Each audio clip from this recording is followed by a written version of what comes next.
Chapter 1.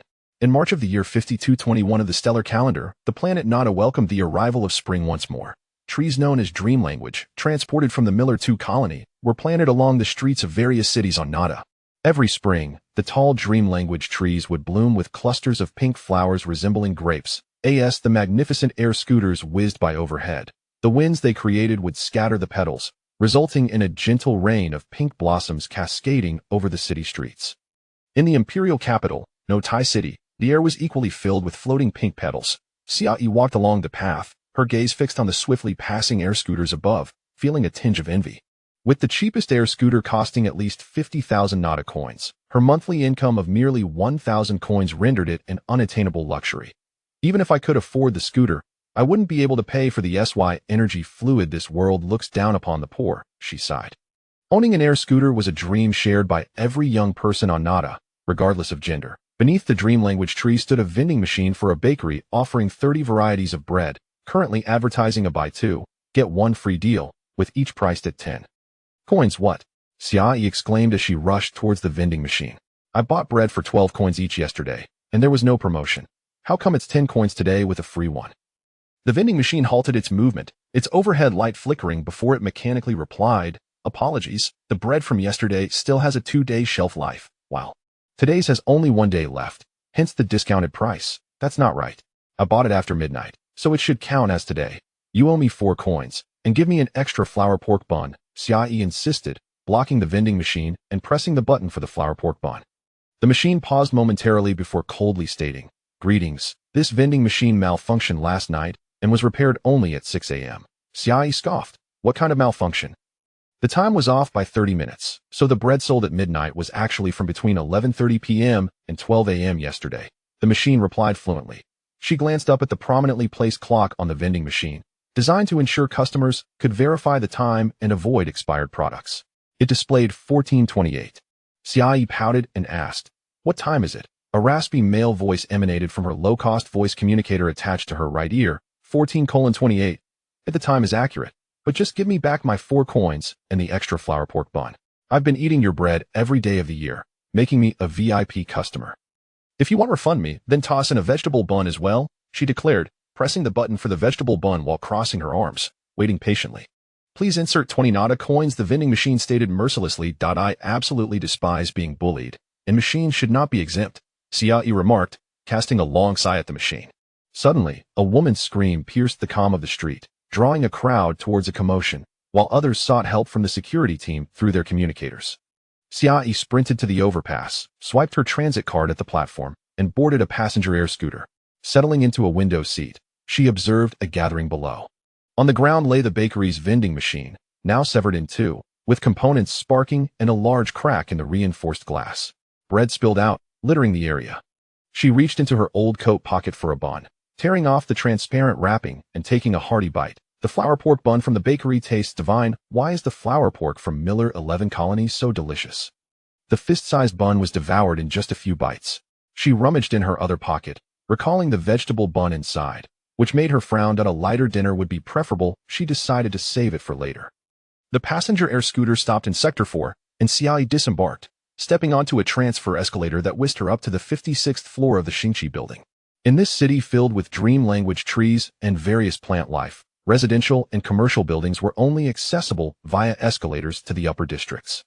To ensure ample greenery and environmental preservation in this highly developed city, the ground level was devoid of shops, and no air scooters using energy fluid were permitted. Vending robots that sold food and beverages could move freely, while even the security team was restricted to using land vehicles powered by solar energy, charming little cars that traversed the city gardens. The Xingqi building stood as one of the ordinary structures in Notai City, dwarfed by the towering star towers that exceeded 100, even 300 stories.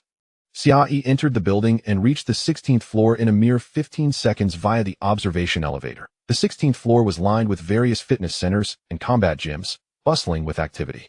The trend of strengthening one's physique had taken hold on Nada, leading to a proliferation of such establishments and thriving business. Xiaoyi pushed open the door to a gym named Counterattack. She was immediately greeted by a chorus of cheers. The practice equipment stood empty as everyone gathered around the central laser ring. The previous match had just concluded, and she casually glanced at the screen replaying the fight. However, her interest lay elsewhere, and she approached the reception desk where the most attractive yet aloof receptionist, Nana, stood with an expressionless face. "Nana, you look as lovely as ever today. How about we go on a date after your shift?" Xiaoyi said, tossing her black backpack onto the counter and leaning against it with a smile. "Miss Xiaoyi, you were 2 hours late today. According to regulations, there will be a deduction of 20 Nana coins," Nana replied, turning her metallic white face towards her and maintaining her impassive demeanor. "Nana, don't be like that. 20 coins is the price of 2 buns, and that's my entire daily food budget," Xiaoyi teased, squinting playfully. Those unaware might mistake Nana for a beautiful woman, but she was merely a budget receptionist robot worth 3,500 Nana coins. This price point robot lacked even a humanoid face, and it was fortunate her wires weren't fully exposed. In contrast, the adjacent affectionate system model boasted a rosy visage, luscious lips, and a figure that would make Nana seem lackluster by comparison. The difference between the two was stark, both in name and in essence. "Xiaoyi, you're no longer a child. What's the point of flirting with robots? How's the call girl business going?" An older man, around 50, who had been watching the fight, turned to inquire. "Uncle Ian, business seems good today. Did someone rent the whole place just to compete for women?" She deflected the question about the call girl business, instead pressing a piece of energy candy from the counter into her mouth, chewing while glancing at the ring. Uncle Ian glanced at the ring, took a puff from his cigarette, and replied, "Military personnel out on leave for relaxation. The competitors are our counterattack fighters. The one who just fell was the last one standing." "No way. They've all been taken down. And you remain so calm?" Xiaoyi exclaimed, slapping the counter in discontent. "What else can be done? My old bones can hardly endure anymore. Let the people in the military cause a ruckus. The venue fee has already been settled. It's just that their strikes lack restraint, resulting in a few fractures," Uncle Ian said to Xiaoyi with an air of calmness, as if the fighting arena had no bearing on him. "Is there no one left? What a dismal place. Hurry and close the doors. Each one of them is utterly inept, a bunch of worthless fools." A muscular man, clad in black military pants and bare-chested, bellowed from the ring.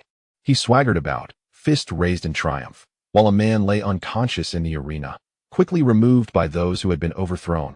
Beneath the stage, aside from the battered individuals nursing injuries, there were 5 or 6 intoxicated soldiers, vociferously deriding the defeated as useless. Xiaoyi observed the situation with curiosity and inquired, "Uncle Ian, could that man be your son seeking recognition? Just look at his ferocity. He seems to be venting pent-up grievances. Surely, you have abandoned him. You've been eating my food since you were 6. When have you ever seen me father a child? Enough with the nonsense. Go and send him away," Uncle Ian retorted, unable to maintain his composure at her nonsensical remarks. "He'll resolve it immediately." Xiaoyi removed her old jacket, revealing a black sleeveless t-shirt underneath, tightened her belt, and ascended the stage clad in civilian military boots. As the man on stage reveled in his triumph, a young boy suddenly leaped onto the scene. With short black hair, standing approximately 1.68 meters tall, and a sun-kissed complexion, he wore slightly faded trousers and black military boots, topped with a snug black sleeveless t-shirt. His arms bore some muscle, yet from a man's perspective, he appeared rather slender. "Is there no one left here? You even bring a child onto the stage. How old are you?" The man scoffed, hands on his hips.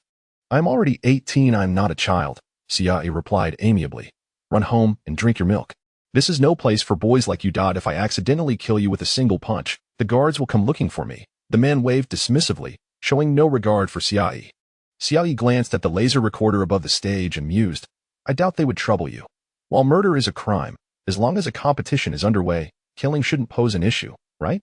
Competitions permit injury but prohibit death. If someone dies, the guards will ensure you serve 5 years in prison," Uncle Ian cautioned, aware of her thoughts and reminding her not to strike too hard. "How many bones do you wish to break?"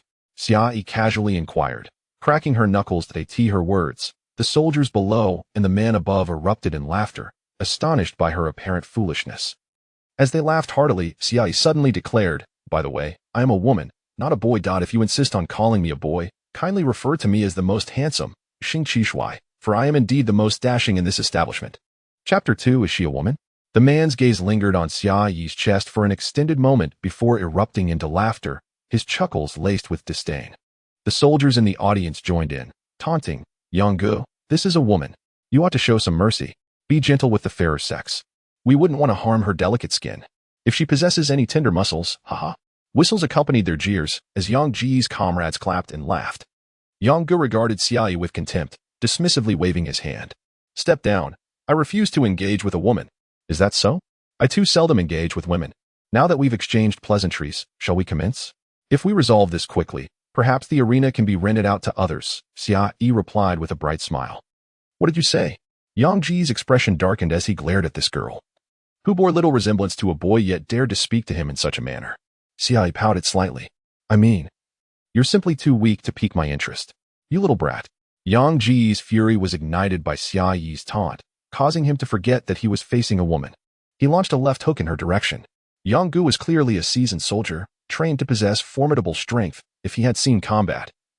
His strikes would be particularly merciless. The solid fist came at her from the left, but Xia Yi swiftly crouched, allowing Yang Ji's punch to whiz harmlessly over her head. In response, she delivered a straight punch to his abdomen, striking him squarely in the stomach. Though her fist was not particularly large, the force behind it was astonishing, sending Yang Gu staggering back 4 or 5 steps before he could regain his footing. A wave of nausea and pain surged within him. He doubled over, clutching his stomach, gasping silently as he fought to suppress the discomfort. To be brought low by a woman was an unparalleled humiliation for Yang Gu. With a roar, he charged at her, attempting to strike with his elbow. Xia Yi caught his elbow with her palm and deftly pushed him away, then landed a punch beneath his right rib.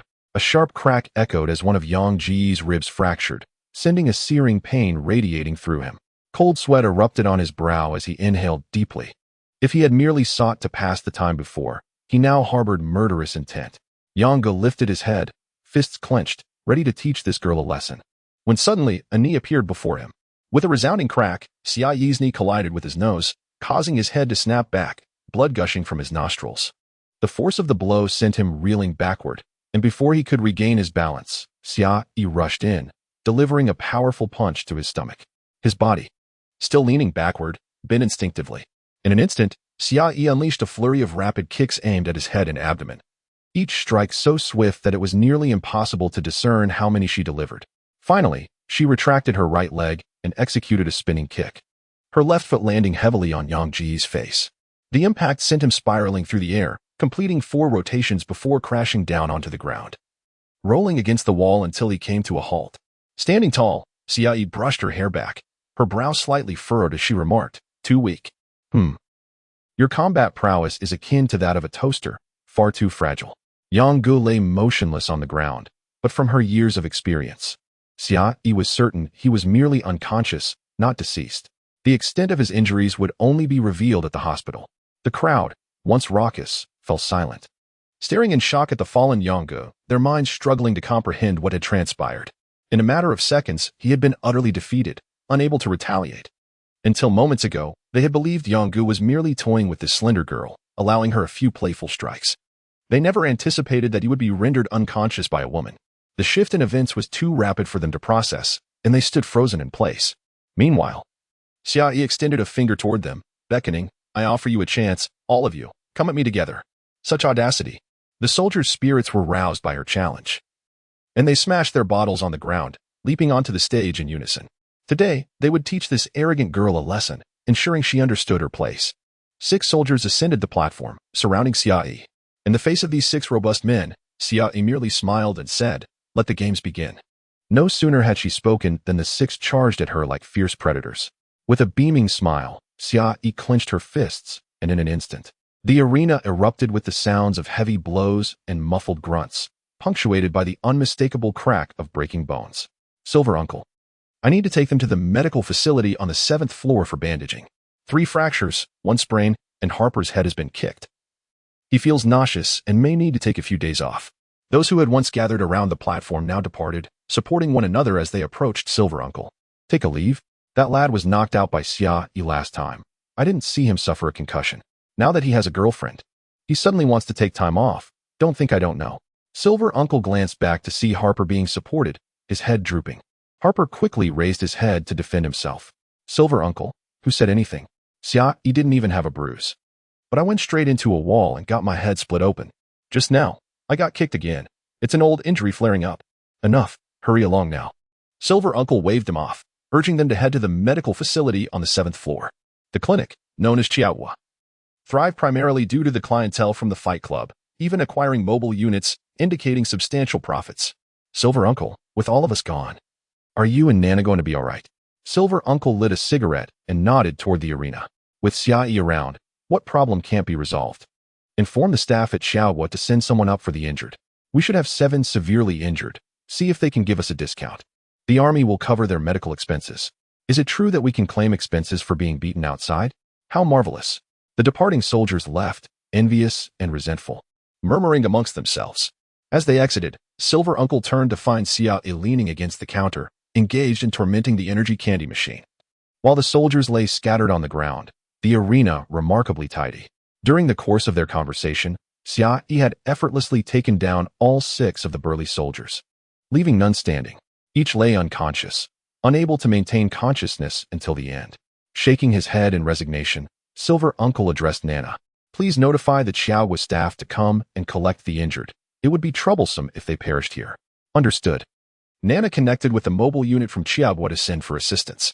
Upon hearing that it was a request from the reversal hall, they promptly dispatched aid. Other fight clubs might see at most 2 fractured bones in a month, but the reversal hall was different, consistently delivering at least 10 fractured individuals monthly, some even requiring urgent care at the Nuatai Central Hospital. The reason for this clinic's ample clientele was due to a certain individual known as the Demoness.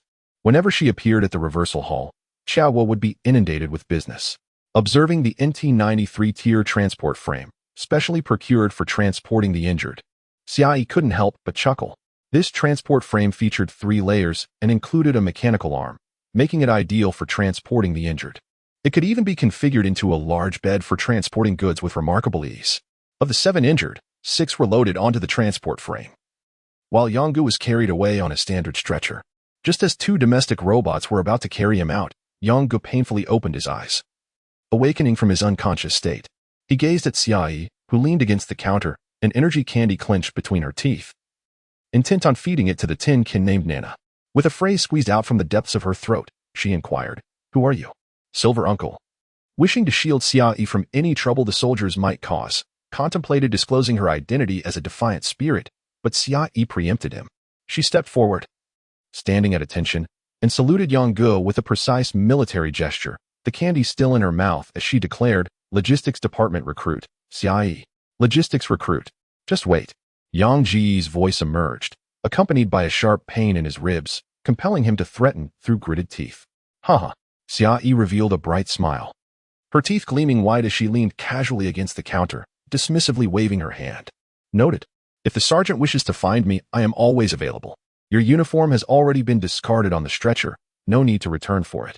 Despite harboring intense resentment, Yonggu found himself unable to retaliate, forced to endure as the robots lifted him away. Once the soldiers had been entirely removed, Silver Uncle expressed his concerns. Xiaoyi, having just enlisted, do you not fear provoking a sergeant so brazenly? What if he seeks revenge? Xiaoyi smiled broadly. Fear?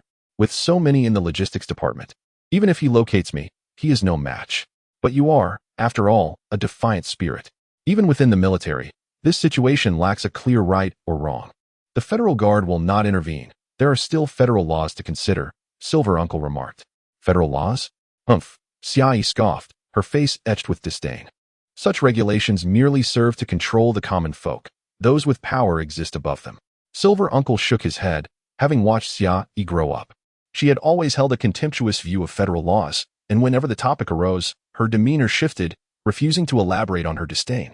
Setting that discussion aside, Silver Uncle broached a more serious matter. Have you truly been assigned to the logistics department? Given my understanding of you, it is quite likely that you are in another division, using logistics as a facade to deceive these soldiers. Indeed, I saw the allocation today. Being a woman has its advantages. I need not join the combat units on the front lines, blending in with logistics instead. I have no interest in aiding those military bigwigs in battle. Had it not been for my mother's dying wish, I would never have set foot in the barracks. Xiaoyi shrugged, conveying a sense of resignation. Once enlisted, you will no longer be able to reside outside. Meeting will become increasingly difficult, Silver Uncle said, somewhat reluctantly. If not for 12-year-old Xiaoyi's support, the fighting gym would have never survived. Now, with her enlistment, he feared he might have to change his path entirely. Chapter 3. With a firm press on the energy candy machine, Xiaoyi casually remarked, Uncle Ian, perhaps it's South time to close up shop and transfer the business to someone else. You could simply enjoy leisurely strolls in the city garden every day. What do you expect me to do after closing? Since my discharge, this has been my livelihood. I lack the skills for anything else. Transitioning careers is no simple feat. Uncle Ian replied, tossing a cigarette butt into the ashtray, which promptly sealed itself, expelling the air within to extinguish any chance of rekindling the smoldering remnant. Xiaoyi had always deemed such an ashtray a frivolous expenditure. Perhaps the most valuable possession of Uncle Ian was not the fighting gym named Reversal, but rather this extravagant ashtray. Noticing her distraction as she stared at it, Uncle Ian subtly moved it aside and asked, "What's on your mind?" "I was contemplating whether pressing someone's mouth and nose against this ashtray and activating the button would also extract the air, thereby causing them to suffocate. If that were feasible, it could serve as a rather effective weapon, inconspicuous yet deadly," she mused aloud. In Nada's Star, weapon regulations for civilians were stringent, prohibiting personal firearms. Engaging in brawls often necessitated knives, which could easily attract the attention of security forces, leading to years of incarceration. This ashtray stood as tall as a hand and was crafted from alloy, making it a formidable weapon in hand. Should she enlist and encounter armed individuals, it was unlikely she would receive any weaponry from the logistics department, but possessing this ashtray could suffice for self-defense. Uncle Ian, sensing her thoughts, grew increasingly agitated. He lifted the ashtray and tucked it beneath the counter, ignoring her disapproving glare. "I've long considered the implications of running this gym without you. It's simply 1T work. Therefore, I've devised a new plan." "What kind of plan?" Xia Yi inquired with curiosity. "A women's fitness center. These young men lack wives or even girlfriends. I'm thinking of renovating this place to cater to women who wish to strengthen their physiques. With Harper and the others donning more alluring attire, their charm and wit should attract a fair number of female clients," Uncle Ian explained, excitement gleaming in his eyes. At his age, embarking on such an unprecedented venture was undeniably bold. Xia Yi regarded him with disdain. "Has spring finally arrived for you, old man? Well, why not give it a try? Just ensure it doesn't provoke any husbands to come here and wreak havoc." With that, she pressed the energy candy machine a few more times before heading to the changing room with her backpack. Since the age of 6, she had resided in the Reversal Gym, assisting with cleaning in exchange for meals and lodging. At night, she would rearrange the benches in the changing room into a makeshift bed, where she had slept for 12 years. The gym was predominantly frequented by men, leaving the women's changing room virtually unused. More than half of the lockers were filled with Xia Yi's belongings. With little of value to take, she pondered what to bring to the military, as the enlistment requirements were exceedingly strict, even regulating undergarments. After rummaging through her locker, she discovered some old clothes and various odds and ends, including the backpack she had carried since childhood. In a corner, she spotted a tattered doll, missing limbs. After a thorough examination, she realized she had little to take with her. A voice from a device announced the time, and she concluded that the cat-shaped toy clock was unnecessary for her military service. After some deliberation, she removed a photograph stuck to the inside of the locker. The image depicted a woman, seemingly under 30, with shoulder-length hair, embracing a 5-year-old girl holding a stuffed doll, taken by a fountain in a city garden. Both wore joyful expressions under the sunlight. "I truly don't understand why you wish for me to enlist. It feels like a push towards my demise," Xia mused, glancing at the photo before searching for something to hold it. Despite the prevalence of dynamic images, she lacked a digital frame, let alone a simple one for this regular photograph. Among her belongings, she found a book, a rarity in this era where paper use was restricted for environmental reasons, making it a surprising find. The book, a fairy tale with a grotesque colonial star rabbit on the cover, told an ordinary adventure story. It was thin and well-worn, showing signs of frequent handling. Xia Yi pulled it out, flipped to a page, and slipped the photograph inside before tossing the book into her bag. After a final glance, she hesitated but ultimately decided to add the doll as well. While such an item would surely invite ridicule if discovered in the military, if Uncle Ian transformed the gym into a women's fitness center, this changing room would likely undergo significant alterations. Wealthy, leisure-filled women would occupy the space, necessitating expansions that would force her belongings into storage. In truth, Xia Yi seldom frequented the Reversal Gym during the day, often working elsewhere, only returning to quell any challenges. She needed money urgently. Once enlisted, her freedom would be curtailed. Gathering her savings, she bid farewell to Uncle Ian and exited. Tomorrow, she would report to the military. Marking the end of her freedom, all matters needed resolution today. Navigating the familiar paths, Xia Yi arrived at the 52nd floor of the Xingqi building, home to a high-end private hospital where she was a regular visitor. Upon her arrival, a well-dressed attendant greeted her with a warm smile. "Miss Xia Yi, welcome. Please, follow me." The hospital favored patients requiring extensive care or ongoing treatment, and despite her unremarkable attire, Xia was ushered inside without delay. Her relationship with this hospital was complex. She had a love-hate connection, primarily due to exorbitant expenses. Without the need for consultation, she was led into a comfortable room, designed for medication and injections, with white walls adorned by a solid color carpet. A metallic table stood in the center, accompanied by a therapeutic chair that beckoned with a promise of rest. Though privacy was a priority, each visit left her with the unsettling impression of procuring illicit goods. "Miss Xia, please hold on for a moment. Your medication will be delivered shortly," the attendant announced. However, Xia interrupted. "This time, I require NR hormone control liquid. Not the usual NH type. NR hormone control liquid? Understood. I'll have that switched for you right away," the robotic nurse responded promptly. Moments later, a mechanized figure entered, carrying a silver box, which it placed on the nearby table. The nurse first presented a StarNet banking device. Xia took the device and spoke into the antiquated voice recorder at her ear. "Transfer all funds from the account, keeping the change." "Understood." The male voice from the recorder replied. Xia then waved the banking device in front of the voice recorder. With a beep, the blue light scanned the device, announcing, "Transfer successful. Funds have been transferred to Xingqi Private Hospital." "Is that satisfactory?" Xia inquired, smiling at the nurse standing beside her. The mechanical nurse's scanning red light swept over the banking device, confirming the deposit of 50,000 nadas. The mechanized nurse retracted the Star Network banking device and opened the silver box on the table. Inside lay a set of NR hormone control liquid, an injection gun, and a bottle of pale blue liquid nestled within a recess of the box. Administering this potion would grant 5 years of respite. "Miss Xia, once you inject the NR hormone control liquid, you shall not experience ovulation for 5 years. Current medical science cannot nullify its effects, so please consider your decision carefully." The mechanized nurse commenced reading the disclosure regarding the NR hormone liquid, as such biochemical substances necessitate the client's explicit consent before injection. Xia paid no heed. She was indifferent not only to the NR hormone control liquid but also to the NH control liquid, which required a repeat of the disclosure every month before each injection. Since the age of 13, she had been receiving these injections, investing nearly all her earnings from part-time work into this endeavor. Originally developed by the military, this substance aimed to alleviate physiological issues for female soldiers on the battlefield, preventing them from requesting rest after only a few days of service.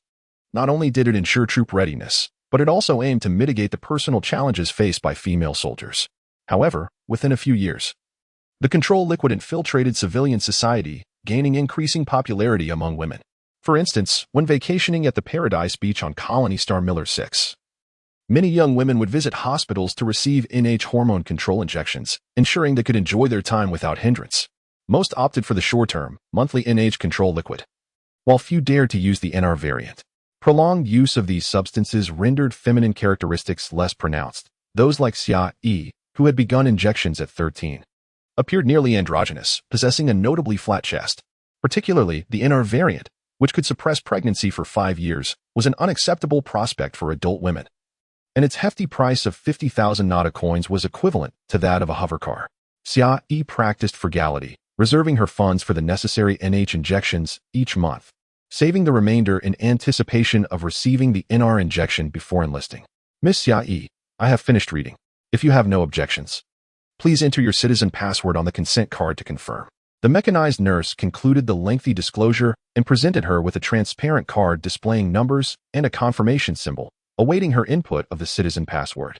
Without hesitation, Xia nearly closed her eyes as she entered her password, placing the card back onto the table upon confirmation. She removed her outer clothing and leaned against the treatment chair, which was remarkably comfortable, making the prospect of receiving an injection quite appealing. The mechanized nurse placed her hand into a disinfectant ionizer mounted on the wall. 10 seconds later, she retracted her hand, now adorned with a thin membrane. Approaching the table, she retrieved the injection gun from the box and inserted the blue potion into the designated slot atop the gun. Pressing a button on the gun, the blue liquid flowed into the barrel, revealing its hue through the transparent section. The injection gun lacked a needle. The mechanized nurse produced a thin film from the box, applying it to Xiaoyi's arm to disinfect the area. She then positioned the gun against the cleansed skin and, with a simple press, administered the liquid painlessly into Xiaoyi's body. After an hour of observation at the Star Private Hospital, Xiaoyi returned to the Resurgence, feeling like a pauper, her account dwindling to a mere 239 nada coins. Fortunately, the military provided food, lodging, and clothing. Otherwise, she would have had to rely on the complimentary energy candies offered by Uncle Ian to survive. For dinner, Xiaoyi initially intended to fill her stomach with a vegetable package, as she would soon report to the military and have meals provided. Unexpectedly, her comrades, having returned from their own duties, insisted on treating her to a celebratory meal in honor of her enlistment. Their reasoning was that as a member of the military, she could freely engage in physical confrontations, with medical expenses covered by the armed forces, thus warranting a proper celebration. Xiaoyi, however, perceived their gestures as a means to celebrate their own liberation from her presence in resurgence, eager to foot the bill and hasten her departure. Chapter 4. As she gazed out at the swiftly passing scenery, Xiaoyi fished a piece of energy candy from her pocket and tossed it into her mouth. The memory of Uncle Ian, standing at the door with a sullen expression after she had taken all the energy candies meant for his recovery earlier that morning, made her unable to suppress a chuckle. That old man, she wondered if he would find a wife by the next time they met. As his smoking habit surely needed some regulation, Xiaoyi quietly laughed to herself, relieved that she had brought the candies along. She had assumed that once she reported to the military department, meals would be provided, thus saving her the 200 nadabi she would have spent on breakfast. However, to her surprise, at 9 o'clock sharp, everyone was ushered onto the military transport ship with no intention of providing food. If this were not a small gravity ship, she might have suspected she was being sent to the battlefield right after enlisting. Although relations with the Malos Empire were strained, skirmishes only occurred occasionally on some colonial planets. Joining the military was generally a way to pass time, and such situations were improbable. The small gravity ship could not traverse space and relied on planetary gravity for flight, conserving a great deal of energy and minimizing waste, albeit at a notably slow speed. Fortunately, it had a large capacity, enabling it to transport substantial cargo, thus being mandated by federal law for freight transport. Inside the ship were 5 rows of seats, designed with the soldiers' need to carry weapons and other equipment in mind. Thus the seats were spacious. To facilitate movement, the seats were not placed against the walls, with only 2 per row. And Xiaoyi found herself seated next to the wall. The window was not small, allowing her a view of the exterior scenery even without pressing against the edge. Beside her sat a girl who had already claimed her seat upon boarding. She appeared to have had a restless night, wearing an eye mask as she slept. From her appearance, it was evident that her family was well off. She wore a white dress and half-heeled white shoes, with her golden hair cascading over her shoulders. Her skin remarkably fair. As Xiaoyi settled down, she absent-mindedly stroked the girl's hair, admiring its smoothness. Without needing to see her face, Xiaoyi could confidently surmise that this girl was a beauty, her fingers long and delicate, likely a pianist in the military band, or perhaps a member of the intelligence bureau. Comfortably seated and perusing classified information, feeling somewhat out of place beside such elegance, Xiaoyi maintained her gentlemanly demeanor, refraining from disturbing her. Just as she was enjoying her candy, a melodious voice interrupted. "Hello, may I ask what you are eating?" Xiaoyi turned to find the girl awake. Having removed her eye mask, her bright blue eyes curiously studying her. When she smiled, her beauty was striking. "Energy candy," Xiaoyi replied, momentarily taken aback. Instinctively extending her palm, the girl gazed at the colorful, translucent candy with intrigue, having never encountered such a variety before. "Is it delicious?" she inquired with genuine curiosity. Xiaoyi hesitated, pondering whether energy candy could truly be deemed tasty. Its flavor was slightly sour, primarily intended to replenish energy post-training. It was rarely consumed as a treat. After a moment's thought, she recalled something similar she had tasted before and responded, "If you don't mind, you may have a try. It pales in comparison to the chocolates by Flower Spirit." "Thank you." The girl eagerly selected a red energy candy, excitement evident as she placed it in her mouth. "What is Flower Spirit chocolate like?" "I usually eat Dina D candies. They are quite palatable." "That scoundrel." Xiaoyi turned her head to glance out the window. For her, Flower Spirit chocolates were an extravagant treat, the last time she had indulged being 3 years prior. As for Dina D candies, she had only seen them in stores, where a single chocolate ball, not dissimilar to energy candy, cost 500 nadabi. It seemed this girl was not only affluent but exceedingly wealthy. "It's tangy and quite delightful," the girl remarked. Indeed, when a wealthy young lady tasted a commoner's food, she often expressed delight. The novelty of it was naturally thrilling. Xiaoyi pressed the energy candy into her hand. "Here, have some more. I'm Xiaoyi, a new recruit in the logistics department." The girl cradled the energy candy in her hands, her smile radiant. "I'm Inzi. I'm here for the military band of the Intelligence Bureau." I wonder if the military band is the same as the one in school. I feel a bit nervous just thinking about it. Xiaoyi chuckled softly, realizing that a commoner like herself was relegated to the logistics department for laborious tasks. Inzi tilted her head, sweetly smiling. Can you sing, Xiaoyi? I hear the logistics band is all men. You could probably sign up. Xiaoyi touched her chest, realizing she was wearing a jacket, only a black t-shirt. Although it wasn't entirely revealing, the sports bra and men's tank top were hardly distinguishable. She cleared her throat and replied seriously. The logistics band is comprised entirely of men. They don't recruit women. But you're a man too, wait. No. I'm sorry, I thought you were a boy. Inzi exclaimed, her face flushed with embarrassment, having never anticipated that the seemingly sunny boy beside her was actually a girl. She had initially felt her heart racing at the prospect of speaking to a stranger, relieved to discover her companion was a fellow female. Xiaoyi smiled, taking the opportunity to pat her shoulder amicably. It's all right. I'm quite used to it. By the way, Inzi, your hair is so smooth. Thank you. Inzi replied shyly, allowing Xiaoyi to play with her hair. Thus, the two became acquainted, finding ways to pass the time on their lengthy journey. Inzi's beauty and sweet demeanor attracted the attention of many nearby young men, all fresh recruits filled with youthful vigor, the eldest being merely 19. Upon boarding, they noticed Inzi sleeping, yet felt too shy to sit beside her. This inadvertently allowed Xiaoyi to take the seat next to her, as everyone assumed she was a boy, earning her some envious glances from the others. As they conversed, Xiaoyi learned that Inzi's family was quite prosperous, with numerous business ventures. Their company name even elicited gasps from some nearby men. Of course, someone like Xiaoyi, who only knew that the flour pig bread was a delicacy, had no real grasp of just how wealthy Inzi's family was. Anyone wealthier than her was simply rich. This was Inzi's first time away from home, and she was filled with a blend of excitement and curiosity, asking Xiaoyi numerous questions. For those inquiries Xiaoyi could not answer, the men nearby chimed in, creating a lively atmosphere as they approached the headquarters of the Nadabi Interstellar Federation Armed Forces. The journey from the imperial capital, Nuwatai City, took 3 hours by vehicle.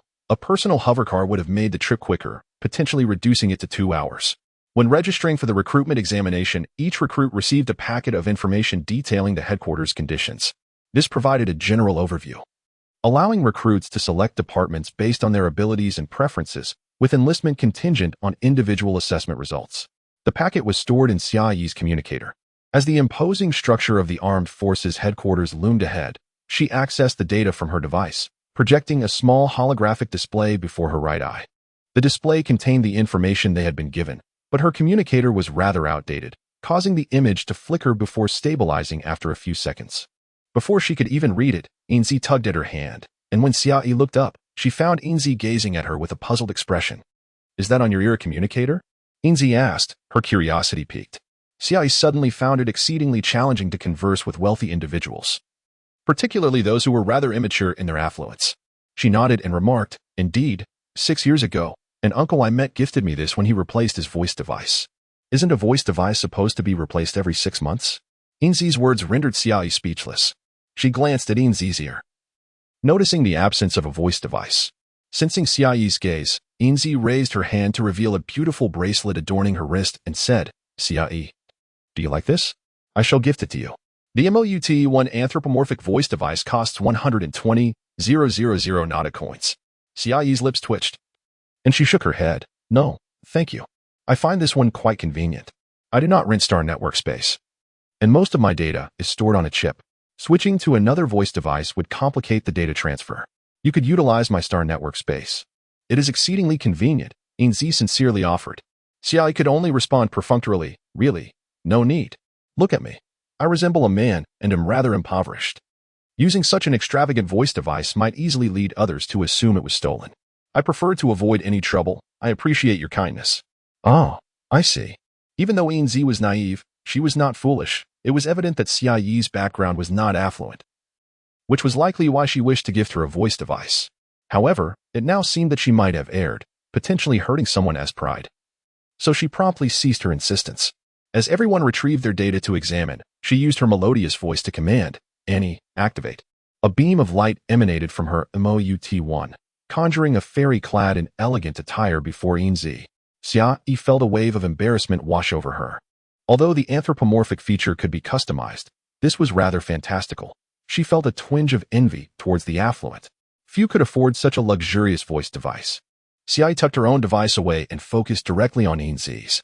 The little fairy flitted about, articulating the information displayed on the luminous screen in a sweet voice. The half-meter-wide screen was exceptionally clear, providing a 360-degree perspective. Regrettably, the headquarters map was not disclosed. Otherwise, they could have directly viewed a scaled-down version of the headquarters. Chapter 5. The classification of departments has long been familiar to everyone. The additional information that appeared today on the Star Network pertains to those who have successfully passed their assessments and are now eligible to join the military. This includes notifications regarding the enlistment process, with detailed lists of items that can be brought along.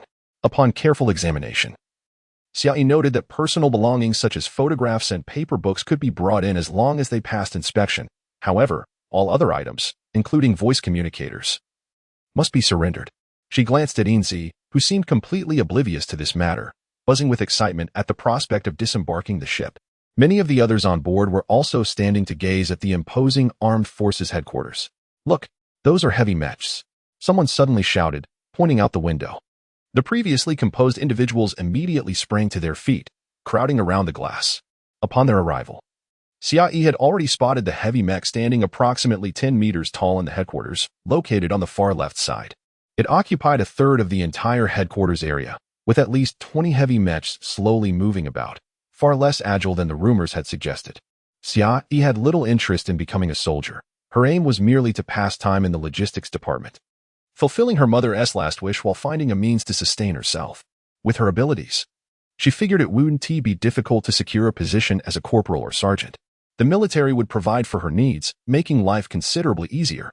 When she perused the Star Network, Xiaoyi had clearly seen that the lowest-ranked soldiers earned at least 3,000 Nader coins each month, a stipend that covered food and lodging, far more manageable than seeking employment elsewhere. The transport ship was filled with over 1,000 individuals, many like her, simply hoping to bide their time. However, a greater number were passionate youths eager to make a mark and serve their country. As the transport vessel gently docked at the plaza in front of the armed forces headquarters, new recruits had to complete their paperwork to enter. Those recruited from other locations had already disembarked from various transports. The entrance to the headquarters was bustling with activity, with individuals in a kaleidoscope of colors jostling together, while instructors wielded their pointers to organize them into lines. The headquarters' main entrance was vast, with a barrier of Nali ions at its center, a soft blue light shimmering ominously. Clearly marked in the materials, touching that barrier was tantamount to seeking death. Even if one approached in an interstellar exploration armored vehicle, they would be swiftly reduced to mere fragments. On either side of the main gate were smaller entrances, each a mere 5 meters wide. Despite the throngs of newly arrived recruits outside, none dared to rush through. Reporting for duty took place at the smaller entrances, each flanked by single-story metal structures approximately 30 meters long, serving as direct conduits into the headquarters. Additionally, both sides of these structures were lined with rows of incomprehensible mechanical arms, and all recruits were required to enter through these passages. Seeing Xiaoyi sitting calmly with her arms crossed, Yinzi expressed her admiration. "Xiaoyi, you are truly remarkable. Everyone is so excited, yet you remain so composed. Compared to you, I feel rather childish." "Little fool, your exuberance only adds to your charm," Xiaoyi replied, turning with a smile. Nearby, some individuals cast disdainful glances in her direction, questioning her femininity, wondering if she might be a man disguised as a woman, merely seeking to exploit relationships with girls for personal gain. "Let us go," Xiaoyi said, undeterred by the men's scorn. She grabbed her bag and, taking Yinzi's delicate hand, joined the throng to disembark. "Wait, Xiaoyi, I still need to grab my luggage," Yinzi called out.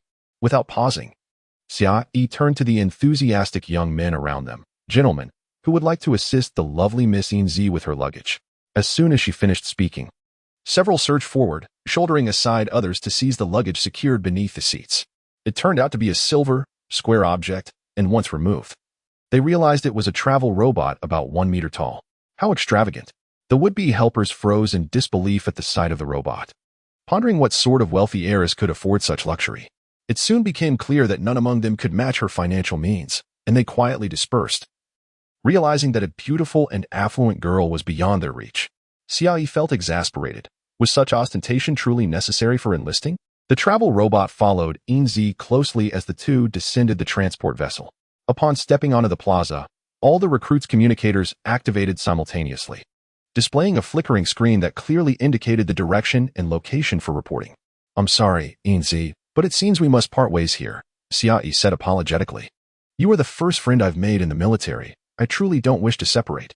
Is there any way you could transfer to the Intelligence Bureau?"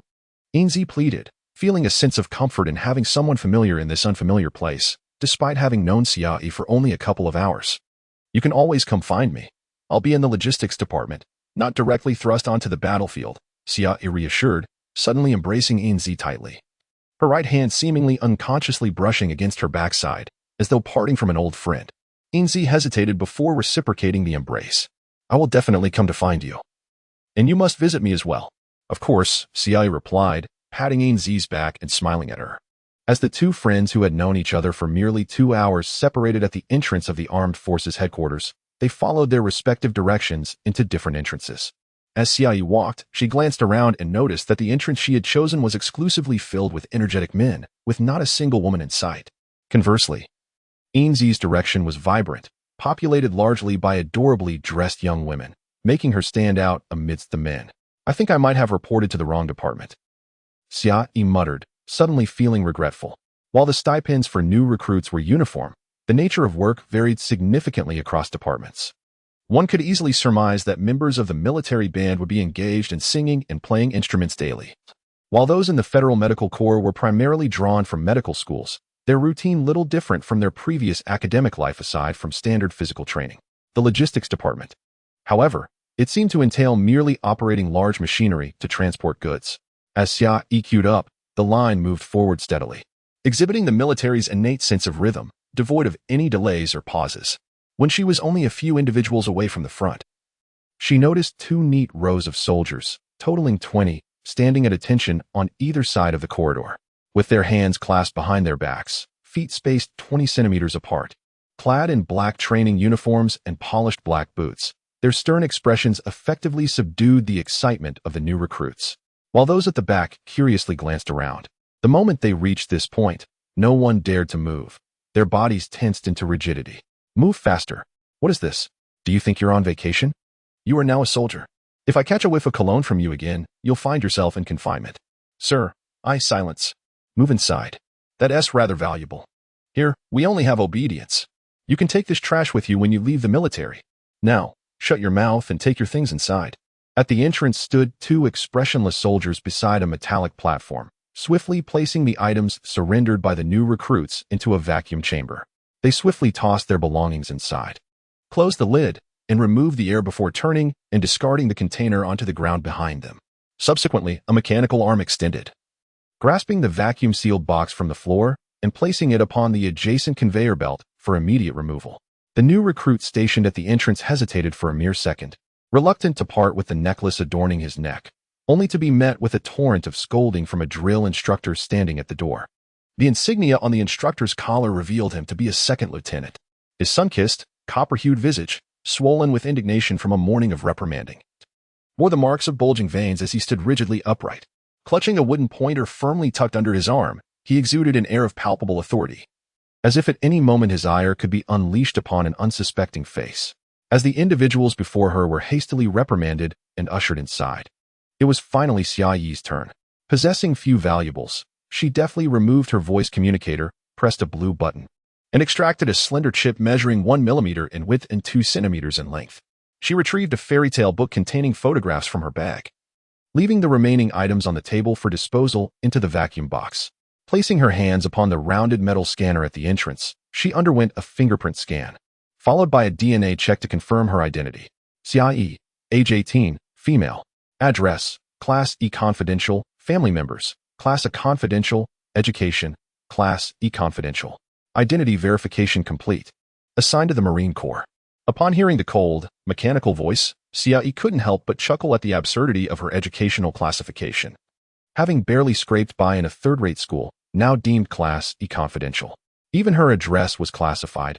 Uncle Ian would surely take pride in that, turning their humble little fighting gym into a secret. However, she was taken aback when she heard her assignment was to the Marine Corps. What was going on? She had clearly confirmed upon disembarking that she was entering the logistics headquarters. She had never applied to the Marine Corps, who in their right mind would wish to be sent to the front lines, particularly to a place fraught with peril. What are you dawdling for? Hurry up and go in. Just as she was grappling with the confusion, the second lieutenant bellowed at her with menacing ferocity. Xia detested such inexplicable situations. Raising her head, she fixed a serious gaze upon the lieutenant, standing at attention with a crisp salute, and declared loudly, "Sir, I was notified that I was selected for the logistics department, not the Marine Corps. There is only obedience here.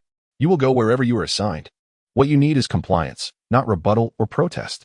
The lieutenant shouted, his voice booming, spittle nearly landing on Xia Yi's face.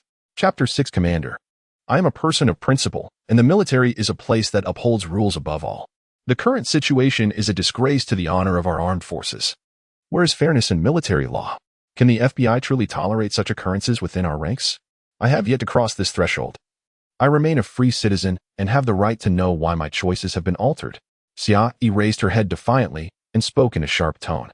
The young lieutenant, taken aback by her audacity, barked, "Do you think this is a playground where you can do as you please? This is the military, the mightiest force of Nader Star, and everyone must follow orders. Then I refuse to comply. Do as you will with my assignments." Xia Yi scoffed coldly. Joining the Marine Corps was never a concern for me, but to make such decisions without notifying me is unacceptable. If I were already a soldier, I would have no choice but to comply with orders as per regulations. However, I stand here outside, and you expect me to accept your whims? Dream on. Get inside this instant. The lieutenant, realizing the shift in dynamics, thought of the methods employed by his superior. Today, even if he had to resort to force, he would drag her into the military. Ignoring him completely, Xia Yi turned to the two astonished soldiers beside her and said, "Return my belongings. I am leaving now." No sooner had she spoken than a gust of wind rushed past her. Xia Yi quickly crouched down, narrowly avoiding the lieutenant's whip as it lashed above her head. Turning back, she saw him seething with rage, brandishing the whip, and preparing to strike again. Is the commander seriously attacking a new recruit at the entrance? The new recruits in line stared in shock, rapidly retreating to clear space. The 20 soldiers remained motionless as statues, their gazes fixed on the lieutenant and Xia Yi. "You're courting death." Xia Yi fumed. "Am I not allowed to return home? What of the lieutenant? I will still strike you." She sprang up and delivered a swift kick towards the lieutenant's face. He blocked her with the whip, deflecting her attack to the side. Without missing a beat, she pivoted and launched another kick. The lieutenant attempted to block her second strike with his elbow, but the force sent a shock through his arm, twisting it painfully. Yet, the strength of her leg did not diminish. She struck him squarely in the face, sending the robust lieutenant crashing to the ground. Xia Yi charged forward, delivering a fierce kick to his abdomen. With a muffled grunt, the lieutenant slid across the ground, causing the new recruits to scatter in fright as he skidded several meters before coming to a halt. When they looked back, the lieutenant lay face down on the ground, blood pooling around him, and he made no movement. Xia Yi had dispatched the lieutenant with 3 decisive kicks. The 20 soldiers standing nearby immediately sprang into action, without hesitation, throwing punches at her. What a ridiculous place. Is this truly the regular armed force of Nader, or a den of insurgents? Xia Yi pondered in disbelief. Did they truly harbor such animosity, merely because she had enlisted? In matters of combat, Xia Yi had never lost since the age of 12, even against 20 trained soldiers. She felt no fear. She would fight as necessary, determined to return home. Thus, she paid no heed to military regulations. Unleashing a flurry of kicks and punches upon the soldiers, each strike aimed to break bones, showing no mercy whatsoever. The onlooking recruits were left speechless, astounded not only that someone dared to engage in a brawl at headquarters, but particularly by this seemingly unassuming figure, who wielded immense power. With every punch that landed, bones shattered, and the sheer force was overwhelming. Another soldier was sent flying, crashing into the crowd. Gasps echoed as they witnessed the brutality, questioning how the military could permit such violence without intervention. Could her strength be lethal? If so, what of federal law? Surely, the military must adhere to the constraints of federal legislation. Many of the recruits had never witnessed a fight before, having lived in an era of affluence and order. The most they had seen were matches at regulated combat gyms, which hardly showcased such a bloody spectacle. Xia Yi repeatedly shattered the soldiers' bones, blood spraying from their mouths. In the heat of battle, she seized one soldier's head, contemplating snapping his neck, but restrained herself. Instead, she tilted her head back and delivered a powerful headbutt. A dull thud rang out as the soldier staggered back, blood streaming from his head, before collapsing to the ground. Broken ribs elicited little concern from the onlookers, but shattered limbs sent their hearts racing. The sight of blood only intensified their fear. Fortunately, no female soldiers were in line, so only hushed gasps filled the air. Had there been a few women present, the commotion would have likely echoed throughout the headquarters. Meanwhile, in a spacious office on the 38th floor of the Military Soul Building, a young man with fiery red hair wore a sinister smile as he observed the unfolding scene on a wall-mounted screen. In his 20s, he possessed striking features. With alluring eyes and a fair complexion that starkly contrasted the sun-kissed skin of other soldiers. Clad in black military attire, he exuded an indescribable aura. Despite his handsome appearance, an underlying sense of danger lingered. Dylan, how many men do you think it will take to subdue her? His eyes narrowed, fixated on Xia, akin to a wolf stalking its prey. Beside him stood a woman in a black military skirt, her long hair tied back, holding a data pad for recording information. She adjusted her data receiver and spoke coolly. Colonel, you are overstepping your authority. Overstepping? I merely transferred an individual from logistics to my regiment. Such trivial matters do not concern the military. The red-haired man grinned menacingly as he continued to watch Xia. Colonel, while the military may not intervene, the Major General will likely disapprove once he learns of this. Dylan replied calmly. Rising from his seat, the colonel approached Dylan and gently grasped her chin, asking, Do you have a fondness for her? No, I am merely your aide, suggesting appropriate actions within my jurisdiction. Dylan's chin was lifted, forcing her to meet his gaze. His eyes were striking yet cold, and without his vibrant hair to soften his demeanor, few would dare approach him, resulting in diminished popularity among the female soldiers. Dylan found herself lost in thought as she stared into his captivating eyes. Then I shall eliminate her, the colonel declared in a low voice before leaning in to kiss her. Dylan, caught off guard, remained still as the colonel's hand ventured beneath her clothing. Her eyes drifted to the screen, where Xia was engaged in combat. Internally, she mused, she is extraordinary. I wonder who would prevail in a confrontation with the colonel.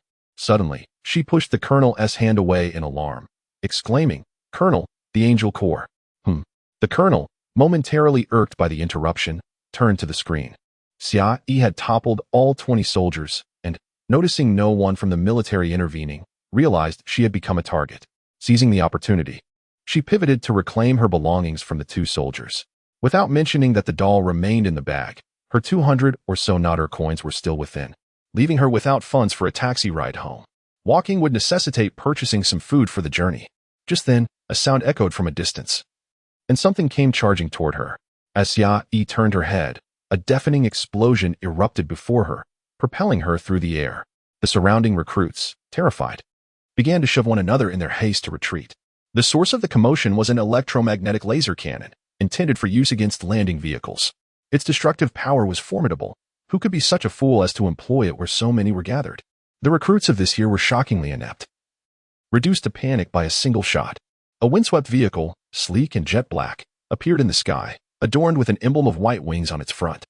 Upon the vehicle's roof stood a woman with cascading long hair, tossing the electromagnetic laser cannon to someone behind her while deftly grasping a teaching baton under her arm. She was responsible for the earlier cannon fire, brazenly creating chaos at the entrance of the military headquarters, leaving the recruits in a state of bewilderment.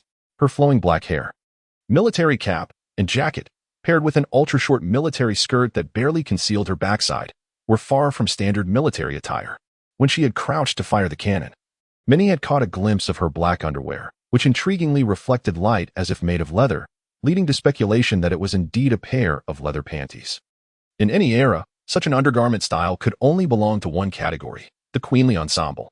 Were it not for the shocking insignia of a major general at her collar and her fierce display of power, the recruits, brimming with pent-up energy, might have whistled and jeered. Now, silence reigned as they observed the unfolding events with bated breath.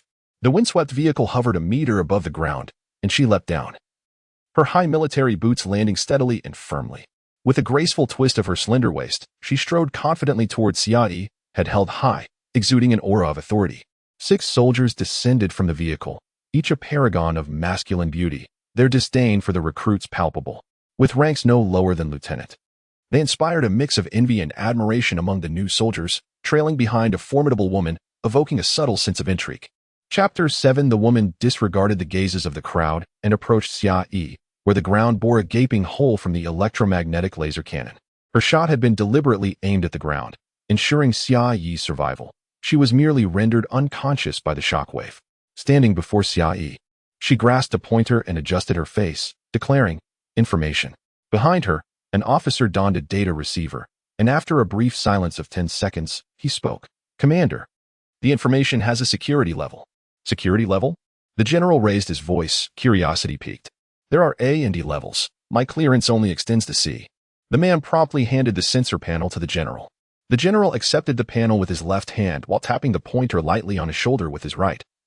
Observing the flashing red letters indicating top secret on the panel. Qin Lu, Angels Tier Division, Codename 1. The military communicator on her right ear immediately connected to the star network. Accessing the military system. A blue light emitted from the sensor panel, scanning General Qin Lu's iris. Upon confirmation, all of Xia Yi's information appeared on the panel. After a few glances, Qin Lu burst into laughter, tossing the sensor panel to her aide. Interesting, confine her for 3 months. With that, she turned and departed, accompanied by 5 other officers who boarded a Windchaser vehicle and left. Qin Lu's aide remained behind, instructing personnel to address the situation. He frowned, expressing dissatisfaction with such pre-enlistment transfers. The reputation of the Marine Corps was already tarnished, and yet, such incidents continued. Regardless, the Angel Division will claim her. She is the one I desire. No one shall take her from me. Dylan, go to the staff office and secure her for me. Seeing Qin Lu intervene despite his preparations, the colonel was exceedingly vexed. Dylan, already in military attire, donned a businesslike expression and replied, Colonel Kaiji. The other party is a general. If we wish to transfer a private who has yet to be assigned to the Angels Tier Division, we may not be able to outmaneuver her. Her Angel Division desires personnel. Can my Red Blood Division not do the same? Moreover, I requested her transfer first. Even if she is a general, she cannot take her from me. Colonel Kaiji returned to his seat, having regained composure from his earlier fury, though his gaze grew colder. Colonel, I will do my utmost. However, with General Qin Lu's methods, she will undoubtedly secure the individual she desires, Dylan cautioned. Kaiji's eyes narrowed as he scrutinized her. A smile creeping across his face. I will seek out Lady Rajana. I must have this individual. Colonel, Dylan hesitated, realizing her counsel would be futile, lamenting the fate of the girl. When Xia Yi awoke, she found herself in a small room equipped only with a washroom. She curiously surveyed her surroundings. The stark white room featured a small vent window, measuring 10 centimeters high and 30 centimeters wide, positioned awkwardly near the ceiling. Aside from a bed and a table devoid of drawers, there was nothing else. Confused, she recalled being struck by something explosive, leading to her unconsciousness. Had she been sent to an aerial prison for assaulting a soldier? No, that was implausible. It would take a month to reach the aerial prison on Miller. 1. She could not have been unconscious for such an extended period. Determined to assess her injuries, Xia Yi attempted to undress, but suddenly glanced at the ceiling. A surveillance device, 5 centimeters in diameter and only 1 centimeter thick, was affixed to the stark white ceiling. A surveillance device? She stepped barefoot off the bed, intrigued, and approached it, examining it closely. After a moment, Xia Yi entered the washroom, which lacked even a small vent. However, it was stocked with toiletries, and there was no surveillance device overhead. If one were placed there, it would be utterly inhumane. Returning to her bedside, she found no sign of her shoes. She needed to ascertain her location to formulate a plan. Dragging the table beside the bed, she stepped back and sprinted forward, leaping onto the table. Her foot struck the wall, and with 2 powerful pushes, she reached the height of the small window. With her legs straddling the walls, her hands pressed firmly against them. Her head aligned perfectly with the vent. From her vantage point, she spotted massive heavy Mech patrolling outside. Alongside buildings and soldiers clad in black military uniforms, members of the Nader Federation Armed Forces. So, she was within the headquarters. Xia Yi jumped down, ruffling her hair before dragging a chair beneath the surveillance device. Once again, she stood on the table, reaching out to grasp the surveillance device, which she ripped from its mount with a sharp crack. Do not disturb my rest. I dislike being watched. She tossed the device beneath the bed, where there was no trash bin available. With surveillance eliminated, she swiftly stripped to inspect her injuries. The explosion had not fractured any bones, though she bore numerous superficial wounds, each approximately 10 centimeters long, over a dozen in total. She inhaled sharply, pondering the source of such devastation, though all were secured with CC adhesive bandages. The length of the injuries was astonishing. These bandages were evidently high-quality military supplies, transparent and seamlessly adhered to her skin, causing no discomfort. Perhaps they even possessed anesthetic properties. As she felt no significant pain, Uncle Ian had been right. Enlisting in the military was the correct choice. The medical supplies here were tailored for individuals like her. Without someone like her, the Military Research and Development Department would surely face closure in peacetime. Noticing that others would soon arrive, Xia donned her clothing and leaned against the wall, awaiting the response to the destruction of the surveillance device. Indeed, the door emitted a sound, and the red intelligent light lock transformed to blue, retracting into the wall and opening. She refrained from making a break for it, while she detested being bullied. She was not foolish. This matter had escalated, an explanation was warranted, and she did not wish to be dragged out and executed. Moreover, this was the armed headquarters. She would not escape far before being shot under some pretext. 5 individuals entered through the door, led by a lieutenant, followed by 4 officers armed with guard rifles. Their hands rested near their weapons, ready to draw and eliminate her at a moment's notice. Xia Yi greeted the 5 with a radiant smile, maintaining an amiable demeanor as she observed them without speaking first. The lieutenant frowned, scrutinizing the seemingly harmless girl seated on the bed. He had reviewed her record of striking a lieutenant and an officer. Her strength and reflexes were remarkable, rivaling many trained soldiers. Such an individual, regardless of the division she joined, would surely ascend the ranks swiftly. However, her identity predetermined that she could not rise too high. Joining the Red Blood Division would likely lead to her becoming a casualty within days. Returning to the matter at hand, the lieutenant addressed Xia Yi, Private Xia Yi. You are confined for 3 months due to your assault on a lieutenant and an officer. I have yet to complete the necessary procedures. This is unlawful detention. Xia Yi replied with a smile, her gaze assessing the 5 individuals and their equipment. You should be aware of your status.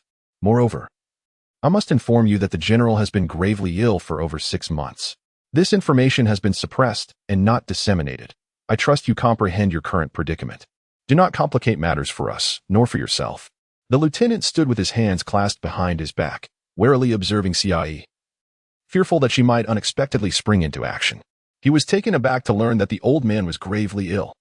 No wonder he had been reassigned even before entering the military. Everything had evidently been orchestrated in advance. Where could one escape to? The scrutiny on the colonial planets was equally stringent, and merely scraping by was not Xia Yi's modus operandi. She sat on the bed, pondering for a considerable time, before finally looking at the lieutenant with a smile and saying, although the federal laws and the Federal Bureau of Military Investigation seem futile, it appears that these are the only 2 means available to temporarily safeguard me. Let us proceed with the formalities. Delaying will not facilitate my departure.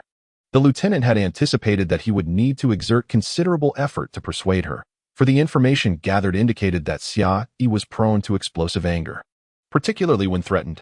Her resistance had been palpably fierce, yet now, her sudden agreement imparted an unsettling feeling. However, I am curious as to who is so eager to transfer me to the Marine Corps. Noticing his unease, Xia Yi inquired with a smile. The lieutenant hesitated momentarily. In any case, she would discover the truth soon enough, and he replied, Colonel Kaiji, his Blood Red Brigade is in need of personnel. Kaiji Yuan? He certainly holds a grudge against me. Is it necessary to harbor such resentment simply because I took a bite out of him? Xia Yi was momentarily speechless, realizing that this individual had risen to the rank of colonel. She remarked casually, the authority of a colonel is quite substantial. It gives one a sense of omnipotence.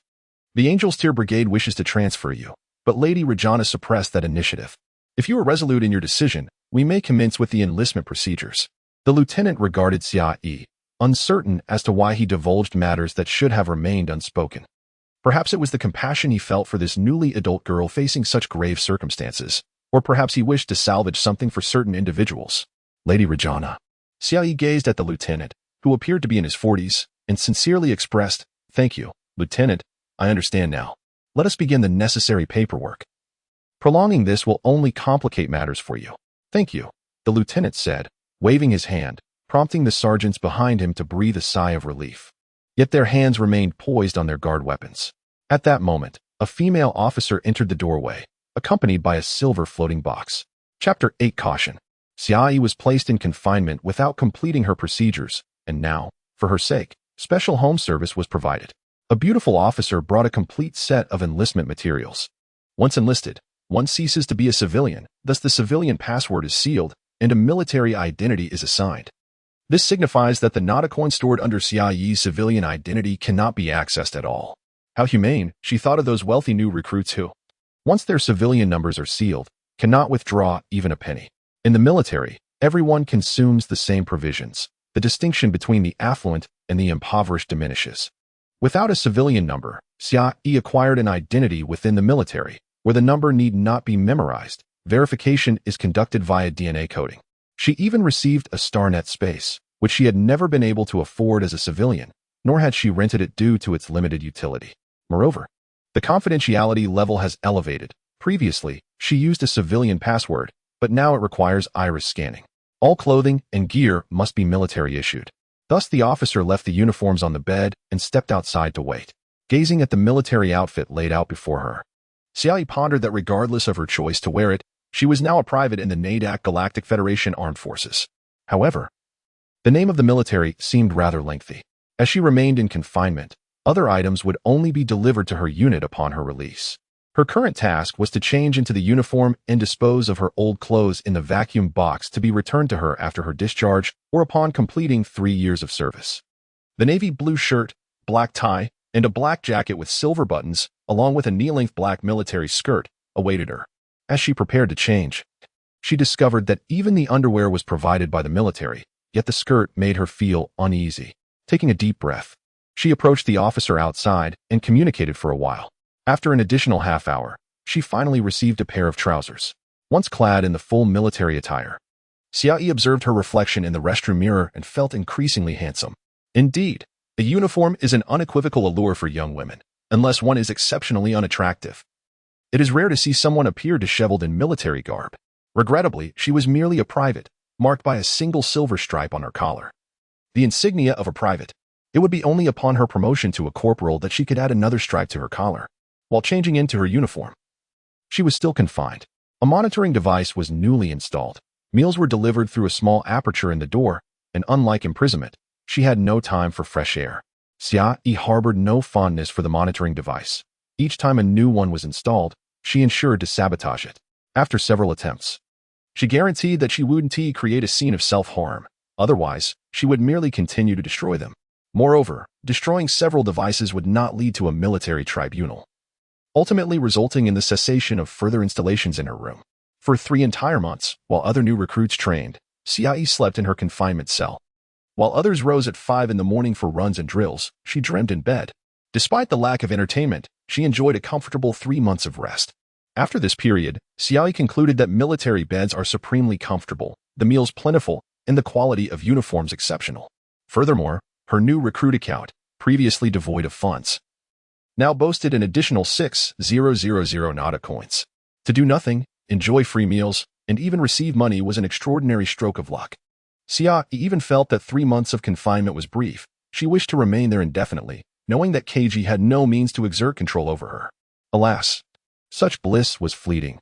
3 months swiftly passed, and when she came to her senses, it was time to officially report for duty. Dressed impeccably, with shiny black military boots on her feet, Xiaoyi sat on the edge of her bed as the officer entered. "I am Lieutenant Dylan, the adjutant of the Red Blood Corps. Come with me," she stated quietly. Xiaoyi did not engage in further conversation, rising to follow her outside. Despite having been at headquarters for 3 months, she was still oblivious to what lay beyond the door. Following Dylan out of the confinement cell, she discerned the stark difference between the outside and a prison. It was merely a closed building, flanked by confinement cells, with a long corridor housing nearly 50 rooms. Hovering elevators were located at either end, serving as the sole means of entry and exit. As Xiaoyi walked, she glanced around. Although all doors remained closed, she could tell whether they were locked or not. The intelligent light locks indicated red for occupied rooms and blue for unoccupied ones. As they proceeded, she noted that at least half of the confinement cells contained individuals, indicating that rule breaking was not uncommon. Taking the hovering elevator down with Dylan, Xiaoyi boarded the wind vehicle waiting at the entrance, which flew directly to the location of the Red Blood Corps.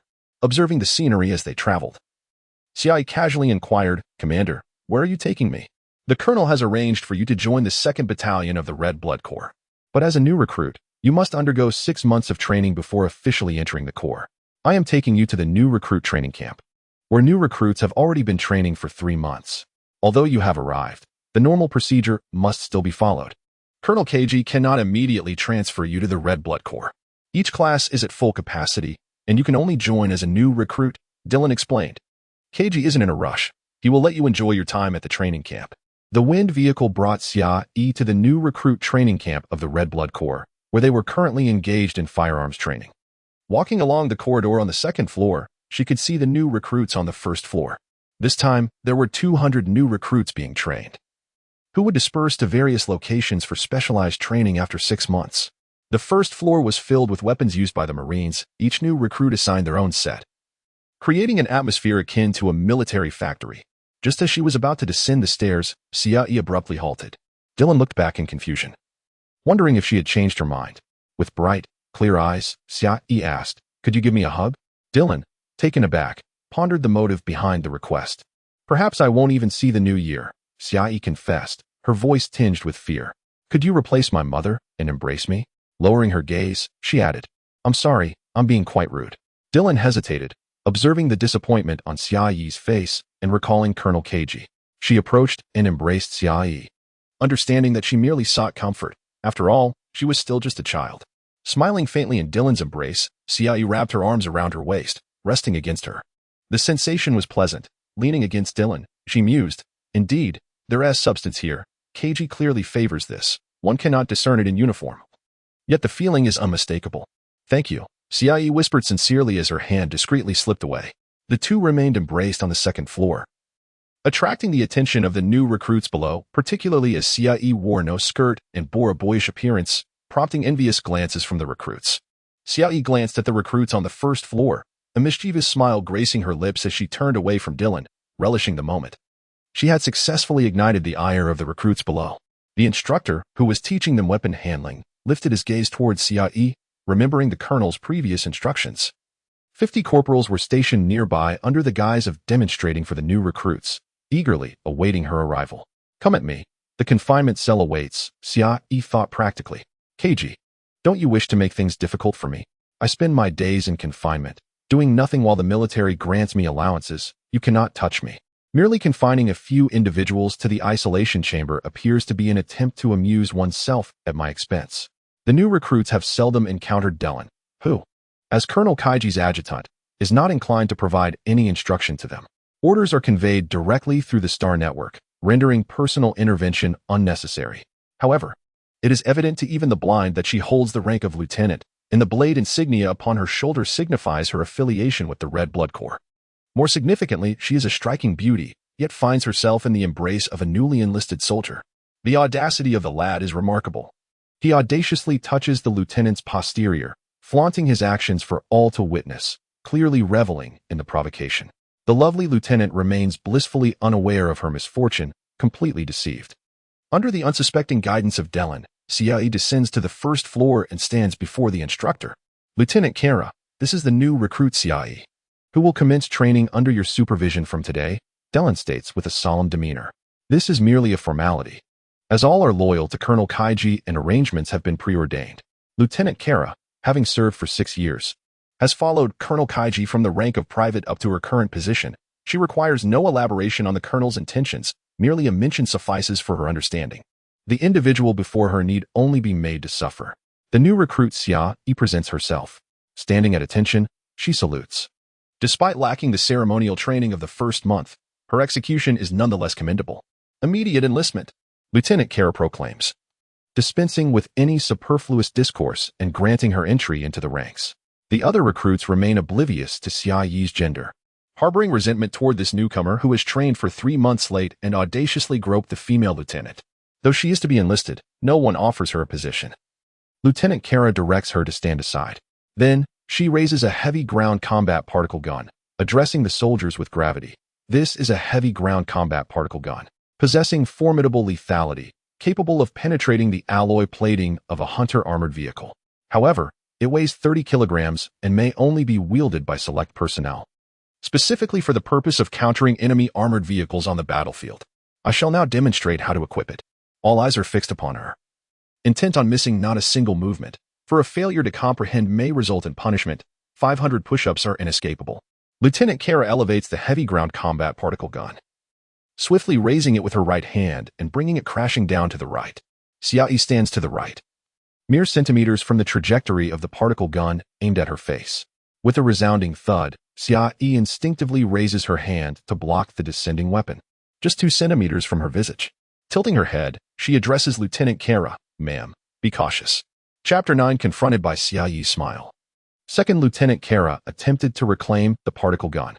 He tugged with all his might, but found himself unable to budge it. Xiaoyi continued to smile, her grip on the particle gun appearing effortless, yet it rendered him completely immobile. The situation was quite a spectacle. In front of numerous recruits, Kara did not wish to reveal that he had attempted to assault a rookie only to be subdued in return. He discreetly exerted force while verbally praising Xiaoyi. Xiaoyi, wishing merely to deliver a few blows and subsequently find herself in the confinement room, recognized that Kara's initial aggression provided an opportunity to exploit. She maintained her grip on the particle gun, beaming at Kara, awaiting his next move.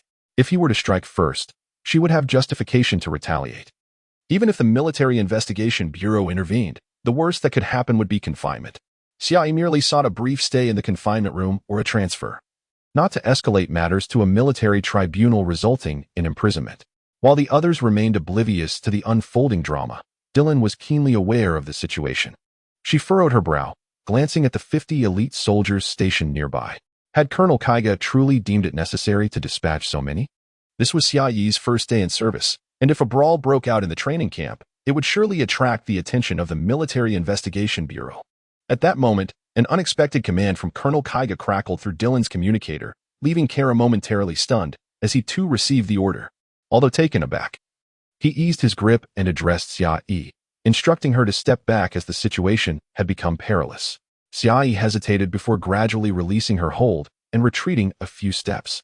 Kara, his expression impassive, withdrew the gun, raising it with a flick of his wrist, causing the heavy land combat particle gun to rest effortlessly against his shoulder and arm, thanks to the small mechanical assist.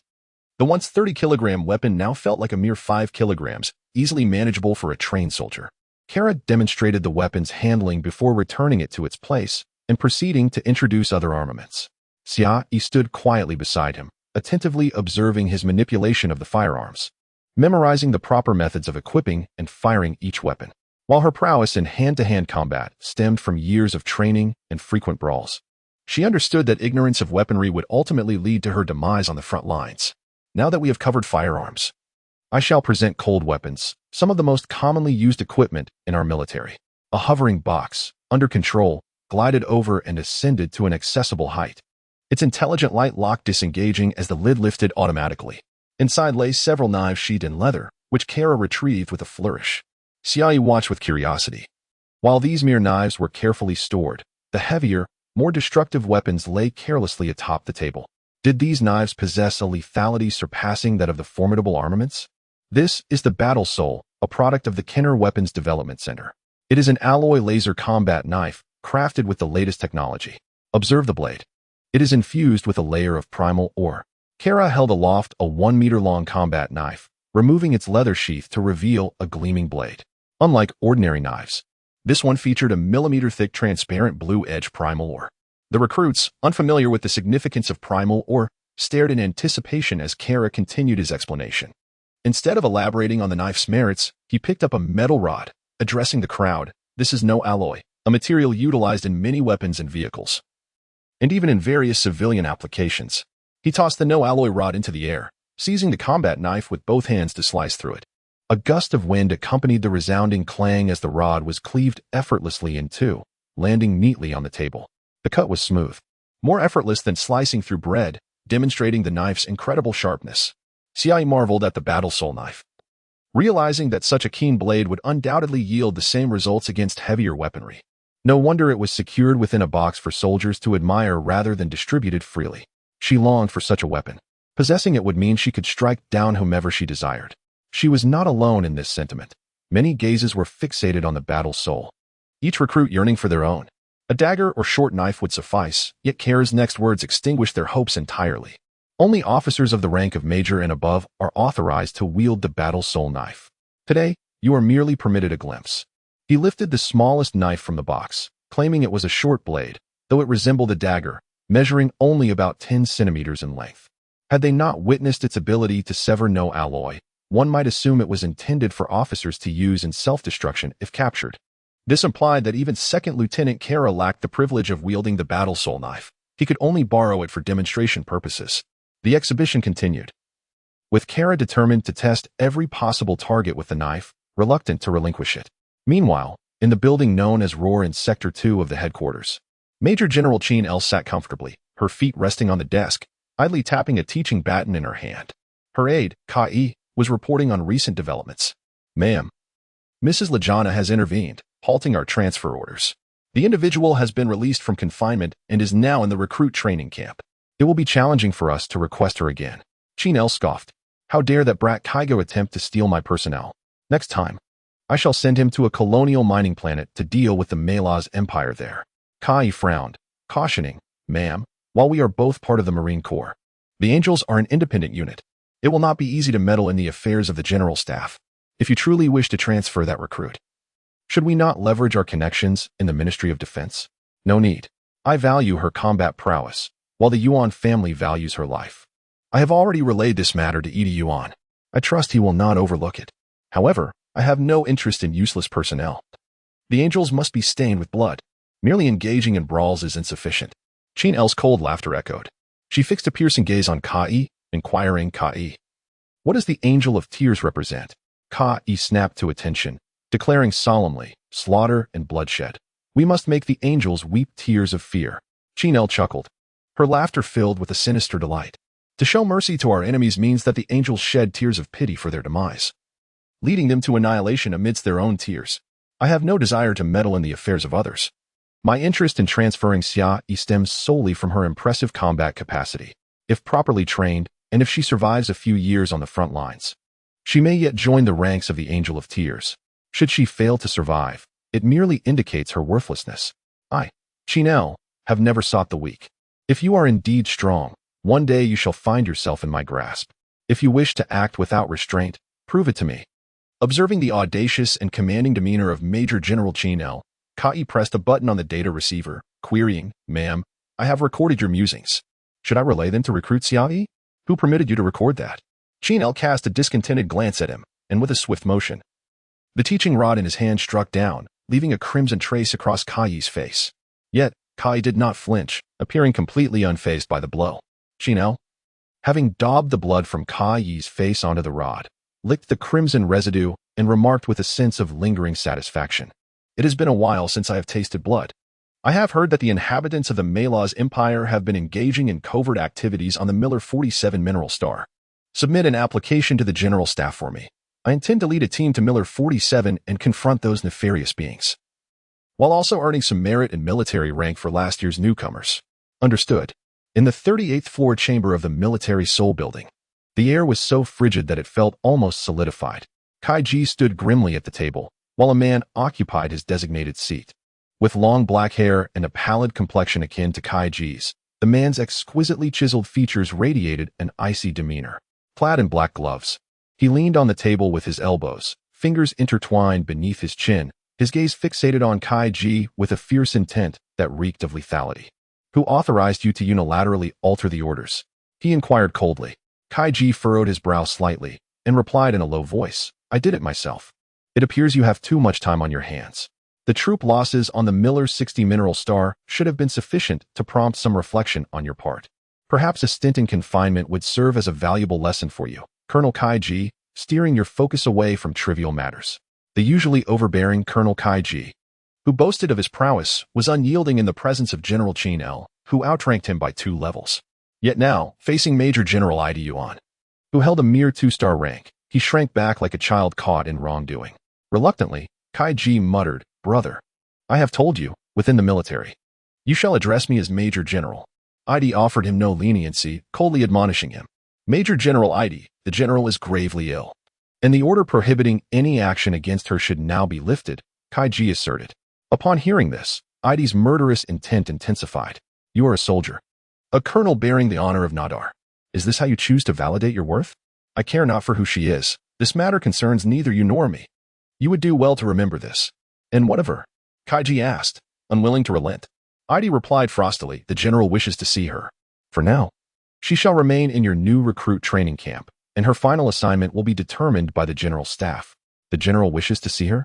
Kaiji pondered, dismissing the allocation by the general staff as inconsequential, for he intended to seek out Madame Lajana. After all, Ida was merely a major general within the general staff. The reassignment of a private was of little significance. What loomed larger in his mind was the sudden desire of the general to meet her. Did she wish to accomplish something before her time ran out? Chapter 10. There are still those in the military watching us, waiting to seize upon any evidence against us. If you wish to relive the events of 12 years ago, feel free to cause a disturbance. Major Edie coldly regarded Kaiji as though he might issue a death sentence at any moment. Upon hearing about the events from 12 years prior, Kaiji's expression softened slightly, and after a moment of silence, he replied, "Understood. For now, do not act against her."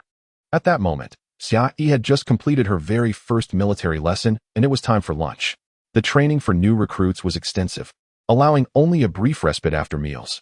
Watching as everyone queued to exit through a single opening, she hesitated and glanced at Lieutenant Dylan and Second Lieutenant Kara. Kara furrowed her brow and shouted, "Sergeant Laming, come here." From the 50 soldiers standing nearby, a young sergeant in his 20s rushed forward to stand before her.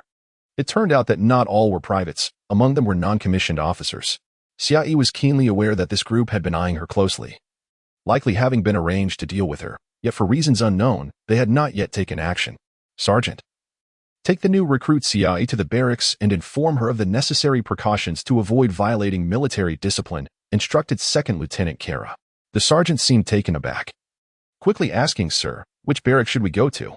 It was only then that Kara realized the newcomer was female and in the Red Blood Corps training camp. There were exclusively male recruits, with 10 recruits assigned to each barrack. There was no provision for female accommodations, prompting Kara to look towards Lieutenant Dylan for guidance. Dylan was momentarily stunned as well. Female medical personnel were only dispatched to the front lines, leaving her as the sole woman in the unit. Medical staff had their own quarters, and given Xiaoyi's appearance, which could easily be mistaken for that of a charming young boy, they had completely overlooked her gender. However, being a seasoned veteran with multiple frontline experiences, Dylan was adept at adapting to unexpected situations. She swiftly accessed the Red Blood Corps database and quickly located an available barrack, room 021. "I will have someone deliver the necessary supplies to you," she said. Xiaoyi immediately recognized that these individuals had not considered arranging a separate room for her, and it appeared there was indeed no accommodation for women. She couldn't help but wonder where they would place her. Surely they wouldn't make her share quarters with male soldiers. Sergeant Laming, initially tasked with reprimanding someone that day, now found himself as her guide. He saluted and led Xiaoyi, who complied with their arrangements, towards the barracks. Once outside the training camp, Xiaoyi turned to him and asked, "Sir, could we eat first? Aren't we supposed to adhere to the meal schedule? Missing the time would be a violation of military discipline, wouldn't it?" Sergeant Laming stared at her speechlessly before turning to lead her toward the dining hall. Xiaoyi smiled. There was something pleasing about the orderliness of military life, as long as one did not breach discipline. Due to a slight delay, when they entered the dining hall, all the trainees were already seated, eating in an orderly manner. The expansive hall was filled only with the sound of utensils clinking against plates, while 5 service droids maneuvered between tables, tidying up any scraps on the floor to maintain cleanliness. Even the food was provided by these droids, and Xiaoyi watched them closely, unsure whether it was humans or machines preparing the meals. The variety of food was impressive, with 30 different dishes available, each carefully preserved in thermal trays to ensure optimal taste. 15 types of fruit, along with juices, coffee, and tea, were also offered. During her 3 months of confinement, Xiaoyi had eaten well, but she had been limited to whatever was provided, without the luxury of choosing her meals. Now, seeing such an abundance of options, she followed Sergeant Laming closely. He took a plate, and she mirrored his actions, noticing he neither paid with currency nor scanned any biometric identifiers. He simply pointed at the dishes he desired, and the droids would serve them. She tried to imitate him, but was met with the droid's response. "Image scan failed. Please dine at your designated section." "Must we really be so petty as to have designated dining areas?" Xiaoyi complained. "The efficiency is abysmal after 3 months. I can't even have a proper meal." "Scan me," Sergeant Laming replied, not wanting to engage too deeply in her grievances. He leaned forward to allow the droid to scan his face, securing a meal for Xiaoyi in the process. Unbeknownst to her, due to the numerous individuals involved in her transfer, she had become somewhat of an invisible presence in the military. She had no unit and had not undergone trainings, to the extent that even the serving droids seemed unaware of her belonging to the Red Blood Corps. Thankfully, her currency continued to flow, providing her with some comfort. Life in the military included meals and lodging, and Xiaoyi was determined not to waste a single meal. As she ate, she cheerfully remarked to Sergeant Laming, "Sir, for the next few days, I'll be relying on your esteemed visage for sustenance. Please don't abandon me. My survival depends on you." "You dared to touch Lieutenant Dylan's backside. How could you possibly starve?" Sergeant Laming retorted, voicing the thoughts of those around them. The sensation was quite pleasant, and I am certain she was not wearing the standard-issue military undergarments. The Lieutenant's lace-trimmed underwear was likely imported from a colonial planet. Isn't that a breach of military discipline? Xiai mused as she ate. Sergeant Laming looked at her in confusion. How do you know it was lace? Experience and sensation. You men who touch others' behinds would not possess such extensive experience, she replied. To blend into a crowd of men, one must engage in their banter about women and drink. Spending all day among men, I've become quite accustomed to it.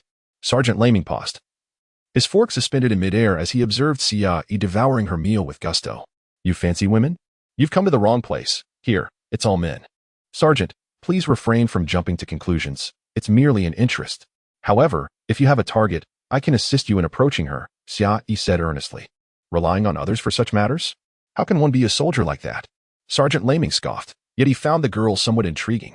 The dining hall was filled solely with their conversation. Though talking during meals was prohibited, their topic about women, coupled with Sergeant Laming's participation, led the other officers to turn a blind eye. After finishing their meal, he escorted Xiai to Barack 021 within the training camp. Military training was intense, and there was an hour of rest during the midday break.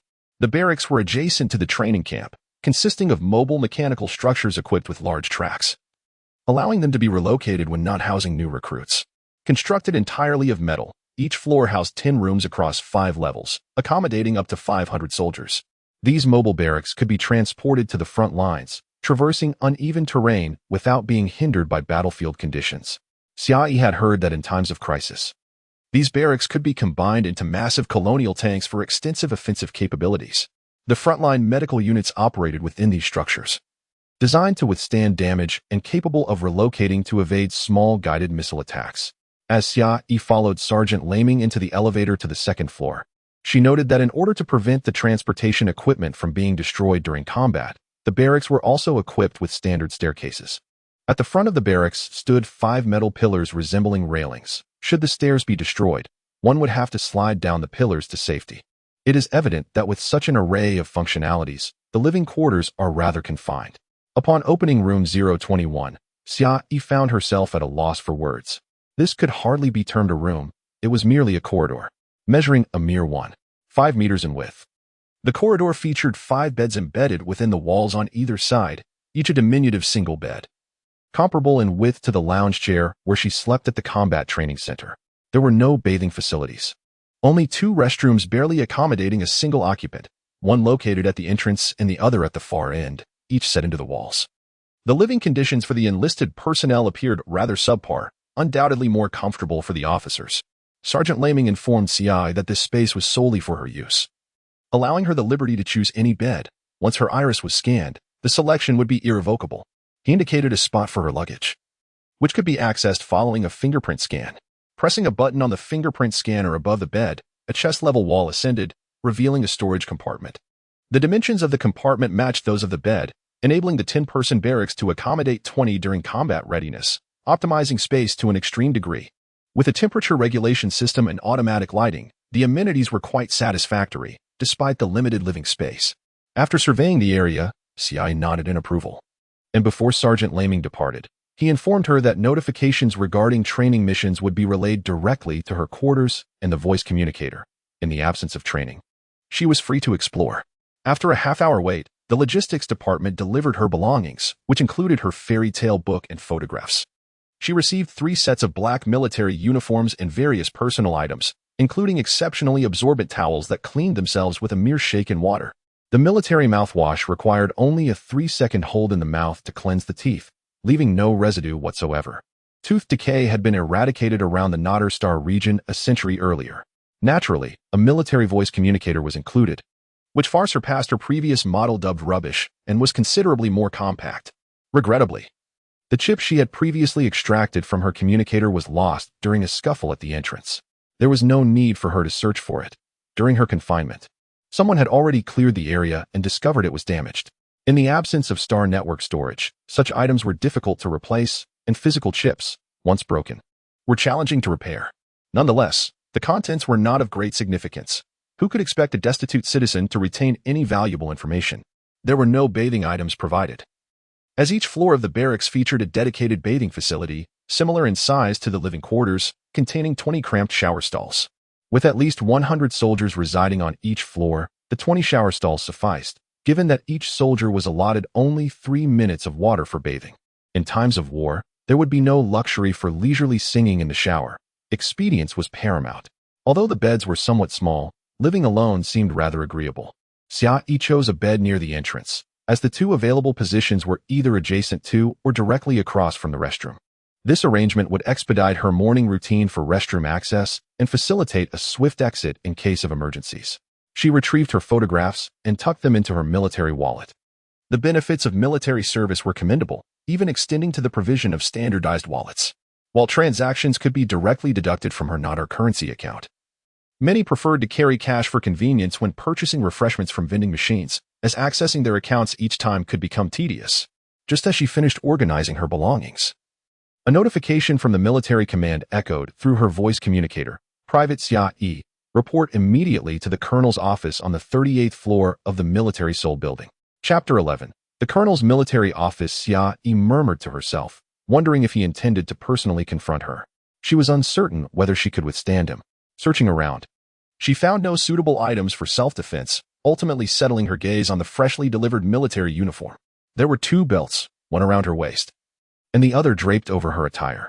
The gleaming white buckle of the top belt hinted at its potential lethality. Xia fastened the belt around her waist and secured the other loosely beneath her garments. Satisfied, she patted her waist. Once in a brawl, she had disarmed an opponent by seizing their belt, inflicting considerable damage upon their group. This military belt, being sturdier, would surely suffice to strike at Kaiji's face, even if it could not withstand his soul dagger. Outside the training camp, numerous 2-person solar vehicles awaited. By merely stating her destination, the vehicles would whisk her away. Summoned by the commander, she exited the camp with ease, casually selecting a solar vehicle bound for the Seoul of the Army building. The grandly named Seoul of the Army building was the tallest structure at headquarters, housing all senior military officers except for Chin L's Angel Tears Brigade. Its facade boasted a sleek metallic sheen, flanked by blue structures reminiscent of the original or from the Soul Blade. The entire building exuded an elegant aerodynamic form, akin to a sword piercing the sky. The area was bustling with officers clad in black uniforms, with the ranks of privates alarmingly sparse. Their insignias gleamed under the sun, casting a blinding light. While such an environment might have stirred excitement in a spirited young man, Xia remained largely indifferent. She passed through the entrance scanner and ascended directly to the 38th floor. There, she found individuals awaiting her arrival. After a brief inquiry about her name, they escorted her to Colonel Kaiji's military office, instructing her to enter alone.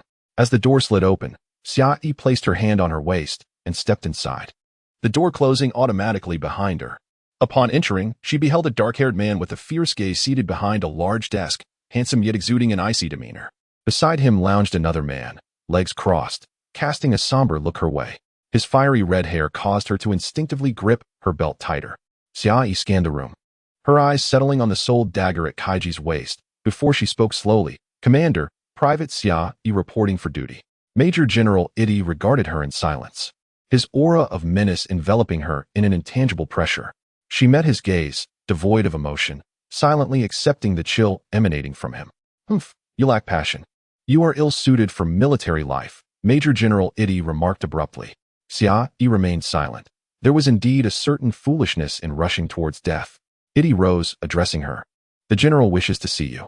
I advise you to refrain from provoking him, or I shall ensure your suffering is profound. Understood, Xia replied, her tone lacking enthusiasm. Kaiji also stood, donning his military cap, declaring, I shall accompany you. How could they fear I might cause him harm? She thought resentfully. It would be absurd to target a man on the brink of death. As she followed the 2 out, Xia deeply understood why so many privates aspired to become generals. Even without the title, the treatment they received was enviable. Every person they encountered stood rigidly at attention, their limbs taut, spines straight, faces solemn, and eyes filled with fervor. The female officers, in particular, seemed to radiate an intensity that could almost incinerate the 2 men with their fiery stares. Unmarried officers were indeed in high demand. How starved they must be for attention. This was Xiaoyi's first glimpse of her 2 brothers in 12 years. The last time she had seen them, she was merely 6. Kaidi had been 15 then. Unfriendly towards her, having ripped off a leg from her doll, though she had retaliated by biting him. Idi was 18 at that time, having just enlisted, already appearing mature beyond his years. Now, though one resembled their father and the other their mother, both were exceptionally handsome. Not only were they striking in appearance, but they also held high ranks, coming from a notable military lineage. Aside from the ailing old general, they had the backing of the controversial yet revered military hero, General Salome Yuan, making it rather peculiar if they were not well regarded. As the Major General prepared to depart, it was only natural that someone would guide them. Dylan had been waiting downstairs, while Eddie's aide stood ready at the hovering elevator, immediately issuing commands upon their emergence. The atmosphere was tense, as if they were attending a parade, causing the junior officers to tremble with anxiety. For reasons unknown, Xia found her desire for power pitifully minimal. Aside from occasional amusement during brawls, she had never contemplated her future. Everything felt exceedingly mundane. The old general, nearing death, resided not in the military family quarters outside headquarters, but rather in the not a military hospital within the compound. The Major General's sleek wind-riding vehicle was equally impressive. As a staff officer, he bore no insignia, and the vehicle's dark exterior concealed its interior from prying eyes. However, once seated inside, it felt as if the tinted windows vanished, offering a crystal-clear view of the outside world. Xia suddenly pondered the vehicle's purpose, realizing it must belong to a surveillance operation. The privacy it afforded was overwhelming, as if they were attempting to shield themselves from the gaze of the world. The wind-riding vehicle soared above headquarters, reaching the Nada military hospital in a mere 10 minutes, landing directly atop the hospital's rooftop platform without pause. As they proceeded, a path was cleared for them, as though they were visiting a general not on the brink of death, but rather a subject of an experimental virus. Doors opened and closed in succession, soldiers standing guard, and layers of scanning mechanisms scrutinized them, as if examining their very bones. What affliction has the general contracted? Xia murmured in confusion, catching a sharp glare from Kaiji. The entourage dwindled, until finally, only she and her brothers remained after the aide was left behind at a door. The final, thick door, measuring 20 centimeters, creaked open, revealing a hospital room wherein a figure lay on a bed. As the glass door swung open, a chill enveloped Xia, intensifying as she stepped inside. The room's temperature was starkly low. Glancing at a frosted machine along the wall, she noted the thermometer reading a chilling -16 degrees. Couldn't they have warned us beforehand, or perhaps provided a coat? She thought, perplexed by the frigid environment, which seemed more suited for a morgue. Xia, come here. Itty and Kaiji had already conversed with the man in the bed, turning to find her distracted by the temperature gauge. Yes, she replied, moving closer to the bed, feeling the cold intensify. As she neared, she saw an elderly man, pallid as death, lying motionless with his eyes closed, resembling someone who had succumbed to frostbite. General, you must be 109 this year, correct? She inquired. The old man suddenly opened his eyes, albeit barely, yet they were clear and penetrating, emanating an aura of authority. He scrutinized Xia for a moment before replying, 110. His voice was frail, reminiscent of a once mighty lion now reduced to a shadow of its former self. Oh, Xia responded calmly, too indifferent to inquire why the general had summoned her. Heidi and Kiki were thoroughly displeased with her aloof demeanor, casting threatening glances her way, reminding her to recall her earlier words and urging Xia to adopt a more amiable attitude. Implicitly suggesting that Xia feigned ignorance, she simply stood there, calmly observing the old general, as if he were already a lifeless figure lying in repose. You have reached the age of 18 this year. The protection laws for minors no longer apply to you. The restrictions I once imposed have been lifted. You must now tread carefully, the general rasped. Xia gazed at him in bewilderment, and upon his completion, he began to close his eyes in quiet contemplation. General, did you summon me merely for this? She inquired, her tone laced with incredulity. The general slightly opened his eyes, his voice imbued with a hint of firmness. The grave mistake your mother made was bringing you into this world. The Yuan family is a lineage of warriors. Each generation has fought valiantly within the military. Your mother naively believed that you could gain entry into the Yuan family simply by virtue of your existence. Therefore, the Yuan family shall never accept you. My prohibition against them laying a hand on you is due to your partial Yuan blood. The slaughter of innocents is not the conduct of a soldier. And what of forced abortions? Federal law prohibits them. And any legal termination must be certified by 10 A-grade physicians. Did you possess such certification when you sought to terminate my life? Xia queried, her expression devoid of emotional turmoil, even lacking indignation. She chuckled softly. That was only because your political adversaries kept a watchful eye on me. Assassinating a minor within the Nada Federation is a grave offense, Even as a family of warriors, you would not escape unscathed as you did previously. Now that I am of age, do you believe you can simply extinguish my life?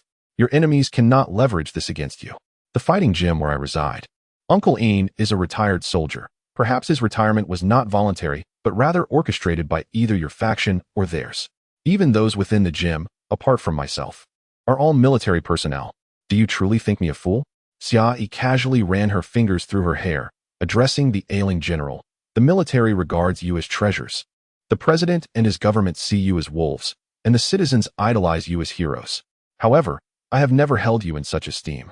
What recognition from the Yuan family is worth? Moreover, can you, bound by the honor of a soldier, deny that Xia Shilian was not a victim of assault? The old general fixed his steely gaze upon the girl standing at the foot of his bed. Upon closer inspection, her visage bore a striking resemblance to Salome. In other respects, she resembled the woman who perpetually wore a smile. Without a moment's hesitation in response to Xia Yi's inquiry, he declared, I do not deny it.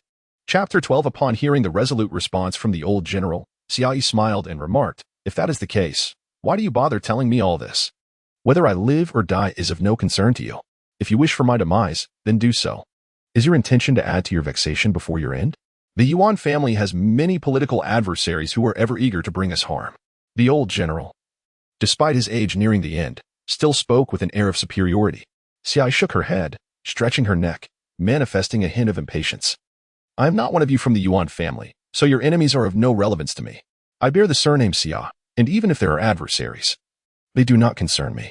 We may wish to deny it, yet some desire our acknowledgement. The old general spoke coldly, his demeanor reminiscent of Edie.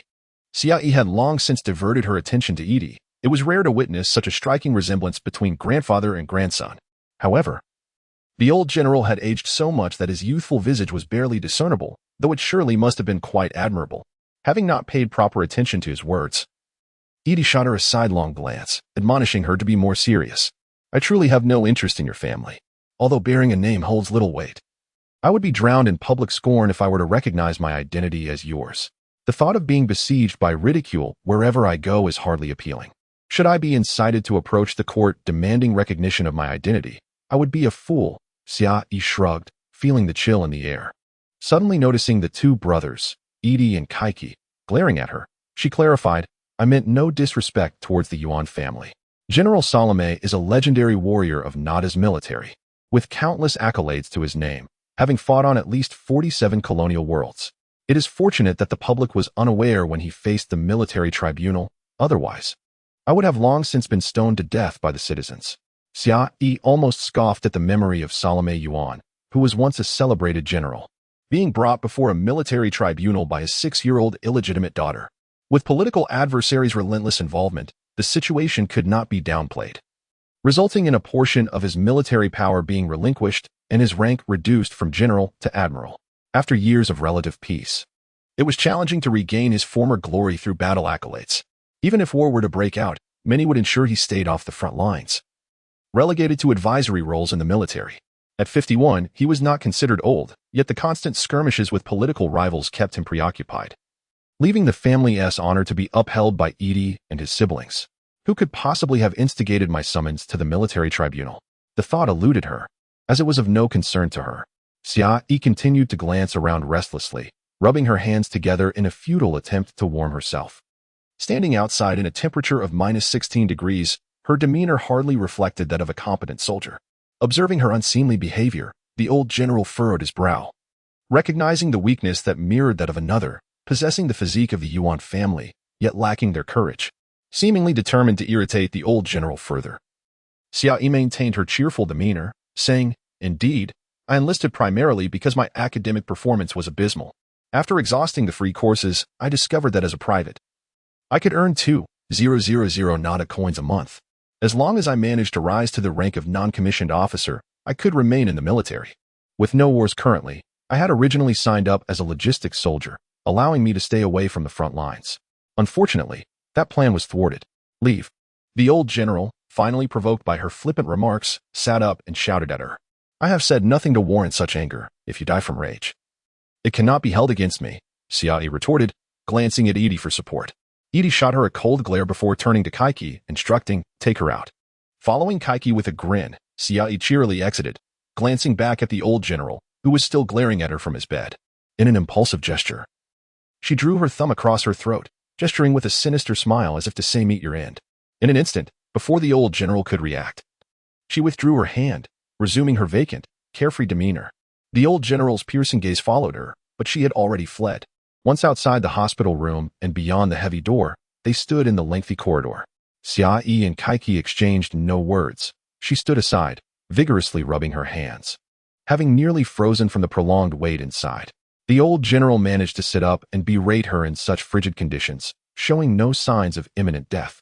Was it possible that they kept him in such low temperatures to slow cellular activity and extend his life for a few more days?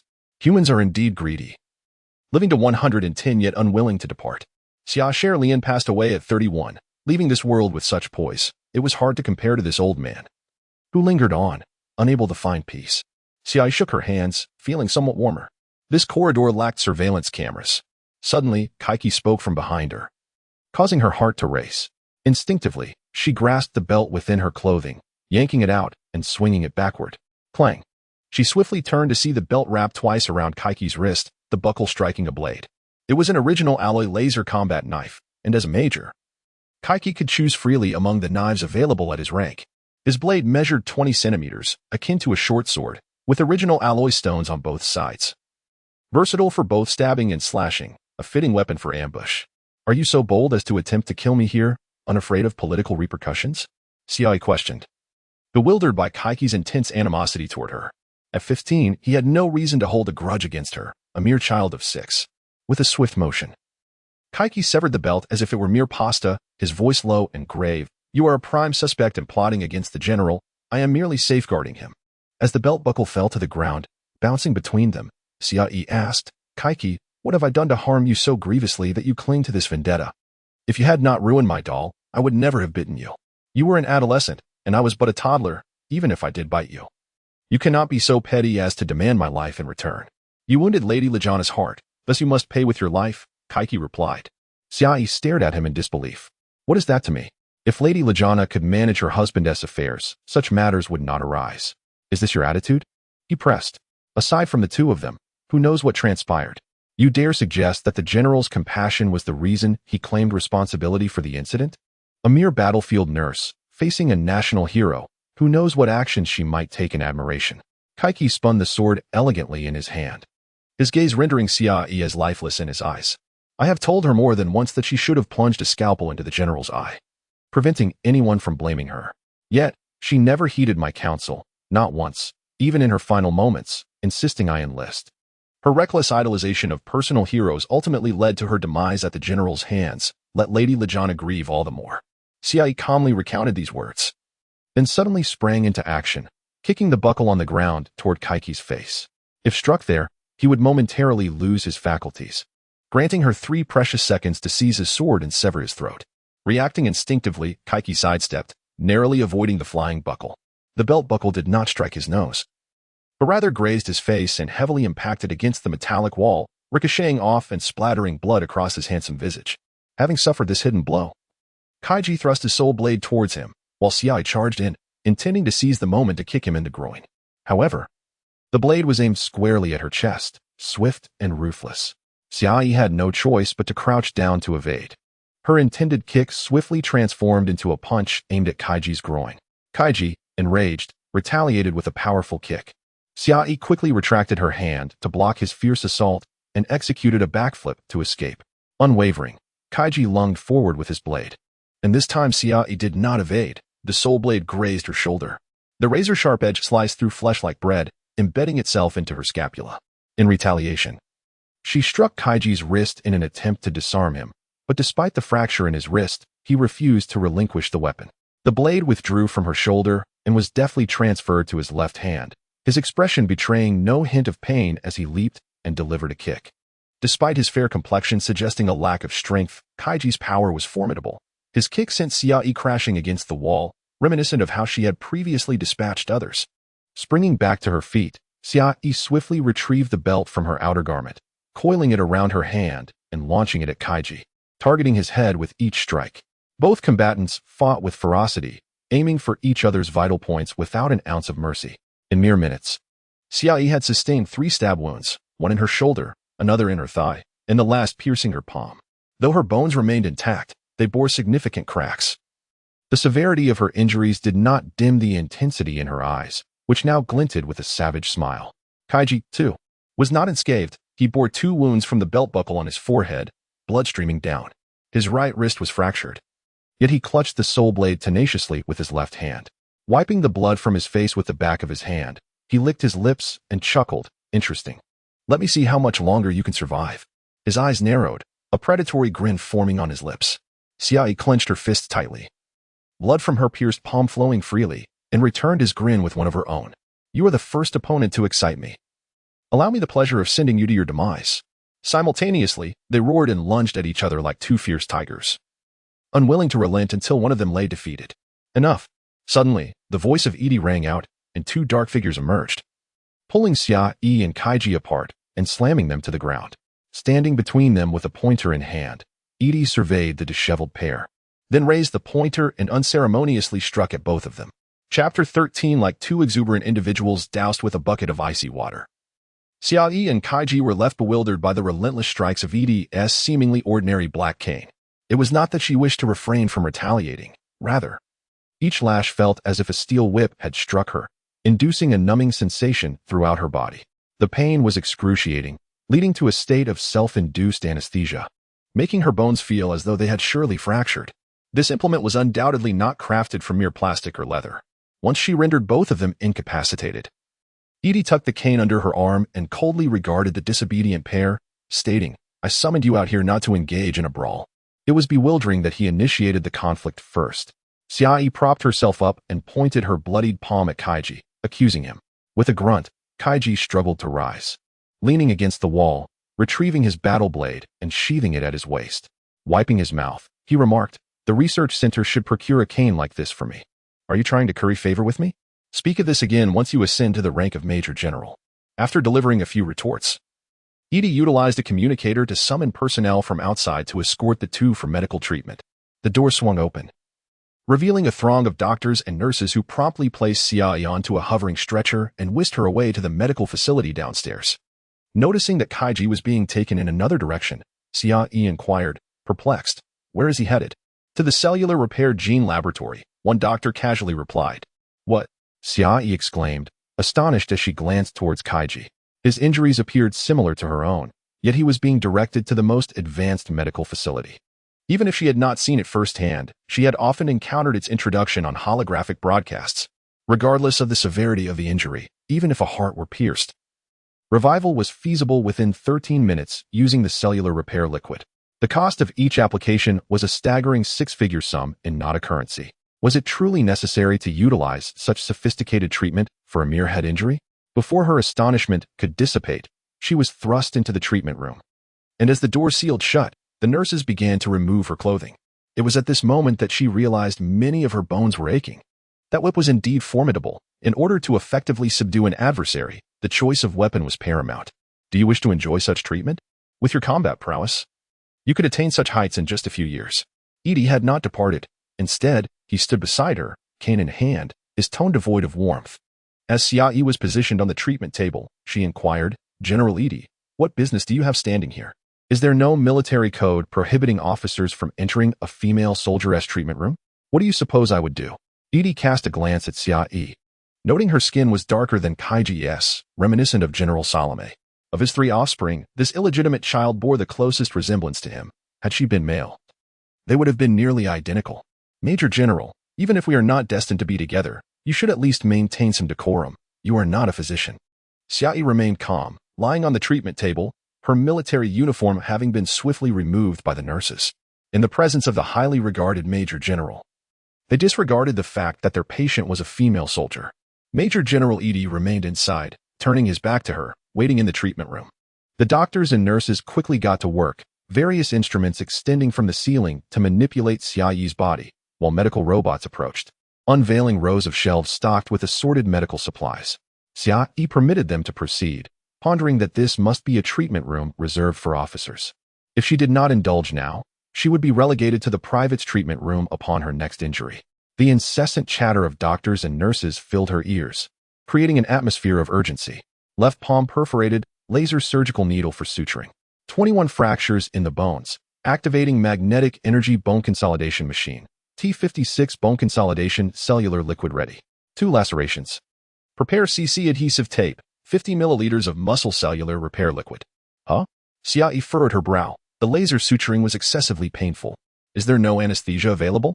Noticing her muscles tense, a doctor advised, relax a bit. Muscle contraction must remain active, thus anesthesia cannot be administered. Proper suturing necessitates a state of relaxation.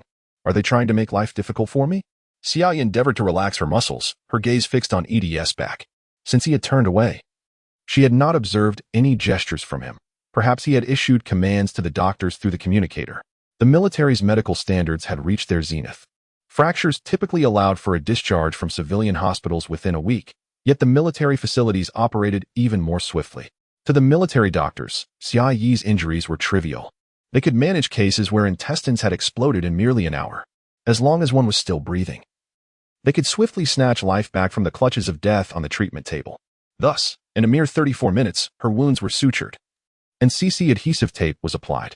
The muscle cellular repair liquid and T56 bone consolidation cellular liquid required time to develop, necessitating a few days of hospitalization.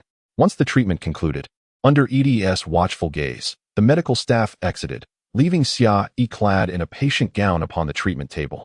Have you made your decision in 30 minutes? ED's demeanor remained as frigid as ever. Xiaoyi smiled at him, responding, Major General, perhaps you might consider softening your tone when making requests. A touch of emotion wouldn't go amiss. I am merely offering a suggestion. It would be prudent to keep you within our sphere of influence, lest you be exploited by others within the military. Ed raised his chin, regarding Xiaoyi on the treatment table with a cool gaze. He had always been aware of her background. Even as a child, she bore a smile, refraining from chaos and disputes.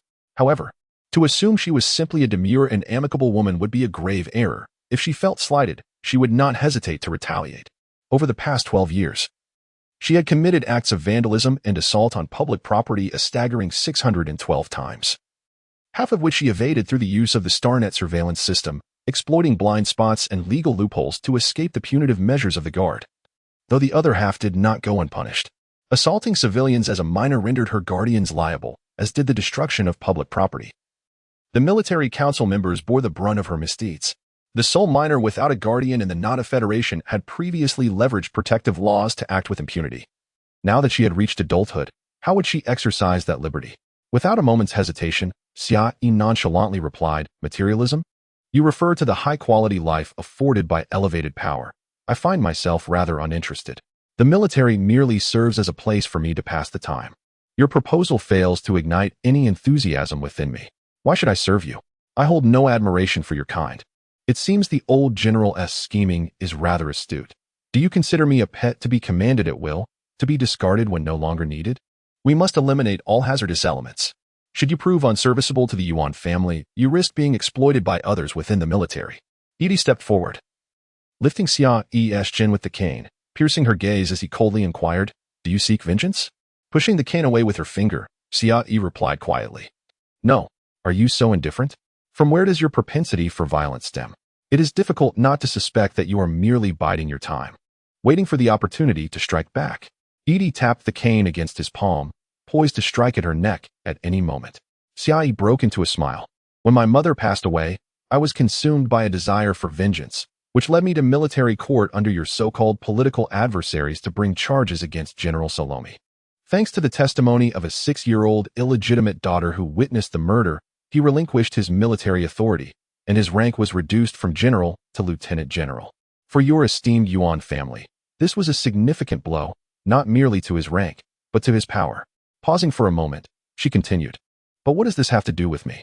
It is merely a matter of military power and politics, a game played by you influential figures.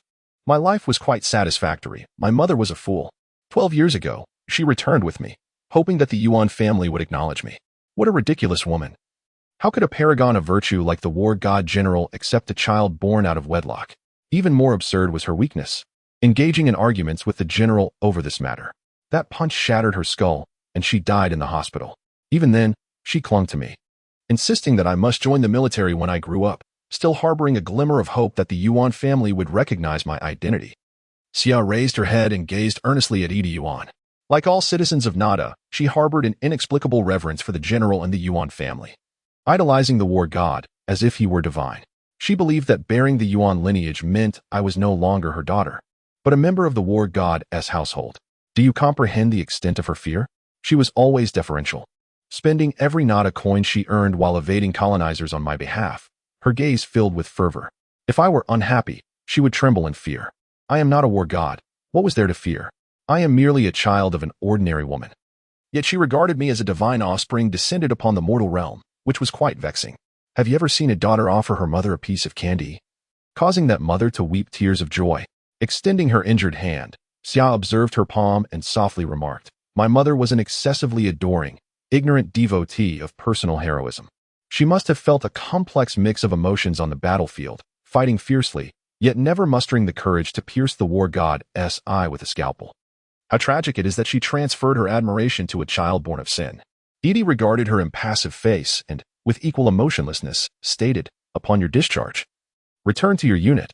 I will arrange your assignment. You may think that killing me or being killed by me would be far easier than receiving deployment orders. Xia fixed her gaze upon his eyes, revealing a sinister smile. Suddenly, Major Edie drew a blade from his waist, and a second later, the edge of his war spirit sword pressed against Xia's neck. He coldly declared, this is not a primitive society. Do you wish to confront me unarmed? You have merely vandalized some public property and bested a few weaklings. You have yet to witness the true carnage and brutality of war. The Na'vi are unworthy to engage with me. Only when your body is drenched in the blood of your enemies and you have undergone the baptism of a soldier will you be deserving to stand before me and issue a challenge. Retracting his war spirit sword, Major Edie left the treatment room without a backward glance, giving a few instructions to the doctors outside before departing. Xia touched her neck, feeling the cut from the blade. Leaning against the treatment bed, she remarked with indifference, how boring. Chapter 14. The sunlight, gentle breeze, spacious windows, and beautiful nurses in the military district made Xia feel quite comfortable in this hospital. Compared to the tin-like barracks, this military hospital filled with greenery was a far better option. Why cover up? It's just changing clothes. We're all women and soldiers here. Who would be peeking? Xia grumbled, glancing at the female soldier beside her. The soldier shot her a disapproving look. In their 5-person room, it was only the two of them. Initially, she thought there had been a mistake in assigning the rooms, mistaking the male soldiers for female ones. However, once Xia smiled at her, she realized this was merely a cute girl with a bit of charm. With the current absence of combat situations, injuries mostly occurred during training, resulting in a scarcity of female soldiers in the military hospital. Most patients were there for illnesses, and the number of soldiers admitted due to injuries was pitifully low. The female soldier sharing the room with Xia was named Lillian, who was hospitalized for a heart condition. Fortunately, modern medicine could treat her ailment. However, being merely a private with 1 year of service, she lacked the qualifications for the gene repair chamber and could only undergo surgery followed by expensive myocardial stabilizing treatments. She would have to remain here for 6 months. The best part was that she didn't have to cover any expenses, a significant improvement over outside treatment. Everything was satisfactory, except for her roommate, Xia. Whenever Lillian thought of Xia, her teeth clenched. Initially, she found this cheerful girl quite endearing. But after just 5 days, she felt utterly tormented. Although the person sleeping next to her was a woman, it felt as if she were being harassed by men all day. During clothing changes, Xia shamelessly stared at her, her gaze lingering on sensitive areas, even more brazen than a man. Eventually, Lillian drew the curtains, yet she could still feel Xia's burning gaze from the adjacent bed. However, it was different from that of someone with same-sex inclinations. It was more of an admiration, which was unbearable. Xia shifted her gaze from Lillian's chest and leaned back on the bed, contemplating her impending discharge in 2 days. With so many injuries, she was expected to return to training in just 7 days. The military doctors were truly cruel. It was not wartime, and they should allow more time for recovery. Just then, an excited voice echoed from the doorway, Xia, I finally found you.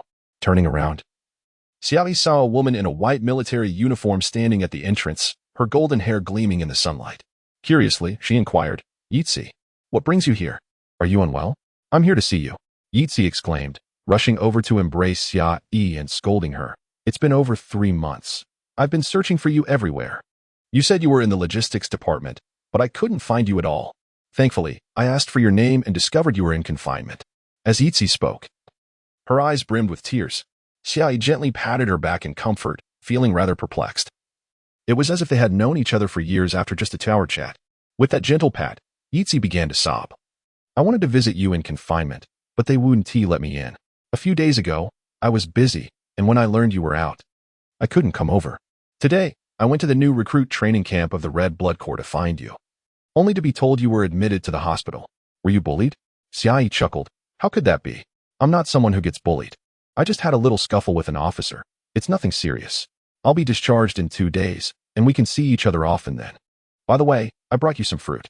Wiping her tears, Yitzi retrieved a small box, placing it on the bedside cabinet. The 10-centimeter wide box opened to reveal a rush of cool air, exposing an array of beautifully cut fruits, complete with forks. Seeing the box of cut fruits, Xiaoyi felt a headache coming on. Although it was refrigerated, cut fruits wouldn't last long. And there was so much that she couldn't possibly eat it all without wasting some. Yitzi had already picked up a fork and cheerfully said, "Open up. I'll feed you." Xiaoyi was taken aback. The service was far too good. Had she stumbled upon a stroke of good fortune? Nevertheless, she obediently opened her mouth, accepting Yitzi's generous offering. The fruits seemed to have been sent from a colonial planet. Such delectable fruits were not produced on Nadas. Xiaoyi squinted and smiled. Did something happen with you? Yitzi paused, then fed Xiaoyi another piece of fruit, shaking her head. No, I'm doing well in the military band. Really? Xiaoyi observed her closely, sensing that something was amiss. Yitzi's earlier tears were likely a cover-up. However, she brushed it aside and remarked, with your family's wealth, a beautiful girl like you joining the military band shouldn't attract the attention of officers. Perhaps those girls from the band, not as fortunate as you, have banded together to isolate and bully you? No, we're all new recruits, just out of school. Even if there are minor conflicts, no one dares to cause trouble with a non-commissioned officer around. Yitzi's eyes flickered, but she maintained her calm demeanor. Xiaoyi continued munching on the fruit, responding with a casual, "Oh." Yitzi changed the subject, sharing stories about her training and experiences in the military band. Lacking robust physical strength, she lamented about the morning physical training, envying the new recruits in the Marine Corps who could run over 10 kilometers without breaking a sweat. This reminded Xiaoyi that she hadn't attended a single training session, spending all her time in confinement. All things considered, she had only attended a half-morning lecture on weaponry, leading an incredibly leisurely life. Xiaoyi, once the new recruit training is over, will you be staying with the Marine Corps? Yitzi asked curiously, surprised that someone from the logistics department would suddenly switch to the Marine Corps. Moreover, she had heard that the Red Blood Corps did not accept female soldiers, which must be quite challenging for one amid a sea of men. Scratching her head, Xiaoyi replied, I have no idea. Let them do as they please. Wherever I go, I'll manage. It's not a big deal even if I end up on a colonial planet. It might be even more comfortable there. What if you go far away? What will happen to me? Yitzi pouted, looking at her with a pitiful expression. We can stay in touch via the Star Network. We can use video calls, so distance won't matter. Xiaoyi felt overwhelmed by this sudden friendship, regretting taking advantage of others earlier. Still, she examined Yitzi's white military uniform. Members of the military band wore white uniforms, suggesting they didn't have to do much work. Nowadays, the laundry machines were incredibly convenient. Dirty clothes could be tossed in along with shoes. There was no need for water. In just 3 minutes, everything, including shoes, would be cleaned, appearing as good as new. And everyone wore spotless uniforms. However, there was a downside to the military uniforms. They made everyone appear flat-chested, as if women were turning into men. Xiaoyi casually reached out and patted Yitzi's chest, pondering, I wonder how these uniforms are made. They look so flat when worn. Yitzi blushed, covering herself with her hands. Playfully pushing Xiaoyi away, what are you doing? Nothing. I'm just curious about the design of the uniform, Xiaoyi replied, her expression innocent and pure, as if she were genuinely interested in examining the military attire. Am I wrong? This uniform really has a design flaw, Xiaoyi remarked. No longer touching, but pointing with her finger, nodding in agreement. Yes, it's still soft, different from how it looks. Yitzi hurriedly swatted Xiaoyi's hand away. Don't do that. If others see, they'll talk. Lillian, lying on the adjacent bed, watched the two flirt with disdain, casting a contemptuous glance at Xiaoyi. This individual is indeed deliberate, all the while feigning an innocent facade, more loathsome than those lascivious men, a mere demon cloaked in layers of purity and femininity. Due to impending training, Yitzi had to depart after an hour, reluctantly leaving the hospital room under Xiaoyi's smile, while Xiaoyi languidly reclined. She extended her hand, murmuring to herself, The texture is delightful. Both the posterior and bosom exhibit remarkable elasticity. Which area deserves a perfect score? I must change rooms. In a sudden burst of energy, Lillian leapt up, disregarding her heart condition, and rushed out. Xiaoyi, observing her dash from the room, remarked in confusion. Isn't it more convenient to call the doctors and nurses from here? Why venture out when we have video calls available? Ultimately, Lillian did not change rooms. 2 days later, when Xiaoyi was discharged, she discreetly summoned a few comrades to bring wine and desserts for a celebratory gathering. However, excessive drinking led to a heart attack that required emergency intervention, resulting in all comrades who brought the alcohol being confined for 7 days. Colonel Kaji had long departed from the military hospital. The gene repair chamber was excessive for his injuries, allowing him to be discharged without issue after just 2 days. Eddie instructed him to refrain from engaging with Xiaoyi for the time being. He chose to ignore her presence and directly transferred her to the new recruit training camp. She was to follow the training regimen of others without question. The training encompassed physical fitness, military knowledge, agility, and combat skills. Running was an essential component, as Marines would later need to carry heavy weaponry, necessitating daily runs while donning weighted gear. Each recruit bore a baseline weight of 50 kilograms, running 20 kilometers at headquarters before returning.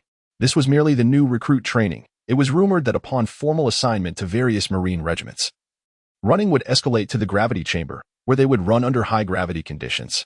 Even the simple act of lifting a leg felt akin to hoisting a heavy load, making the prospect of running a torturous endeavor. Xiaoyi excelled in all training aspects. She preferred physical training over academics. However, if it required her to exert herself fully in pursuit of first place, she had no inclination for such a pursuit. Let those zealous men vie for the spotlight. Her training was not for that purpose. 3 months later, Eddie reviewed Xiaoyi's training report and coldly remarked, "Lacks spirit, too scattered and slow. She requires an environment filled with passion." "Sir, the military council seems intent on intervening in this matter," whispered Aiden Yuan. "The military council." Eddie furrowed his brow, then waved dismissively, deciding to disregard them for the moment. They would require time to argue. For now, she would be assigned to the Red Blood Regiment's Mech Battalion. It was absurd for the military council to attempt to allocate a private. Let us not forget the existence of the neutral faction. Understood. I will attend to it immediately. Chapter 15. The Mecha Camp, a place imbued with fervor and passion. Here lies the pinnacle of terrestrial offensive capabilities, equipped with the latest weaponry, and serves as an exceptional platform for ambition. Though it is categorized as a ground assault unit, it does not entirely conform to the conventional notion of a ground combat brigade. Each battalion possesses a mecha camp, which, while subordinate to the respective brigades, proudly flies its own banner, distinctly separate from the ordinary ground troops.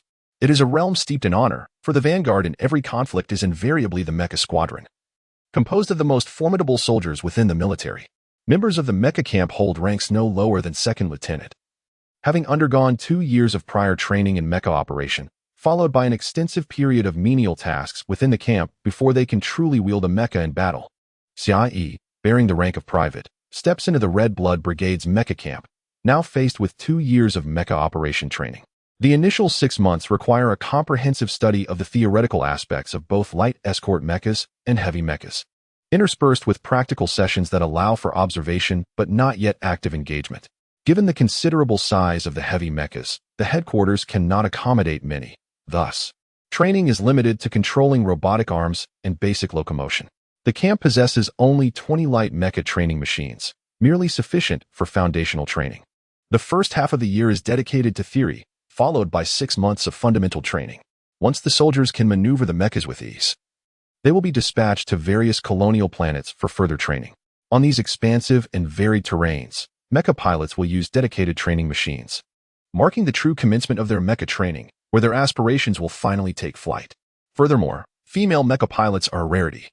Those who do enter the camp must exhibit extraordinary prowess. Faced with 20 fellow trainees, Xiaoyi feels an overwhelming sense of pressure. All are officers of the rank of lieutenant, selected from the elite of the Red Blood Brigade, while she stands as the sole recruit with merely 3 months of training. Her presence is strikingly conspicuous, a blatant indication of her preferential treatment. Xiaoyi begrudges her superior, Edie, for placing her in a mecha camp where only those ranked second lieutenant and above are permitted. If a favor had been extended, why not confer upon her the rank of second lieutenant outright? Now, with only a single silver stripe adorning her collar, she feels like an oddity among the officers. Curiosity surrounds Xiaoyi, who occupies the last position in the second row. They assume she is merely there to assist with menial tasks. The mecha camp is brimming with responsibilities, from maintaining the freshly cleaned mechas to applying protective lubricants, duties that necessitate human touch, as many tasks are too intricate for machines. In a military where robots perform the majority of labor, the mecha camp stands as the most labor-intensive unit, with numerous logistics personnel engaged in menial work. After 3 years of service here, one might retire, having served as a caretaker for mechas.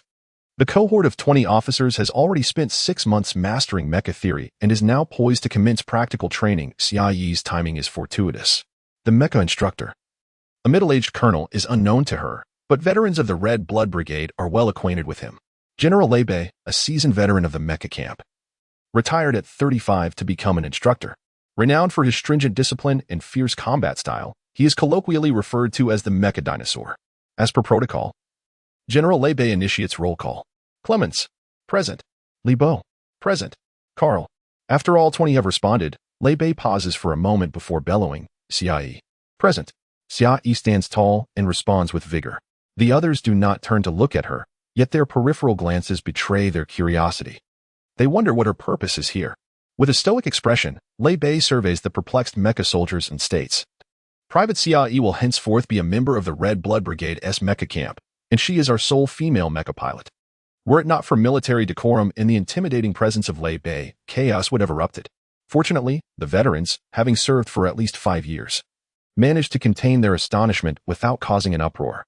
Each cast furtive glances at Xiaoyi. The presence of a mere private, let alone a female, is perceived as an affront to those who have bled and fought to earn their place in the mecha camp. Xiaoyi remains silent, still grappling with the uncertainty of why Edie had thrust her into this role. Surrounded by officers, her very presence draws unwarranted attention. Today, we shall engage in practical mecha operation, Lei Bei announces. 9 of you will control heavy mechas, while the remaining 12 will operate light escort mechas. However, mecha pilots must be proficient in more than one type of mecha. Thus, we begin with the more agile light mechas. Despite Xiaoyi's unexpected inclusion, the allure of the mechas captivates the group. All eyes shift to Lei Bei as he gestures, prompting the metallic wall behind him and to his left to rise, revealing 20 light mechas that glide forth. These training machines are 4th-generation light mechas, while the battlefield is currently graced by the sleek and sophisticated 6th-generation models. Deemed outdated, these relics have been relegated to serve as foundational training machines. Unlike the 6th generation, which boasts a form-fitting design of no more than 1 centimeter in thickness, the 4th-generation mechas sport shells that are a daunting 10 centimeters thick, with some areas exceeding 20 centimeters to accommodate wiring and circuitry. They are far from being classified as light mechas. Rather, they resemble cumbersome robotic exoskeletons. The training machines gleam under the light, polished to perfection by the diligent logistics personnel. Xiaoyi surveys the mechas, estimating that donning one would elevate her stature to over 2 meters, a significant enhancement compared to her natural physique. Indeed, the 5th and 6th generation mechas appear far superior. With only 20 machines available, and as an unexpected addition, Xiaoyi's lack of foundational knowledge precludes her from immediate operation of a mecha. In truth, Xiaoyi had no intention of clamoring for a turn in the mecha. Her ignorance of the theoretical knowledge necessary to control such antiquated machines left her feeling ill-equipped. She had glimpsed the 6th-generation mechas in recruitment footage, their streamlined forms exuding a sense of effortless command. Suddenly, a voice breaks through, "Sir." A robust lieutenant calls out, "We have a lady among us." Yet these mechas lack female configurations, which may hinder her training. The female version of the light escort mecha exists only in the 6th generation, with a single combat model controlled by General Chinel, while the rest serve ceremonial purposes. Lei Bei, displeased with Xiaoyi's unexpected presence, shares the sentiment that this is a battlefield for soldiers, not a playground for women. Such an occurrence has never transpired in any other mecha camp, and the introduction of a female recruit is perceived as an affront to the mecha pilots of the Red Blood Brigade. Xiaoyi remains mute, acutely aware that she is indeed a product of favoritism, albeit unwillingly. Were it feasible, she would gladly step aside to join the logistics personnel in maintaining the mechas. For her original intent was to pursue a role in logistics. "Sir, I am willing to relinquish my mecha for Xiaoyi's use, though I fear it may not suffice." The lieutenant, well versed in the needs of women, proposes seriously, considering physical differences. I suggest we install a blood reservoir or a storage compartment for feminine necessities within the lower section of the mecha. His comments spark an uproar of laughter. And to everyone's surprise, Lei Bei refrains from silencing them. The realization dawns that he, too, harbors discontent regarding the inclusion of a woman in the mecha camp, leading to a chorus of laughter and agreement among the ranks. Xia Yi tilted her head to observe them. Each individual towered over her. All seasoned officers who had seen the front lines, exuding an aura of formidable strength. She suddenly licked her lips and muttered, "So weak." The lieutenant, who was laughing heartily and eager to voice further opinions, suggested that women ought to join the military band and medical units, questioning what a mere private was doing in a mech battalion. Before he could finish his thought, a shadow lunged before him, and a fist struck his face with a resounding crack. Xia Yi's blow sent 4 teeth flying, and blood erupted from his mouth. He staggered, losing his balance and collapsing backward, only to be caught by those behind him. Everyone was taken aback. A brawl had erupted at headquarters. In that moment, Xia Yi showed no signs of stopping. She raised her foot and delivered a powerful kick to his face, forcefully driving it into the floor, causing another 6 teeth to scatter. The lieutenant lost consciousness instantly. This blatant provocation ignited the dissatisfaction of the other officers. How audacious for a private, especially a woman, to strike an officer in plain sight. If she were to defeat him, how could they maintain their status as elites of the Red Brigade? Did she think this was her backyard? At once, 2 men charged at her. One of them, seeing the other approach, hesitated, intending to step back and allow his comrade to confront Xia Yi. 2 men against 1 woman. A victory would bring them nothing but disgrace. Just as he prepared to retreat, he witnessed Xia Yi perform a back handspring, her legs extended for a sweeping kick. With her hands firmly planted, she executed a 720-degree spin kick in midair, sending both men sprawling. Then, with a powerful push, she leapt up, landing on one knee atop the abdomen of a fallen officer, forcing the contents of his breakfast to spill forth. Seizing the fallen officer's belt, she yanked it off with force, turning without a glance and striking the nearest individual beside her. The belt proved to be an effective weapon. She swung it around, mercilessly smashing it against the head of the officer who had hesitated to engage, leaving him bloodied and battered. Such ruthless action incited the anger of the soldiers. There was no reasoning with someone like her, and they all charged together. Xia Yi, brandishing the belt, showed no mercy to anyone who dared to approach, determined to retaliate against anyone who mocked her. Her strength and speed were exceptional, as she wounded all 20 of the robust soldiers. Even a 20-to-1 battle felt disappointingly easy, devoid of challenge or excitement. "Stop right there," Lei Bei shouted, brandishing a teaching baton as he approached, intent on subduing this troublesome presence. Unbeknownst to him, Xia Yi was already caught up in the fray. She swiftly turned and landed a fierce punch squarely on Instructor Lei Bei's face. "How dare you strike an officer?" he bellowed, pointing at her. "Get up, all of you who are still standing. Subdue her." No sooner had he spoken than he received another harsh blow from the belt buckle. Chapter 16. Eddie was furious. Just one day after assigning Xia Yi to the Mecha Corps, this individual had already taken down 20 junior mecha soldiers. To make matters worse, even the instructor, Colonel Lei Bei, had been struck, and it was she who had initiated the confrontation, merely provoked by a taunt from the other party. He glared coldly at Xia Yi, who bore her own wounds and had just returned from the military hospital. "What on earth do you intend to do? They insulted me first, and this was your oversight. As a lowly private, you placed me among the junior officers. Didn't that signal me to confront them?" Xia Yi looked at him with an innocent expression. "Now that I've fought, what else can I do? You think I would allow you to behave this way in the Red Blood Corps?" Major Itty sat before her, his eyes filled with a murderous intent. Xia Yi remained silent, casting him a helpless glance. Regardless, it was too late, and she had been carelessly placed in such a situation. Knowing her temper, why would he throw her into that environment if not to invite trouble for himself? Itty stared at her intently for a long moment before abruptly rising, momentarily making Xia Yi believe he intended to strike her with a riding crop. However, he merely shot her a few cold glances before departing with his aide. The door to the confinement room slamming shut, leaving Xia Yi once again isolated. Sighing with relief, Xia Yi reclined on the bed in the confinement room. After all, she had faced 21 opponents. Her fierce reputation had spread, but her troublesome nature had also made her a pariah within the military. Colonel Lei Bei had lost teeth, suffered 2 broken ribs, one of which nearly punctured her lung. The other 20 soldiers were hardly in better shape, each nursing some degree of fracture. Yet, despite triumphing over 21 adversaries, Xia Yi still found little satisfaction. She had to be cautious not to cause fatal harm. She longed for a place where such concerns were irrelevant. Facing 21 elite members of the Red Blood Corps, CIE had sustained injuries herself, the pain serving as a reminder of her vitality. Will this be mere confinement, or will I face dismissal? Surely, I won't end up in a military tribunal. What would the charges be? Brawling seems too trivial, while murder feels excessively severe. She mused. Regardless, the confinement allowance continues to accrue. With that thought, she buried her head in her pillow, indifferent to how the military intended to handle her situation. Here, she felt at ease. While Kaiji had completely destroyed his office desk in a fit of rage, his loss was not merely the 21 mecha soldiers. Once they received treatment, they could resume training.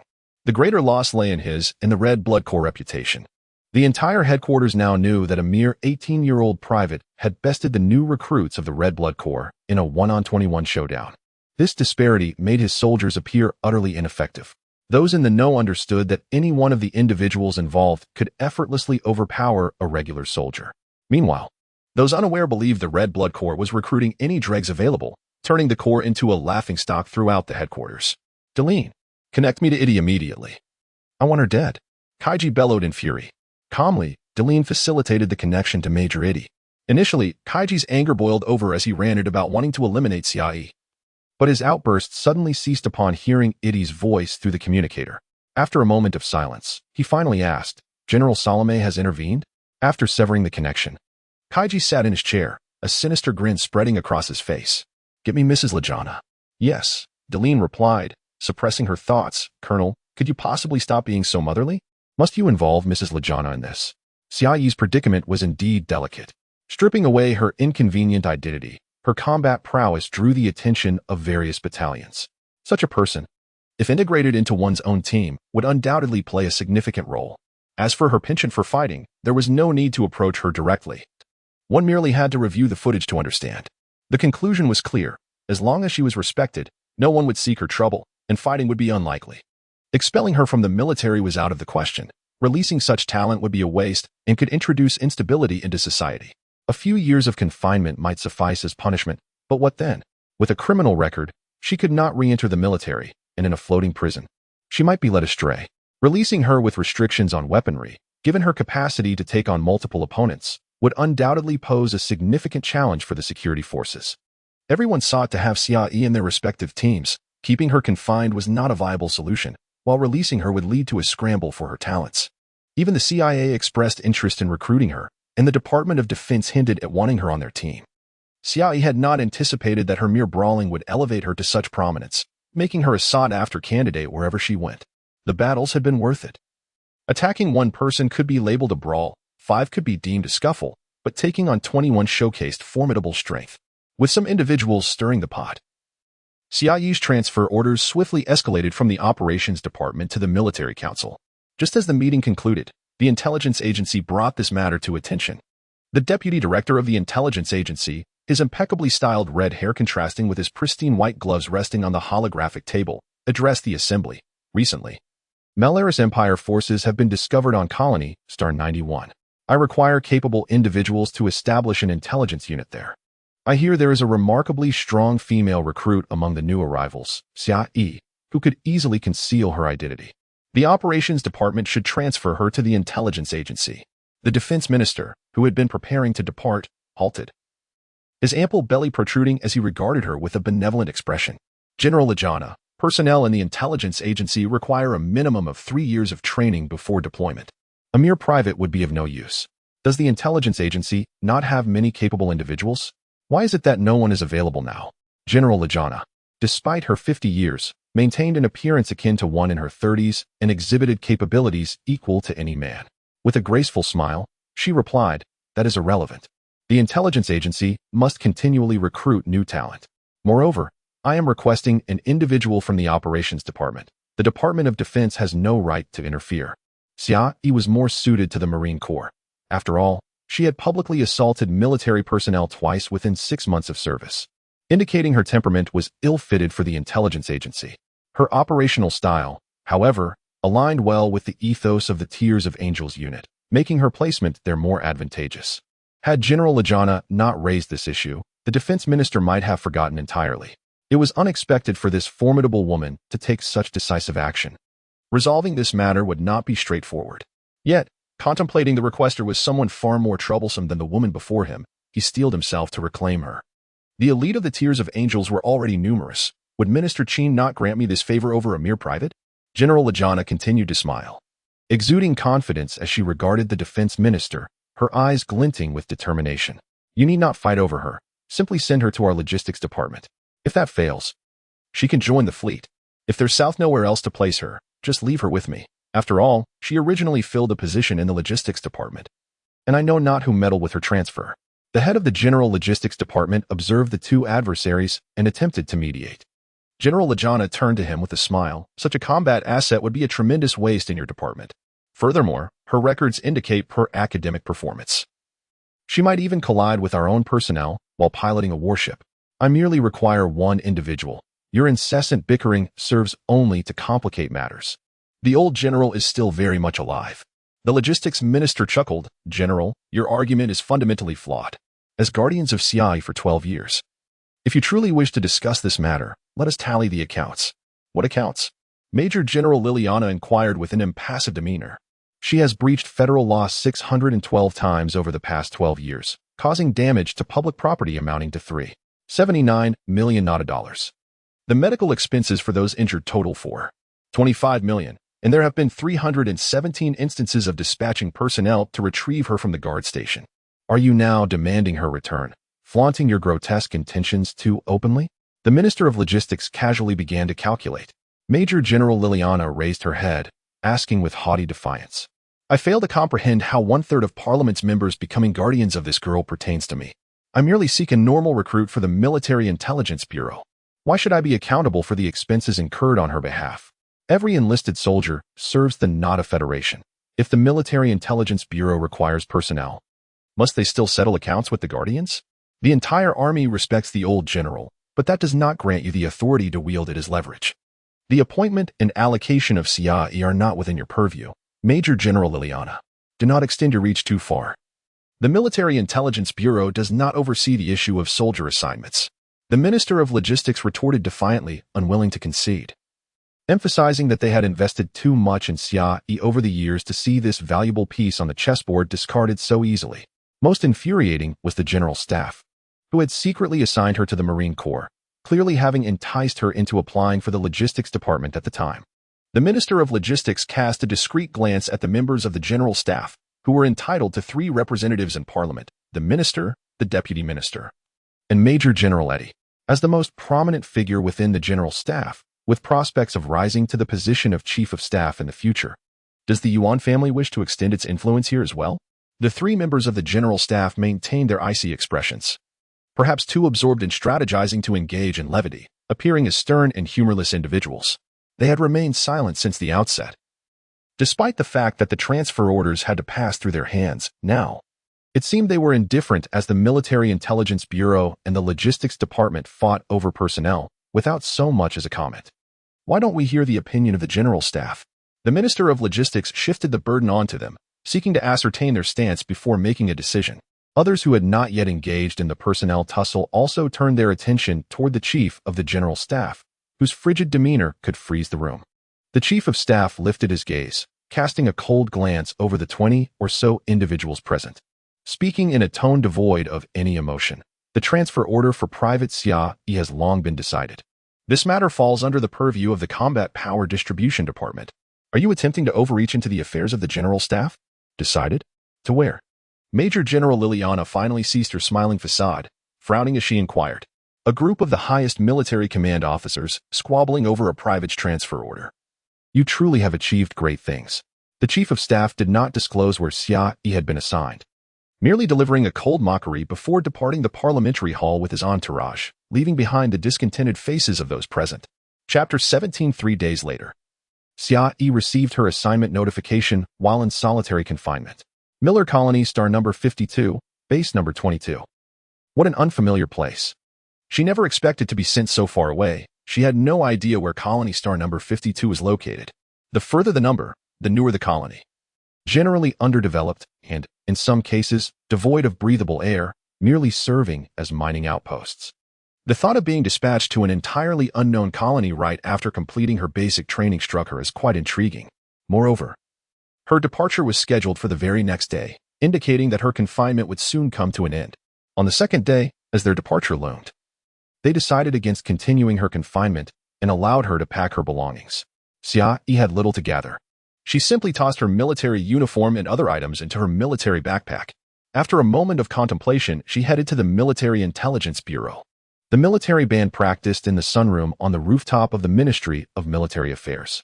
Standing at the door, Xia Yi listened to the beautiful female soldiers playing military music, the melodies rising and falling. It dawned on her that she didn't even know a single military song, rendering her a rather clueless soldier. After a while, the performance concluded, followed by a reprimand from the instructor, and the door finally opened. Xia Yi quietly stood outside, watching the stunning female soldiers pass by her. The beauty of the military band was indeed remarkable. Each one was more enchanting than the last, some even surpassing renowned celebrities in allure. Finally, Easy emerged, her head bowed in deep thought, oblivious to Xia Yi standing at the entrance, and walked past her. Easy, Xia Yi called out, prompting Easy to look up in surprise, her expression shifting to a smile upon recognizing her. Xia Yi, what brings you here? I came to see you. It's almost dinner time. You should be able to go out now, right? Xia Yi asked, glancing through the sunroom window to see the setting sun. Yes, it's Sunday evening, so we aren't required to eat in the cafeteria, Easy replied cheerfully. After a moment's thought, Xia Yi mentioned, there's a bar in Area A, it's called. What was it again? Battlefield Bar, I've been there. It operates until 10:30 p.m., and curfew is at 11, so we can return just in time. Though it's called a bar, they only serve low-alcohol beverages, so we can't drink too much and affect tomorrow's training. Easy seemed quite familiar with the place, immediately recognizing it upon Xia Yi's description. Who said anything about drinking?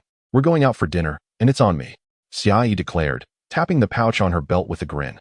Determined to treat Easy to a delightful meal before her impending departure to Miller Colony Star number 52. After all, she had no idea what kind of desolate place awaited her, and if it turned out to be a godforsaken mining station, she would likely be stuck with rationed food. Easy chuckled. All right then. I'll order something extravagant. Not a problem. I have 12,000 Nada coins, so order whatever you wish, Xia Yi replied confidently. However, upon arriving at the Battlefield Bar under EZ's guidance, Xia Yi was taken aback by the prices displayed on the electronic menu. It was exorbitantly expensive. This is outrageous. What a ripoff, she thought bitterly. Here at headquarters, all personal accounts were frozen upon enlistment, and the Nada coins in her possession were solely from military pay.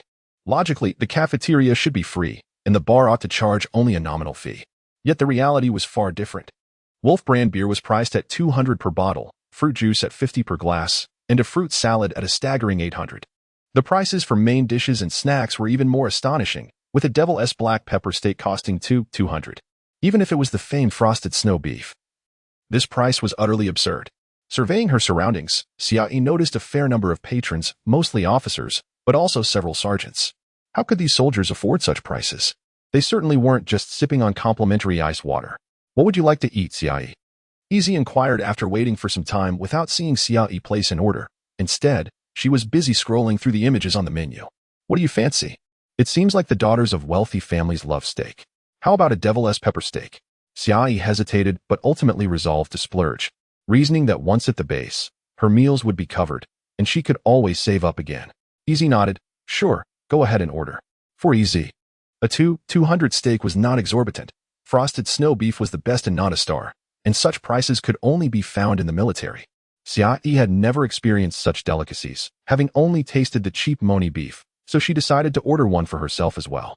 They also ordered a salad and fried shrimp, along with 2 desserts, their names quite intricate. Having always regarded bread as dessert, she was excited to indulge. When it came to beverages, Xia Yi hesitated. Steak generally paired with champagne or red wine, but the prices of the wines were ludicrous. She disdainfully glanced at 2 officers at a nearby table. A colonel was dining with a lovely female officer, and their wine cost a staggering 60,000 Nada coins per bottle. Let us just have some beer. I've heard that soldiers enjoy Wolf brand beer. It embodies the ferocity and agility of a wolf and fosters team spirit. As soldiers, we ought to drink something fitting, not that dainty red wine, Xia Yi said with a smile. Easy had no objections. After all, she had drunk enough wine on ordinary days, so a change of pace was welcome.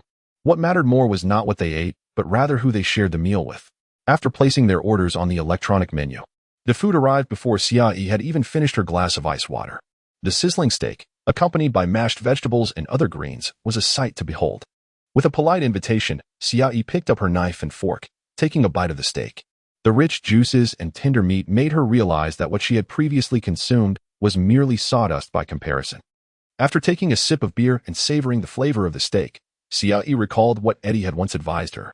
Perhaps pursuing a higher standard of living was permissible under certain circumstances. Xiaoyi, after 6 months of service, their essay break. You get 3 days off. Would you like to return to Nuatai City with me at the end of the month and visit my home? Easy asked, sipping her coffee after finishing her meal.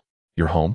Xiaoyi swallowed the last piece of steak, dabbed her mouth with the napkin embroidered with the military insignia, and, under EZ's hopeful gaze, replied, perhaps next time. I'm heading to Miller Colony Star number 52 tomorrow, so I want to be free this year. I'm not sure how long I'll stay there. If I don't get promoted to sergeant, I'll likely return in 3 years. Then, I'll come visit you. EZ looked at her in confusion, taking a moment to process her words. Miller Colony Star number 52? Where is that? I'm not sure. It must be far away, judging by the number, Xiaoyi admitted, too lazy to look it up on the star map. Wait, let me find out, EZ said, her expression tense as she began searching on the interstellar network. The results came quickly. She involuntarily clenched her hands, her mouth feeling dry. It was a 27-day journey from Nada Star, requiring a space jump, and it was a military mining zone. No merchants or civilians were allowed entry. Upon hearing this, Xiaoyi felt disheartened. So it really is a mining zone. I wonder if there's even breathable air. It appears I have offended someone, as I find myself in this predicament. Surely, I am not to be relegated to the role of a miner. Nowadays, mining operations are predominantly automated, with humans relegated to mere supervisory roles at the base. Star 52 is far too distant. Even visual communications are impossible, leaving me no choice but to send messages through the star network. EZ is even more disheartened than she. For venturing to the mining area would render future meetings exceedingly difficult. It would be absurd to wait until 3 years post-discharge to reunite. EZ does not wish for Xiaoyi to retire. She has already resolved to ascend to the rank of officer, and those in the military band are exempt from combat, subsequently advancing towards warrant officer ranks. If Xiaoyi were to retire, in such a vast expanse of colonial worlds, where would she find her friend? In truth, it is of little consequence. Being confined here all day is far less appealing than residing on a colonial planet. At that point, the military personnel would have no authority over me, and engaging in a scuffle might not result in confinement. Xiaoyi chuckled, unfazed by the repeated changes in her assignment. Once you leave, I shall be alone again. EZ lowered her head, stirring her coffee despondently. Xiaoyi gently tapped her hand, gesturing for her to notice a couple at the adjacent table.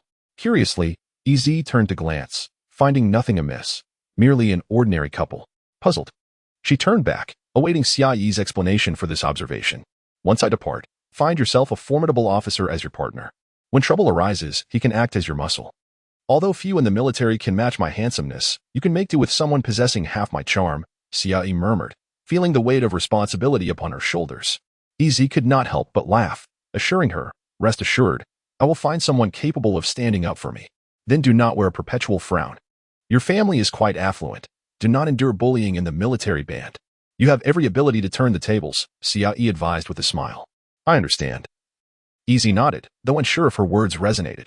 Xiaoyi suspected that EZ would still be troubled by trivial disputes among women, such as beauty contests or wealth comparisons, hardly significant matters. In time, she would undoubtedly grow stronger in the military. On Monday, EZ had training and could not accompany Xiaoyi. Their farewell was bittersweet, embracing for an extended moment before parting.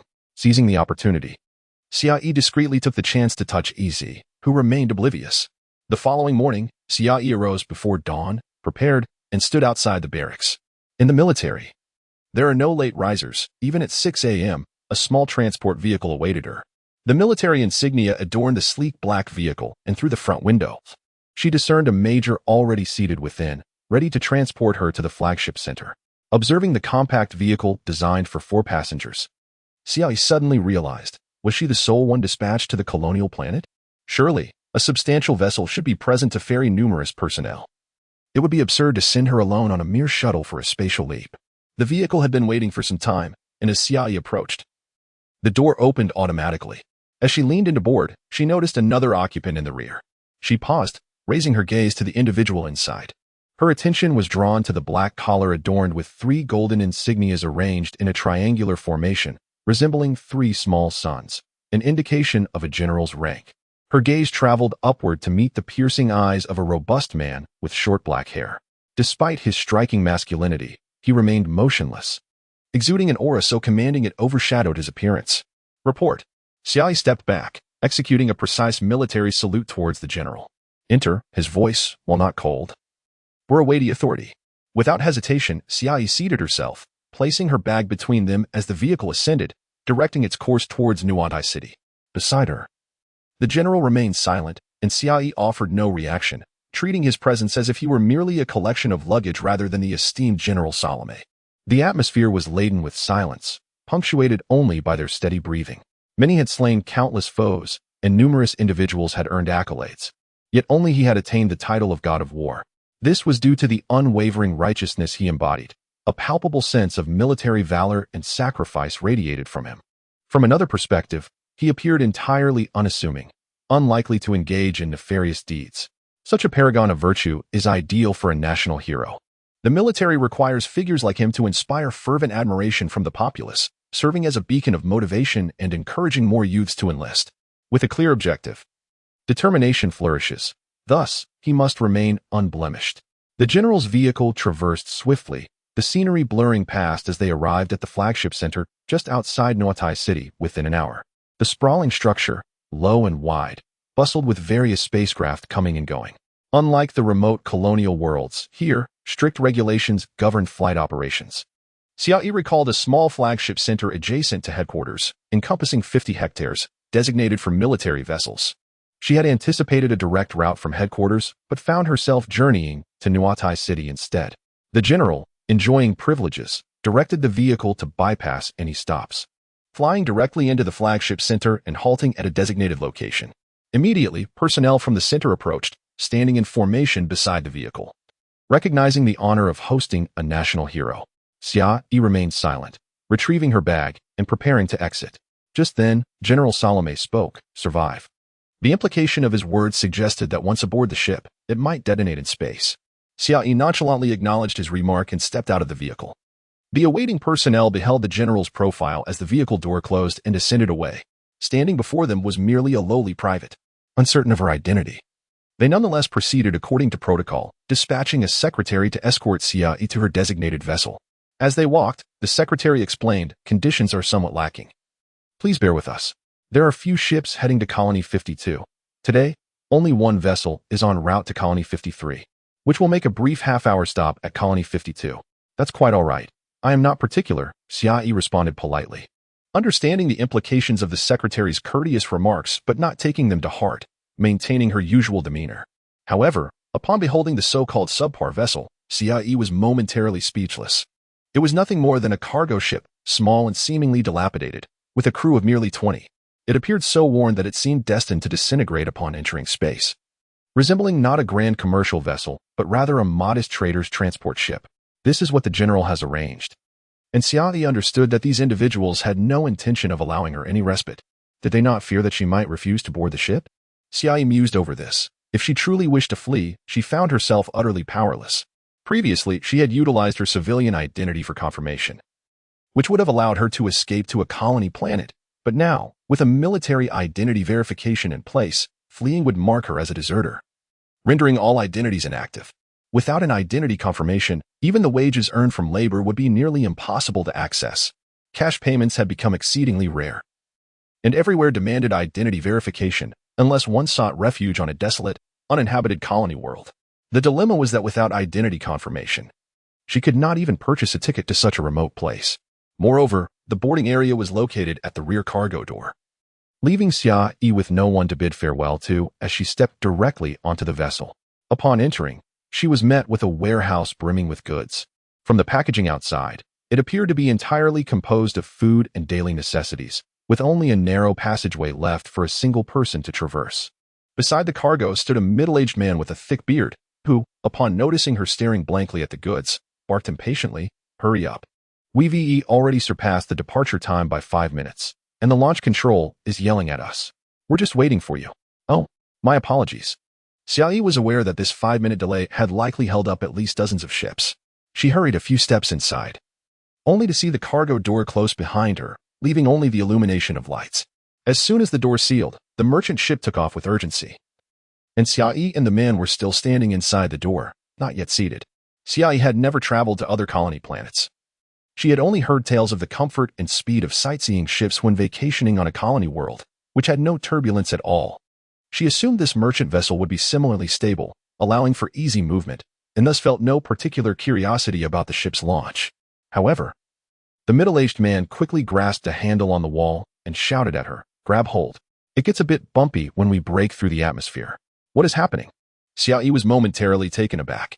Just then, the ship began to tremble violently, and she fell to the ground.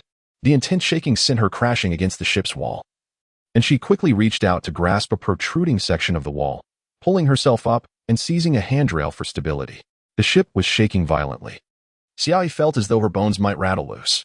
The cargo secured in the hold rattled loudly, threatening to come undone at any moment. Was this what they referred to as turbulence? Was the ship about to explode?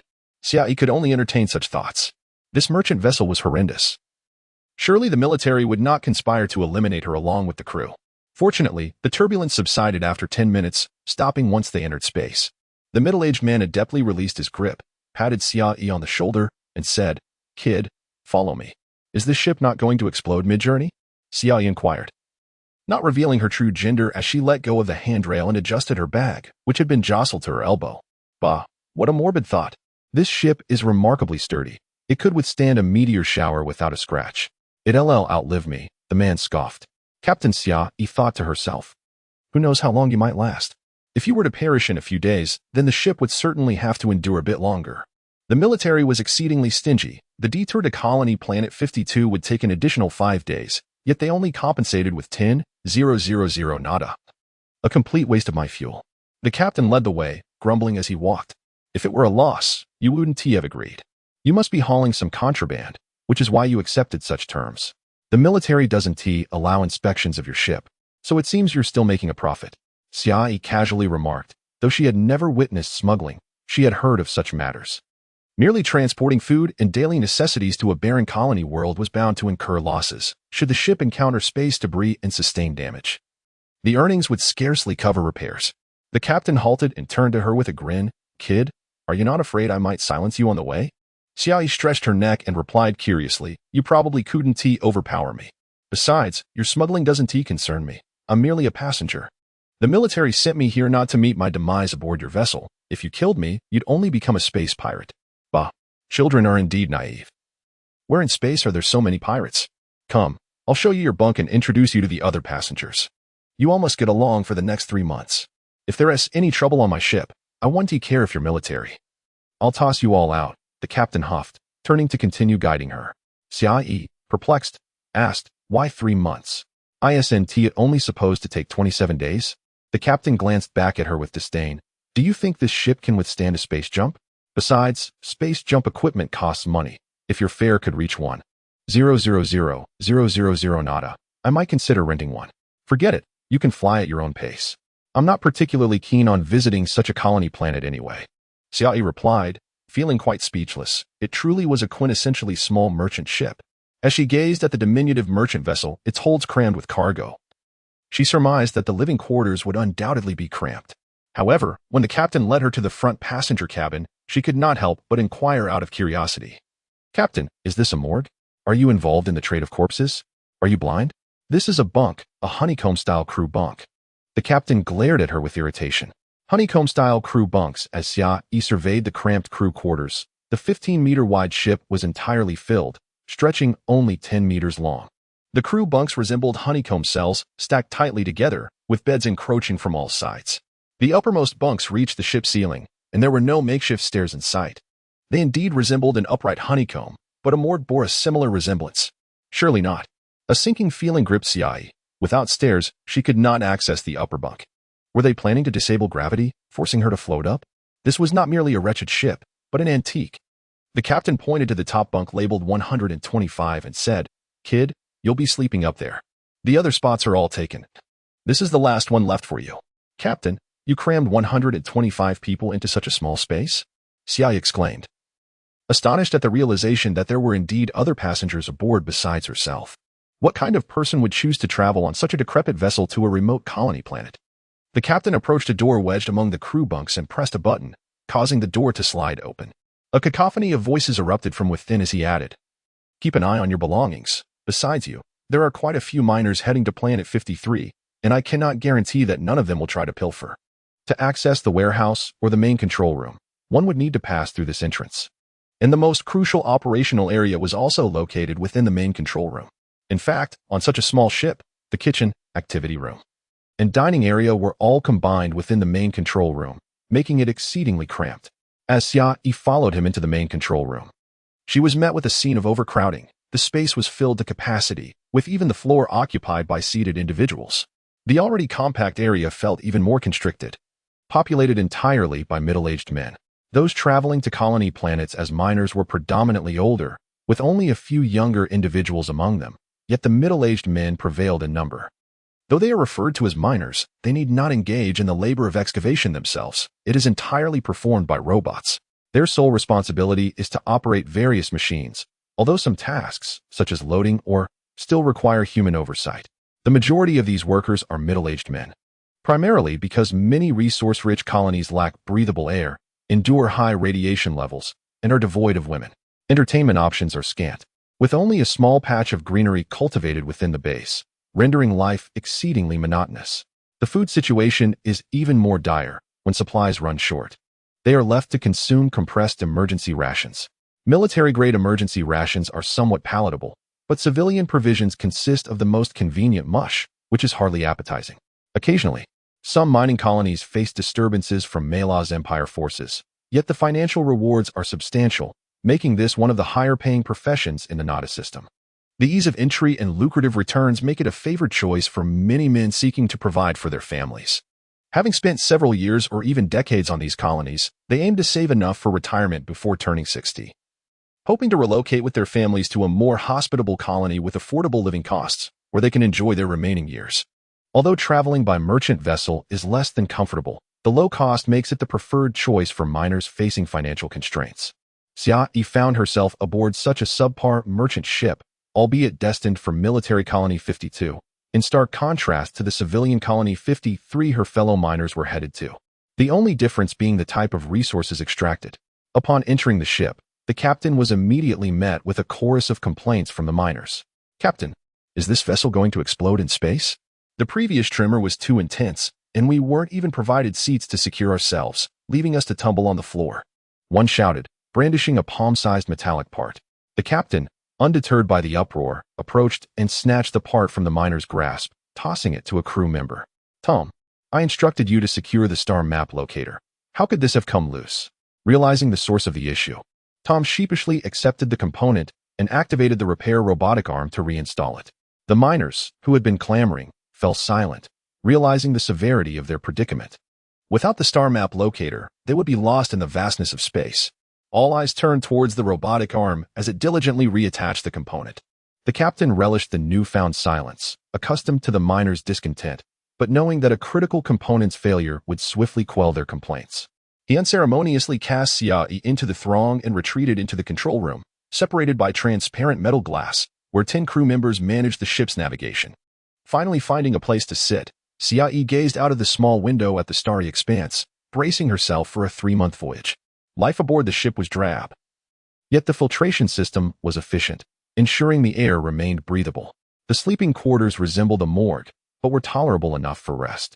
However, the daily transition to and from zero gravity often left her feeling uneasy, especially for those uncoordinated souls who floated aimlessly, flailing like swimmers unable to reach their beds. With only 2 stalls for bathing and restroom use, Xia found herself frequently waiting in line, her patience waning as the days dragged on. She fervently wished for their arrival at Colony 52. The thought of enduring this cramped, unpleasant ship any longer made her want to confront the miserly captain.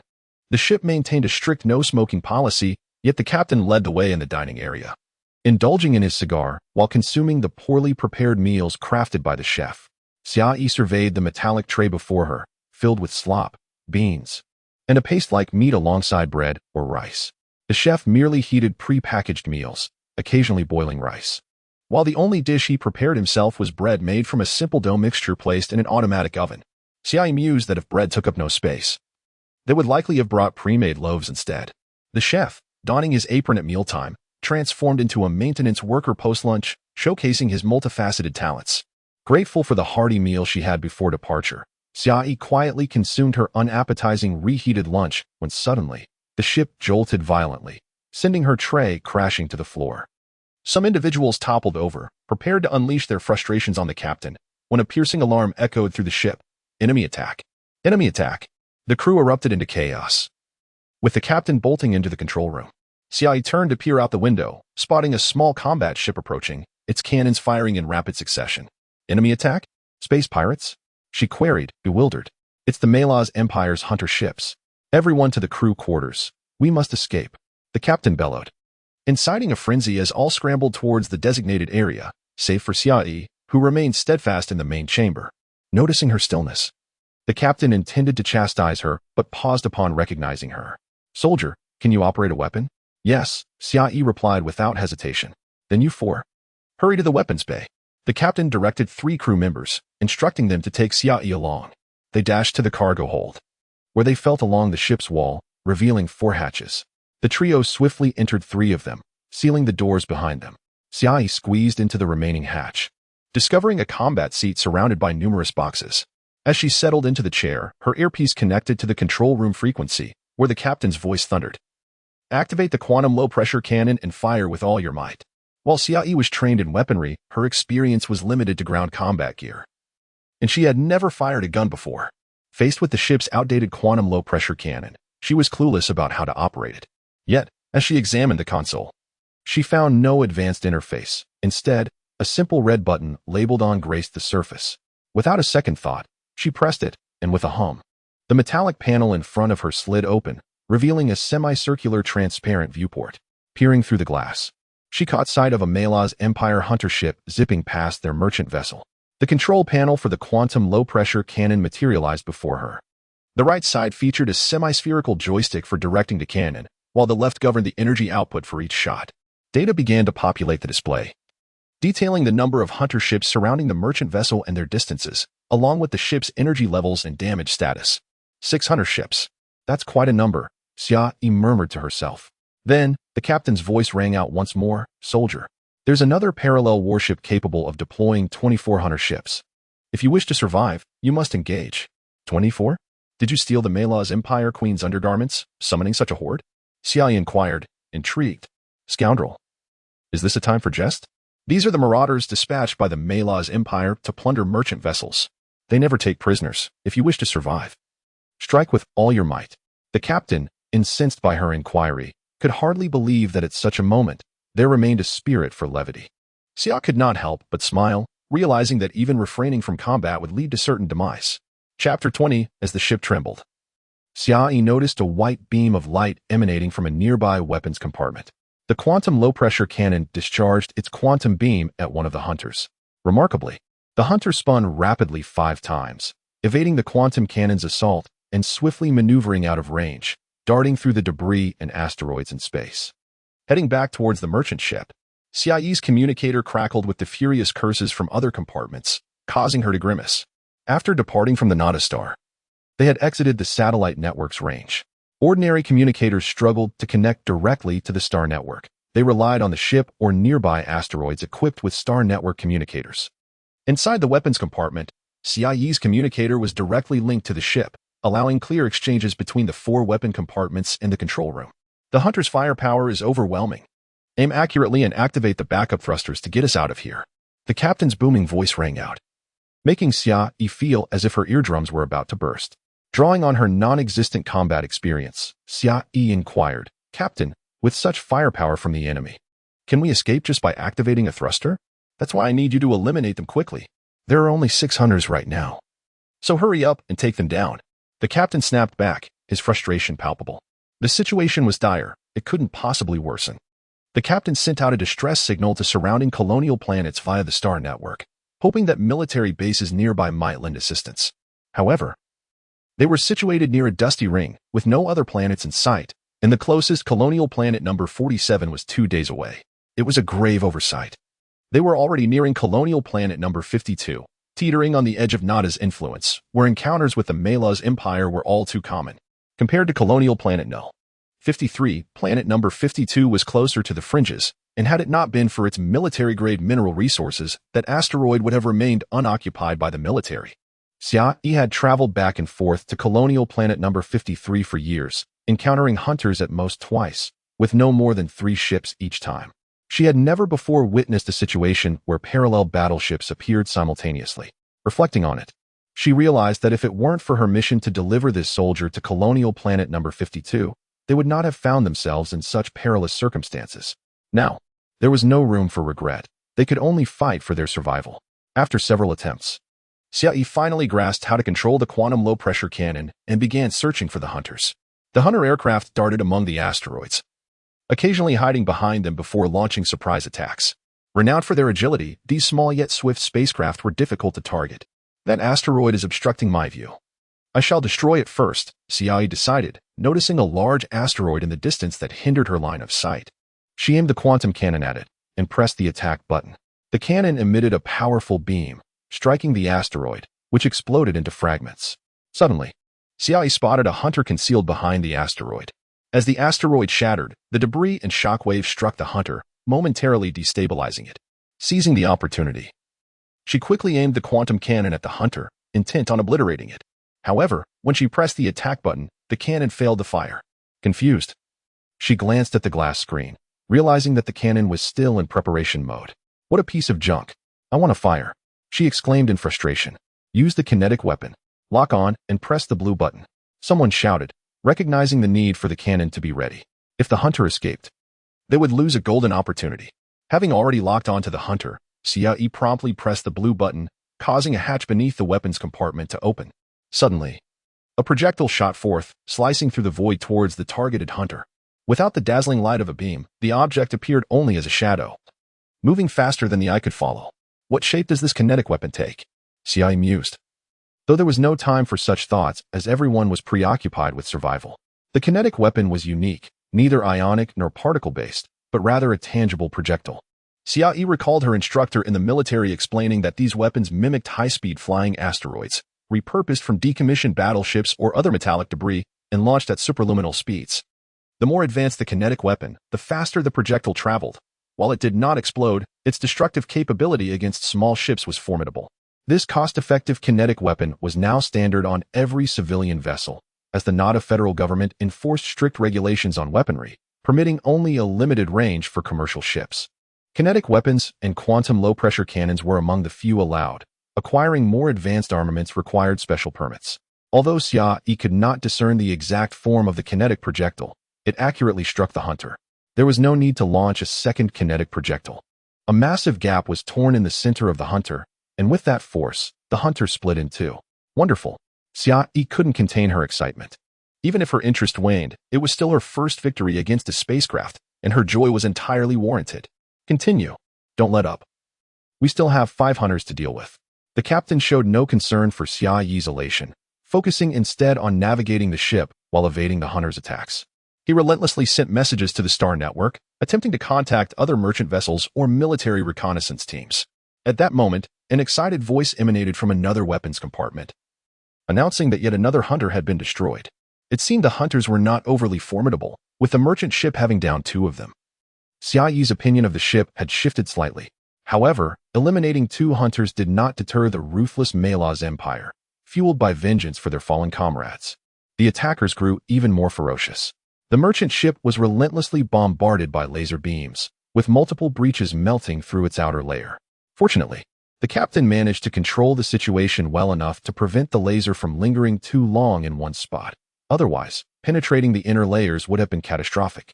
As the merchant ship continued to evade while firing back, another hunter was destroyed, alleviating some of the pressure they faced. With only 3 hunters remaining, Xia calculated the cooldown time for the quantum low-pressure cannon, eagerly seeking another opportunity to eliminate a hunter.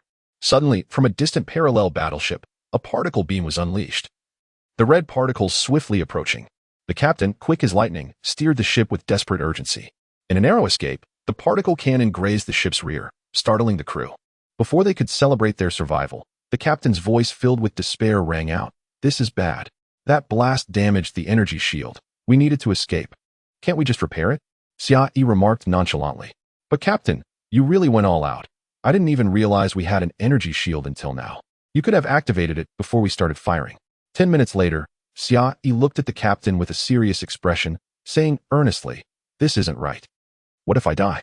The captain patted her shoulder, sorrow etched on his face, and replied, "Don't worry. If you fail, we all perish together." Xia donned a space maintenance suit, cradling her helmet as she observed the crew bustling around her, fearing that she might inadvertently slip and become space debris. They had secured a slender fiber space steel cable to her back, with a maintenance robotic arm dangling from her waist, one end anchored to her leg. "Why must I go? I am not a maintenance worker," Xia pondered, gazing at the captain with confusion. She was merely a passenger, lacking the skills to repair the energy shield, so why was she inexplicably summoned to undertake such a task? Did they not possess a robotic arm designed for external repairs? The captain, with a grave expression, patted Xia's shoulder, stating, "Because you are a soldier, and I too am a veteran. A soldier cannot simply sit idly by. The others were untrained, and at this moment, you are our most capable asset. I have faith in your abilities." Xia remained unconvinced, squinting at him in skepticism. "I am short-staffed. I must ensure that the vessel does not remain an easy target for hunters. Others must also compensate to maintain the weaponry's offensive capabilities. Look at the state of the ship's exterior. It has been ravaged. I barely have enough personnel to repair these areas. Though my crew has extensive experience, they lack military training. I understand the peril, yet I am out of options. Those miners may be robust, but sending them out would be tantamount to a death sentence." The captain was at his wit's end. Otherwise, he would not have implored Xia to repair the energy shield device. "Very well. But why didn't you activate the energy shield when conditions were favorable? Was it truly necessary to treat it like a prized possession? Now, in this life and death moment, I cannot afford to dwell on such matters. With over 100 souls aboard, if we are doomed, we might as well try."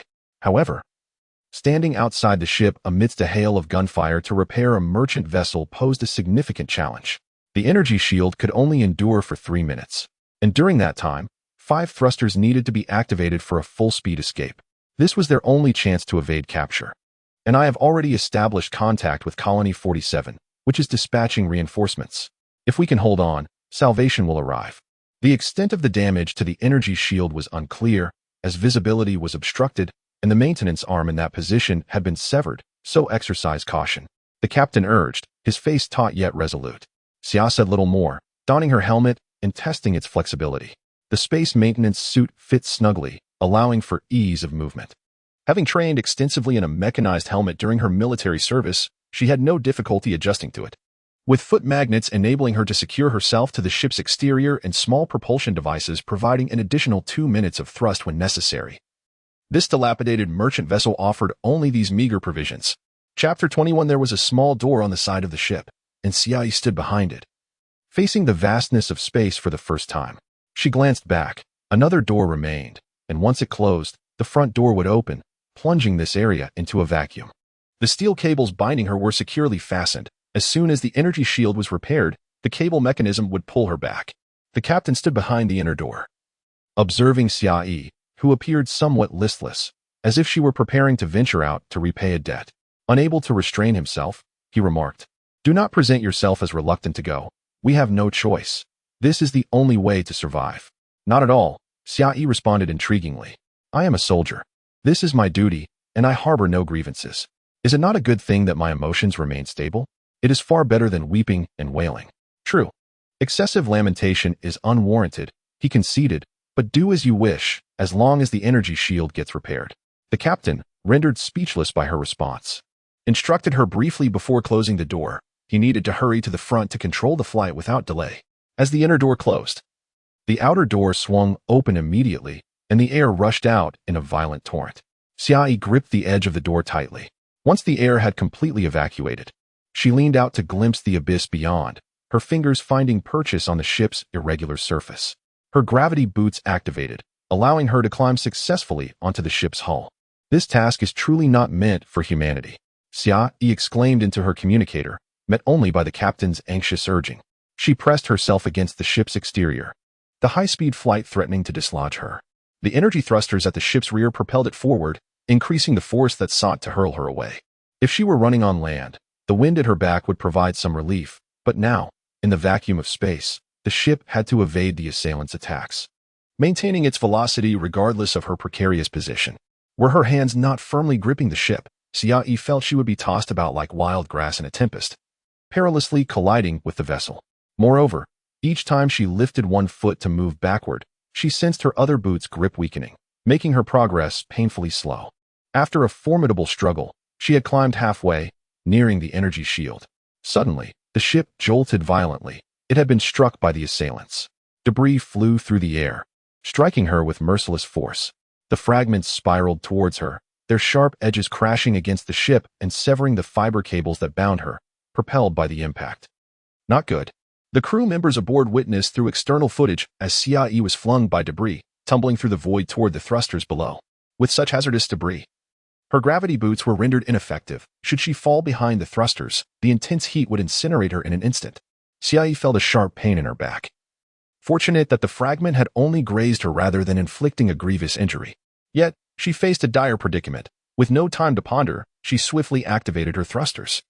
The thrusters propelled her forcefully back toward the ship, and despite the pain, she slid along its surface, desperately grasping for stability.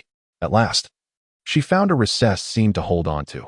Quickly placing her foot upon it, the gravity boots re-establishing their grip on the vessel. At that moment, she was less than 10 meters from the thrusters, feeling their searing heat, narrowly escaping death.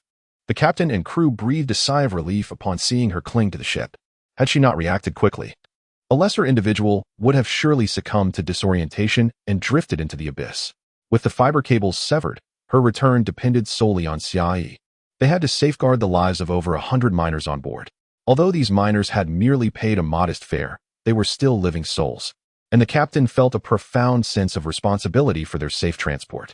From a perspective of profit and credibility, he was compelled to deliver these individuals and their cargo safely to Colony Star 53. If that soldier were to perish, surely she could be honored posthumously as a martyr for having sacrificed herself to save over 100 lives. In this era of minor conflicts, even without engaging in battle, one could be deemed a martyr for the sake of NAD and its citizens. Xiaoyi had nearly become a martyr herself, now battling against the currents created by the ship's flight as she struggled toward the energy shield. To make matters worse, the parallel warship had dispatched 2 additional assailants, replenishing their earlier losses. Their aggressive tactics suggested they viewed this merely as a small merchant vessel, deeming it unnecessary to deploy more hunters. Although they had lost 2 ships, the merchant vessel was rapidly approaching its limits. "Soldier, how is your situation? Hurry, we have 2 more assailants." The captain's urgent voice crackled through the communicator. Xiaoyi responded with remarkable composure. "I am nearly there, just 3 meters away from the energy shield." "Good lad, quite composed." The captain praised her. Given the gravity of her situation, it was commendable that she remained so calm while inching closer to safety. Observing her youth, he marveled at her extraordinary mental fortitude. If she survived, she would undoubtedly achieve great things. To claim that she was unperturbed would be disingenuous. Xiaoyi simply could not muster the energy for optimism. Her sole focus was on repairing the energy shield and surviving long enough to reach Colony Star 52. She harbored few other thoughts. Even if she were to perish here, she would simply become part of the cosmic dust. Just moments ago, 2 assailants had been reduced to mere particles, so it was hardly a monumental fate. After 9 minutes, the captain finally received promising news from Xiaoyi. "Captain, I have reached the energy shield and am preparing to deploy the repair arm." "Excellent. You must work swiftly. The assailants' attacks are intensifying." The captain urged his crew to ready all thrusters, knowing that once the energy shield was restored, they could escape the relentless onslaught of the Malaz Empire's forces. As Xiaoyi detached the damaged repair arm, she replaced it with one affixed to her leg. Once the connection was made, the control room immediately received signals from the arm. The crew hastily activated the repair device, allowing it to mend the damaged energy shield apparatus, with necessary components readily available beneath the arm. Upon inspection, Xiaoyi found the parts intact and required only repairs. "Soldier, you must return quickly. This damage can be repaired within 20 minutes. The captain, glancing at the repair progress, urged Xiaoyi to come back. "You make it sound so simple." "I will do my best to return," Xiaoyi replied, glancing at the open hatch. Navigating through it would not be as easy as tumbling down as before. Delegating the repairs to the mechanical arm, she began to inch her way back toward the hatch. At her current pace, she could not possibly return in 20 minutes. Did she have to wait for death? As she crawled, she searched for a solution. Suddenly, something flashed past her, a piece of the severed steel cable. Still hanging from the hatch. The portion of cable connected within the hatch remained intact, while the section binding Xiaoyi had been discarded into space when she had been fitting the mechanical arm. The cable swung wildly in the void, potentially becoming a hindrance if it ensnared her. Xiaoyi had no desire to be used as a kite in space, and thus resolved to eliminate this threat. Observing the cable flailing about, striking the ship repeatedly, an idea sparked within her. Opportunity. A surge of excitement coursed through her as she ceased her crawl, fixating intently on the thrashing cable. Xiaoyi dared not advance recklessly. A strike from that cable could send her spiraling into the void. The crew aboard the vessel also noticed the steel cable obstructing Xiaoyi's progress. They intended to retract the cable to clear her path, just as they informed her. She declared, "Do not withdraw the cable. It serves a purpose. Soon, I will grasp it, and you must pull me in. Otherwise, by the time I reach the hatch, I fear my will alone will be all that returns. Be cautious. It will only take 5 minutes to repair the energy shield." The captain assigned 2 crew members to keep an eye on Xiaoyi while he maneuvered the ship to escape the encirclement of the pursuers.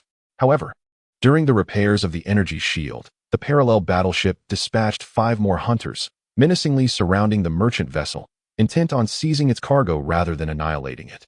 Xiaoyi's focus remained on the steel cable, constantly seeking an opportunity. Suddenly, the ship tilted to evade an attack. Now was her moment.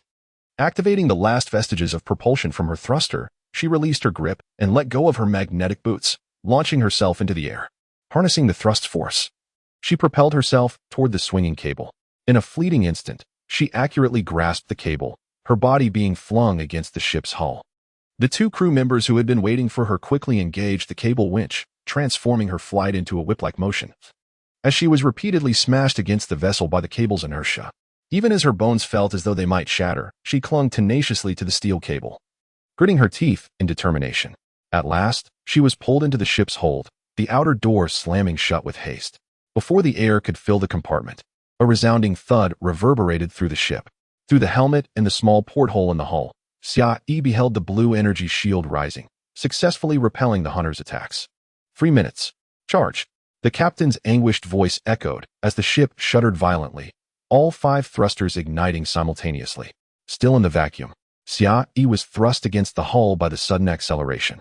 Just then, air was injected into the small chamber, and the gravity generator activated rather inopportunely, causing her to tumble from the wall. Having narrowly escaped, she was met with yet another fall. As she grimaced, about to voice her discontent, the inner door swung open. A crew member rushed out, helping her to sit upright, exclaiming with fervor, "Brother, you were phenomenal. The miners are already hailing you as a hero." Hero? Xiaoyi was momentarily taken aback. She had yet to escape and was already being heralded as a hero. It seemed that the title of hero was rather inexpensive. Chapter 22. Despite the tension in the control room as they fought for their lives, the miners were acutely aware of what Xiaoyi had just accomplished. As the merciless hunter pursued them relentlessly, the merchant vessel had yet to escape, yet she was met with fervent acclaim. Clad in a black military uniform, she exuded an aura of reassurance amidst the chaos. As she traversed the crew quarters, the miners eagerly surrounded her, expressing their gratitude. Their enthusiasm stemmed not only from appreciation but also a desire to uplift the soldier, hoping to inspire her to harness her strength and lead them to safety away from the hunters. In response to their fervor, she smiled and waved at the miners, crammed together like sardines, reassuring them that her actions were merely her duty. "I am a soldier. Protecting citizens is my obligation. I would never abandon you in this perilous moment," she declared. Her unwavering demeanor moved the miners, who responded, "If there is any way we can assist, please command us. Together, we must escape. Rest assured, we shall heed the captain's directives," Xiaoyi replied before being ushered forward by the crew. The soldiers' resolve was commendable. They placed their lives on the line for the sake of others. A crew member in his 30s, deeply touched, remarked, "I once aspired to enlist during my youth."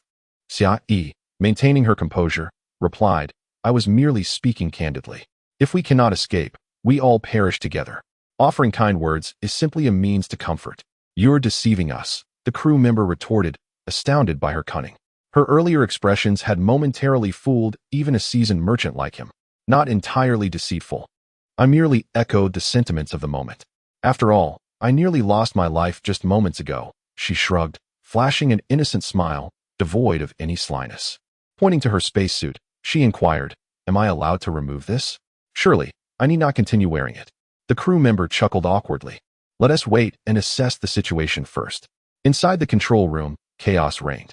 With only a minute left on the energy shield, the hunters had already discerned their movements and were persistently in pursuit. Laser beams struck the energy shield, causing ripples, yet failing to penetrate. Xiaoyi observed the energy gauge on the control room's display steadily decline. If they could not increase their distance, this escape would merely be a final struggle. Do you not possess any fighter jets? Engaging them would afford us more time to flee. If the 47th colony star does not utilize spatial jumping, we will be nothing but corpses in 2 days. Noticing the control room's frantic activity, and knowing she could not pilot the ship, Xiaoyi retreated to the kitchen for a cup of coffee. In such a life-and-death scenario, her nonchalance in sipping coffee left the crew feeling helpless. Furthermore, ordinary civilians were not equipped with fighter jets. These were military assets, after all. The captain, noticing them, shouted furiously, "What are you two doing standing there? Hurry to the control room and attend to repairs. Are you waiting to die?" The 2 crew members fled, leaving Xiaoyi seated calmly, observing the captain. Unable to assign her a task, the captain cast her a glance before returning to the helm, steering the ship toward salvation. Is there truly a need for such anxiety when life and death are ultimately the same? Xiaoyi remarked, gazing at the starlit expanse outside. Noting that the hunters had fallen behind. The parallel battleship's speed was not swift. Despite having several thrusters, they were primarily designed to evade the hunters, limiting their desperate escape like that of a merchant vessel. As the energy shield neared its end, the merchant ship began to tremble violently, causing her coffee to shake vigorously. Swiftly, she downed the drink and tossed the cup into the vacuum chamber to avoid injury from flying debris. Clinging tightly to the table to prevent being thrown to the floor, she noticed the captain in the control room pressing a button with only 10 seconds left on the energy shield. Suddenly, the power of the 5 thrusters surged, doubling the ship's speed, casting the hunters far behind. They sped away in the final 10 seconds faster than they had in the previous 2 minutes, finally escaping the hunters' attack range. The hunters, tasked with protecting the parallel battleship, did not pursue too far and redirected towards it as they could not keep up with the merchant vessel. At last, Xiaoyi comprehended the contents of the boxes in the weapons bay, disguised with labels indicating food. In reality, they contained military-grade fuel, HN military power crystals. The smuggling of military fuel was a grave offense, and being caught would spell death. During her 3-month training in the military, Xiaoyi had learned quite a bit, particularly about distinguishing fuel types. HN military power crystals were exclusively for military use and contained several times the energy of standard stellar power crystals. She marveled at the captain's resourcefulness. Utilizing the HN power crystals significantly enhanced the ship's speed. However, he would surely feel the sting of loss, as employing all 5 thrusters with HN power crystals would deplete at least 20 boxes. The weapons base she had occupied held only 25 boxes. If they continued to flee, the captain would indeed become an ordinary merchant. With the HN power crystals in play, Xiaoyi speculated that the Malaz Empire's parallel battleship would not pursue them further, for they were within the Nida Empire's sphere of influence, with military bases on every colony star. Remaining in this area while exposing their identities would be tantamount to seeking death. Concerned that the Malaz Empire might still pursue them, the captain pressed on for 2 hours before finally halting the supply of HN power crystals, switching to standard stellar power crystals. The thrusters remained at 5 as they advanced toward the 47th colony star. The miners were finally released from their cramped quarters, having endured a lengthy period of fear. Now, freed from peril, they surged into the kitchen, seeking alcohol to calm their nerves, infuriating the captain, who yelled from the control room, "All that liquor is mine. You cannot take it all." Unfortunately for him, no one heeded his protests. Amidst the chaos, they quickly consumed every visible bottle in the kitchen. The captain, furious but powerless, then received a communication from the 47th colony star. While escaping was typically a cause for celebration, the miners had drained his alcohol, dampening his spirits. When he connected with the 47th colony star, his tone was irritable, bordering on blaming them for their sluggishness. Suddenly, he froze, staring into the distance as several bright points sped toward them, resembling shooting stars. "Captain, unidentified objects are approaching rapidly," a crew member alerted. Having spotted the lights on the display, the captain fixed his gaze on the lights and shouted into the communicator to the 47th colony star. "It's the Malaz Empire's hunters. They are pursuing us again, requesting immediate assistance." He then turned to the crew, urging them, "Prepare yourselves. The Malaz Empire is back." The miners, taken aback, rushed back into the crew quarters, despair settling over them as they realized the relentless pursuit of the Malaz Empire. Thoughts of their families, compounded by the alcohol they had consumed, led to a wave of sorrow. Some even shed silent tears, fearing they were doomed. Xia remained seated in the main cabin, having already shed the suffocating space suit, which offered no breathability and left her feeling stifled. Observing the captain's anxious demeanor, she proposed, "Captain, since escape seems impossible, why not alter our course and head directly towards the parallel warships?" The captain regarded her with a sense of bewilderment, mistakenly believing that Xia had devised a plan for their escape, waiting for her to elaborate further. "Since we are doomed regardless, we might as well contribute to Nada by ramming the ship into the parallel warships, ensuring our demise is shared." Xia spoke earnestly. The captain and the other crew members stared at her, rendered speechless for a moment, until the captain finally exclaimed in indignation, "A soldier is indeed a soldier. To conceive such a method of engaging the enemy in this dire moment is remarkable. Very well, everyone prepare yourselves." "Oh," Xia looked at him in surprise, genuinely astonished that he would consider following her lead to collide with the parallel warships. Yet, she then heard the captain command loudly, "Bring over 20 more boxes. A life is worth more than money. If this voyage proves fruitless, so be it. I refuse to believe we cannot escape. Let us rally our spirits and act swiftly. Not to collide with the parallel warships? By detonating the power crystal during the impact, we could unleash even greater devastation. Not a single Malaz Empire inhabitant would evade. Even in death, these miners should receive government compensation sufficient for their families to survive." Xia smiled as she spoke. The captain glanced at her and remarked, "We are not soldiers. Heroes do not act in such a manner. Young one, while honor is important, life is far more precious. As long as there exists even the slightest chance, we cannot resign ourselves to despair. You would do well to remain vigilant. To cast away your life is not the mark of a hero. What is honor worth? I have no interest in it. I merely find the idea of colliding with the parallel warships to be rather intriguing." Xia shook her head, asserting that her motivations were not rooted in any pursuit of glory. "If one is dead, what value does honor hold? It is all meaningless. You must be mad." The captain fixed his gaze upon her serene countenance, finally unable to contain his frustration. Yet, Xia, maintaining her serious demeanor, smiled and countered, "I passed all the physical examinations upon enlistment. There are no issues with my mental state, so you need not worry." "Bah, that is not what I meant." The captain felt he had encountered a lunatic, not someone driven by a noble desire to engage in a heroic sacrifice against the Malaz Empire, but rather someone who found amusement in the notion. Whose madcap is this? Once we reach Colony 47, we must swiftly expel him from the ship.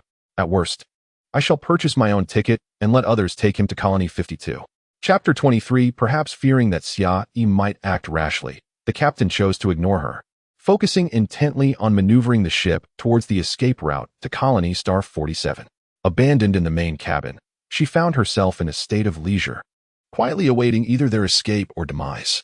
The Malaz Empire's forces relentlessly pursued them, maintaining a close distance without launching an attack, though laser beams occasionally struck the hull of the vessel. Before long, the captain had expended nearly 50 boxes of HN power crystals. Yet he still could not shake off the Malaz Empire. When the last of the HN power crystals were depleted, self-destruction to collide with the parallel warship would likely be their only option. The indifference of Xia stood in stark contrast to the captain's frantic efforts in the control room. She leisurely sipped her coffee, leaning against the window of the main cabin, gazing outside. "This escape is futile," she murmured to herself. "Once the power crystals run out, we will all meet our end." Her words, transmitted through the intercom, provoked the captain's ire as he barked, "Do you have any alternatives besides a suicide attack?" "No. This is my first time in space and my first encounter with an enemy. So, it falls upon you, Captain. Do your best," Xia responded, shaking her head. She truly felt powerless. If only she could confront a few Malaz soldiers directly, perhaps she could defeat them. Yet, these foes were merely piloting their warplanes, showing no intent to board the ship. For Xia, who had only trained in ground combat, her knowledge of ship control was rudimentary at best. She understood the basics of ignition and steering but little else. Even if a hunter ship were handed to her, the best she could hope for was not to crash into an asteroid. So, waiting for death felt like their only option. The captain, increasingly frustrated, had initially believed her calm demeanor stemmed from her military background, but it was becoming evident that her nonchalance reflected a reckless disposition. She seemed indifferent even to the prospect of death. "Death?" Xia mused, sipping her coffee as she watched the red laser beams from the hunter ship occasionally streak past the window, shaking the vessel with their impacts. They were unwilling to perish together, and their weaponry was limited to quantum low-pressure cannons, which lacked the potency for a decisive attack. However, if the Malaz Empire aimed to loot, they might attempt to board.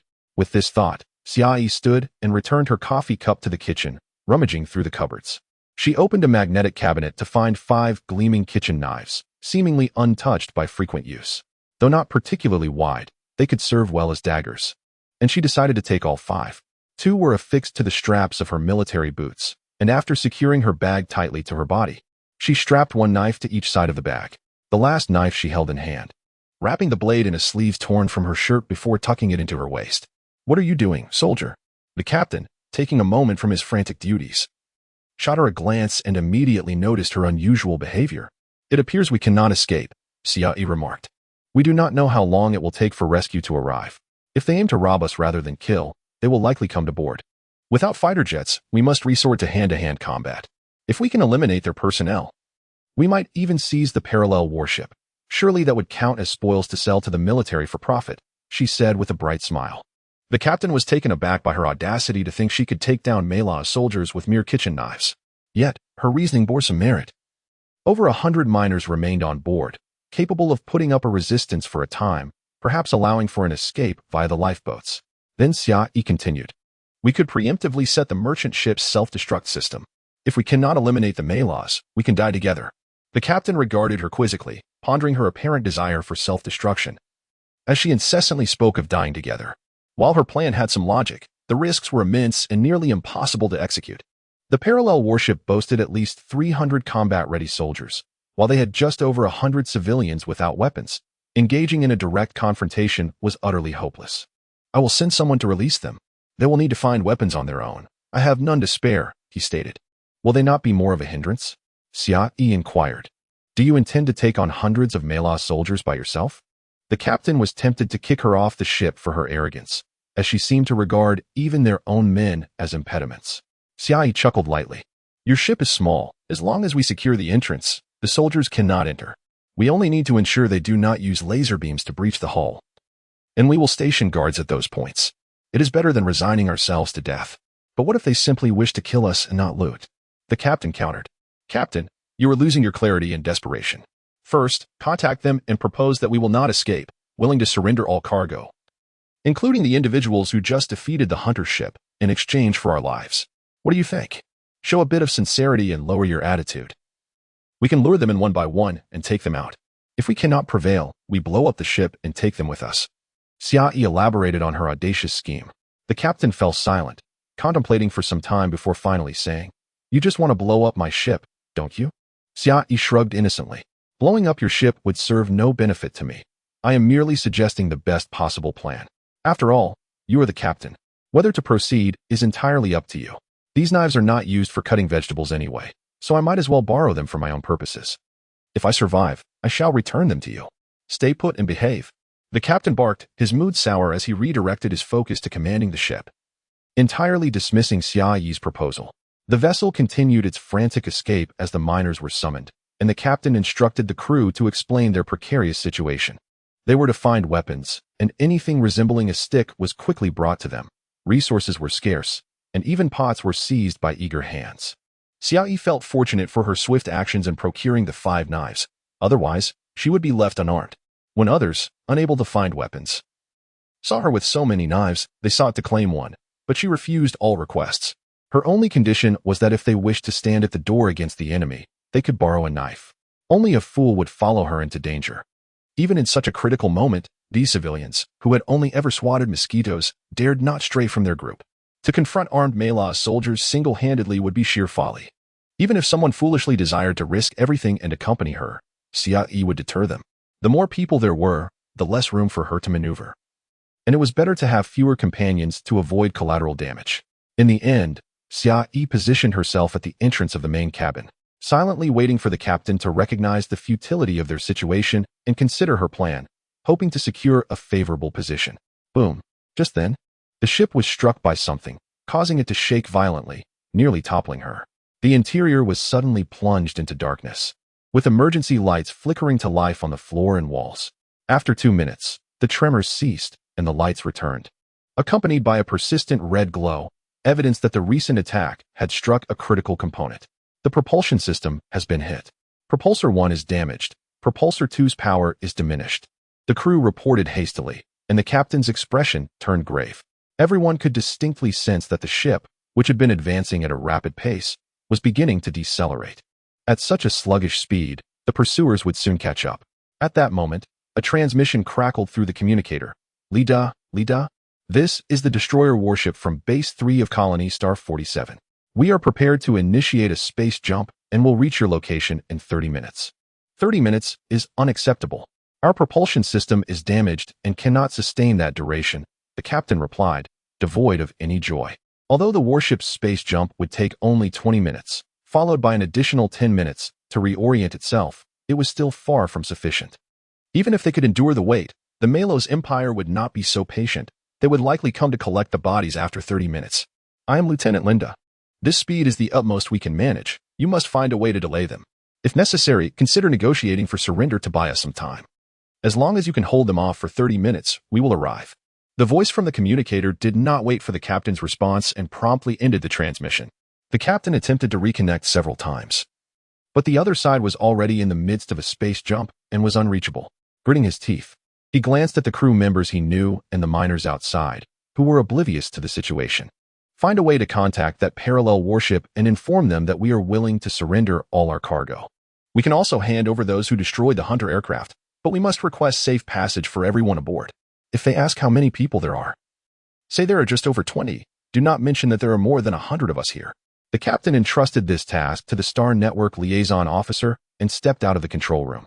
He rallied the miners, saying, "We have received communication from the forces of Colony Star 47. Their warship has departed and is currently in a space jump. They will reach us in 30 minutes. If we can hold out for that long, we will be safe." 30 minutes? The miners present were not naive, given the current circumstances. They doubted they could withstand even 10 minutes. A cacophony of questions erupted, demanding to know how they were expected to endure. Sensing the miners' panic, the captain quickly raised his voice in encouragement. "We have devised a plan to delay them and are currently negotiating with the Malos Empire under the pretense of surrendering our cargo. If we can hold them off for just 30 minutes, we will be safe once the troops arrive." This plan offered a glimmer of solace, though the miners clutched their belongings tightly, anxiously awaiting news from the control room.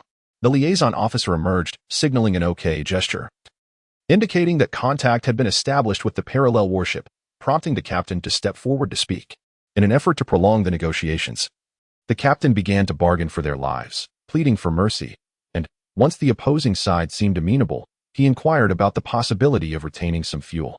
8 minutes had already elapsed, and he felt a surge of hope. If they could persist, they would certainly be able to wait for the warship's arrival. Suddenly, the Malos Empire abruptly severed communication before any terms could be agreed upon. The captain then observed on the display screen that the parallel warship was approaching, accompanied by an increase in the number of hunters to 20.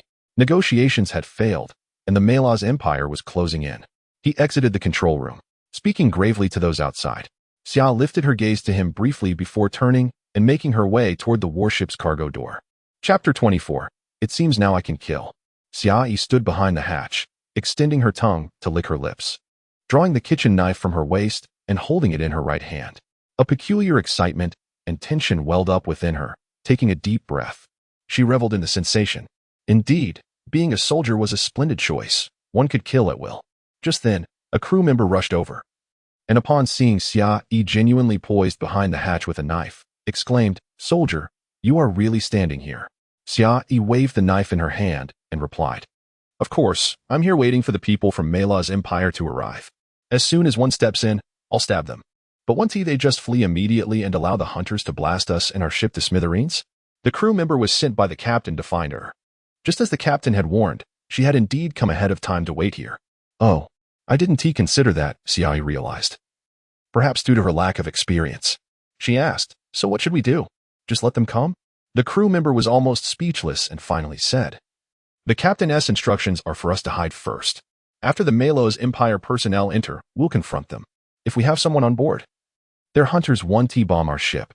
If there are no Malos Empire personnel on the ship and you kill one, it will only provoke them. Then, a single shot will spell our doom."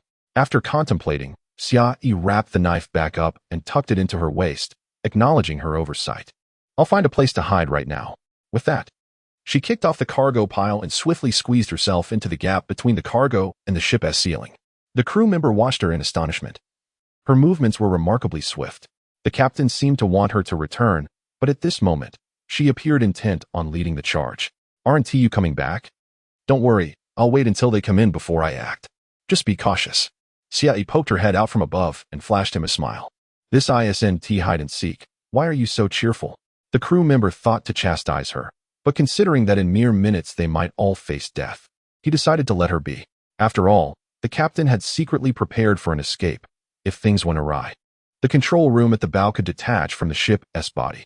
This escape pod was the greatest secret of the Leda, never truly utilized, and it would surely facilitate their escape. He instructed Xia Yi to delay her actions and not to scare away the Mela's Empire personnel, otherwise, they would have no means to stall for time, and it would be troublesome if the destroyer battleship couldn't make it in time. Then he left, locking the door to the crew quarters with a password. Every additional second of delay was beneficial. As Xia Yi heard the beep of the door locking, she gripped the kitchen knife tightly and withdrew to the top of the cargo, remaining utterly still as she awaited her prey. 5 minutes later, something violently struck the ship, causing the cargo to sway. Yet Xia Yi remained as if glued to the cargo, not moving an inch. She was unconcerned about when the destroyer battleship would arrive.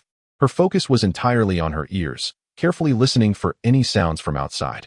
Suddenly, a sizzling noise emerged from outside the hatch. It was the sound of a laser beam attempting to breach the door, evidently aiming to destroy it. It seemed the opposing side had indeed docked with their hatch. Xia Yi listened intently as she heard a clang. The hatch was sliced open effortlessly by the laser beam. There was no loss of air, nor was there suction, indicating that the hatches had connected. Xia Yi slowed her breathing, merging with her surroundings to avoid detection. Below, a series of beeping sounds caught her attention. She furrowed her brow, realizing it sounded like a thermal scanner. She wondered if hiding above would lead to her being discovered. The small thermal scanners in the Narda army likely didn't have such a vast range, but with food piled up, could she remain safe? Faint voices began to drift upwards, their accents distinct. They were likely speaking Mela's Empire dialect. Having never studied this language, Xia Yi understood nothing and dared not activate the translation device. However, their tones were cautious, accompanied by numerous footsteps heading toward the crew quarters. Remaining atop the cargo, Xia Yi listened as they approached the crew quarters, sensing they were preparing to open the door. Suddenly, she felt an unsettling sensation. Her eyes widened, and with a forceful push, she rolled down from the cargo pile.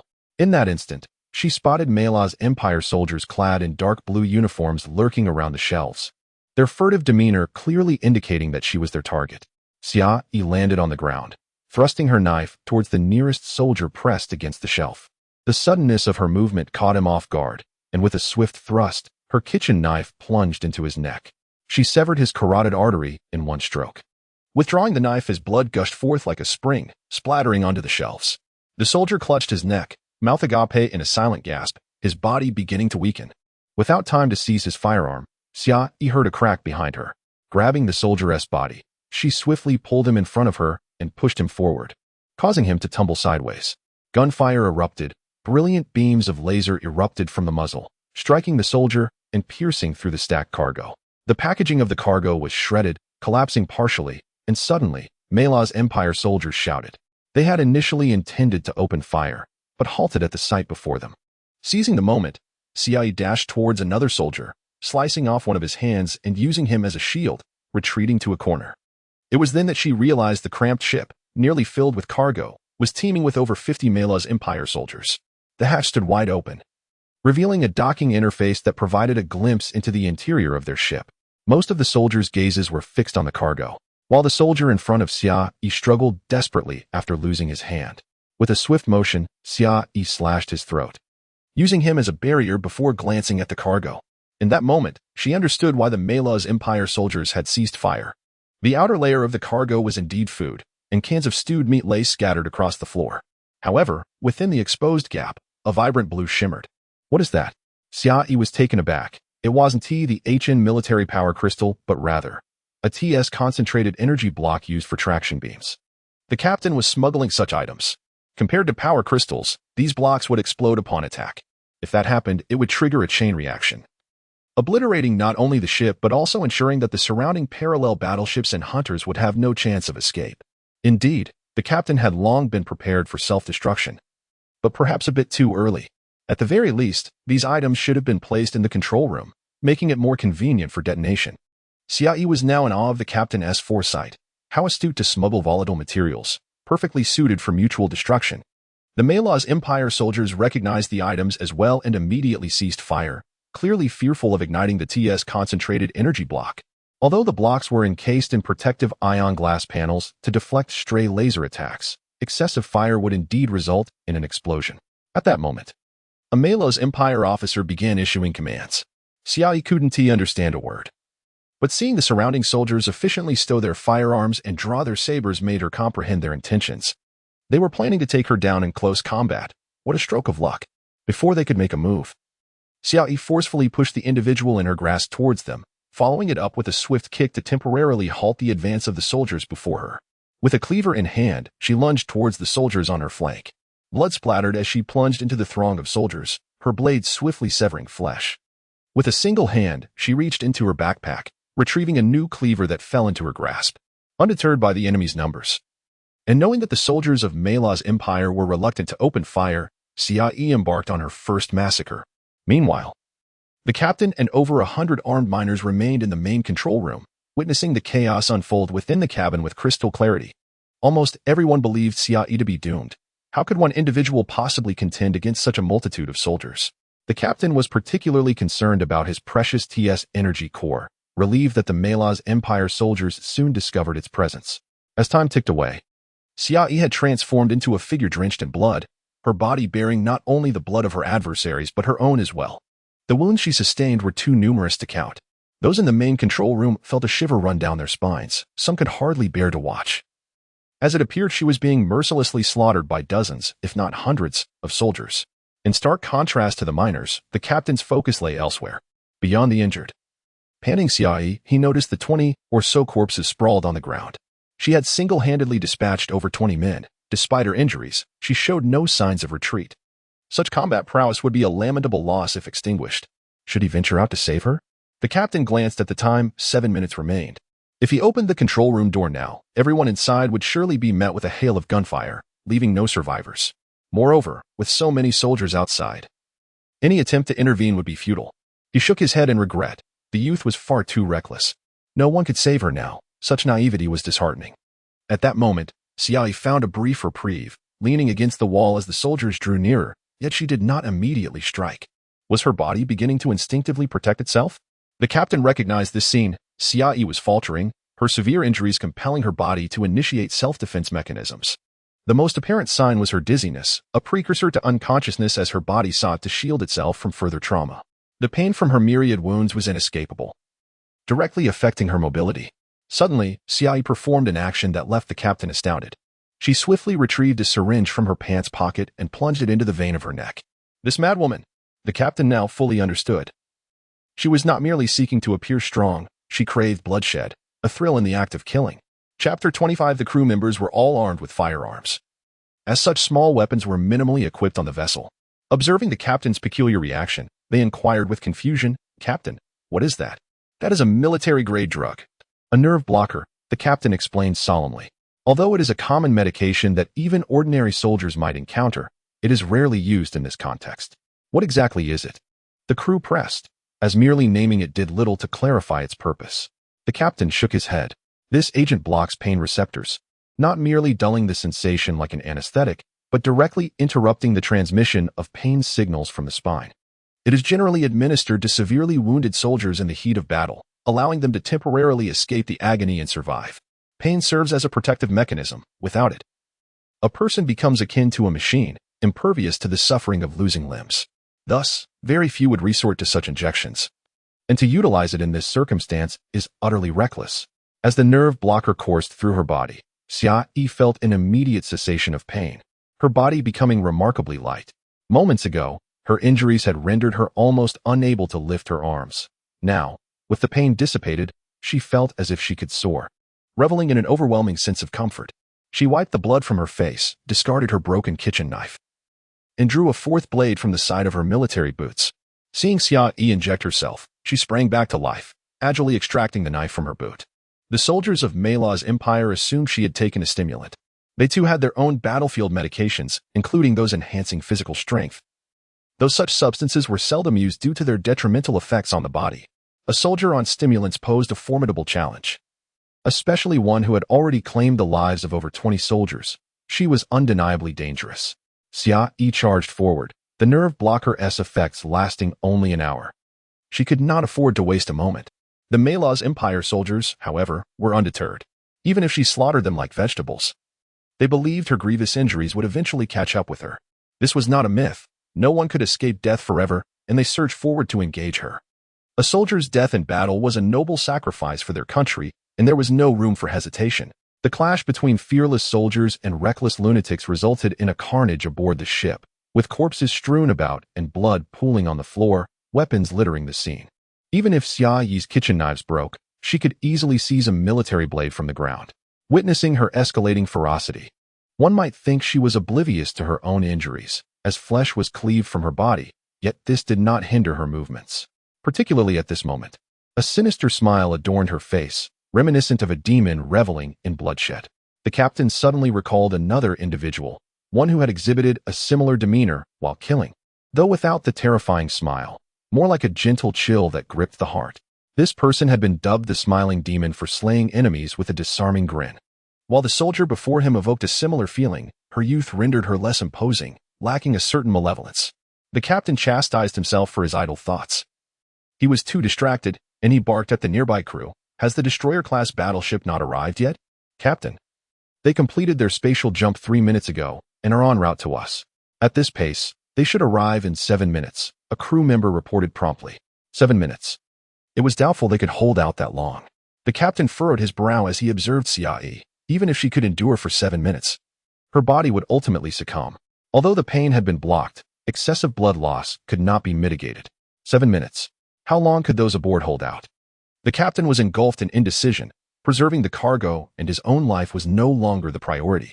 With over 100 miners aboard, sending them to their demise would lead to his own bankruptcy upon returning. Moreover, Xiaoyi's valiant struggle stirred a sense of indignation among the miners and crew. Though he understood she was not fighting for their sake, failing to assist her would undermine his authority in the future. Some crew members had already subtly suggested whether they should intervene, yet they knew the door could not be opened lightly. Seeing the captain's grim expression, they fell silent and awaited further orders. The miners, however, held a different perspective. Many were impassioned.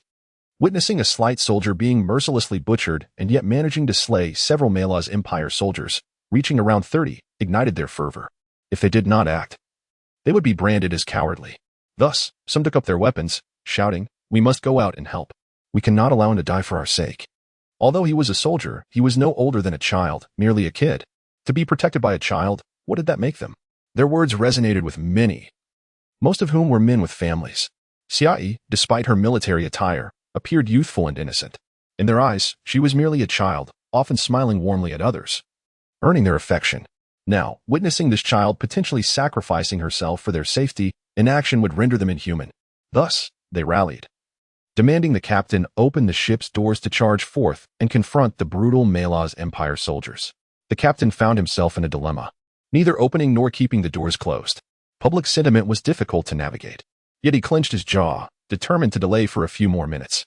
After all, these miners, in their heady state, would be slaughtered if allowed to venture out, proving futile. Keeping the doors shut was not only to protect himself but also to safeguard them. Suddenly, the captain nearly cried out in alarm. On the transmitted visuals, he saw Xiaoyi picking up a laser gun from a pile of corpses, standing beside the concentrated energy block, pressing the barrel against it. The surrounding soldiers halted, quickly dispersing to maintain distance, directing their weapons toward her. That little rascal. She intends to blow up my ship. The captain's anxiety surged. This fiend had plotted this from the beginning, intending to detonate the ship once she had satiated her thirst for blood, taking everyone down with her. The miners' lives meant nothing to her. She only sought vengeance against the Mela's empire. Clear the way. Crew members, take point with your weapons. You stay behind. Leave 3 to manage the ship and the star network. The rest follow me. The captain drew his sidearm, flinging open the control room door and rushing out. In the final minutes, he could not allow Xiaoyi to detonate the energy block. Xiaoyi stood beside the concentrated energy block, the gun barrel pressed against it. A single shot at this close range could penetrate the protective ion glass, igniting a catastrophic explosion. Yet, she too was calculating the timing, without a chance of survival. She was prepared to take them all down together, but if there was a glimmer of hope, she would fight to live. Thus, she activated the translator on her communicator and addressed the surrounding Malaz Empire soldiers. Do not come any closer, or I will blow this up, and we will all perish together. The Malaz Empire soldiers, momentarily at a loss for words, had just witnessed the slaughter of nearly 40 of their comrades and were now confronted with a threat. Did they believe those they had just killed were mere fodder? The soldiers encircled her, intent on eliminating her without triggering the energy block's explosion. The prospect of mutual destruction was not terrifying. What mattered was ensuring the officers on board did not share the same fate. Suddenly, they received a message, and a young lieutenant furrowed his brow and inquired, "Who are you?" "I am Xiayi, a rookie from Nada." Xiayi grinned, realizing she had indeed managed to buy some time. The lieutenant relayed her response. And at that moment, the hatch of the ship began to stir. The captain and his crew rushed out. The Malaz Empire soldiers finally seized their opportunity, turning their weapons towards the hatch and unleashing a fierce barrage, venting their pent-up fury. Immediately, anguished screams erupted from within as crew members and miners were caught off guard, struck down by laser fire, collapsing lifelessly to the ground. All firepower converged at the entrance, compelling the captain to hastily seal the hatch once more. Upon inspection, he found 2 crew members injured, while among the miners, 7 were wounded due to their inexperience in such chaos. Fortunately, aside from 3 who were severely injured, none had perished on the spot, a small mercy in dire circumstances. As they rushed to the entrance, the Malaz soldiers behind them had not even managed to engage in combat. They were forced to retreat under the relentless assault. It dawned on the miners that war was far more brutal than they had anticipated. It was akin to becoming mere fodder for the front lines. What should Xiayi do? The captain was at a loss. Yet it appeared she was still stalling for time. Why didn't the Malaz soldiers simply eliminate her? Surely, they had myriad methods at their disposal. It was implausible that they were entirely at her mercy. At that moment, a communication came through from the parallel warship on Xiayi's side. The lieutenant, bewildered by the orders, regarded Xiayi with a dark expression, while simultaneously, all Malaz soldiers received the command, retreat. Though the directive had been issued through the voice transmitter to each soldier, the lieutenant still vocalized it, the meaning clear through the translator for Xiayi to comprehend. Xiayi was momentarily taken aback. Had the destroyer-class warship arrived? Even if it had, they should at least put up a fight. Why withdraw now? Had her previous efforts been in vain, with over 30 bodies buried underground having perished for nothing? Soldiers are bound to obey, although the Malaz soldiers were reluctant. A portion formed a protective line, while others hurriedly dragged their fallen comrades back to the parallel warship. Xiayi watched in bewilderment, yet she remained still, her gaze fixed upon them. Observing them briskly evacuate with the corpses, without even taking a single can of stew, they sealed the hatch of the parallel warship, preparing for departure. Suddenly, realization struck Xiayi. She quickly turned on the voice transmitter she had previously disabled, calling out to the captain, "Open the hatch. The parallel warship is leaving, and this door is jammed." The captain promptly opened the hatch, and Xiayi discarded her weapon, racing towards him. Just as she reached the entrance, the parallel warship departed from the merchant vessel. Xiayi was propelled forward, the scattered cans of goods flying into the void of space. Fortunately, the captain grasped her arm, swiftly pulling her into the crew quarters. The hatch closed rapidly behind them, and Xiayi, breathless, remarked, "I almost launched into space alongside those cans of stew. At least those could be salvaged for a meal. I would have been nothing but space debris." At such a moment, how could she still jest? Had it not been for her injuries, the captain would have been tempted to deliver a sharp reprimand. Chapter 26. Xiayi chuckled softly, "Captain, please contribute some medical supplies, or I might truly perish. Hurry and carry me to the medical room." The captain promptly directed the crew to lift Xiayi and transport her to the infirmary. "You mean this dilapidated ship actually has a medical room?" Xiayi was taken aback. She hadn't expected that this vessel, which treated its crew like canned goods, would have such a facility. The captain shot her a disgruntled glare. Every ship is equipped with a medical room, albeit of varying sizes. The infirmary was located within the main ship's chamber, necessitating passage through a bustling crowd. As Xiayi moved through, she was greeted with enthusiastic acclaim from the miners who had survived the ordeal. Their praises and expressions of gratitude echoed in her ears. Had her injuries not been so severe, many would have rushed to shake her hand. Xiayi humbly responded, "This is the duty of a soldier. I would sacrifice my life to protect you all. You are citizens of Nada, and I am a soldier. It is my responsibility to safeguard the safety of citizens. Now that I see you all safe and sound, I can finally rest easy." The captain was momentarily speechless. Her words were too eloquent. Indeed, her declaration incited a chorus of cheers from the crowd. A soldier willing to forsake her life for Nada and its people was deserving of such admiration. The crowd's fervor grew. And even the captain felt that this individual had an extraordinary ability to stir people's emotions. If she were to join any organization, she could easily rally people to action with just a wave of her hand. At that moment, the Star Network operator in the control room relayed a message to the captain. The destroyer was approaching. From the window, they could already glimpse the massive silhouette of the ship. The destroyer had learned that the Malaz Empire's forces had just fled and, disregarding the merchant vessel, had set off in pursuit of the parallel warship. The destroyer was 3 times larger than the parallel warship and moved swiftly. Yet it seemed to glide past the merchant vessel without pausing for even a second. Noticing the warship's departure, the captain discreetly used the intercom to instruct the remaining crew to quickly repair the cargo hold doors. This was of utmost importance. 6 crew members set aside their tasks, donned their spacesuits, and swiftly made their way to the rear cargo hold to commence repairs. They needed to restore the air supply and stack the cargo to conceal the exposed concentrated energy blocks before the destroyer returned. Ensuring their survival was paramount. The cargo had become critically important. Should the military personnel discover their situation, it would spell trouble. Even with connections, they would have to operate discreetly. If soldiers were to witness them openly, it would be far more challenging to evade scrutiny. Xiaoyi was finally admitted to the infirmary. The room could accommodate only one person lying down, with another standing by to assist in treatment. She was placed inside, her backpack removed due to space constraints, leaving behind a crew member with commendable medical skills. After about half an hour, the infirmary door swung open, and the crew member emerged. The captain, puzzled, inquired, "Is she already treated? I thought her injuries were severe." The crew member glanced at the captain and muttered, "She's a woman." "What?" The captain blinked, momentarily confused by the surrounding noise. "Captain, the soldier is a woman." The crew member raised his voice to clarify. The once boisterous crowd fell silent, shocked to learn that the valiant fighter they had admired was, in fact, a young woman. It was a revelation that none had anticipated. Many were left bewildered. How could they have failed to notice her femininity after 2 months of living together? No matter how well a woman disguised herself as a man, it seemed impossible for her identity to go unnoticed. The crew member continued, "I scanned her injuries. Most have been treated. The remaining ones will be handled by the system. The medical arms will take care of it. Most injuries are knife wounds requiring suturing, but the primary concern was blood loss. Fortunately, we had a blood supply available, and she has already received a transfusion. Then go help with the repairs in the back and sort the cargo as soon as possible," the captain decided.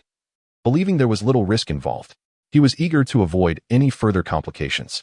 With the military expected to arrive, the captain opted to keep the ship stationary rather than set sail, awaiting the return of the destroyer. However, there was also a possibility that the destroyer might not return if the parallel warship were to destroy it. He instructed the operator to maintain communication with the destroyer while he hurriedly cleaned up the traces of the used power blocks. While he busied himself outside, Xiaoyi was equally occupied within the infirmary. Initially, she felt no pain, allowing the medical arms to work on her injuries while blood was being transfused. She gradually succumbed to drowsiness, resting her head on the treatment bed and drifting off to sleep. Time passed, and Xiaoyi suddenly awakened, her entire body engulfed in pain. She gasped, thinking she had been struck, only to discover she was alone. The effects of the nerve-blocking agent had worn off, unleashing all the pain that had been suppressed, causing her teeth to clench and her hands to grip the metal armrests, bending them under pressure. Where are the painkillers? Surely there must be some anesthetics or CC adhesive bandages. Desperately, Xiaoyi searched for something to alleviate her suffering. Within reach, she found various medications, but they were civilian grade, vastly different from those used in military settings. The anesthetics available were for complete sedation, rendering one unconscious, an impractical option for her current state. The adhesive bandages were of little quality, barely superior to the cheap ones she had used in her youth during street fights, proving ineffective for pain relief. Helpless, Xiaoyi, despite being human and not a machine, had managed to focus her attention on the fight during the battle, channeling all her energy into combat. Now, with nothing to occupy her mind, her focus rested solely on her wounds, and the pain was excruciating. Fine, if I must be sedated, so be it. Anything is better than this agony. I still have wounds to be sutured, she resolved. activating the holographic display at the head of her treatment bed and programming in a dose of anesthetic. As the anesthetic coursed through her system, Xiaoyi truly fell asleep. Lying motionless on the treatment table, surrendering to the ministrations of the medical arms. The procedure was set to follow predetermined protocols, ensuring minimal risk of error. What transpired afterward remained unknown to Xiaoyi. When she eventually awoke, she found herself resting on a comfortable, spacious bed. The room was quite pleasant, equipped for both sitting and sleeping, and a large window revealed a breathtaking view of the starlit sky, indicative of being aboard a ship. Sitting up, she was startled to discover that the pain had significantly diminished, allowing her to manage her discomfort. Observing that her body was covered in CC adhesive bandages, which were far superior to the cheap civilian ones, realization dawned upon her. She must have been brought aboard the destroyer. However, Xiaoyi lay back down, pulling the blanket over herself. They should at least provide me with some clothing. Being left here exposed is hardly appropriate. At that moment, the door swung open, and a woman clad in a white military nurse's uniform entered. Tall, with beautiful chestnut curls and an enchanting smile, she approached with grace. "Sergeant, it seems you have made a remarkable recovery." Who? Xiaoyi felt the title was inaccurate. Wasn't she just a private? Had there been a mistake? "I am the chief medical nurse of the destroyer from the Divine Messenger Fleet's 4th Division, Sergeant Bonita. You have been unconscious for 3 days, partly due to the civilian anesthetics. You have engaged in combat to protect merchant vessels in the Mela's Empire, and your achievements have been duly reported. The recent transfer orders from headquarters have arrived. Congratulations, you are now a sergeant." Bonita approached the bedside and seated herself on the adjacent chair. Xiaoyi comprehended that, by sheer chance, she had unexpectedly attained the rank of sergeant. "I wonder how much a sergeant earns in a month." Without further ado, she inquired with a beaming smile. "Sergeant Bonita, what benefits accompany the rank of sergeant? It seems that as a non-commissioned officer, I won't have to retire after 3 years. Bonita was momentarily taken aback by her question. She had previously worried that Xiaoyi might feel discontent upon learning she had only been promoted to sergeant. After all, an individual who had single-handedly eliminated over 30 Mela soldiers had achieved a remarkable feat on the battlefield. She had reviewed the footage afterward. Had it been someone else, the footage sent to headquarters would have likely warranted at least a promotion to second lieutenant, even if they deemed her military experience insufficient. A promotion to sergeant should have been expected. However, today's news of a mere promotion to sergeant suggested dissatisfaction within headquarters regarding the matter, even to the extent of suppressing the transfer of a minor soldier. Yet, this individual named Xiaoyi exhibited no signs of anger over the modest promotion. Instead, she directly inquired about trivial matters. As long as she remained composed, Bonita replied with a smile, "Now that you are a non-commissioned officer, retirement is certainly not required. You have only been in the military for 10 months, and attaining the rank of sergeant is quite commendable. There will undoubtedly be further opportunities for advancement in the future. But what are the benefits? How many nadir coins do I earn in a month?" Xiaoyi was more intrigued by this aspect. Concerned about the prospect of dining out to the point of bankruptcy, Bonita chuckled awkwardly, recognizing that she was still very much a child. "You will earn 50,000 nadir coins per year, along with a month of vacation each year to enjoy a free holiday at the Paradise Sanctuary on Miller Colony 6. Moreover, should a vacancy arise, you may even assume the role of squad leader." The Paradise Sanctuary. And it's free? I wonder if citizens would protest upon discovering how their taxes are utilized. Xiaoyi, although quite pleased with the benefits and a direct beneficiary of them, was empathetic towards the citizens. It was said to be the most beautiful colony, adorned with thousands of picturesque sandy islands and millions of tourists annually. The prospect of visiting there once a year was an unparalleled benefit. "We do not squander tax revenue. Soldiers also require time to unwind. Excessive tension can be detrimental to one's health." Bonita chuckled, realizing that a generational gap indeed existed between herself and the 18-year-olds. Chapter 27. Xiaoyi observed the forced smile on Bonita's face and gently inquired, "May I ask, was it you who treated my injuries later?" "Indeed," Bonita replied, her disdain for the cunning Mela's Empire aliens evident in her expression. "They fled upon seeing us approach. It is utterly detestable. They dare to roam so brazenly on our territory. We have dispatched reconnaissance drones.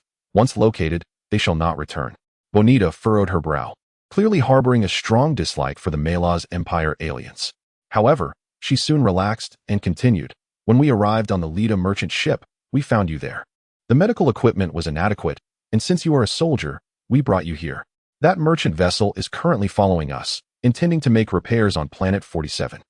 As for Sergeant and the others, once they are sufficiently healed, We will arrange for a ship to take you to Planet 52. Thank you so much. I thought I was doomed this time, yet here I am, alive, thanks to your efforts, Xiaoyi said, her eyes sparkling with gratitude. Bonita felt that Xiaoyi was being overly courteous. They had merely transported her after her wounds were treated. They bore no responsibility for her survival. She quickly interjected. It was nothing. We didn't do much. You need not be so formal. May I embrace you? I feel as if I am in a dream. I should have perished, yet I am alive. It is truly moving. Being alive is wonderful, Xiaoyi implored. Her gaze hopeful as if seeking to prove to herself that this was not a mere dream. Bonita moved to sit at the edge of the bed. As a nurse, she understood that many soldiers exhibit great bravery on the battlefield, yet after taking lives, they often grapple with psychological scars. She had witnessed many instances where soldiers suffered nightmares during recovery, desperately needing a comforting embrace to find calm. Though Xiaoyi had been in a deep coma for days, not uttering a word in her sleep, the childlike hope she now displayed made Bonita believe Xiaoyi must be feeling some fear. According to her records, this was her first experience of killing, and she had taken the lives of over 30 individuals in one fell swoop. Certainly a terrifying ordeal. So, Bonita wrapped her arms around Xiaoyi and spoke softly. Rest assured, you are very safe here. Do not dwell on such thoughts.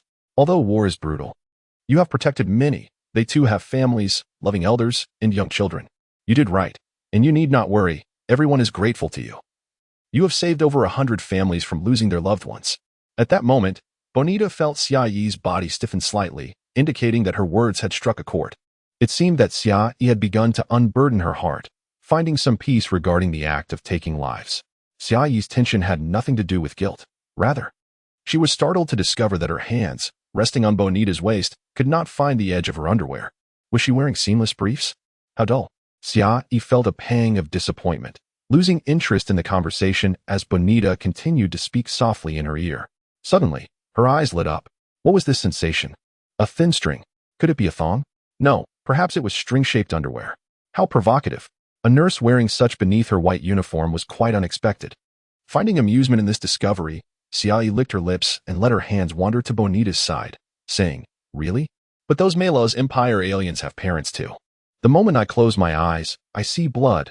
Blood on the ground, on my hands, on my body. Those soldiers stand before me, their eyes wide open, staring at me. They invaded our land and slaughtered many citizens. Their deaths were far more gruesome. As soldiers, we must protect them at all costs. You did nothing wrong. If we had not acted, even more people would have lost their homes and parents. Bonita realized that Xiaoyi had indeed been plagued by nightmares. If not addressed promptly, they risked losing a promising soldier. Xiaoyi's hand finally found the string-like material at Bonita's waist, her fingers gripping it tightly. With a fervent declaration, she said, Thank you, Bonita. You have lifted the burdens from my heart. I feel lighter now. Though not completely unburdened, I am certain I will find total relief. That's good to hear. Bonita replied, mindful not to touch Xiaoyi's back, which was covered in adhesive bandages. It suddenly dawned on her that she had come without a change of clothes. I will have someone bring you new clothes shortly. Your previous ones were completely ruined, and we have a uniform in the rank of sergeant available. Understood, Xiaoyi nodded. And then, feigning nonchalance, she let go of Bonita's waist, tugging slightly at the string of her skirt. She wanted Bonita to believe that her grip was merely a reaction to the earlier embrace, overwhelmed by fear and excitement. Bonita gently pressed Xiaoyi back onto the bed, ensuring she was covered with the blanket. I will fetch your clothes now and have your medical meal brought as well. You have been unconscious for 3 days. You must be quite hungry, but you can only have something light. Thank you for your help, Xiaoyi replied, lying back beneath the covers. Could you please turn off the surveillance device? I am not fond of being watched. Of course, it was only on because you were still unconscious, Bonita said as she stood and approached the device, pressing a button that caused it to retract into the ceiling. She straightened and added, This is a B-level ward. By tomorrow, we can arrange for you to move to a regular room, where there will be no surveillance. Just then, Bonita felt something drop from her backside, landing at her ankle. She glanced down to see her animal-patterned string thong on the floor, and she froze. It had never fallen before. Oh, it must have been when Xiaoyi had embraced her earlier. She had inadvertently tugged it. After a brief moment of shock, Bonita quickly looked back at Xiaoyi, who was peacefully lying on the bed, seemingly unaware that her underwear had fallen. Is something wrong? Xiaoyi asked, having witnessed the incident. Her expression was one of confusion, as if she had no idea what had just occurred. Bonita quickly regained her composure, shaking her head. It's nothing. She then discreetly squatted down, picking up her underwear and holding it in her hand. With a smile at Xiaoyi, she confidently exited the room. Xiaoyi noticed that Bonita did not return to the washroom to put her underwear back on but simply took it with her. She mused that it was a pity there was no wind on the ship, otherwise it would be refreshing against her skin. She hoped Bonita would not encounter a superior officer outside, as it would be quite awkward to salute while holding a pair of underwear, leading others to assume she was attempting to seduce her commanding officer. After a while, the one bringing the clothes and medical meal was not Bonita, but a cute little nurse. Xiaoyi could not resist teasing her, causing the nurse to blush and flee, leaving Xiaoyi with an expression of feigned innocence. The medical meal proved to be quite bland, meticulously portioned to the point where Xiaoyi felt as though she was being starved rather than nourished. After changing into the new clothes, Xiaoyi moved to a chair, not preferring to eat while seated on the bed. Once she finished the tasteless liquid food, she took a moment to examine her new officer's uniform. In appearance, they were all quite similar, with the only distinction being the insignia on the collar. Unlike the single diagonal stripes of a private, a sergeant's insignia boasts two prominent stripes. Although still positioned at the corners of the collar, it exudes a sense of authority and grandeur. The backpack has also been replaced with a new one, filled with the same belongings. Upon extracting a fairy tale book, Xiaoyi discovered it marred by considerable bloodstains. The blood had dried, adhering several pages together. Any forceful tugging would risk damaging the book. Could it be that military backpacks are not waterproof? Discontent, Xiaoyi shook the book, the sound crisp and delicate. If she were to share a room with other female soldiers and display a bloodied fairy tale at midnight, it would surely create a chilling atmosphere. After changing her quarters, Xiaoyi felt at ease for only a brief period before arriving at Colony Star 47. On the day she opened her eyes, she could have seen Star 47. But her search for individuals from the Malaz Empire had delayed her. Colony Star 47 is an early mining planet, better than others in that it possesses air, water, and soil, alongside its rich mineral resources. In comparison to other mining planets devoid of air, Star 47 is akin to paradise, earning it the nickname Heavenly Island among miners. However, nothing is without flaw. Its only disadvantage is its diminutive size. Nader Star is 32 times larger, and even Star 53 is 6 times its size, while the military-administered Star 52 dwarfs Heavenly Island by 14 times. Once the minerals were depleted, immense open-pit mines were left behind, accumulating rainwater over the years, transforming the planet into one dotted with numerous small lakes. Due to the harsh environment surrounding it, the military established a base here. The base is extensive, housing 3 destroyer battleships, 300 honor aircraft, 10 Nader frigates, and a plethora of other assorted vessels. The most prominent feature is the towering giant space station, positioned just outside Colony Star 47. All vessels passing through, apart from the base's warships, must dock at the giant space station. Even cargo must be offloaded here for transfer, requiring ships from Heavenly Island for further transport. Those wishing to access Heavenly Island must undergo rigorous inspections and board a designated passenger ship. The strict security measures are warranted, as Angel City, the heart of Heavenly Island, lies adjacent to the base. Within the city, the populace consists predominantly of soldiers and miners, along with miners on leave indulging in leisure. The city is teeming with military personnel, miners, and beautiful women drawn there to seek fortune, residing in the space station. These women attract miners and soldiers willing to pay for their company, allowing them to obtain permits for a 7 to 15 day stay on Heavenly Island. When the time is up, they return to their rented rooms in the space station. Among the 21 surrounding mining colonies, there are over 1 million miners and 50,000 soldiers, with Heavenly Island being the sole haven for relaxation and enjoyment. Although the space station offers food, entertainment, and lodging, those weary of life on dilapidated colonies yearn for a rare respite on Heavenly Island. These women, referred to as empty birds, can earn enough in a few years to leave the space station and establish a stable life on the colony's soil. The loneliness and boredom of men provide a lucrative opportunity for them. Chapter 28. Could it be that I won't be sent to Paradise Island for a few days of recuperation until I'm fully healed before being dispatched to Star 52? Summer inquired, gazing at the sergeant who had come to escort her, perplexed.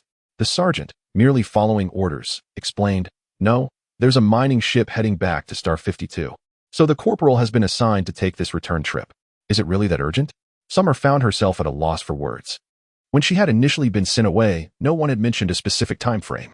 The picturesque Paradise Island, dotted with lakes, lay just below, and she felt she should be allowed to recuperate for a few days by the artificial beach. Yes, there is a pressing need at Star 52. If we set off today, we can arrive in 7 days. In fact, considering the original schedule, we are already a few days behind, the sergeant clarified. Summer looked at him, bewildered. When had a time constraint been established? Why was she unaware of this? Our transfer order indicated a period of 90 days. Had you chosen to make a direct spatial leap here, you would still have had a month to spare for leisure. However, you opted for the much slower merchant vessel and encountered the Malaz Empire, which has delayed your arrival by 2 days even if we depart immediately. The sergeant checked the star network and confirmed that the transfer documentation indeed specified a 90-day requirement. Any unwarranted delays would be treated as desertion, resulting in a ban on all identification records. He relayed this to Summer, noting that the mining ship would be departing in 2 hours, and any further delays could lead to complications. These people are unbearable. Let's go, Summer remarked, annoyed with herself for not having scrutinized the transfer details more closely. Had it not been for the general personally seeing her off, she would have realized she could have chosen her own mode of transport and would never have boarded that dreadful merchant vessel. However, upon reflection, had she not taken this merchant ship, she would not have been promoted to corporal. Indeed, good fortune can often arise from misfortune, and she reminded herself that she could enjoy a month of free vacation each year. She would check to see if this holiday benefit could be utilized on any vacation planet. Following the sergeant, Summer carried her bag and ambled along. Many of her injuries had yet to heal, and moving too quickly would cause her pain. The sergeant did not rush her. They had ample time. Having met Bonita aboard the destroyer battleship, Summer was not acquainted with any of the other soldiers and had no farewells to make. They proceeded directly into the docking bay of the space station. This colossal space station resembled 2 large disks strung together on a rod. The smaller disk was the control area, its surface smooth and devoid of excessive protrusions. Below it lay the ship area, thrice its size. With 52 bidirectional docking bays protruding into space, resembling a blooming chrysanthemum. Numerous ships entered and exited, primarily cargo vessels. This was not a secure vacation paradise. Residents from mineral planets could simply board cargo ships to reach here. Various sizes of cargo ships docked beside the space station, slowly being drawn into the docking bays by gravitational beams. The docking bay connected to the gravitational zone, allowing people and goods to start entering the space station. Upon departure, the same gravitational beams would guide them to safety before they could navigate away on their own. Standing on the moving walkways of the space station, Summer and the sergeant observed the bustling docking area as the walkways transported them toward their ship. Given the station's immense size, relying solely on foot travel would be a significant waste of time. The walkways wound through the docking bays, enabling them to reach any docking bay simply by standing on the moving platform. The sergeant guided her to docking bay 11, halting at the entrance to bay 7. Through the large window, Summer saw a small transport ship, 200 meters long, parked outside. Its design was clumsy and heavy, resembling a giant turtle shell, and it was quite unattractive. Goods typically entered and exited through the lower cargo hatch, though sometimes they would connect mid-air for transfers. This transport vessel had already delivered its load of, or to a larger transport ship. Curious, Summer gazed outside, spotting a colossal transport ship, 3,000 meters in length, surrounded by small transport vessels delivering or from various mineral planets. Once the cargo hold was emptied, these vessels would head to the space station to procure supplies or return with essential fuel. The transport ship Summer was to board was currently loading cargo, and several miners with their purchases were entering the docking bay. Summer, just as she was about to board, someone called out from behind her. Turning around, she saw the captain of the lead ship rushing towards her, clutching a long box. The slow-moving walkway revealed that he had clearly been running. "I'm glad I caught up. I went to find you earlier, but they said you had already left. I was worried I wouldn't make it, so I ran over." The captain panted, beads of sweat glistening on his forehead. "Captain, you really should exercise more. Running this short distance has you winded.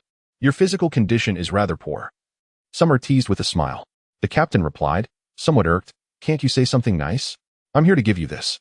He tossed the long box to her. "What is this?" Summer asked, catching the box, her curiosity piqued. "You saved everyone's lives. This is a token of gratitude from all of us. The money was given to me, and I chose this for you. It should suit you well," the captain explained. Taken aback by the unexpected gift, Summer opened the box, revealing a 1-meter-long narrow knife. The handle was black, and the blade gleamed silver, only 2 fingers wide. Beside it lay a plain black scabbard, its simple design strikingly clean and elegant. "We collectively pooled 100,000 not our coins for this. Initially, we intended to hand you the money directly, but we thought that might insult you. So we proposed giving you a gift to convey our sentiments. This knife is made of silver alloy. I didn't choose a flashy design, but rather the simplest shape with the best blade material. After all, it is meant for killing, not for display. While the knife itself isn't overly expensive, its materials are of the highest quality for such a purpose. Only military-grade materials surpass it. The captain believed Summer would appreciate this practical choice over something adorned with jewels. Setting the box down, Summer picked up the knife, admiring its smooth blade that reflected her face. Holding it in her hand, she smiled and said, "Thank you. I love it." She felt no need for pretense. Such a fine knife would have required her to save for an extended period had she been compelled to purchase it herself. Moreover, it was a gesture from the entire crew, and rejecting it would serve no purpose. Without taking the box, she slid the knife into its sheath and attached it to her backpack. "Captain, thank you for your thoughtful gift. If the opportunity arises in the future, I hope we can meet again," she replied cheerfully. The quality of this knife was incomparable to any kitchen knife. Had she wielded it, she could have taken down not just 30 people, but potentially hundreds. After bidding farewell to the captain, Summer, now carrying the invaluable knife, boarded the transport ship. Verifying her identity. As a soldier stationed at Star 52, she was exempt from payment. She simply scanned her iris to board. Other civilians had to enter their citizen passwords, but her military status made the process much more convenient. Thus began her journey, uneventful and smooth. 7 days later, Summer arrived at the colonial mineral planet of Star 52. Now in the winter season, while space travel did not convey a sense of cold, the conditions on the planet were markedly different. The planet's position dictated its climate. Being distant from the nearest star meant that sunlight provided little warmth, rendering the environment frigid even outside of winter. Moreover, this desolate place is devoid of both water and air, with gravity weighing in at double that of Nada. The entire colonized planet exudes an arid chill. Crystalline blue formations, akin to sapphires, emerge from the rocky terrain, towering at heights of several meters. These power crystals, abundant across the entirety of Colony 52, serve as the raw materials for manufacturing military-grade power crystals for the HN military. The landscape is barren, inhabited solely by machines and mines, lacking any semblance of vitality, save for the incessant toil of mining machines and transport vessels ferrying ore. What a wretched locale! As Xia surveyed the base below, sprawling over approximately 5 kilometers, it was nearly filled to capacity with various mining machines and transport ships. The raw power crystals were continuously drawn in by hovering cargo vessels, loaded onto ships, and dispatched to the giant space station, from whence they would be redistributed across Nada. Outside, not a single human figure could be seen. The area was dominated by robots and mechanical arms, leaving Xia utterly disillusioned with this lifeless base, reminiscent of a Dead Sea world. Indeed, it was a place for idling away time, with the only respite being a month-long vacation, while the rest of the year confined her within the base's walls.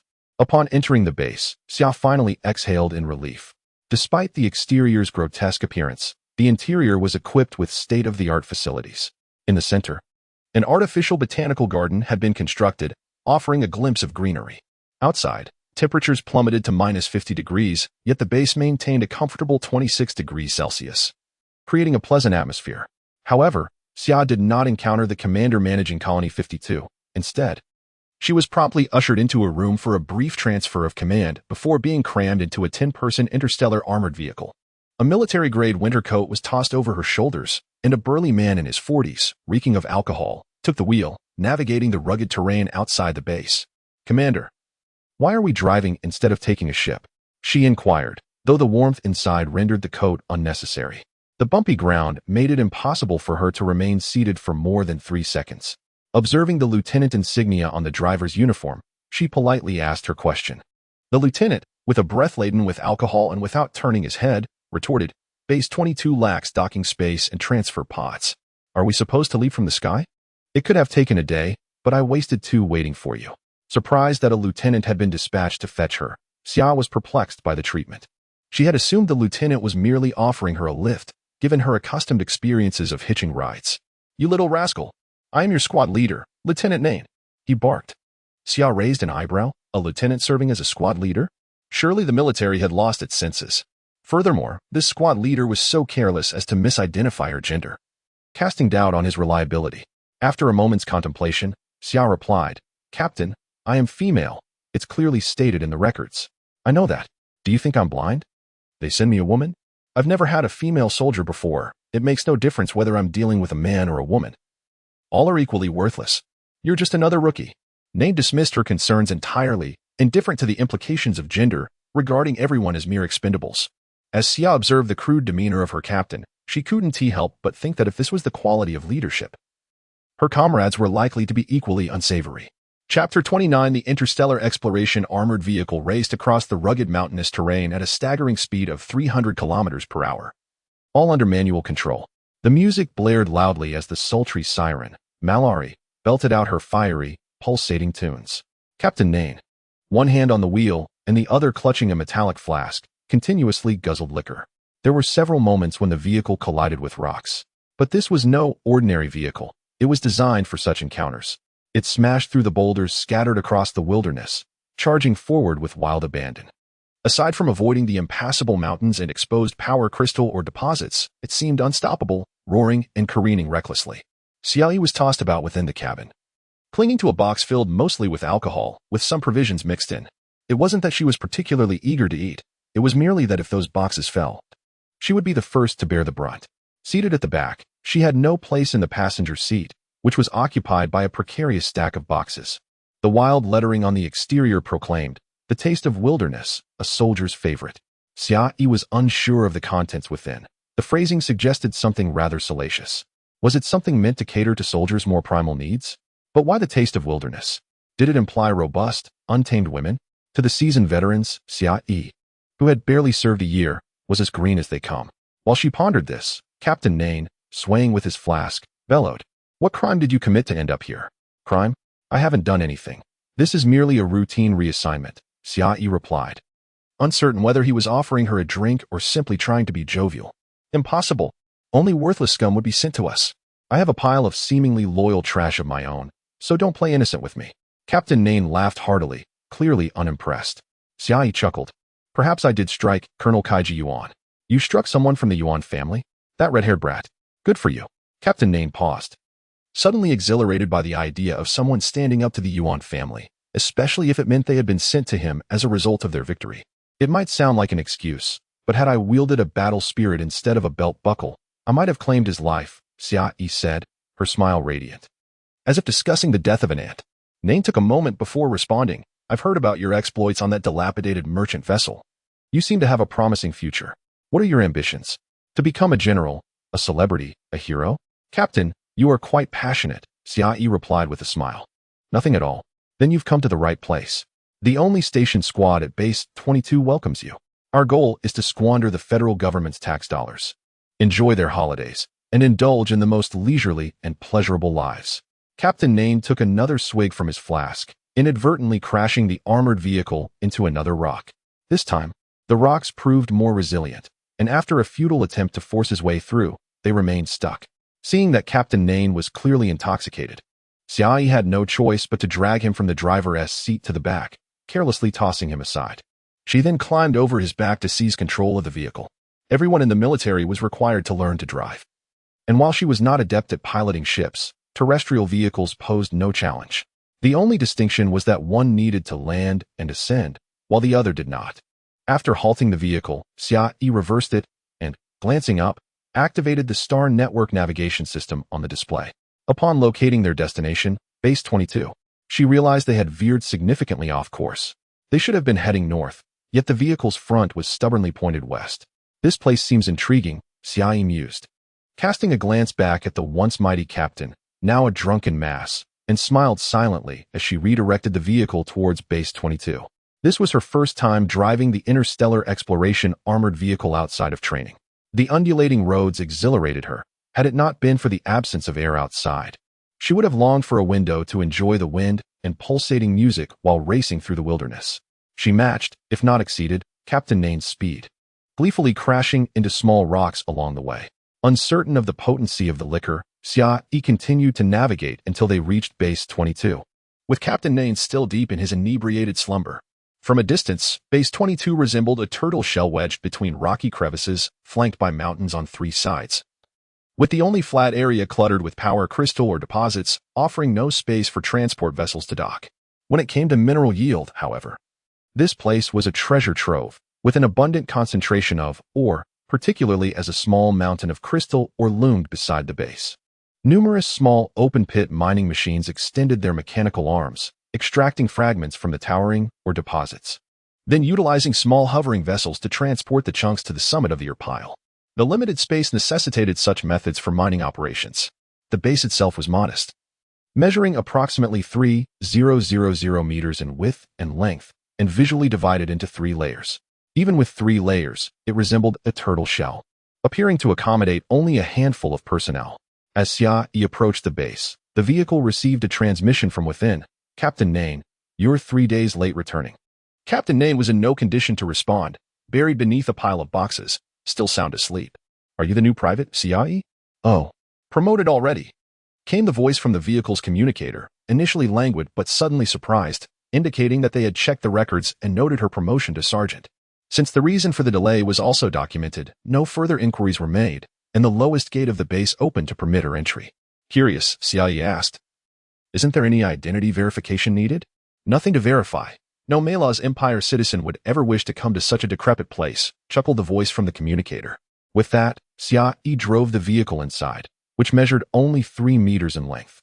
Once she entered, the door behind her closed, air was pumped in, and the wall ahead slowly rose, revealing the interior of the base.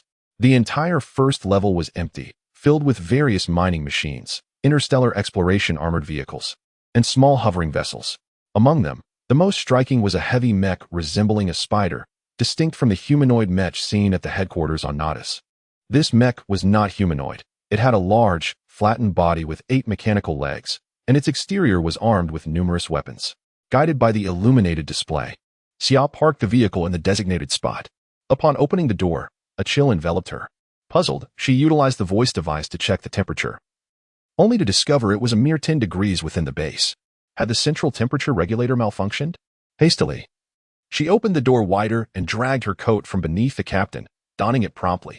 The warmth inside the vehicle contrasted sharply with the frigid air outside, jolting Captain Nain from his stupor as he groggily sat up, grasping his disheveled hair. Noticing Xia clad in the coat, he blinked in surprise and let out a belch. "Have we arrived? You drive quite well, I must say." He yawned and stretched, only then realizing the cold that surrounded him. "I'm freezing. Where's my coat?" Xia turned her head away, unwilling to gaze at her rather dim-witted captain any longer. At that moment, a mechanical soldier approached, unloading their belongings and placing them onto a hovering transport vehicle. Spotting an indoor bridge staircase nearby, Xia hoisted her bag and ascended, surveying the area. To her astonishment, the place was predominantly populated by mechanical soldiers engaged in repairs and transportation, with only a few individuals in coats glancing at her from a distance, offering no further acknowledgement.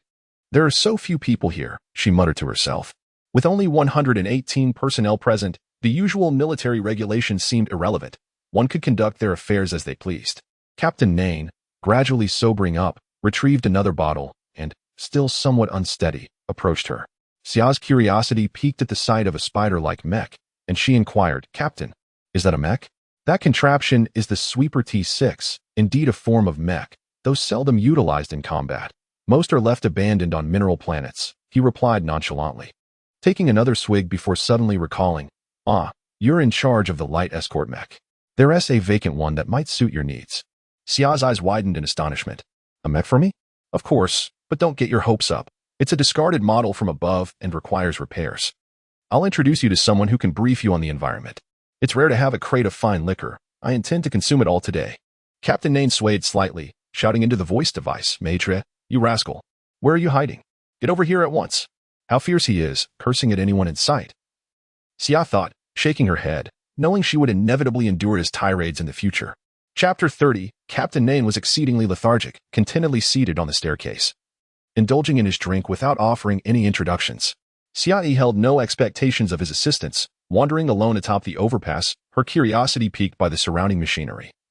Her gaze primarily fixed on the scrubber T6. "Captain, did you summon me?" Suddenly, someone emerged from the door at the other end of the staircase. The slender figure, adorned in a loose military coat without a cinched waist, accentuated her elongated silhouette. Beneath her military cap lay silky, ear-length golden hair, complemented by brown eyes and fair skin, with delicately pouted lips that seemed to glisten alluringly. A beauty? As Xia Yi observed the approaching figure, characterized by a certain charm, she felt an odd sensation. The woman halted before Captain Nain, crouching down to cradle his face, speaking softly. "Dearest Captain, what brings me here? Are you hoping for a little fun?" How audacious. Xia Yi had never even been in a romantic relationship. Her days were filled solely with brawling. Although she occasionally took advantage of girls, it was merely habitual. After all, she bore a boyish appearance that attracted girls to her. Initially, it was playful teasing, but eventually, it became routine. She had never ventured into the realm of romantic entanglements. While she had seen some imagery related to such matters, she had not been of age to purchase them, and having joined the military right after turning 18, she never found the time to explore those curiosities. Now, she stared at the captain, hoping he might perform a little demonstration under the influence of alcohol. Alas, instead of the anticipated flirtation, Captain Nain delivered a punch directly to the beauty's face, causing her nose to bleed profusely. The woman cried out, clutching her nose as she sank onto the staircase, her beautiful eyes brimming with sorrow as she gazed at the captain. How amusing. Xia Yi quickly approached, but before she could reach her, Captain Nain bellowed, "Didn't I tell you? If you take advantage of me while I'm drunk, I'll hit you. The newcomers over there are your responsibility now, humph." With that, he grabbed his flask, not sparing a glance at the bleeding beauty, and walked away. Xia Yi crouched beside the tearful woman, offering her a handkerchief. "The captain truly hits hard. Here, let me lend you this." Paper was exceedingly precious, and only the affluent could afford to waste it. Commoners relied on handkerchiefs. "Thank you, but I have my own." The beauty retrieved a floral handkerchief from her pocket, dabbing at her nose. Xia Yi glanced at the vibrant fabric and then at her own handkerchief, adorned with a black background and white skulls. Realizing the floral design was hardly suitable for anyone else. "I'm Xia Yi, the new recruit." Upon noticing the insignia on the woman's collar, Xia Yi was astonished to discover she held the rank of second lieutenant. Such an abundance of officers in this small place was quite peculiar. The beauty rose, shook Xia Yi's hand, and with a flirtatious smile, introduced herself. "I'm Mejia, a pilot of light escort mecha. The team is in need of one more light escort pilot. You must be the one to fill that gap." Xia Yi suddenly felt something was amiss. "Commander, how many soldiers are stationed at our base?" "Soldiers? Including you, there are 10 in total. 3 heavy mecha pilots operating scrubber T6 mechas, 5 land assault troops. And you and I as the 2 light mecha pilots." Mejia meticulously counted, wiping her face clean. "Among the 5 land assault troops, there's the commander, a liaison, and a maintenance soldier. Just the 10 of us? What about the others?" Xia Yi's eyes were fixated on Mejia's fingers, which, though devoid of nail polish, were polished to a gleaming smoothness. Mejia chuckled. "We maintain the base's operations. Even though this is a military mining planet, we can't have soldiers mining. These are personnel from the mining company. Our task is to ensure security here, but honestly, not many people come around. It's mostly just passing the time." Xia Yi mused to herself, so there are only 10 soldiers in the entire base 22, and she is a sergeant, Captain Nain is a lieutenant, and Mejia is a second lieutenant. Thus, she inquired, "How many officers are there?" "If we count the NCOs, there are 10. Mejia glanced at Xia Yi's rank and smiled seductively. What a bizarre situation. Xia Yi was left speechless. An entire squad of 10 comprised solely of officers. It was improbable for even the most crucial fortifications to staff an entire team with officers. Surely, there was some underlying reason for this arrangement. Reflecting on her own transfer here, Xia Yi surmised that perhaps these individuals had offended someone, resulting in their demotion to this place, regardless of their rank. "Don't just stand there, let me show you around. You'll be spending your life here, so it's best to familiarize yourself with your new home." While she was lost in thought, Mejia took her hand and led her down the stairs, genuinely beginning the tour. Mejia procured a magnetic vehicle, filled with various parts in the back, clearly intended for repairs, and invited Xia Yi to sit as she commenced her introduction to the machinery. There were 5 types of mining machines, including deep drills, crushers, and explosives, as well as numerous transport vehicles, but the main focus was on the mecha. Stopping beneath the scrubber T6, Xia Yi looked up at the imposing machine, listening to Mejia's chatter. This scrubber T6 has long been obsolete on the battlefield. It's a cumbersome beast requiring 3 operators. However, its destructive power is commendable, despite its unattractive design. Xia Yi nodded. No wonder 3 heavy mecha pilots were needed. It was essential to control this behemoth. But what about the light mecha? She had no desire for outdated training machines, which only made one feel foolish while wearing them. As if sensing her thoughts, Mejia remarked, "Now, let me show you the light mecha. We shall be comrades. So let us foster a bond." She leaned her face close to Xiao's, speaking in an intimate manner. Xiao felt compelled to reciprocate her kindness, thus pinching her rear gently. Meijia's eyes sparkled with excitement, pressing closer to Xiao, nearly draping herself over her. Xiao was taken aback by this second lieutenant. There should be no shortage of men around, yet here she was, seemingly starved for attention. Perhaps her overt flirtation had displeased a former lover, resulting in her being cast aside to this location. With Meijia leaning in too closely, Xiao found her left hand trapped between them. Suddenly, Xiao froze, seemingly touching something unexpected, her brow furrowing in confusion as she probed further. "Ah, you're quite bold," Meijia breathed, her voice laced with intoxication, "to act so brazenly here. Let us take this to my quarters." Xiao lifted her head, bewildered by Meijia's words. As she pinched down harder, Meijia gasped, her expression a mix of discomfort and pleasure as she cautioned, "Be gentle, don't apply too much pressure. Are you a man?" Xiao's realization dawned upon her. Finally deciphering the oddity she sensed in Meijia, the voice. Had she mistakenly believed this beauty to be flawless, only to discover otherwise? After all this time, it turned out she was dealing with a man. No wonder the captain had struck him. Meijia narrowed his eyes, fearful of scaring off this newfound interest, and coaxingly said, "Fear not. I can be gentler than any woman." "Ah," Meijia yelped, hastily covering his nose once more, blood seeping through his delicate fingers. He gazed at Xiao with the same sorrowful expression he had directed at the captain moments prior. Xiao regarded him calmly, stating, "I am a woman." Now it was Meijia's turn to be astonished, his exclamation louder than any cry of pain he had uttered before. The eyes remained fixated on Xiao, scrutinizing her from head to toe, and eventually, in a desperate attempt to ascertain her gender, a hand reached out to touch her. However, as soon as the hand extended, Xiao retaliated with a fierce punch, causing both of their noses to bleed profusely. The tour had to be momentarily halted as they waited for Meijia, who was crouched on the ground, continuously dabbing at his nosebleed. His appearance was somewhat pitiable. It was hard to blame anyone else, as he did indeed present himself with a masculine demeanor. After a brief pause, Xiao addressed his retreating figure, assuring him, "Rest assured, I shall not intrude upon your bathing rituals, nor shall I take advantage of you." Uffed. Meijia burst into laughter at her words, turning back to glare at her. And, rising to his feet, he retorted with irritation, "Women ought to embody femininity. Your demeanor invites misunderstanding. I cannot believe I am to collaborate with a weirdo like you. Why not send a handsome man instead?" "Weirdo? Why would you describe yourself thus?" Xiao tilted her head, intrigued.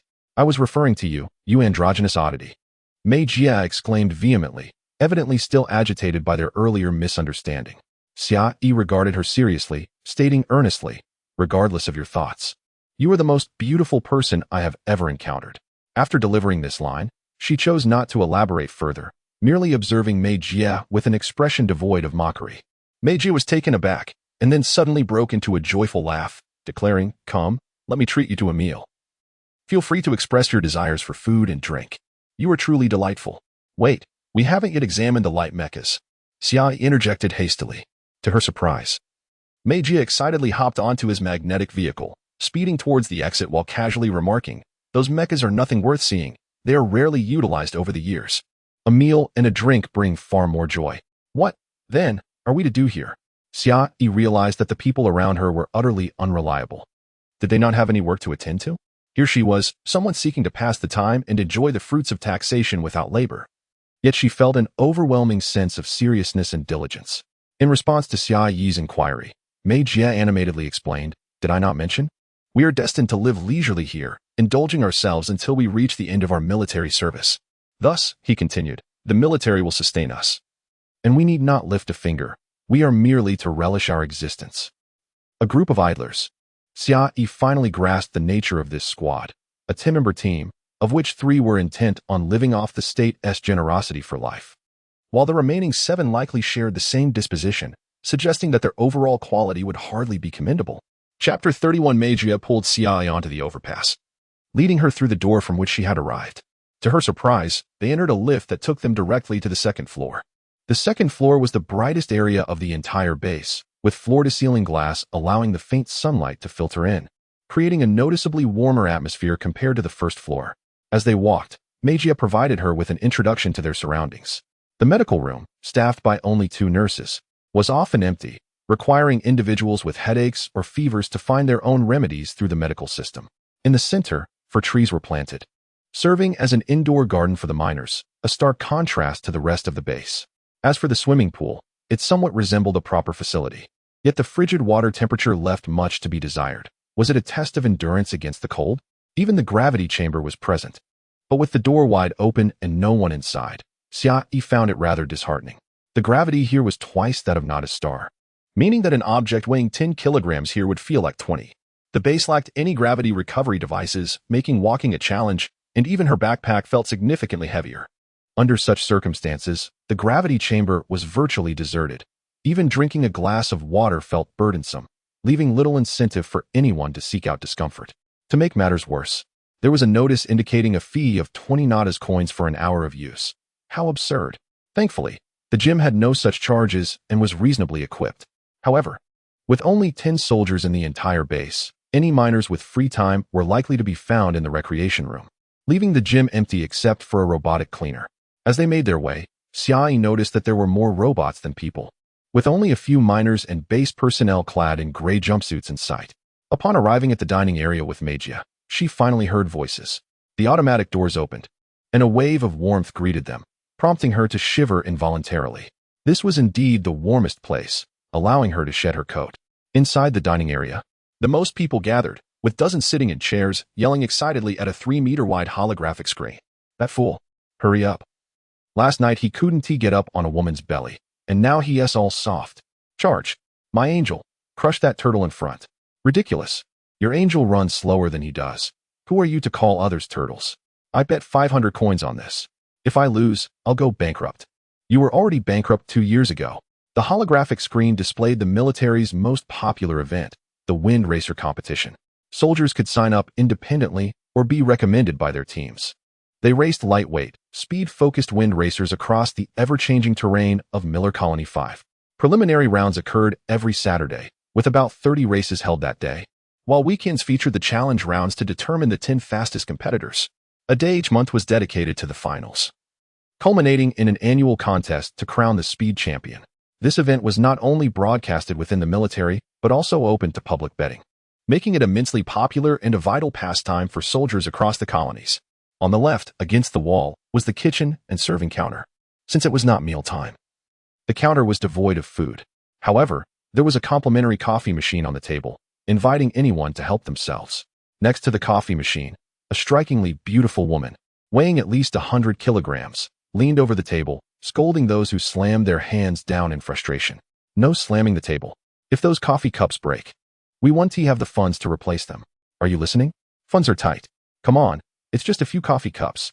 If you let me kiss you, I'll go to the giant space station and bring back a luxury coffee cup set for you. A burly man jested, causing laughter to erupt around him. Get lost. A beauty like me is beyond your reach. I'm waiting for my prince to arrive. I heard a newcomer is coming. A fresh recruit, much more delectable than you old lumberjacks. The woman, named Shan Yuan, retorted with a wide grin, provoking further laughter from the crowd.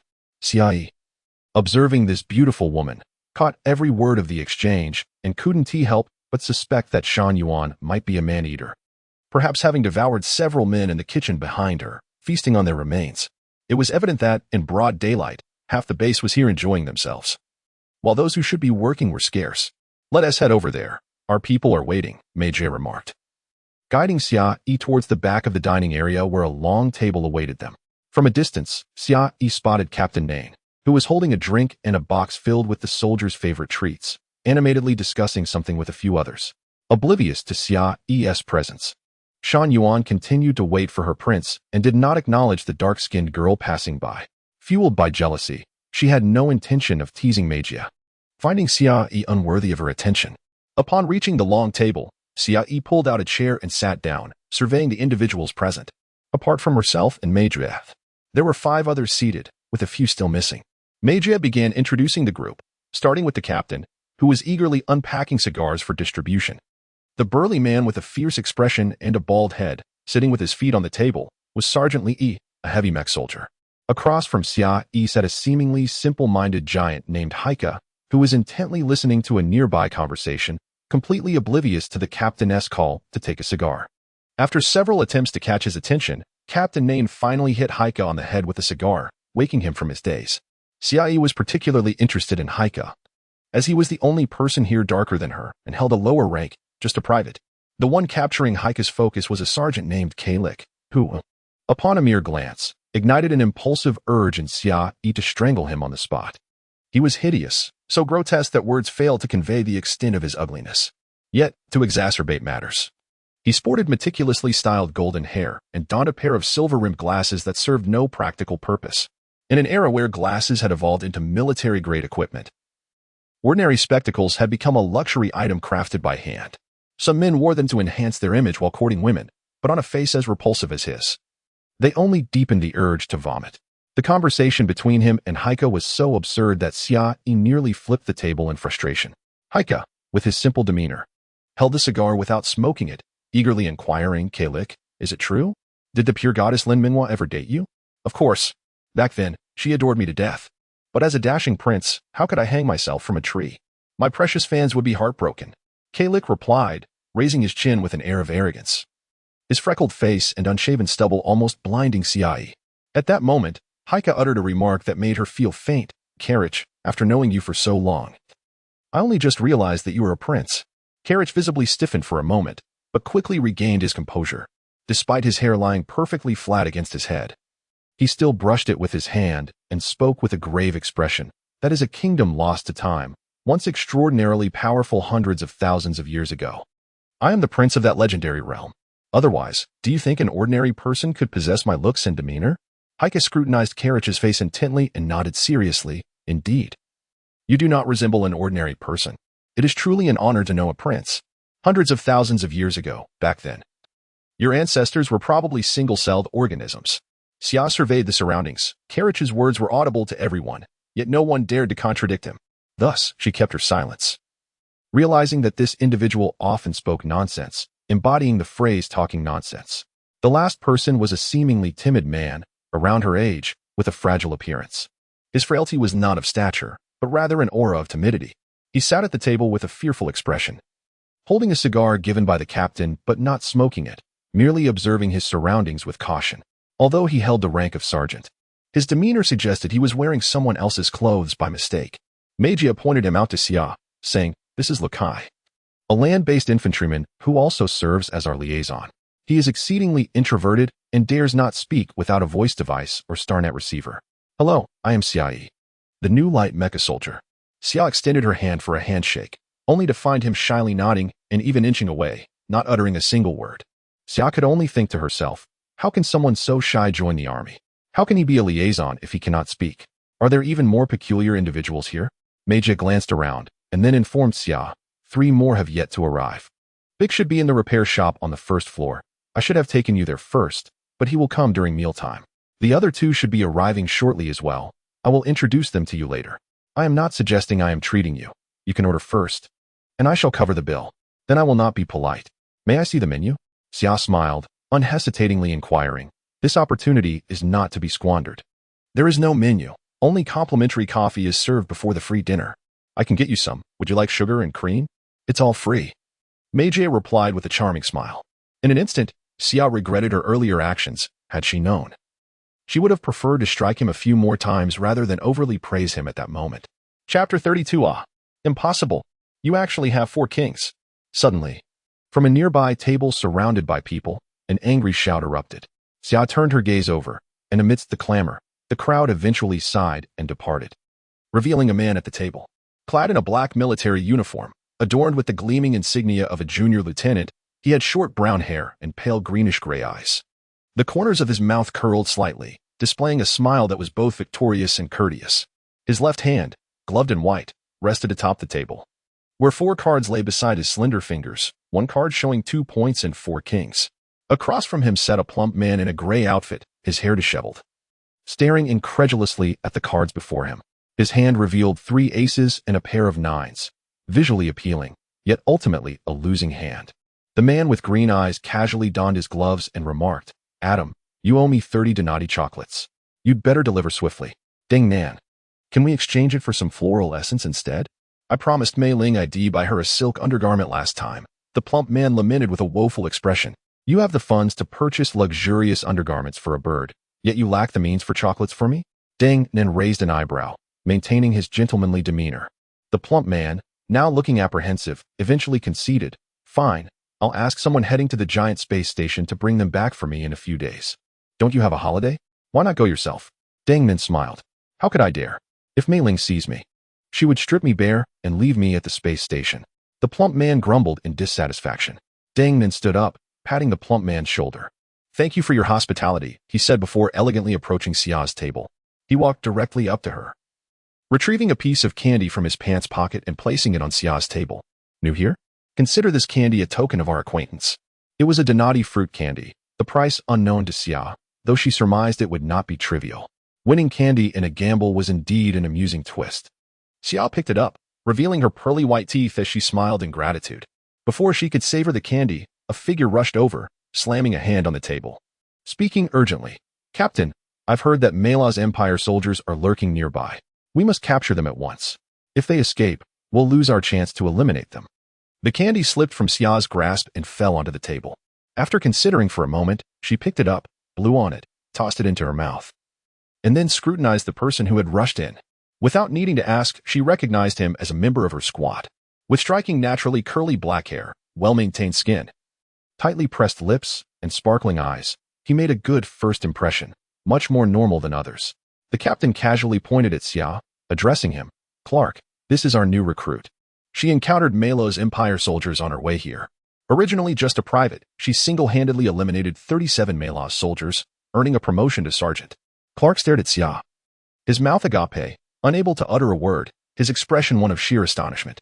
Xia regarded him, puzzled. After all, she already held the rank of lieutenant. Why was he so astonished? Did he think she had killed too few enemies, thus bewildered by her apparent ineptitude? At that moment, Clark dashed to Xia's side, speaking anxiously. "Where did you encounter them?" "Near Colony Star 47. Are you interested in that?" Xia replied curiously. "All right, I'm on my way."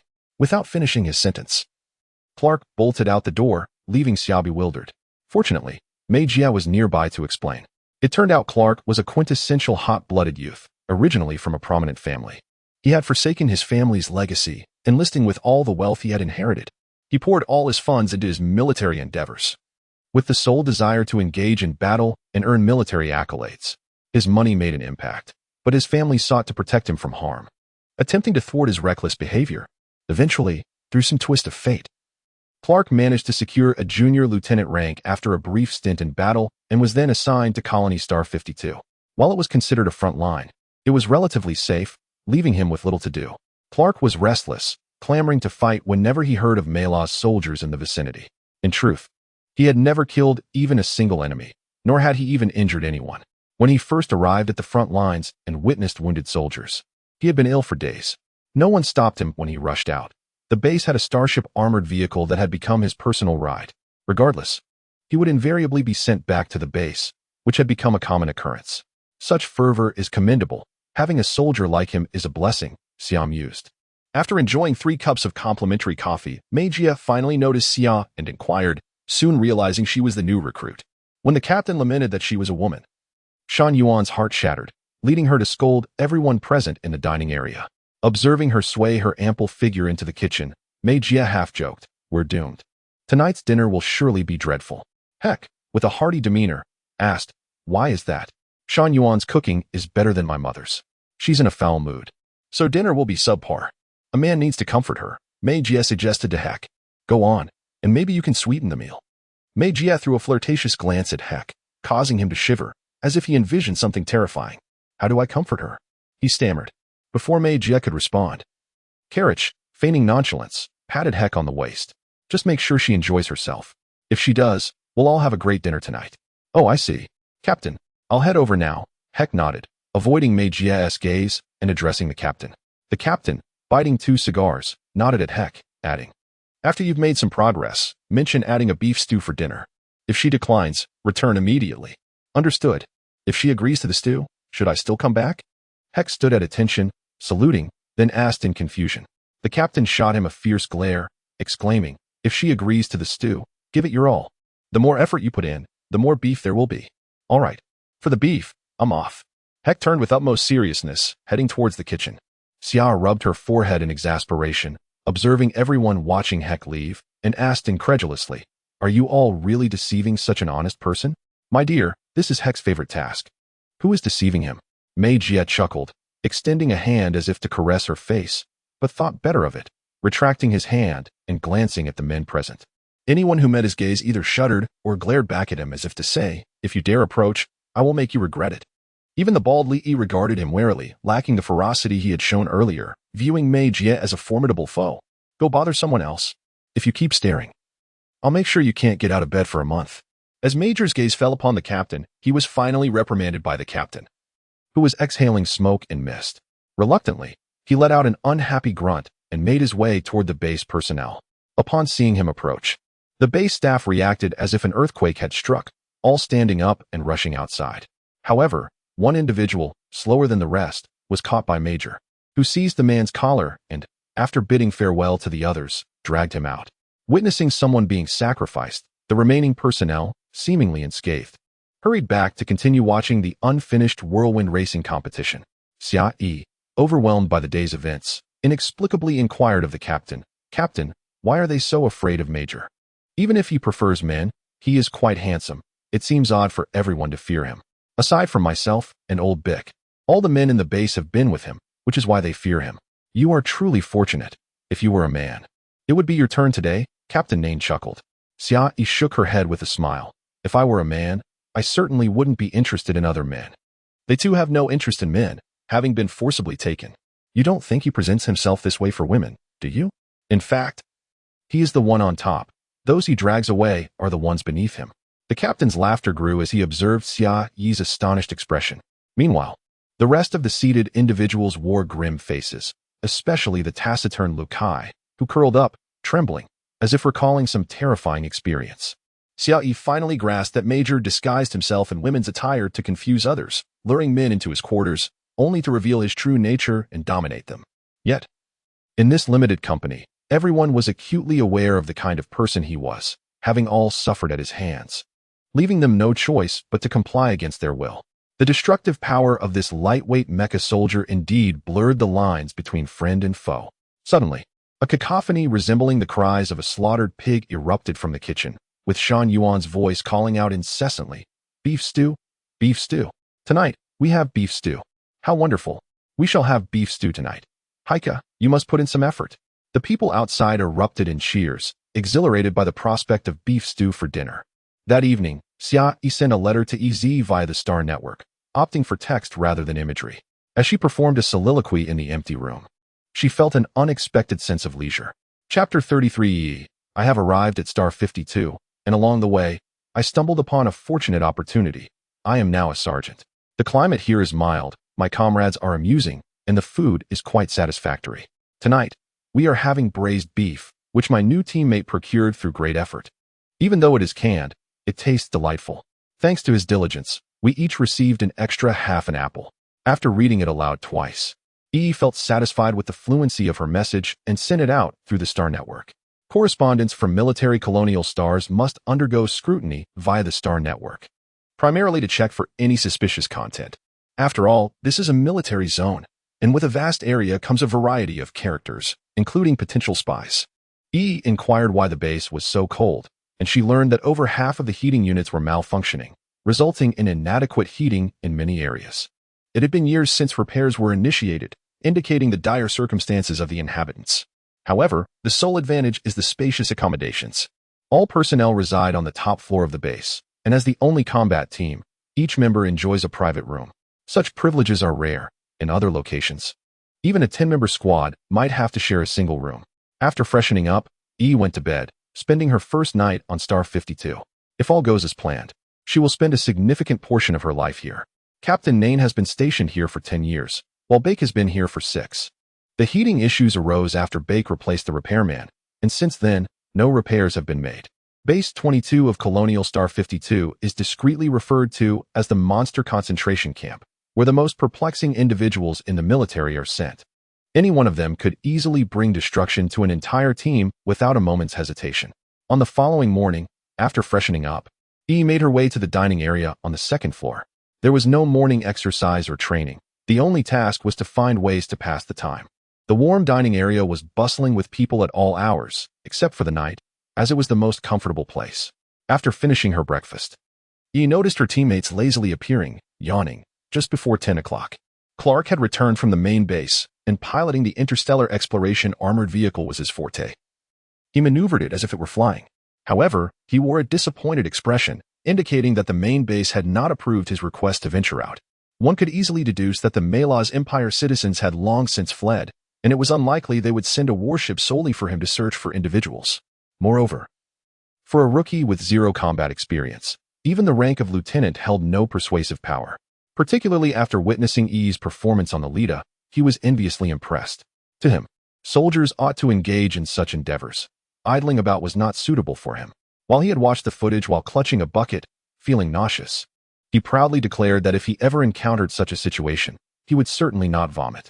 Magia languidly sat across from Yi, placing his tomato sauce noodles between slices of bread, creating a noodle sandwich.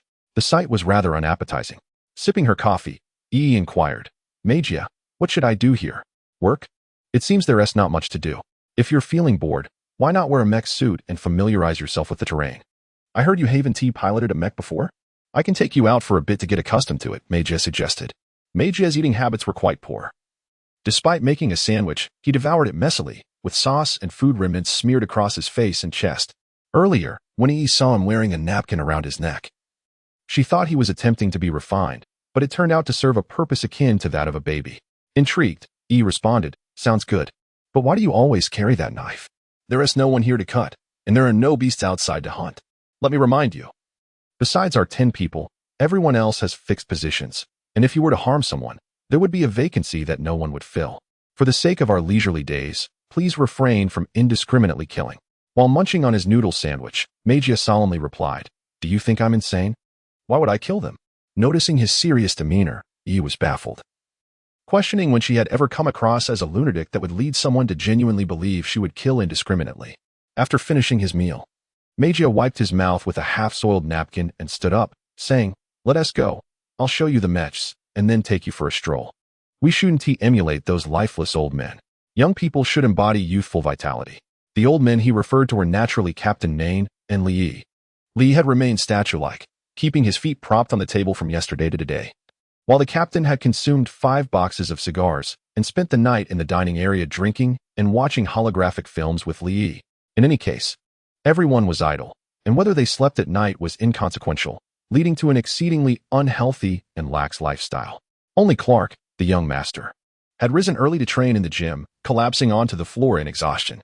Seeing Yi and Magia passing by, he struggled to rise and called out, "Newcomers, don't be fooled by Magia.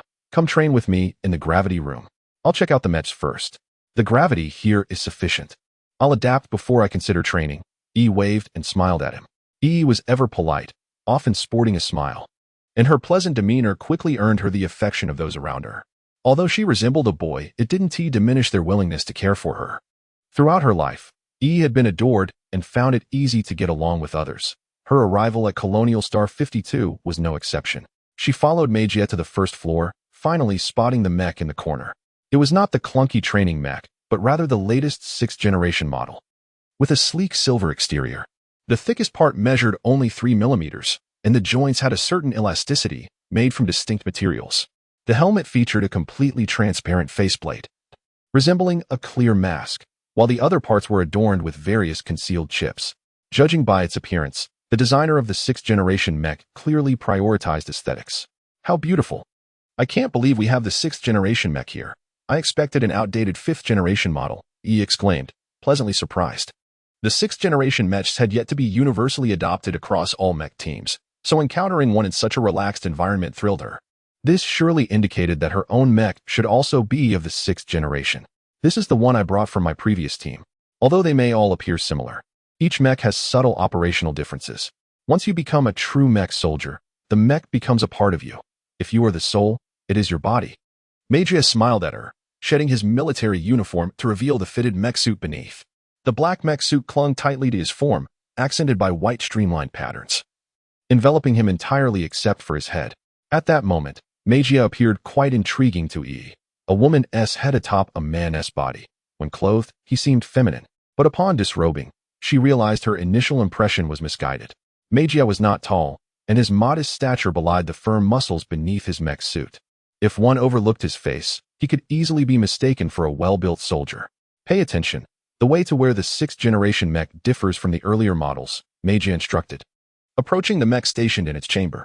This summer, Xiaoyi realized that the 5th-generation mechs and training machines were quite similar. The mechs truly resembled suits of armor that one donned piece by piece. It was said that the 6th-generation mechs were a singular entity, rendering them incapable of being worn in such a manner. Then she observed Major's mech as it opened a seam from the side, the entire structure unfolding as though a layer of skin had been stripped away from a person. Major approached, standing within the mech, and it slowly closed around him. The mech emitted a series of clicking sounds, noticeably contracting in size and adhering closely to his form. At that moment, Major spoke, explaining that when donned, the mech would expand by 1 centimeter and subsequently revert to its original dimensions, ensuring a perfect fit as if it were a second skin. As he descended from the platform, every movement appeared effortlessly fluid, seemingly unaffected by the mech's encasement. Additionally, the back of his mech bore a military knife, a weapon Xia had not encountered on training machines. Curiously, she inquired, aren't mechs typically equipped with guns or cannons? Why do you carry a knife? Only novice recruits would carry firearms or cannons. This specialized laser thermal knife for mechs is designed to sever the outer shell of opposing mechs. Most mechs are not equipped with such knives, which cost a staggering 1 million Nadir coins, affordable only to a select few mech soldiers. To clarify, I mean purchase in the sense that this is not standard military equipment. Mech soldiers must acquire it through merit and wealth. Once clad in the mech, the allure that once surrounded Major dissipated, replaced by an overwhelming presence that exuded a formidable pressure. It became evident that he had feigned weakness to challenge stronger foes.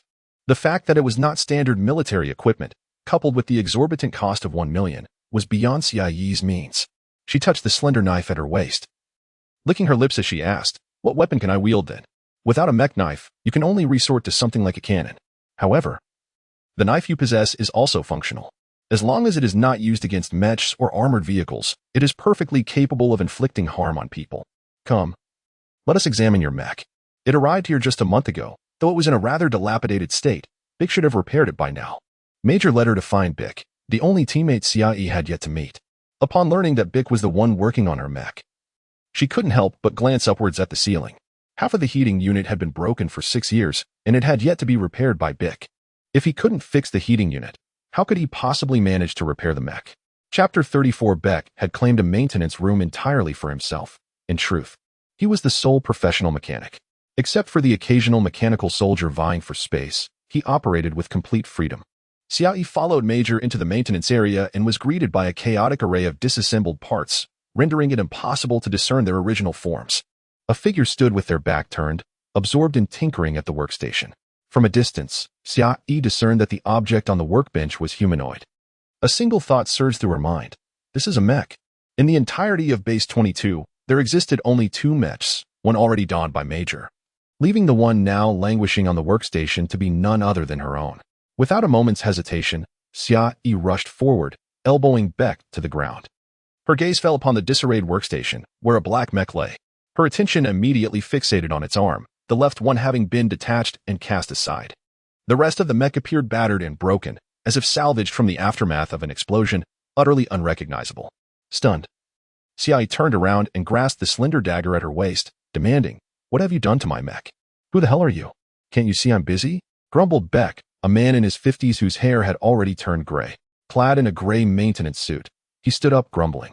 Major swiftly seized Xiaoyi's wrist, which was poised to draw her dagger, having already unsheathed it by 5 centimeters.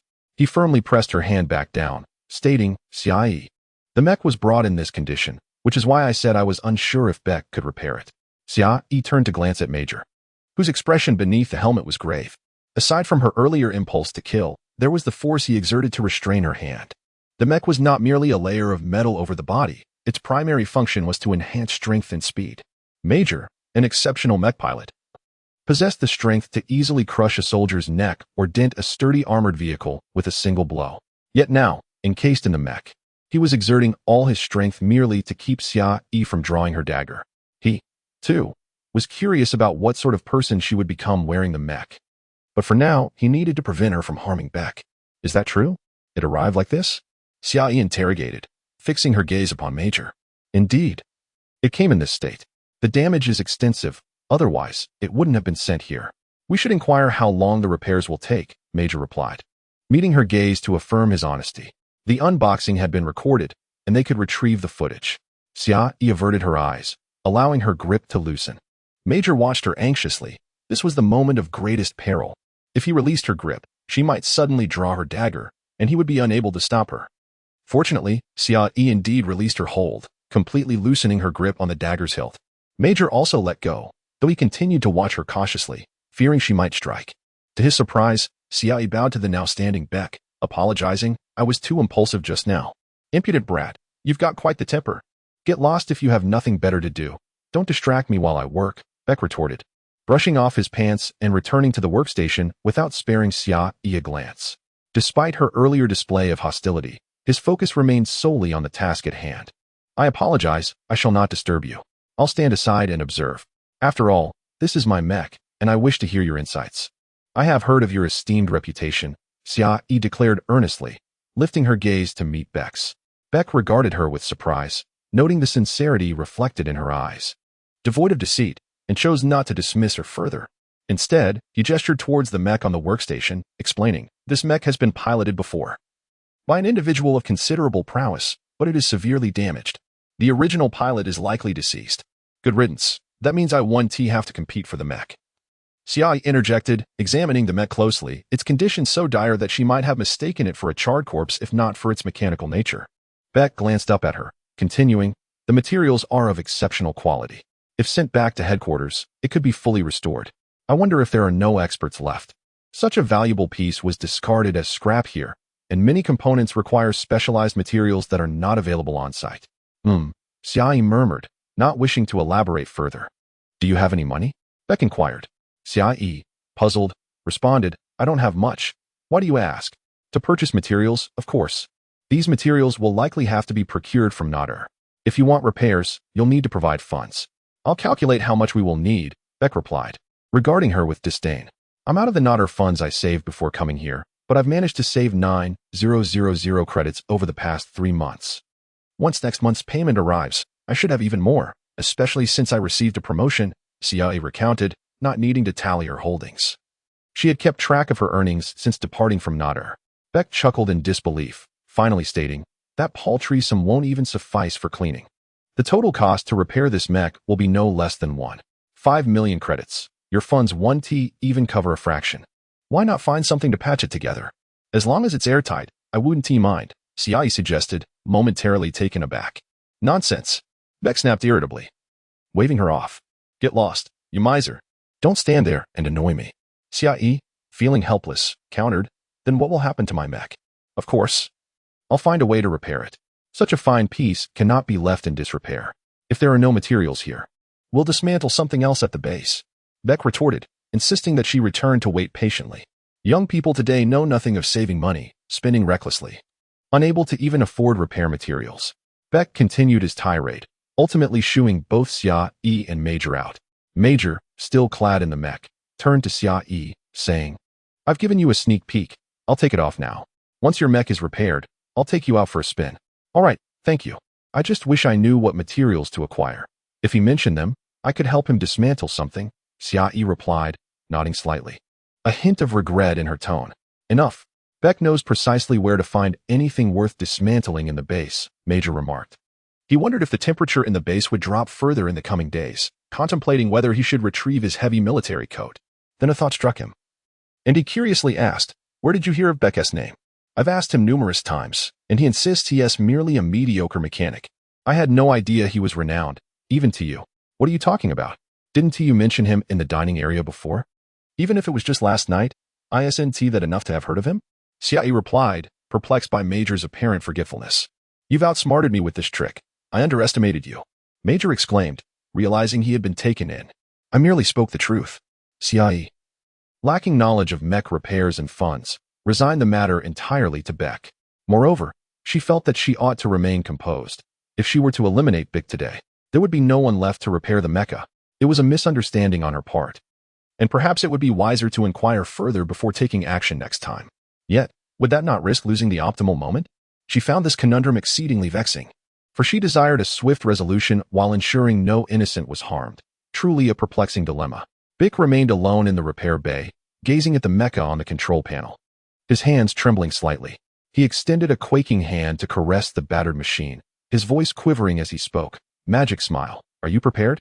The mecha could not respond, merely lying silently on the operating table, its dilapidated form awaiting the day it might be restored.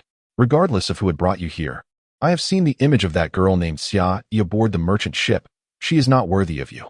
However, I suspect you would prefer not to end up in the hands of those who do deserve you.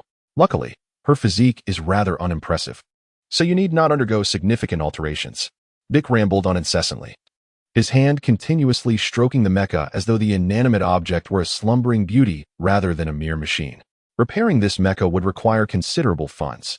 Although Bick claimed he was salvaging parts from the base, Xia Yi noticed that the heating had not continued to decline, suggesting he had not dismantled those areas. The mining machines had not been reduced to rubble either. Rather, items continued to arrive, each exquisitely packaged. Xia Yi sensed something was amiss. This exceeded the realm of mere scavenging and haphazard repairs.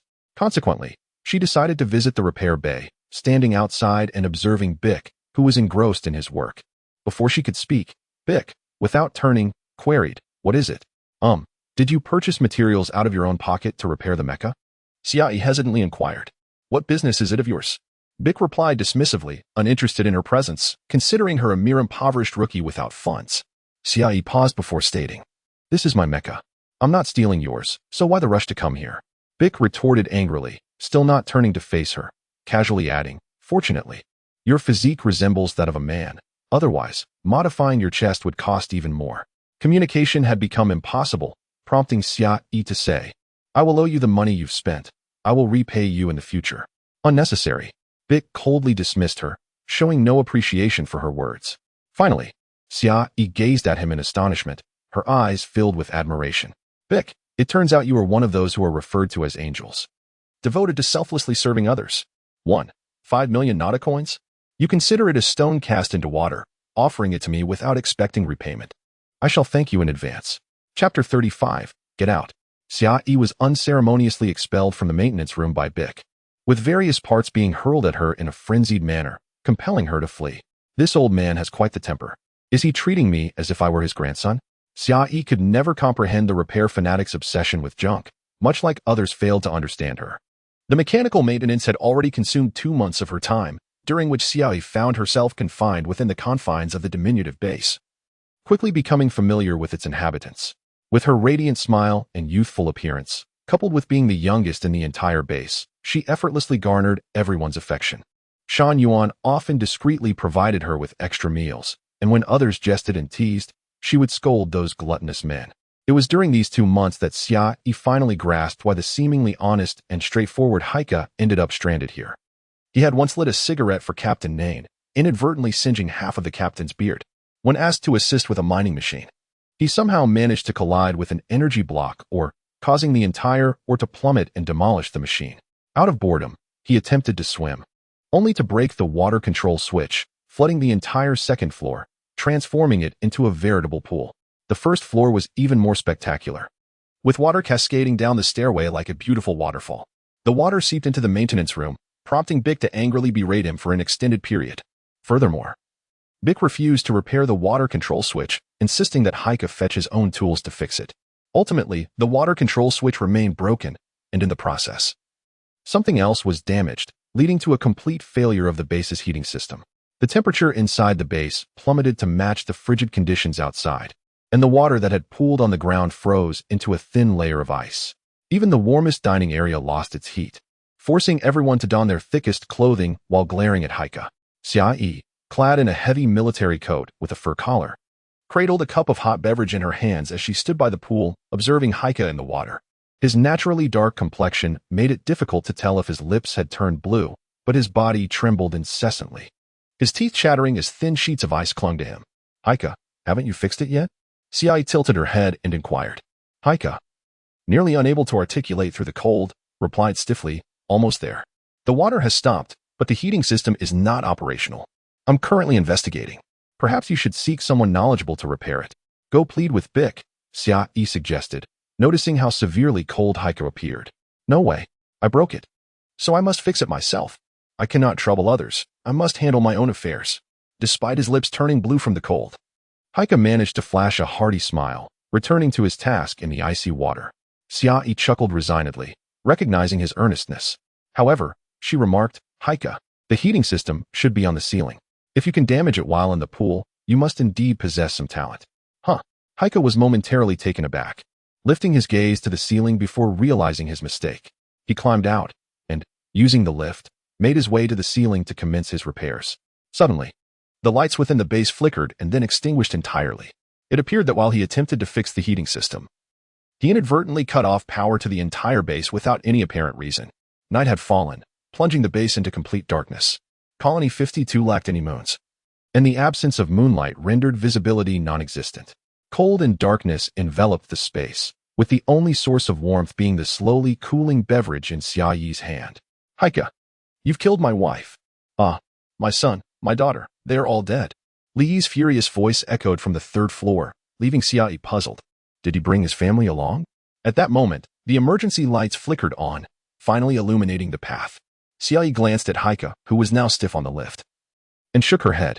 Heiko, perhaps it's best to leave this be. Even if one must handle their own affairs, one should at least possess the requisite skills. Li is likely seeking to confront you. You should hurry and ask Uncle Bick for assistance. No sooner had she spoken than heavy footsteps approached. Bick stormed in, enraged. Heiko, I was in the midst of crucial repairs. Are you trying to ruin my work? Get away from me.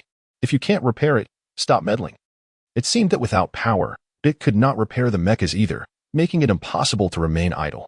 Xia Yi clutched her hot drink and dashed towards the third floor, where Li Yi's mournful cries reverberated, filled with palpable sorrow. However, Xia Yi noticed that the other inhabitants of the base showed little interest in investigating the alleged deaths. They remained huddled in their rooms, peeking out only when wrapped in various blankets. Xia Yi felt a sense of disquiet. She activated the night vision infrared scan on her communicator and approached Li Yi's door. She glanced around, observing the indifference of those nearby who did not come to check on the situation. Li continued to wail inside, and recalling his fierce demeanor. It was jarring to hear such heart-wrenching sounds, suggesting he was in utter despair. Feeling a sense of camaraderie as part of the same team, she could not let a corpse decay within the base. Xia Yi decided to approach for a closer listen. However, the door was unlocked. As she neared, it swung open, revealing a dimly lit scene. The door's power was independent of the main power supply. Otherwise, everyone would be trapped in their rooms during the blackout, which would be absurd. Under the faint glow of the emergency lights and the infrared scan, Xia Yi beheld Li Yi seated beside his bed, clutching something unrecognizable. But it was certainly not a person. He was sobbing, which sent chills down her spine. Could it possibly be a human head? Xia Yi hesitated at the threshold. Aware that such circumstances necessitated caution, her right hand instinctively resting on the hilt of her knife. Li Yi, what has happened? She inquired. My wife and children are dead. All because of Heiko. He turned the entire base into this frigid hell, and after I painstakingly adjusted the temperature, he caused a power outage. My family froze to death. Li shouted in fury. Your family must have had some serious health issues. It's only been a few minutes since the power went out. How could they freeze to death? Xia Yi pondered, finding it all rather peculiar. Heiko was standing in freezing water yet managing to survive. Could it be that his family was ill, requiring a stable temperature? Reflecting on her 2 months here, she realized she had never encountered Li Yi's family, as he always appeared intimidating and never invited anyone into his room. If his entire family relied on medical devices for survival, that would indeed be tragic. However, could they not have been such a burden? And to hold a head, was that not too grotesque? With that thought, Xia Yi cleared her throat and lowered her voice to offer encouragement. Li Yi, death is irreversible. You must gather your strength. Without my family, what meaning does my life hold? Li murmured, cradling the object in his hands under the dim emergency lights, utterly devoid of any semblance of fortitude. Xia Yi contemplated summoning the captain to assess the situation, but to her bewilderment, there was no response from the communicator, perhaps due to the power outage. How could this happen? Heiko merely attempted to repair a water control switch. How could it lead to a complete loss of star network reception? Would sending him to board a warship result in obliterating their colony? Standing there was futile. Xia Yi resolved to seek out the captain to determine how to address the matter. I'll fetch the captain. We can't simply huddle in our rooms while such a calamity unfolds. This is a grave situation. As she turned to leave, Li Yi's voice, laced with hostility, cut through the air. You wish to depart? Are you not going to assist with recovering my family's bodies? Xia Yi halted, attempting to explain. No, that is not it. Recovering bodies requires tools. I'm merely going to find body bags. Then go to the kitchen and bring a pot. Upon hearing her words, Li Yi's demeanor softened somewhat. A pot? What do you intend to do with that? Xia Yi gazed at him in confusion, pondering the purpose of the pot at this moment. Li Yi raised his head, the dim light casting eerie shadows on his face, rendering him quite terrifying. To prepare a family meal, of course, he replied. Your tastes are rather morbid. Xia Yi retreated a step, having already drawn her knife partially, discovering that this individual was, in fact, a cannibal was utterly preposterous. How could such a person even enlist? Perhaps he had joined the military solely for the purpose of devouring corpses. I wouldn't mind sharing a bite with you later, Li Yi remarked, wiping away tears, his expression contorting into a ghastly grin that was more fearsome than sorrowful as he gazed at Xia Yi. Xia Yi took another step back, her eyes darting quickly to the empty corridors on either side, devoid of any presence, yet faint sounds could be discerned. It appeared that many individuals were concealed within the adjacent rooms, their secrecy raising suspicion. At that moment, the base's power was restored, and the lights flickered to life one by one. This was the perfect moment for a slaughter. Suddenly, Xia Yi leapt backward, her knife drawn with great swiftness. Her gaze fixed intently on Li Yi's room. The lights in Li Yi's quarters illuminated as well, revealing him seated by the bed, facing the doorway, cradling something fluffy in his arms. However, it was not a human head but rather a white creature. A frown creased Xia Yi's brow as she slowly sheathed her knife and cautiously re-entered the room. Upon closer inspection, she discovered that Li Yi was cradling a wide-eared rabbit indigenous to the colony planet, its large ears drooping beside it like a cloak. Such creatures thrived in the warm climate of the colony planet, yet in the frigid conditions of the base, they would soon perish. Her gaze swept across the rest of the room, landing on a large transparent warming box against the wall, which contained 6 more wide-eared rabbits, both large and small. They lay motionless within, having succumbed to the cold. With the restoration of power, the heating within the box resumed, but the lives of the rabbits could not be revived. Aside from the 7 deceased rabbits and Li Yi, Xia Yi meticulously scanned the room, even venturing into the washroom, cautiously pushing open the door to inspect. There was not a single corpse to be found, not even half a person. Taking a deep breath, she regarded Li Yi, who appeared fierce as he sat on the edge of the bed clutching the rabbit. Although his face was marked by sorrow, he seemed as though he were preparing to feast upon the creature. Li Yi, are these rabbits your family? She inquired. What rabbits? They are my family. Li Yi's face twisted in anger as he retorted. Before Xia Yi could respond, the voice of Captain Nain resonated from the doorway. Oh, the rabbits are all dead? Perfect timing. Xia Yi, go fetch a pot from the kitchen and inform Shan Yuan that we shall have stewed rabbit tonight. Are we really going to eat his family? Xia Yi shot a glance at the captain, incredulous. The captain, yawning and idly scratching his ear, replied, he has been here for 3 years, and we've feasted on his family 29 times. No worries, next week he'll bring in his family again. I wonder if this time it will be fish or mammals, perhaps even reptiles. However, I believe mammals are preferable. They offer more meat and are less challenging for the palate. Chapter 36. After the captain finished speaking, he languidly strolled away, his destination being the dining area, where he intended to indulge in some strong liquor to ward off the chill of the biting cold. Xia Yi remained in Li Yi's room, silently observing this fierce-looking man, with his robust muscles and a visage that could frighten children into sleeplessness. Was he not a murderous fiend? Why keep a rabbit with such a terrifying creature? A dinosaur would be far more fitting. And what was the point of keeping pets if a few rabbits ended up dead while he displayed a face like that of a criminal, crying and lamenting? He spoke of family and a wife, leading one to believe someone had perished. Consequently, Xia Yi decided to test Li Yi's skills, to see if they matched the ferocity of his appearance. She also sought to vent her frustration. One could not toy with her so. Suddenly, sounds of a scuffle erupted from Li Yi's room, objects crashing and voices shouting. Even the rabbits were thrown outside the door. The outcome of her experiment revealed that while Li Yi did possess some skill, it was not enough to match her in a close combat scenario. With a sense of satisfaction, Xia Yi carried 7 rabbits to the second-floor dining area and tossed them to Shan Yuan. During their conversation, she learned that despite Li Yi's fearsome appearance, he was, in fact, a gentle soul who adored pets. However, perhaps due to excessive pampering, His pets tended to perish within months, ultimately becoming part of the communal meal. Fortunately, this time he had chosen rabbits. Previously, he had attempted to care for insects, such as palm-sized tarantulas, which appeared utterly inedible. Yet, the base's supply of fresh items was so meager that even Nain, the captain, had resorted to roasting them for drinks. Xia found it amusing to discover this softer side of Li Yi, recalling the image of him sobbing while hugging a rabbit in his room. Not only had the power been restored, but the heating system had also begun to function, raising the temperature in the dining area and gradually warming other parts of the base, including the notoriously cold first floor.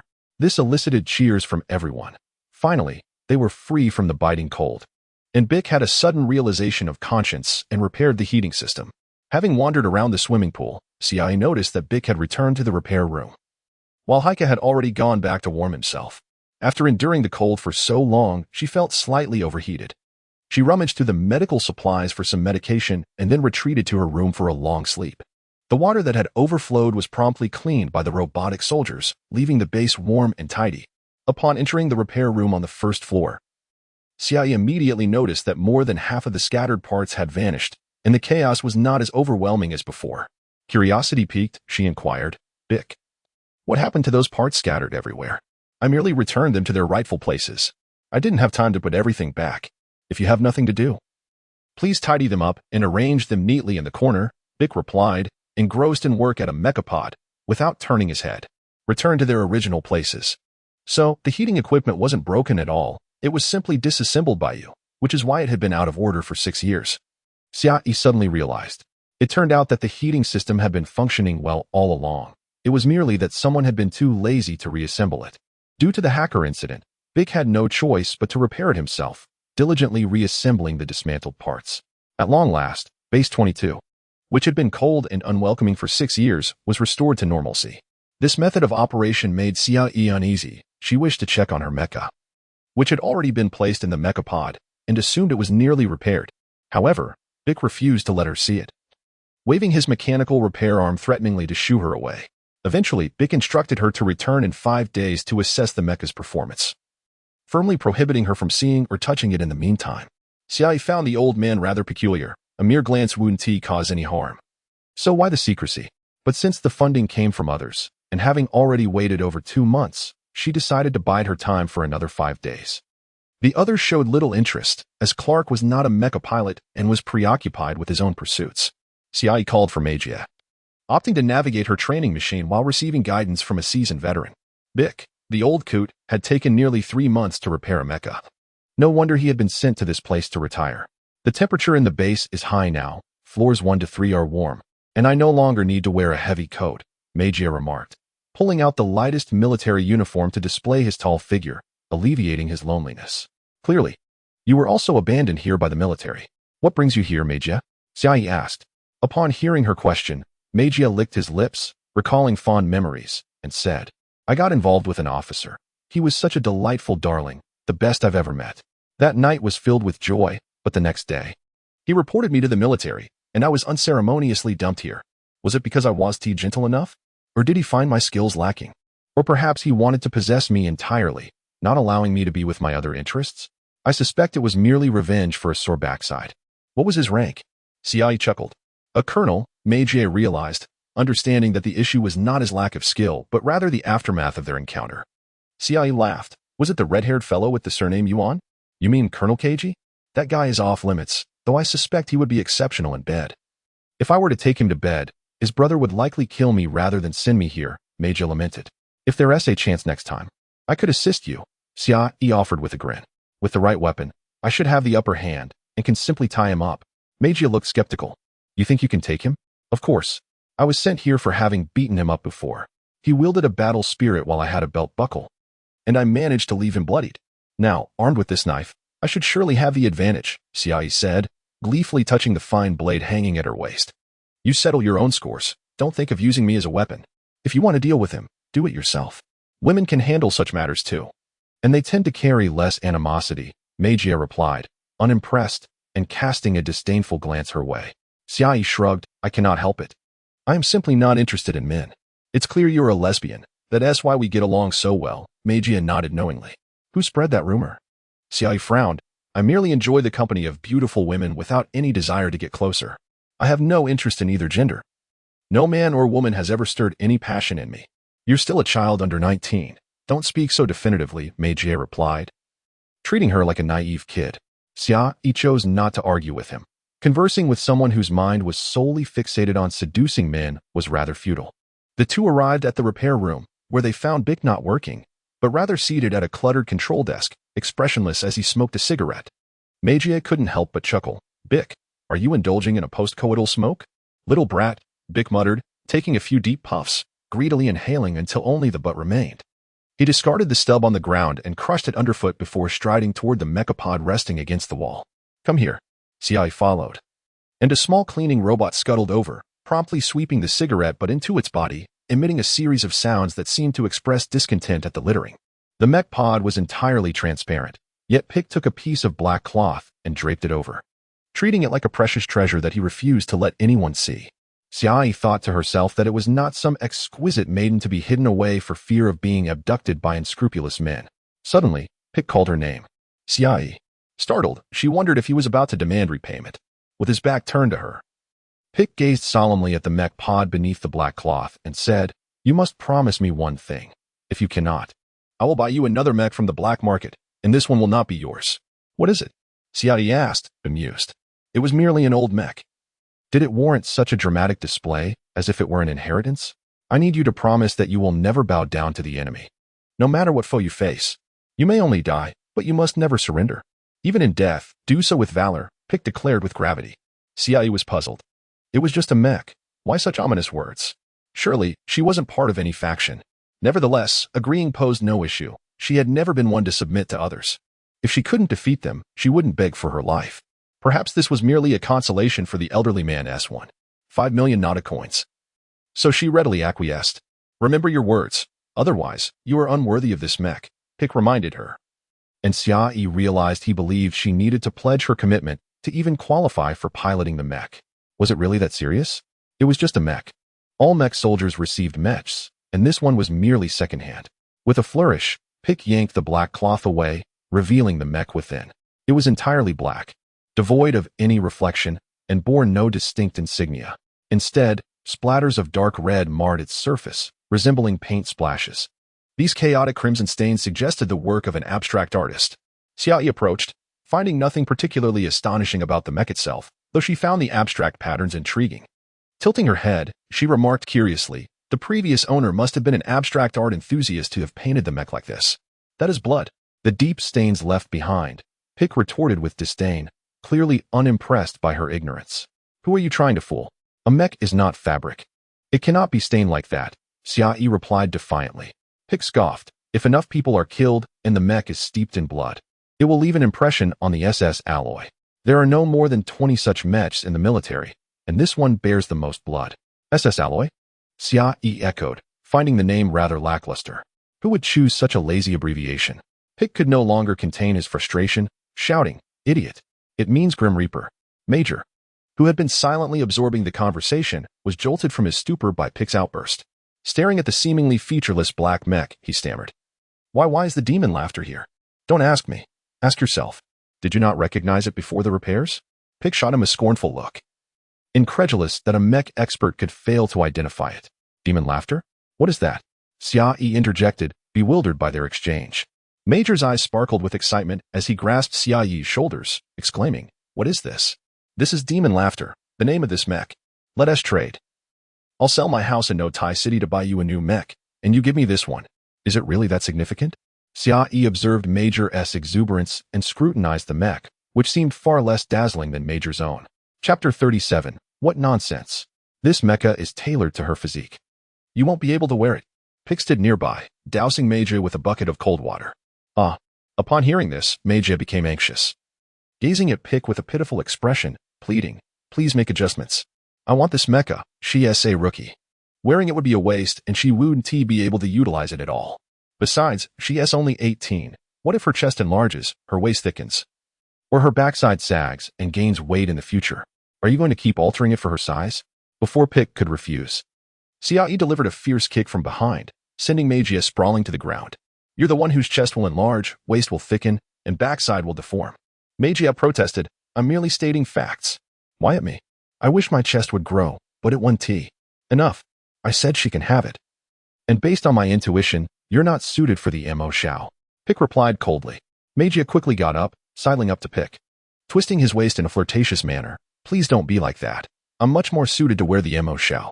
Whatever you desire. Let me serve you tonight, and I promise to make it utterly delightful. Pick pushed him away. You might as well save your breath. My old bones can't handle your antics. May I inquire who the previous owner of this Mo Xiao was? Xia Yi, though somewhat naive, could discern that this mecha was extraordinary. Its former owner must have been formidable. Mejia bit his lip, unwilling to concede, casting a resentful glance at Xia Yi, as if wishing to peel away her flesh, then glanced at Pick with a hint of innocence. After realizing there was truly no way out, he gloomily stated, the former owner of this Mo Xiao was a legendary figure in the armed forces of the Nada Federation. No one has ever seen his face. He always appeared in this mecha, nameless and rankless, yet consistently showed up on the most significant battlefields, displaying astonishing combat prowess, outshining even the war god of the Yuan family. Is it possible that he was even more formidable than Salome Yuan? Xia Yi expressed her surprise, intrigued by such a figure, yet puzzled as to why she had never heard of him. I've only heard tales of his exploits and seen footage. By the time I enlisted, he was already gone. His prime was 22 years ago. 20 years ago, he reportedly fell in battle, yet to this day, no one knows who he truly was. His mecha vanished with him, never to reappear, and I've only glimpsed it in classified footage, never imagining it would surface here. Meiji's eyes sparkled with admiration as he gazed at the Mo Xiao. He recalled his own enlistment at 18, officially becoming a mecha pilot at 23. It was during his training that he first encountered footage of the Mo Xiao. Just one glance left him feeling as though his soul had been claimed by that black mecha. Only those with privileges above grade B could view the combat footage. He had merely benefited from another's connections to see it. Such a legendary mecha and figure remained unknown to the public, even within the military. Few were aware of the Mo Xiao. Only veterans from 2 decades past and senior mecha pilots were privy to its tale. Veterans had witnessed his glory firsthand, while senior pilots learned his techniques to gain insight. It had been 5 years since Mejia first beheld the image of the Mo Xiao, and he had never forgotten. Now that this legendary mecha appeared before him, he was nearly euphoric but also perplexed as to how it had come to be here. What was once a secret was now treated as refuse. There was no way he would report it to have the Mo Xiao reclaimed by the military. Such a story existed. Though it was somewhat repetitive, Meijia's fervent expression led Xia Yi to believe that this mecha was indeed steeped in rich history. What a tragic figure. Achieving countless victories, yet leaving no name behind. Mejia suddenly recalled that Pick had served for 32 years. He must know about the Mo Xiao. He had previously inquired with veterans, but everyone was vague, either saying they had heard of it or failing to provide any detailed information. If Pick could recognize the dilapidated Mo Xiao, he must have seen or even repaired it. Excitedly, he turned to Pick and asked, Pick, have you seen the Mo Xiao? Yes, I have indeed encountered its owner. Pick replied, maintaining a calm demeanor. You've seen his true visage. Quickly tell me, what kind of person was he? At 28. Mejia resembled an infatuated youth, eager to glean any information about his idol from Pick. Pick lit a cigarette, took a deep drag, and after exhaling slowly, said, I did see him. He was quite tall. Although soldiers typically do not have long hair, he possessed a mane that cascaded past his waist. Ah, a woman? Mejia was momentarily taken aback. A man. Pick shot him a glance before continuing. However, he wore a half-mask that obscured the upper half of his face and walked alongside General Salome Yuan, the war god. As he passed by me, I immediately sensed a murderous aura. Yet, as he walked past, he turned his head and offered me a radiant smile. 20 years later, I still remember that smile. It chilled me to the bone, rendering me frozen in place. Truly, he is the demon of smiles. Mejia was ecstatic, finally gaining insight into his idol. Even if it was just a morsel of information, it was far better than knowing nothing at all. I understand that everyone calls him the demon of smiles because he kills with a smile on his face. Yet, with his face concealed beneath a helmet, few have witnessed his smile. Pick, what incredible luck you had to receive even a glimpse of it. Fool, his smile could kill. I nearly wet myself from fright. Pick stated, his face betraying no embarrassment as he spoke, seemingly proud of the experience despite his age. Is he truly that formidable? No wonder I'm drawn to such a man. If he were still alive, I would willingly take the submissive role. Mejia squinted, a suggestive grin forming, as if recalling a scandalous thought. Xia Yi, having listened to their conversation for quite some time, cleared her throat to interject. If you two have finished your chat, may I try on the mecha? Magia, taken aback, exclaimed, are you not interested in the Demon of Smiles? As a mecha pilot, how can you disregard the Mo Shao and its owner? Even if you speak of his greatness, I've never seen him. Besides, I wasn't he even born when he died. How could I admire him without any sense of connection? Xiaoyi expressed her disinterest in the so-called Demon of Smiles, who did not dare reveal his face, clearly hiding secrets. Furthermore, this Mo Shao is now hers. To change its name would be disrespectful to its predecessor. How can you think this way? Even at that time, he was wearing a second-generation mecha while he was already donned in something akin to a fifth-generation mecha. The research center specifically developed this mecha for him. What an immense honor! Magia nearly trembled with agitation, his fingers shaking as he pointed at her. He could not remain calm when it came to anything related to the Mo Shao. Xiaoyi's expression shifted as she regarded the Mo Shao anew, nodding thoughtfully. Oh, so this is a prototype, and it's still somewhat outdated. You're the prototype. This is a figure more formidable than the war god, a myth among mechas. Magia fervently defended his admiration, visibly animated. Only the deceased can become legends. Xiaoyi spoke softly, expressing a mild interest in the mech despite her general disinterest in warfare.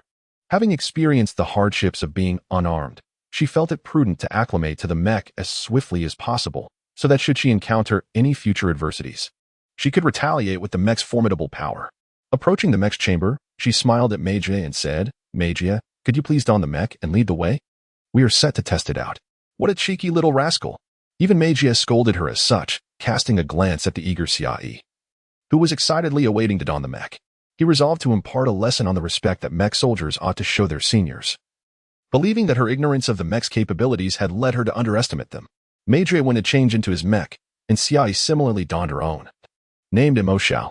As soon as she slipped into the mech, she felt it constricting and snugly conforming to her body, akin to a second skin, with no discomfort whatsoever. She clenched her fist and noted an impressive increase in her grip strength post-suit up. Suddenly, a voice emanated from Mo Shao, initial identity verification. Please input your identity information. Xiaoyi, mech soldier of Team 22, Base 52 on Minor Planet. Xiaoyi replied casually, surprised to learn that even Mech required identity verification. After a brief pause of 5 seconds, the voice responded, Identity verification successful. Mo Shao commencing activation. After a 3-second pause, Mo Shao continued, Master, from this day forth, Mo Shao shall fight alongside you. This left Xiaoyi momentarily stunned. While it was not uncommon for intelligent mechs to communicate with humans, or even for some to take humanoid companions as spouses, she had never heard of a mech speaking. Moreover, the fact that it addressed her as master suggested that its previous operator had a rather peculiar sense of humor. The masculine voice of Mo Shao calling her master felt somewhat odd to Xiaoyi. What can you do? Xiaoyi inquired with a smile. Kill. Please guide me to kill. I do not favor the color black, as it renders me exceedingly inconspicuous. Master, I desire red. Let me be drenched in the blood of my enemies. Mo Shao exhibited a rather human-like quality, even expressing a preference for color. Xiaoyi pondered whether this was an aspect programmed by its former operator or a function of its intelligent chip. Nevertheless, the mech's words, paired with its indelible stains of blood, stirred an inexplicable thrill within her. Xiaoyi, once you are ready, follow me, Magia declared. Standing imposingly at the entrance of the maintenance bay, intent on providing her with a thorough orientation to ensure she did not underestimate the mech's prowess. Chapter 38. All right. Wait for me. Xiaoyi tested her hand and picked up the fine blade that lay nearby. The mech suit she wore underneath had been sent by the military along with Mo Shao, and it was a brand new piece of equipment, not overly modified. Bic intended to record the data from Mo Shao's mech to identify any areas in need of repair and further adjustments. The base was exceedingly lax, and with the arrival of a new mech soldier, no one seemed interested in the spectacle. Bic drove a reconnaissance light vehicle, isolating himself inside. He had no desire to stroll outside where the air was lacking. Moreover, the vehicle was equipped with a 3-dimensional imaging scanner, making it convenient for documentation and later detailed playback. Major stood casually outside the base, observing Xiaoyi as she emerged at a sluggish pace. Why are you moving so slowly? We need to head to the ruins of the mining area. Lingering here will hinder operations. After speaking, he effortlessly leaped, propelling himself over 10 meters into the air with a graceful turn, landing 30 meters away. Xiaoyi's previous training had only involved maneuvering a mech around the headquarters and occasionally attempting small jumps, reaching no more than 2 meters. Witnessing such a remarkable leap was a first for her, especially in the context of mech combat footage that she had yet to experience firsthand. The gravity here was double that of Nada's star, so Major's leap of over 10 meters implied that on Nada's, he could potentially soar nearly 30 meters. Intrigued, Xia emulated Major's movement, exerting force with her legs to leap into the air. She felt an exhilarating lightness, only to realize midair that she had lost control of her trajectory and was headed straight for a pile of crystal ore. With a resounding thud, Major shook his head in exasperation as he witnessed Xia crash into the ore, scattering shards upon impact. He leaped forward, landing directly in front of her. What are you doing? Is this the extent of your capabilities? You can't even control yourself in midair. Donning his mech suit, Major's demeanor shifted dramatically, starkly contrasting his usual elegant appearance. Xia sat up from the rubble, aware of Major's implication, yet felt incapable of articulating her thoughts to him. She had only maneuvered training mechs, and such leaps were entirely foreign to her, especially in a high-quality mech. The old training machines wouldn't allow for jumps exceeding 10 meters, let alone 5. Rising silently, she offered no explanation, recognizing that attempting to justify her shortcomings would only highlight her inadequacies. Lead the way. I will keep up with you, she stated calmly. Major glanced at her before springing onto a piece of ore, using it to propel himself 50 meters ahead. Big set the reconnaissance vehicle's target on Major, who had now moved beyond their sight. Watching them depart without a backward glance, Xia secured the fine blade onto her mech. There was a slot for a weapon on the back of Mo Shao, which presumably had once housed a similar blade. Taking a deep breath, she began to jog, deciding to adapt to her new abilities by starting with running, as her earlier leap had left her disoriented. The mech enhanced her reflexes and strength, making even the simplest run feel significantly more challenging than her previous training. Struggling to control her newfound power, she stumbled along the path, trying to keep pace with Major, who had already vanished from view. Big's reconnaissance vehicle sped off, kicking up clouds of dust. Silently, she trailed behind, quickly acclimating to the mech's power, transitioning from a light jog to a full sprint and then to small jumps. As she progressed, the movements became increasingly effortless, and she realized the mech's design was indeed superior, lacking the cumbersome weight of the training machines. Though she had yet to achieve a seamless connection with the suit, it felt as if she were merely adorned in an additional layer of clothing. Ahead, a mass of obstructive crystal ore loomed. With determination, she leapt onto the ore, propelling herself forward. In midair, she executed 2 flips, extending her arms like a bird gliding through the sky. Major arrived 20 minutes earlier than Bic, seated upon a rock, waiting for Xia to catch up. Bic parked the vehicle in a vantage point and lit a cigarette, reassured by the ventilation system that he wouldn't choke on the smoke. Bic, if her performance is unworthy of Mo Shao, then modify the mech for my use, Major suggested through the communicator, unwilling to give up hope. Bic remained silent, taking a drag from his cigarette before responding, "You're too soft, compared to you. She embodies more masculinity. It's uncomfortable to see Mo Shao outfitted on someone so feminine." "You old man, is that your only reason?" "Such triviality," Major retorted, flabbergasted by the rationale. "Are you saying a rookie wearing Mo Shao has to outperform me?" "Certainly, she appears more masculine than you. If Mo Shao were to be donned by you, it would surely weep," Bic replied, his tone serious. Major was taken aback by Bic's unexpected romanticism. Feeling a surge of nausea, the old man seemingly anthropomorphized the mech. No wonder he had neither wife nor children. Perhaps his spouse was a nut and his son a mechanical arm. Where is Xia? Even if she were walking, she should have arrived by now. Unable to continue the discussion with Bic, Major redirected his focus to Xia. If she felt incapable of controlling Mo Shao, she might willingly relinquish it. At that moment, Major sensed an acute feeling of danger, a sensation honed from years on the battlefield. Without a moment to spare, he rolled aside, glancing up to see Xia soaring through the air, fine blade in hand, descending directly onto the spot he had just vacated. With a deafening crash, the stone shattered beneath her strike, the blade embedding deeply into the earth. Drawing her weapon, she addressed Major. "What a pity. I almost managed to strike you." "What are you doing?" Major shouted, rising to his feet and directing his voice toward the communicator. Xia chuckled. "Aren't you supposed to teach me how to operate the mech? I thought learning through combat might expedite the process." "Instructor Major, you were rather careless just now. Had my skills been better, I could have succeeded in my ambush." "You attempted to ambush me?" Major was at a loss for words. As anyone familiar with him knew of his battlefield moniker, Night Fox. Known for his cunning and ambush tactics, he was renowned for surprising his opponents. Now, a novice mech soldier dared to attempt the same against him. What audacity! As long as victory is achieved, isn't stealth a valid strategy? Xiaoyi perceived no significance in the Night Fox title. Her sole focus was on devising methods to overcome her adversary. The power bestowed upon her by the mech felt almost like a rebirth, evoking a profound sense of comfort that made her eager to test it against someone. Major unsheathed his mech's combat knife, formally commencing her instruction. This blade is called Fox Eye. Every mech soldier names their mech and weapon. Very well. Then I shall name this one Devourer, Xiaoyi declared without hesitation, glancing at her fine blade. You really lack creativity. It should be called devouring instead. Vic interjected, dissatisfied with her choice. Xiaoyi paid him no mind. As long as it could consume the opponent, whether it was devourer or devouring mattered little. Lightweight Guardian mechs differ from heavy-duty ones. Our primary role is to protect the heavy mechs while they serve as the main offensive force.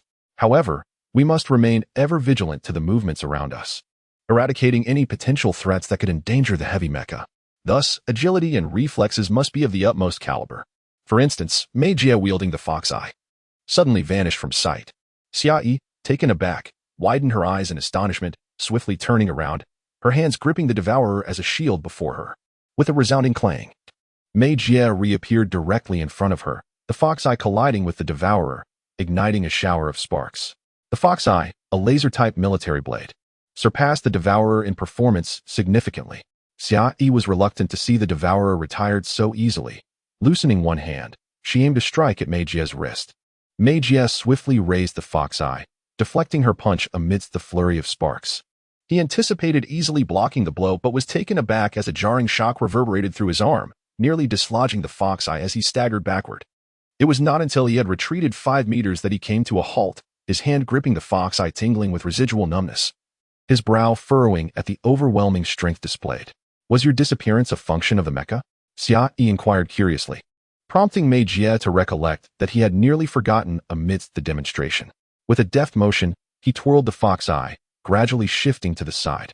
No, this is a combat technique, precisely what I refer to as speed. If one is swift enough, it can create the illusion of vanishing. Without the assistance of mecha, such an effect is unattainable for humans. It is impossible to achieve such ephemeral velocity. Is that so? Xiaoyi mused, and as her words fell, she too vanished from view. Mei Jie's pupils contracted sharply. How fast? Her learning was rapid. The explosive power she exhibited was formidable. He held the Fox Eye cautiously, scanning the surroundings for any angle from which Xiaoyi might strike. Would it be from the left, behind, or above? Just as he heightened his focus, a thunderous crash echoed from a distant rock formation, revealing Xiaoyi emerging from the debris. As she steadied herself against the fallen rock, her voice crackled through Mei Jie's communicator, apologizing. Sorry, I charged in too quickly and lost control, colliding unintentionally. Aha, what a chaotic display. Vic roared with laughter from within the vehicle. Yet Mei Jie found no humor in the situation. He felt that Xiaoyi's speed had surpassed his own. He yearned to witness her prowess during the skirmish aboard the merchant ship and resolved to ask the captain to review the footage, eager to uncover the extent of her combat potential. Chapter 39. On the opposite side, Meyer was becoming serious, while Xiaoyi remained nonchalant. The only instance in which she would truly focus was when she contemplated eliminating her opponent, as Meyer was her teammate. He was not her target, but rather someone to guide and support. After the previous failed maneuver that led to a collision with the mountainside, Xiaoyi resolved to attempt it once more, realizing that wielding her blade, Devourer, hampered her mobility. She secured it behind her back and bent down to observe Meyer in the distance. Meyer furrowed his brow. Waiting idly for the opponent to advance was not an option. Gripping his Fox Eye blade tightly, he made the first move. He vanished from sight, and Xiaoyi, not intending to wait, also disappeared from her position. But instead of sprinting along the ground, she propelled herself into the air. If collision with the mountainside was a risk on the ground, then soaring above it, where there was nothing to collide with, was a far better choice. Once she reached the pinnacle of her ascent, a brief moment of inertia occurred before her descent. Seizing that fleeting second, she adjusted her body and scanned the terrain below for Meyer's silhouette. However, Meyer had long since disappeared, which perplexed Xiaoyi. No matter how swift he might be, such an absence was inexplicable. It was merely a matter of her eyes failing to track his rapid movements. He could not have vanished entirely. With no sign of him, she had no choice but to descend, lacking the ability to sprout wings. She kept her blade secured and continuously swept her surroundings, speculating from which direction Meyer might emerge. Inside the reconnaissance vehicle, Vic found thermal imaging ineffective. The mech's armor could block all heat signatures. As long as it remained stationary, it resembled a mere stone statue. He could only record the surrounding area in three-dimensional video, intending to analyze the footage later to ascertain their movements. Despite Xia Yi's innate talent, she was still a novice, and her combat experience was limited to street brawls aside from the last encounter. Unable to locate Meyer, she noticed that even the transparent visor of her mech displayed no indications of his whereabouts.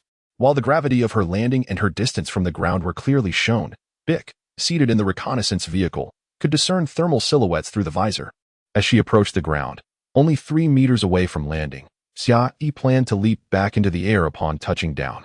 Remaining stationary without locating Meyer was not a prudent strategy. Although standing still might draw him out, his extensive experience would render her efforts futile.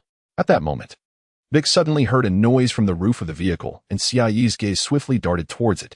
She witnessed a fleeting shadow darting from the reconnaissance vehicle, moving with incredible speed and ferocity, accompanied by a brilliant flash. That luminous streak aimed directly for her heart, sending a jolt of fear through her. Drawing her blade at this juncture would be futile. She fixed her gaze on the glimmer and lunged forward to grasp it. With a resounding crash, Xia Yi felt a powerful impact as she was forcefully thrust against the mountainside, debris scattering as half the rock face crumbled down. In her grasp, she felt a surge of heat emanating from what she had caught. It became evident that the figure charging towards her was none other than Meyer. Gripping his fox-eye blade tightly, leaning forward as he attempted to pierce her mech with its edge, the color of his armor had already shifted, closely resembling the camouflage of the reconnaissance vehicle, but as he broke away from it, the mech began to revert to its original dazzling silver hue. A chameleon mech. Witnessing the return of its radiant silver, Xia Yi gritted her teeth, tightening her grip on the fox-eye blade. Though it was scorching, the mech's defensive capabilities remained intact. Indeed, it was a remarkable piece of equipment. Despite being merely a training exercise, Meyer was exerting himself fully, striving to penetrate the defenses of her armor. Suddenly, Xia Yi exerted tremendous force with her hand, flinging Meyer to the side. Caught off guard by her strength, he was propelled forward by 10 centimeters. Seizing that fleeting opportunity, her right fist came crashing towards Meyer's left ribcage. He was slammed against the adjacent mountainside, while Xia Yi burst forth from her previous position, raising her fist to strike him again. Meyer retaliated with a swift slash of the fox-eye blade, and Xia Yi deftly withdrew Devourer, embedding it into the ground to intercept his lateral attack. Though he failed to strike her, he was forced to retreat from her punch. Raising his left arm, his ion gun activated instantaneously, unleashing a white ion beam aimed directly at Xia Yi's head. In response, Xia Yi pushed off the ground, launching herself into the air, executing a flip to evade the ion beam, then using her momentum to aim a kick at Meyer's head. He swung the fox-eye blade horizontally, managing to slide backward swiftly, while Xia Yi's feet left a 5-centimeter imprint on the ground. Puzzled, she exclaimed, "You actually have an ion gun. No wonder I wondered why your mech was adorned with so many embellishments. It turns out they are all weapons." Meyer was taken aback by her observation and, retracting the fox eye, scrutinized the devil-esque grin. Only then did he realize that it bore no weaponry. The Devourer was the only blade Xia Yi had brought herself. Consequently, he explained, "We are not enthusiasts of martial arts, nor are we relics of ancient times who arrive armed with mere blades. It is only natural for mechs to be equipped with the latest beam weaponry. Even my fox eye is not a cold weapon. It is augmented with laser technology, classifying it as a solid weapon. Then why do I lack any weaponry? If a mech blade such as this solid weaponry requires personal funding, then am I also expected to finance beam weapons, which are standard military equipment? How is one expected to survive under such conditions? It would be more reasonable to disband the military and return to mercenary work." Xia Yi expressed her dissatisfaction as she examined her own attire, noting the absence of even a weapon slot. How outdated was this devil-esque grin? Though it was cutting-edge 2 decades ago, it was now akin to a 5th-generation mech, lagging behind and unable to be outfitted with weapons. Clearly, it was an experimental model, masquerading as a legendary mech. Indeed, it was a prototype upon which all mechs were tested, which could be considered a legend in itself. The devil-esque grin lacked beam weapon slots because the Demon Smiler did not utilize such weaponry. It relied solely on solid weaponry. Bick, seated within the reconnaissance vehicle, explained through the communicator, also directed towards Meyer. "Then hand me your mech blade, lest my Devourer prove inadequate against Meyer's weapon." Xia Yi withdrew Devourer and noted the notch where the blades had collided. This weapon was only effective against ground forces. Attempting to use it against a mech blade was simply insufficient. Bick hesitated, feeling somewhat ashamed as he replied.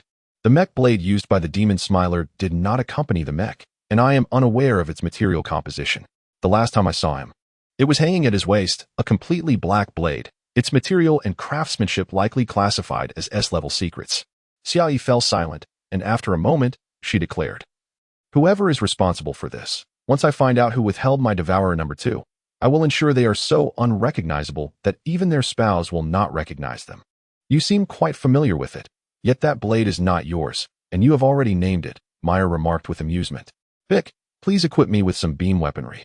As you witnessed earlier, I am at a significant disadvantage against 6th-generation mechs. They can engage closely with mech blades and attack from a distance with beam weaponry." Leaving me in a state of utter folly, Xiaoyi communicated to Bic through the communicator. Bic frowned, somewhat unwilling, as he replied, "That is the nature of the Devil Escarin. If we install beam weaponry, we will have to alter the existing configurations. To be honest, there are many things I do not comprehend. Perhaps disassembling certain components could compromise the operational efficacy of the mech, and such actions cannot be taken lightly. Why did you choose to dismantle it? Simply affix the beam weapons onto the mech with some supports. Then, connect the activation devices to my hands so I can control them during combat. We could install around 10 of them. When I return, I will provide you with a sketch." Xiaoyi believed it prudent to equip several beam weapons, placing them on my hands, legs, and even my posterior, ensuring that I am adorned with these armaments, enabling me to strike my foes merely by bending. Upon hearing her words, Piccolo could only imagine how grotesque Majin Buu would appear. It would not merely transform into a training machine, but rather an unsightly and cumbersome mech, utterly losing the essence of Majin Buu. Just as he was about to vehemently refuse, Xiaoyi touched her visor and remarked, "If it is discovered that I am wearing Majin Buu, undoubtedly many mech pilots would covet it, especially those wealthy and influential individuals eager to possess it.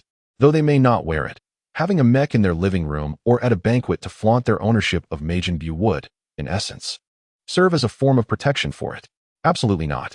Majin Buu cannot be allowed to fall into the hands of those who lack understanding of mechs, merely seeking to boast. Its true value lies on the battlefield, not displayed at a banquet for those who are too rotund to even fit into their attire. Such a notion would be the utmost affront." Majin immediately protested, visibly agitated. Anyone who dared to showcase Majin Buu for mere exhibition would face his wrath. Xiai shrugged and chuckled. "There is no remedy for it, if discovered. There will surely be demand. Many mech pilots hail from military families, and numerous affluent scions might wish to reclaim it for their own frivolities. However, there is no need for excessive agitation. It is better to have it displayed at a banquet, surrounded by fragrant noble women, than to see it battered and reduced to tatters on the battlefield. I dare say that Majin Buu would find greater delight in that scenario." "Understood. I shall equip you with beam weapons upon my return," Piccolo exclaimed, crushed his cigarette but in frustration, angrily directing his words at the communicator. "Thank you, Piccolo. You are truly a good person," Xiaoyi replied with a laugh. Chapter 40. After finishing their idle chatter, Meijia guided Xiaoyi a few more times and discovered that she was learning at an astonishing pace. Her quick reflexes and formidable combat skills made it seem as though she could master anything with ease, which placed an immense pressure on him. If this continued, it would not be long before she surpassed him in strength.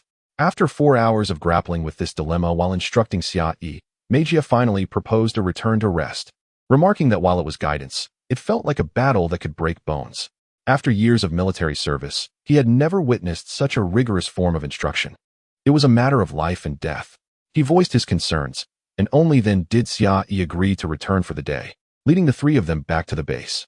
Upon returning, Meijia swiftly removed his mech suit and dove into his room.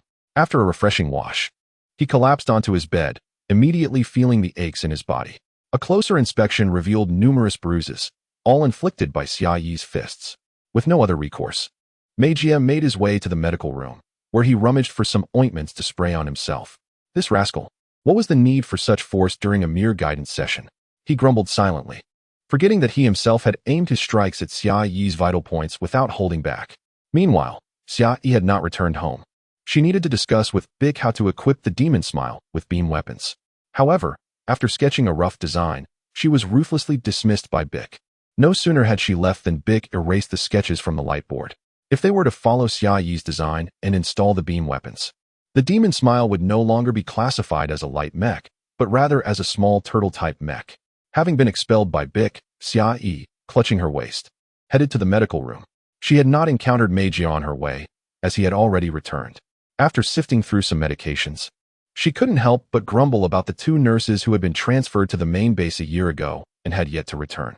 The personnel at Base 22 had become self-sufficient, capable of handling minor ailments and injuries on their own, even in the event of an accident. Although their chances of survival had significantly improved in the face of warfare, no one wished to express gratitude. The base commander, too, did not seem interested in retrieving personnel, spending his days sipping coffee and playing the role of the benevolent overseer. As Xia emerged from the medical room with her medications, she planned to take a shower first. However, the intercom suddenly crackled to life, summoning her. Xia, there's a package for you from Nader Star. Please come and collect it. Surprised by the unexpected package, Xia wondered who could be so bored as to send her something. She assumed that after her departure, Uncle Ian and the others would have ceased all contact with her, as they were sent by certain individuals. Regardless of their previous camaraderie, they would inevitably vanish from her sight once their identities were revealed. Other than that, she realized she had no familiar acquaintances left. With a puzzled expression, Xia made her way to the base's storage room, where all supplies were delivered. Among the towering piles of materials, she discovered her package, a beautifully wrapped box adorned with pink glass paper featuring heart patterns, sent from the city of Nuatai on Nader Star. Suddenly, a thought struck her. It might be a gift from Easy. No one else she knew in Nuatai City would use such feminine packaging. Reflecting on her last correspondence with Easy, who had not replied, Xia had presumed she was unwilling to be friends. Now, it seemed she had instead opted to send a gift. Carrying the box back to her room, she peeled away the glass paper to reveal a reinforced plastic transport case. Upon opening it, she found a folded pink note and a black bag containing something. How extravagant! Writing a letter on paper, what a wasteful indulgence. She picked up the note, which was filled with writing, and indeed, the signature was unmistakably Easy's. Xia mused at how wasteful the wealthy could be. That pink stationery must have cost at least 1,000 Nader coins. Spending money in such a manner was utterly senseless. It would be far more efficient to communicate via the Star Network, which was both faster and free. The note did not contain anything of particular importance.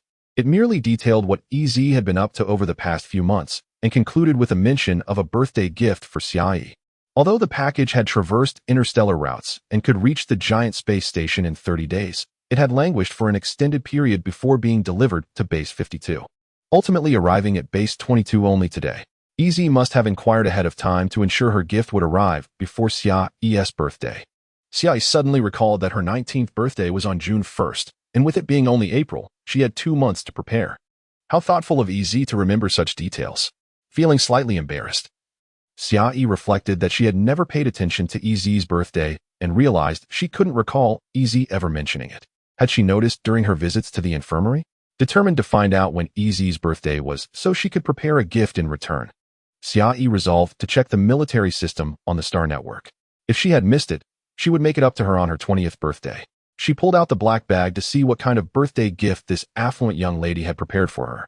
What could it possibly be? Clutching the bag, Xia deduced that it was too large to contain jewelry, and the soft texture suggested it was likely clothing. As she opened the bag and revealed its contents, she was momentarily stunned. A white dress tumbled out, and Xia felt her vision blur, as though she had glimpsed lace trimming. Shaking the garment, she unveiled a white evening gown before her, low-cut with a voluminous skirt and adorned with golden embroidery. What on earth was this? Who would wear such a thing? As she gazed at the dress, an impulse to gift EZ a muscle enhancement training machine surged within her. At that moment, the door swung open, and Clark, drenched in sweat, appeared, exclaiming without a glance, "Xia, just teach me how to kill." As soon as the words left his mouth, he fell silent. The room enveloped in an eerie stillness. His expression was one of greater horror than if he had stumbled upon a corpse. While Clark would not have been surprised to see Mech holding a dress, the sight of Xia clutching a low-cut evening gown left him utterly shocked. He found himself transfixed, unable to comprehend the scene, as if witnessing Li or the captain preparing to don a dress, his expression exaggerated in disbelief. Xia returned his gaze, her eyes icy enough to kill, and the two remained locked in a silent standoff. Finally, Xia broke the tension. Casually tossing the dress onto the bed as she addressed Clark, "You wish to learn how to kill? Very well, I shall teach you right now." "No, it's fine. You seem busy. I'll practice on my own for now." Clark, Realizing he had inadvertently intruded on someone else's privacy, sought to escape quickly. Previously, when he had persistently asked Xiaoyi to teach him the art of killing, she had always replied that it was unnecessary, one merely needed to wield a weapon. Her sudden willingness today raised concerns that she might be referring to him as a target. Wearing a charming smile, he took a step back and hastily fled. Xiaoyi made no attempt to pursue him, but turned back to regard the dress on her bed, pondering how to respond to this unexpected gift. Within an hour, the entire base was abuzz with the news that Xiaoyi was holed up in her room trying on a low-cut evening gown. Initially shocked, the crowd soon erupted into laughter, deeming it the most amusing spectacle of the year. Meanwhile, Shan Yuan reflected with a sense of melancholy. Although Xiaoyi bore a boyish appearance and was rather flat-chested, she was still a girl at heart, and a desire for beauty surely lingered within her. It was indeed heart-wrenching to witness her secretly trying on a dress, especially one so revealing. Seeing that they were both women, Shan Yuan felt compelled to prevent Xiaoyi from remaining so slender, and decided to prepare special meals for her at every mealtime. She aimed to encourage Xiaoyi to consume more protein, hoping to hasten the development of her curves. The question of whether she could fit into a mech suit was far from her thoughts. Xiaoyi inexplicably noticed an improvement in her daily life. In addition to the usual bread, mashed potatoes, and stewed beans with meat, she found herself presented with an array of unfamiliar dishes. Shan Yuan, with an oddly gleeful expression, urged her to try the sweet and sour fish she had prepared. Where did the fish come from? Xiaoyi inquired, staring at the vividly red dish before her. A year ago, Li Yi's pet passed away, and I took one of its offspring. The others were cooked for everyone else. I had intended to keep this one for myself, but now it has found its purpose. You should hurry and eat. It tastes delightful, Shan Yuan whispered. Wary of Li Yi overhearing and coming to share in the meal, Xiaoyi scrutinized the fish, which had been deceased for over a year, before finally tasting it. The sweet and sour flavor was quite pleasant. Having never encountered such a dish before, she found the taste refreshing and finished every last bite. Shan Yuan was elated to see her clean plate, pleased that Xiaoyi enjoyed this delicacy she had painstakingly learned to prepare. The following day, when presented with another dish, Xiaoyi questioned, "This looks remarkably like sweet and sour fish." "This is sweet and sour ribs, made from the meat I reserved from the base," Shan Yuan encouraged. "Eat up. The more you consume, the more you'll grow, and we women must hold our own." Xiaoyi gazed at her incredulously, "But Shanjia, it's just the two of us here. Who are we competing for?" "Certainly against those insufferable men. You must eat more if you wish to don a low-cut evening gown," Shan Yuan exclaimed, thumping the table in exasperation at Xiaoyi's lack of understanding. Realization dawned on Xiaoyi. She now understood why Shan Yuan had been so intent on increasing her portions. It was out of sympathy, a desire to nourish her to the point of resembling her own voluptuous figure. With a bemused shake of her head, she began to eat the unexpectedly provided sweet and sour ribs. From then on, Shan Yuan varied her offerings daily, serving meat strips, beef, chicken pieces, and diced meat, all in a sweet and sour style, until Xiaoyi's brow furrowed in protest. Eventually, under her objections, Shan Yuan reluctantly switched to serving potato and ribs. After more than a month of this regimen, Xiaoyi even celebrated her birthday meal on June 1st, yet Shan Yuan failed to notice any changes in her figure. Instead, her arms appeared to be more toned and aesthetically pleasing, leaving Shan Yuan feeling defeated, as her efforts bore no fruit. Chapter 41. EZ's birthday. Xiaoyi discovered through the Star Network that EZ was older than herself, having been born on February 14th. She calculated that there were still 8 months until EZ's birthday, which felt like a considerable time away. Thus, she composed a letter and sent it back via the Star Network, expressing her gratitude for the dress EZ had gifted her. It was a heartfelt present.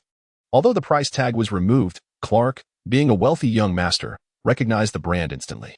He informed Xiaoyi that dresses from that brand would never cost less than 50,000 Nader dollars. This revelation brought to mind EZ's mention of having given a trivial gift, which suggested that for her, 50,000 Nader dollars was merely a trifling sum, hardly worth mentioning. However, for Xiaoyi, that amount was exorbitant, and she certainly could not disclose to EZ that the gift was utterly incongruous and of no practical use to her. In her letter, she sincerely thanked EZ and gently mentioned that she could not wear it just yet, as it was a low-cut design, and she would need to gain a bit more weight. Otherwise, it would appear as though she were a man gone mad, displaying nothing but emptiness. However, after sending the letter, a wave of unease washed over Xiaoyi. What if EZ decided to send her a fake breast or some breast enhancement serum? In a hurry, she sent another letter, explaining that she had recently acquired a mech suit, and any alteration in her physique would render the suit unwearable, causing significant complications. She expressed her envy of EZ's naturally slender figure, which seemed impervious to weight gain. With that letter dispatched, Xia Yi finally sighed in relief, realizing it was quite the conundrum to have such an endearingly naive friend. With little to occupy her time at the base, she practiced mech control outside daily, reveling in the experience. The design of the beam weapon was still underway, with Bick constantly contemplating the optimal placement for both aesthetics and functionality. Whenever he found himself particularly bored, he would join Xia Yi in her practice, while typically focusing on the personnel at the base, contemplating who to engage with that evening. This behavior led Xia Yi to feel that in a few years, even without women, the entire 22nd base might very well become a harmonious pairing of couples, mirroring its numerical designation. Time swiftly passed, and 2 months later, an important day arrived. August 18th marked a grand festival for the Nader Federation, commemorating the unification of 12 previously warring nations in the year 4709 of the star calendar. On this day, they formed the Nader federal government, dedicated to interstellar development, and it was designated as the most significant festival, known as the United Festival. During this celebration, people flocked to the streets, and various colonial planets held street dances, adorning themselves in festive attire to celebrate the establishment of the Federation, showcasing the rapid advancement of their development in space. Had they remained the disunited factions of yore, they would have faltered against the onslaught of the Malaz Empire, succumbing long ago. Presently, the ruthless Malaz Empire could do little more than engage in minor skirmishes at the fringes of the star realm, failing to pose any real threat. The 22nd base had prepared early for the celebrations, receiving an abundance of food from the main base, more plentiful than usual, with ample meat and even champagne. The annual dinner on August 18th was the highlight for the base personnel.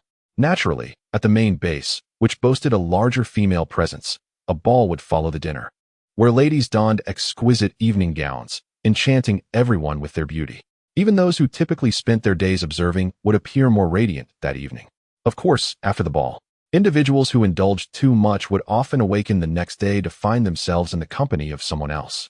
Such romantic nights unfolded annually, while the smaller bases, devoid of women, witnessed a different kind of camaraderie among men. There were only 2 women in the 22nd base, Shan Yuan, who had become somewhat tiresome to the onlookers, and Xia Yi, who was even less recognizable among the men. Furthermore, she seemed entirely oblivious to her femininity. She would enter any unlocked room without hesitation and even intrude upon others in the shower, her demeanor as calm as if it were her own body she beheld.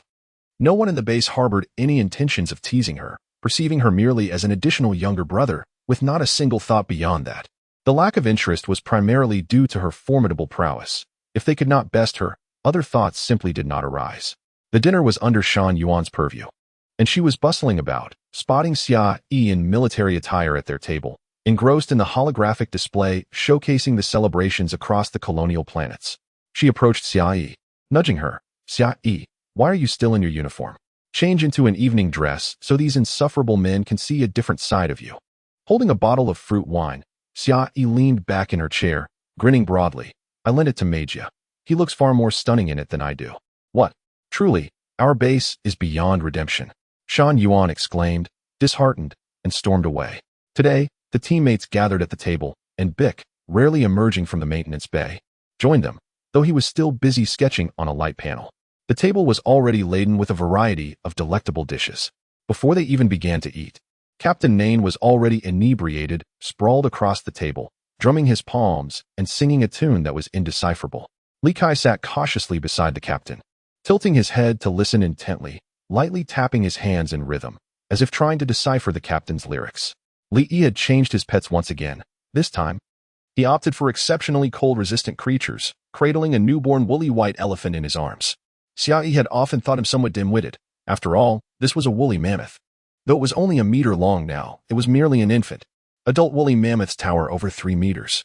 And she wondered how one could possibly care for it in the base. With no air outside and no option to keep it outdoors, its fate would likely lead to becoming a meal on the table. Carrick, usually spirited, wore a long face that day, looking utterly miserable as he sat across from Xia Yi. With his already unattractive features, the frown made him even less appetizing. Stealing a glance at Deng Nan beside her, she curiously asked, "Deng Nan, why does Carrick look so glum? Today is the United Festival, and everyone else seems so joyful. His demeanor is quite uncharacteristic. Darling, of course. He has reasons to frown. Aside from you and Shan Yuan, there are no other women here. On a day meant for celebration, he must endure his solitary existence. With his handsome appearance rendered useless, how could he possibly feel cheerful? Dang Nan smiled at Xia Yi, and whether out of habit or to maintain his gentlemanly aura, he continued to address the entirely unladylike Xia Yi as darling. While many men might casually refer to familiar girls in such a manner, Xia Yi felt a shiver each time she heard it. Thankfully, Dang Nan's good looks and polite demeanor spared her from the same distaste she felt for Carrick. Xia Yi clicked her tongue, saying, "How unfortunate. Perhaps Meijia should take him out for a date tonight to soothe his lonely heart. Meijia would kill him. If it weren't for the fact that Meijia got drunk last year during the United Festival, this base would likely have one more person who hasn't met his demise at his hands." Regrettably, that night, he drank too much and awoke to find Carrick beneath him, sporting a bruised face. Quite the tragic scene. Dang Nan produced a piece of chocolate, smiling as he offered it to Xia Yi, speaking gently. Taking the chocolate, Xia Yi skeptically remarked, "You weren't the one who got Meijia drunk and then knocked Carrick out to deliver him to Meijia's room, were you?" "Oh." Dang Nan chuckled softly. "A gentleman would never engage in such behavior, dear darling. Yet a gentleman can also seek revenge. Here, you are the most handsome, capable of getting Meijia so intoxicated that he wouldn't recognize anyone. Only a beautiful man could achieve such a feat upon closer inspection. If the lights were extinguished and one were to gaze solely at the back, one might observe a resemblance between Carrick's rear and yours," Xia Yi remarked with a chuckle. Dang Nan's countenance remained unchanged. He elegantly lit a cigarette, holding it with his gloved hand, taking a graceful puff before exhaling a stream of smoke and saying, "My dear, you are quite the imp. What are you two conversing about?" "Do share with me," came Meijia's voice from behind, as she placed her hands on Xia Yi and Dang Nan's shoulders. Dang Nan's body stiffened momentarily before he regained his composure, turning to face Meijia with an elegant disposition. "My princess, you look absolutely splendid this evening. Do not think for a moment that I am unaware of your intentions, even if you evade me on ordinary days. Tonight is a festive occasion. Can you truly bear to deny me?" Meijia squinted her lovely eyes, smiling faintly at Dang Nan. Xia Yi had contemplated earlier that Meijia would look extraordinarily beautiful in this evening gown, yet witnessing her in person unveiled her noble demeanor, akin to a distinguished lady of high society. Her hair, trimmed to ear length, gleamed with brilliance, adorned with a pearl accessory nestled just above her right ear, the tiny pearls swaying gently with her movements. The white evening gown fit her perfectly, complemented by a pair of white long gloves. What captivated Xia Yi the most was the low-cut design. Meijia had draped a sheer white shawl over her shoulders, subtly revealing yet obscuring her figure. With no skills in makeup or adornment, Xia Yi finally grasped that the same attire could yield vastly different effects on different individuals. She had worried that EZ might provide her with a false bosom, but Meijia had elegantly resolved it with a mere shawl. "Meijia, you are truly stunning." Xia Yi couldn't help but exclaim, questioning whether her prolonged exposure to older men had warped her aesthetic sensibilities. She found herself entirely disregarding Meijia's gender, harboring thoughts of intimacy. Had she indulged in a drink, men who had suffered at his hands would likely find themselves climbing into his bed. "Thank you. But do not attempt to steal my man. Tonight, Dang Nan is mine," Meijia declared triumphantly. Before Xia Yi could clarify her lack of interest in Dang Nan, Heike interjected from the side. "Meijia, I am at your service, even without the beef stew. Away with you. Clean that black leather of yours before you speak to me," Meijia retorted, having set her sights on Dang Nan. Due to the festive occasion, the troublesome Heike was bound to his chair, permitted only to eat and forbidden from touching anything else. Even when he needed to relieve himself, he was accompanied to prevent him from causing any mischief. The last thing they needed was a foul odor permeating the base, ruining the celebration. Amidst the laughter and banter, the celebratory program on the holographic screen abruptly halted, revealing a man clad in a black suit. His sudden appearance caused the jovial dining area to fall into silence, the atmosphere disrupted by the presence of such a serious figure. Some grumbled in discontent, but none anticipated the words that would leave his lips, shocking everyone. "Citizens of Nada, we have received grave news. At 12:01 p.m. on August 17th, the Malaz Empire launched a surprise attack against our federal government. Colonies 88, 91, 94, and 105 have fallen." Chapter 42. Within the base, a profound silence enveloped the room as everyone stared in astonishment at the holographic display. Some were momentarily taken aback. The man in black continued to relay the grim news in a somber tone, announcing that the Malaz Empire had intentionally chosen to strike during the Federation's joint festival, swiftly conquering 4 colonial planets. Though these were primarily mineral-rich worlds, 3 of them boasted breathable air, vegetation, and animal life, alongside urban mining centers. At least 200,000 lives were now at the mercy of the Malaz Empire. All eyes were glued to the report, which showcased footage of cities engulfed in flames, under siege, alongside the silhouettes of countless warships in the void of space. Abruptly, the display switched channels, revealing a military frequency accessible only to the armed forces. Its content deemed too sensitive for public consumption. The military channel lacked a host, presenting only a star chart, as it meticulously detailed the Malaz Empire's offensive. In addition to the fallen 88th, 91st, 94th, and 105th colonial planets, numerous others were under attack, the situation dire. The Malaz Empire was not merely engaging in skirmishes. They had launched a full-scale assault aimed at annexing the Natha Federation. It became evident that the earlier encounters with the Malaz were not coincidental. They had been planning this total offensive for some time. The previous sightings of their parallel warships were not for mere plunder, but were a ruse to investigate the military conditions of the colonial planets. Xiaoyi reflected on the rapid onset of war, realizing that her location was perilously close to the border of the Star Realm, where territories had already fallen. If the Malaz Empire were to attack her vicinity, their primary targets would likely be Paradise Island and the giant space station. Capturing these 2 strategic locations would sever the supply lines to surrounding mineral-rich planets, effectively starving the population without a single shot fired.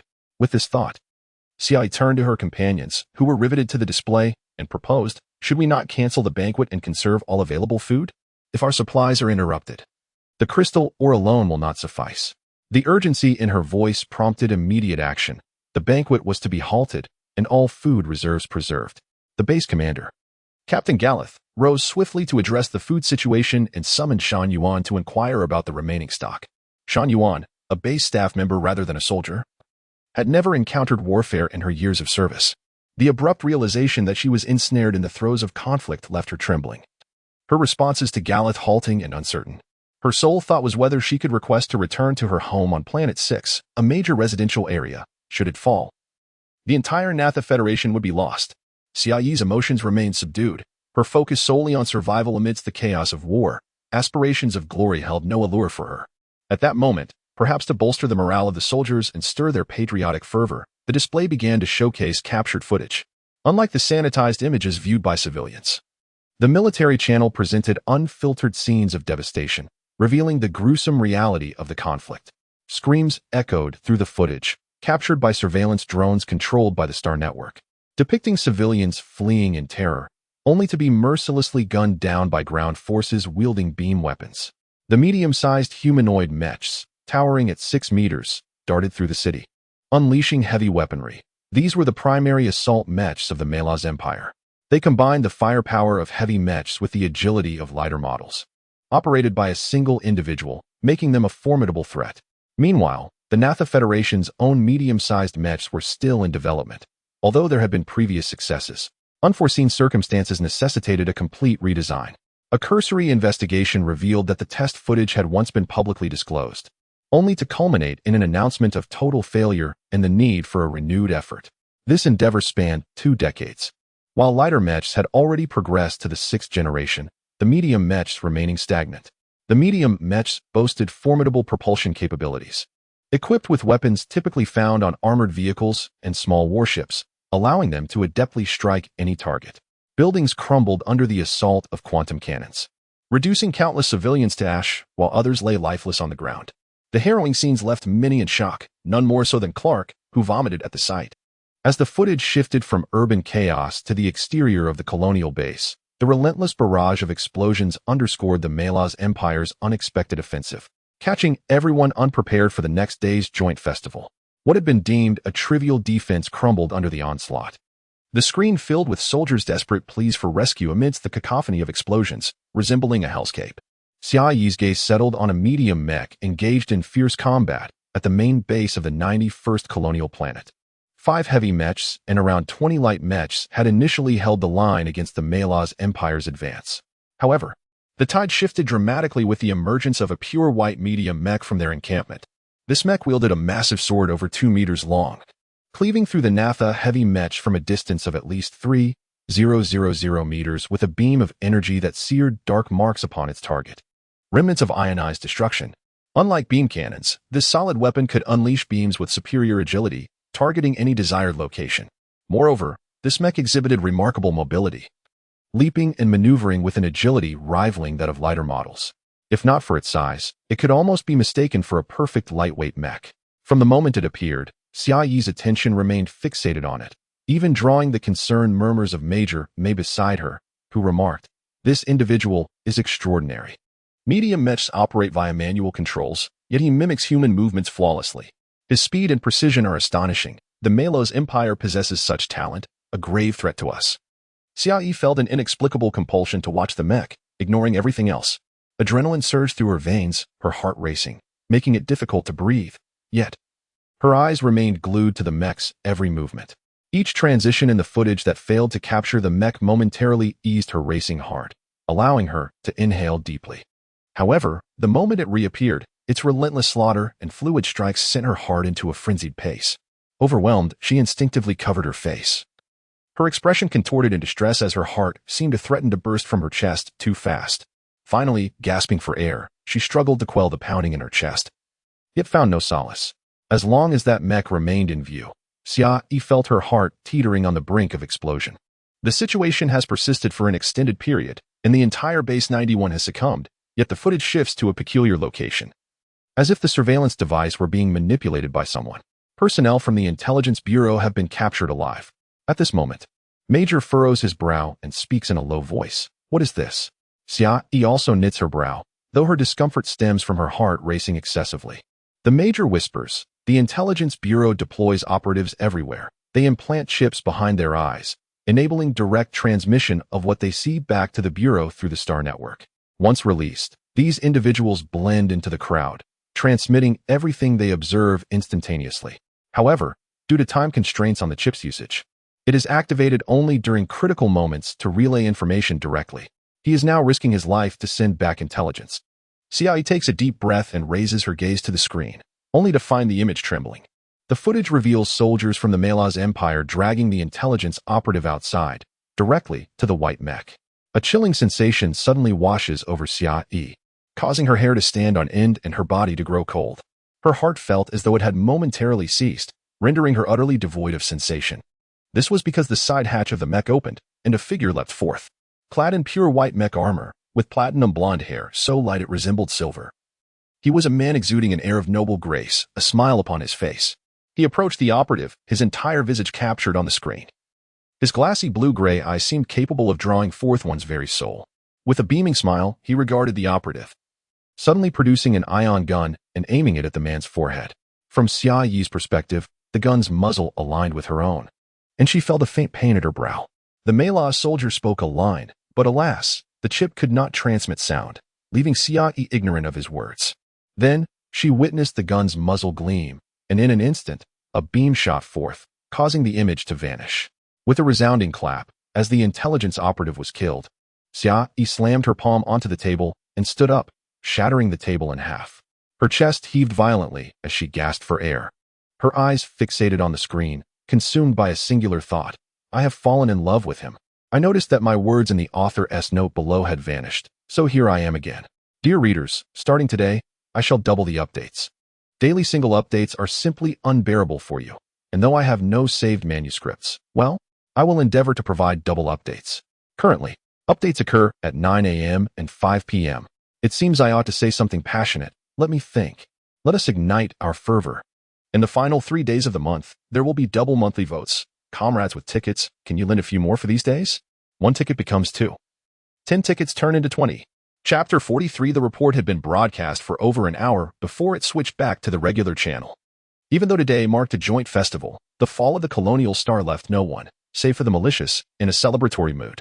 The dining area was steeped in an oppressive silence, as the personnel of the base, in shock, harbored a singular thought, the hope of being reassigned from this perilous location. The closer they were to the Colonial Star's near Nadir, the safer they would be, for here, they found themselves in grave danger, surrounded by a mere 10 utterly unreliable soldiers. Such a guard was of no use whatsoever. They were either psychotic or depraved. It would be prudent to relocate to the main base for safety. Although the base personnel were managed by military officers, they were not soldiers. Their allegiance lay with various mining corporations. They were not compelled to remain here and could leave if their companies consented. Even if the companies objected, they could simply depart without fulfilling their duties. The mining corporations would promptly terminate their contracts and report them to the Citizen Credit Inspection Department, marking them with a poor credit rating, subsequently rendering them unemployable. Although the penalties seemed trivial, a bad credit record would hinder any future employment prospects. They would be left with no choice but to engage in illicit labor or work for illegal organizations, devoid of safety and fraught with peril, far from the legitimate means of earning a living. Moreover, with a tarnished credit history, they would lose out on welfare benefits, a significant source of income. Xia slammed her fist on the table, drawing astonished glances from her comrades. Clark exclaimed in outrage, "These Malaz Empire denizens dare to attack us. We must retaliate fiercely and drive them out, then counterattack the Malaz Empire." Captain Nain merely acknowledged this with a nod, returning to his drink, displaying an indifference that suggested he was unperturbed by the matter. Meanwhile, Major merely sighed and shook his head, musing, "That man was truly handsome. He must have an exquisite scent. What a shame I cannot meet him. It would have been delightful to indulge." Heck, gazing at the shattered table, chuckled innocently at Xia. "Ha ha ha, you actually smashed the table. They'll surely tie you up for that. Let us see how you manage." Lukai remained silent, huddled like a chick shivering in the cold, as if the figure who had just been struck down in the footage was a relative of his. Kalik was even more despondent. Warfare would further diminish his chances of encountering women. Would he have to retire a virgin? Then his reputation as a dandy would merely be a boast, not a reality. As for Bick, Clark had never anticipated receiving any support from him. Thus he ignored him entirely. Noticing the lack of enthusiasm among his comrades, Clark turned his attention to the muscular Li Yi and Dang Nan. To his surprise, Li Yi's white-haired companion was startled by Xia Yi's outburst and was now thrashing about in fear, while Li Yi was preoccupied with calming it. Not sparing a glance at Clark, Dang Nan, however, furrowed his brow, lost in thought, his expression grave. Finally, Clark found a kindred spirit and quickly clenched his fist towards Dang Nan, saying, "Dang Nan, let us fight valiantly together." "Clark, I appreciate your sentiment, but I have more pressing matters to attend to," Dang Nan replied, shaking his head in refusal. "What matters?" Clark asked eagerly. "I can assist." Dang Nan gazed at him, suddenly enlightened, and earnestly said, "Clark, I genuinely require your help with this." "What is it?" Clark asked, his spirits lifted. After serving for so long, someone finally sought his assistance, and he felt a sense of belonging. Dang Nan then mysteriously stated, "Clark, I've heard your family belongs to a very renowned conglomerate. I'm sorry, I forget which one, but could you leverage your family's connections to purchase 10,000 boxes of Princess Mary's colorful chocolate beans for me?" "What?" Clark was taken aback, struggling to comprehend. Dang Nan continued earnestly, "Please help me acquire 10,000 boxes of the limited supply Princess Mary's colorful chocolate beans. Given your family's connections, you should be able to secure them. I have sufficient funds. Why not buy them yourself?" Clark retorted, perplexed as to why his family's influence was necessary for such a commodity. "You don't understand. Only 50 boxes of Princess Mary's colorful chocolate are produced each month, and that company also supplies emergency rations. If a conflict arises, their focus will shift to military supplies, drastically reducing chocolate production. Thus, I'm asking you to use your connections to help me secure 10,000 boxes. Otherwise, they will be nearly impossible to find on the market," Dang Nan explained, his brow tightly knit with urgency. Clark's fervor was doused by this revelation. He gritted his teeth and scanned the room, finally declaring in frustration, "If you want to go, I will." Then turning to Xia, he added, "Hey, Xia, come with me to the main base to enlist." At that moment, Xiaoyi's heartbeat had returned to normal, but the adrenaline-fueled sensation lingered in her mind. With a serious expression, she replied, "What good would that do? The battlefield is still far from us. It would be a futile endeavor. It's better to prepare here, steadily advancing until we become officers, the main force, able to strike down anyone we wish." Clark paused, considering her words. It seemed she had a point. Before the conflict reached them, he should strengthen himself further to effectively retaliate against the Malaz Empire. Thus, he dashed to the training room, eager to refine his shooting skills, determined not to become a coward when facing the Malaz Empire. Meanwhile, Xia approached Major, activating her wrist data pad, and pulled out a pen, inquiring earnestly, "Major, do you know who that platinum-haired man was?" The Malaz Empire officer? I don't know his identity, but he is undoubtedly significant. Intelligence will reach us soon. Why are you so curious about him? Major responded, bemused by Xia Yi's sudden interest, given her usual lack of concern for men beyond enhancing her own strength. A person of such stature doesn't he pique your interest? Xia Yi retorted. Major glanced at her, dismissively stating, I have grown old, lacking the fervor of youth. You're not even 30 yet. How can you claim to be old? I find him intriguing, Xia Yi countered with a smile. It's futile. Such individuals are likely to assault key areas. They wouldn't bother with a minor mining star like ours. Your interest in him is moot. You'll only hear about him through intelligence reports, Major shrugged, his pristine shoulders glistening as he did so. Xia Yi's expression darkened. She had not considered this aspect. If she remained here, it was indeed possible she would never encounter him, rendering all her thoughts mere fantasies. Thus, she pondered aloud, Major, can you discern his rank? While studying enemy affairs was essential, Xia Yi had never thoroughly examined the texts, whereas veterans like Major could easily identify the ranks of the Malaz Empire personnel without reference. His rank? Major recalled. He seemed to be a colonel. You are a sergeant. The disparity is significant, making direct confrontation improbable. If I wish to face him in battle, how can I achieve that? Xia Yi asked earnestly. Not only Major, but also Captain Nain and the others regarded her with perplexity. Had she not come to this place to lead a carefree existence? Why the sudden surge of enthusiasm? It appeared that the military's decision to broadcast these images had indeed stirred something within her. Besides being infected by that fool Clark, even someone like Xia Yi has succumbed. This matter was conveyed to her by Captain Nain, who casually spoke while chewing on a cigar. You must first distinguish yourself on the battlefield. Only then will higher-ups take notice of your capabilities and eventually transfer you to the main force. This will provide you with the opportunity to encounter the adversary. Of course, if you can also attain a school-level military rank, your efforts will yield even greater rewards. I understand, Xia Yi nodded slightly. I must achieve merit in order to meet this man. The war is indeed the fastest path to promotion. I will seize this opportunity. Under the silent gazes of those around her, Xia Yi returned to her quarters, connected to the military system via the Star Network, and began to search for the latest battle updates, with the paramount objective of uncovering the identity of that man. The conflict intensified as the Malaz Empire's meticulously orchestrated offensive decimated the unprepared Nada forces, leading to their successive defeats. After unexpectedly seizing 4 colonial stars, they further captured 5 more. Following the occupation of these 9 colonies, the Nada military regrouped and initiated a counteroffensive against the Malaz Empire's forces. The optimal window for a decisive strike had passed, and a protracted struggle ensued. As intelligence on both sides accumulated, Xia Yi finally obtained the information she sought. The Malaz Empire colonel piloting a medium mech was named Xiu Valode, a member of the imperial family and the nephew of the reigning Queen Lu Valode, making him the 25th in line for the throne. Although his military rank was not particularly high for a royal, his exceptional performance on the battlefield had drawn considerable attention from the Nada military, which had even investigated his dietary preferences and personal habits. Xia Yi perused the intelligence procured from the military with great interest. To obtain this information, she had even sought the captain's assistance, leveraging his meager lieutenant privileges to gather more details about Xiu Valode.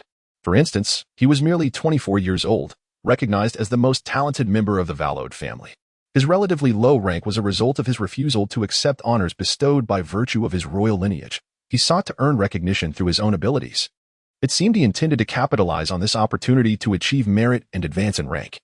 Gazing at the photograph she had painstakingly acquired, the first image captured of Xiu Valode, she had enlarged it and encased it in a pendant, which she wore around her neck.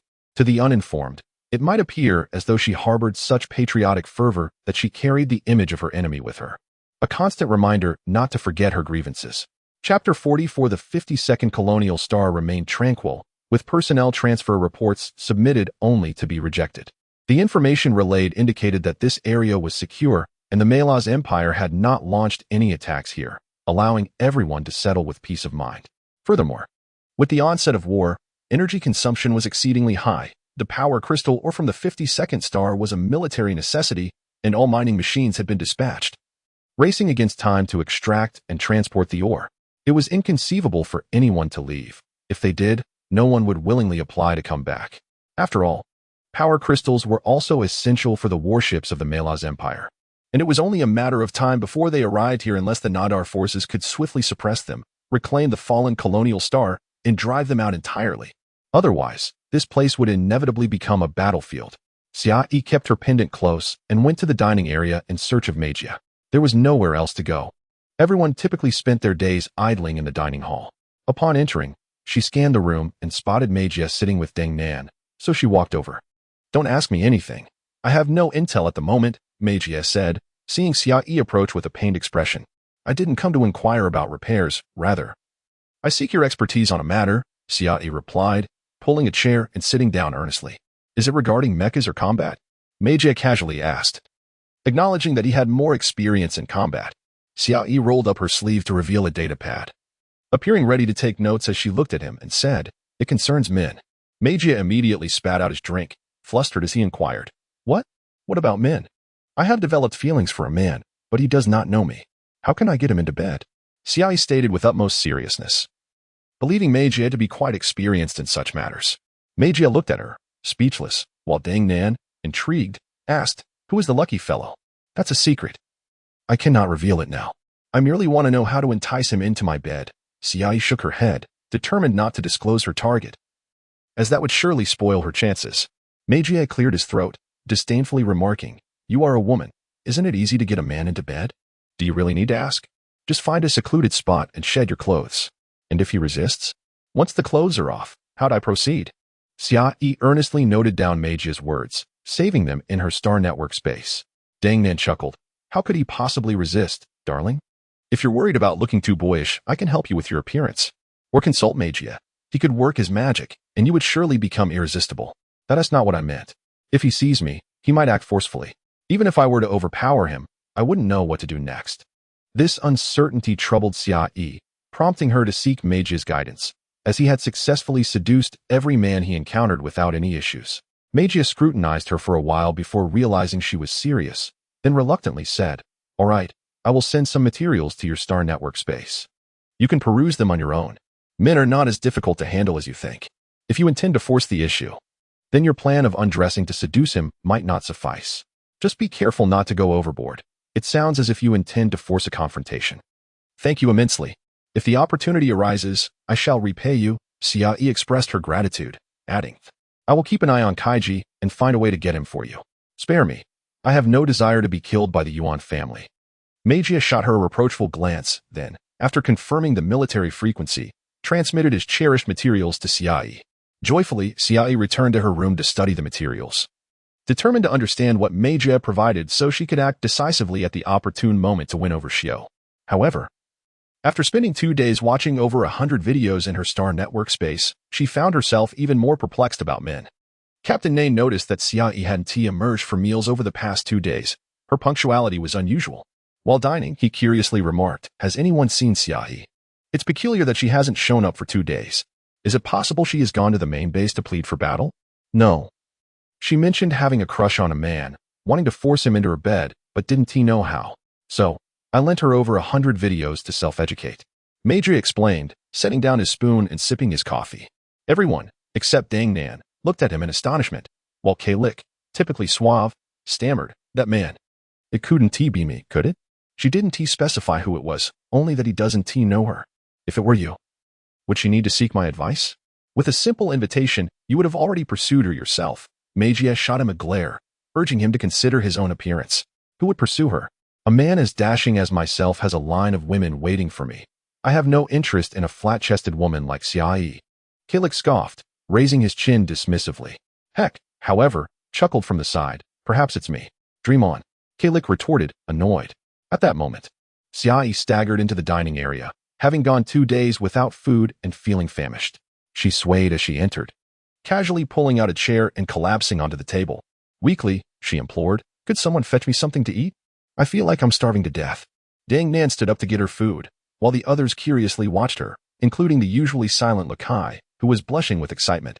The captain exchanged glances with Meijia, who pouted in dissatisfaction and asked Xiaoyi, "How did your studies go? Even if you're learning, you must eat. It's alarming how engrossed you seem." Xiaoyi seized Meijia's coffee and took a swig, the bitter taste invigorating her slightly. She thumped the cup onto the table, dark circles under her eyes, and glared at Meijia, demanding, "What exactly did you give me? Isn't it obvious? It's a series on how to seduce men." Meijia pondered, not recalling providing anything inappropriate. having steered clear of any animal-related content. Why are all the characters men? I'm not a man. What use is this to me? You're not playing tricks on me, are you? Do you want to see me lose my temper? Xiai glared at him. Knowing well that her teammates were unreliable and fearing she might have already resorted to violence against someone else, Meijia blinked, momentarily taken aback by her concern.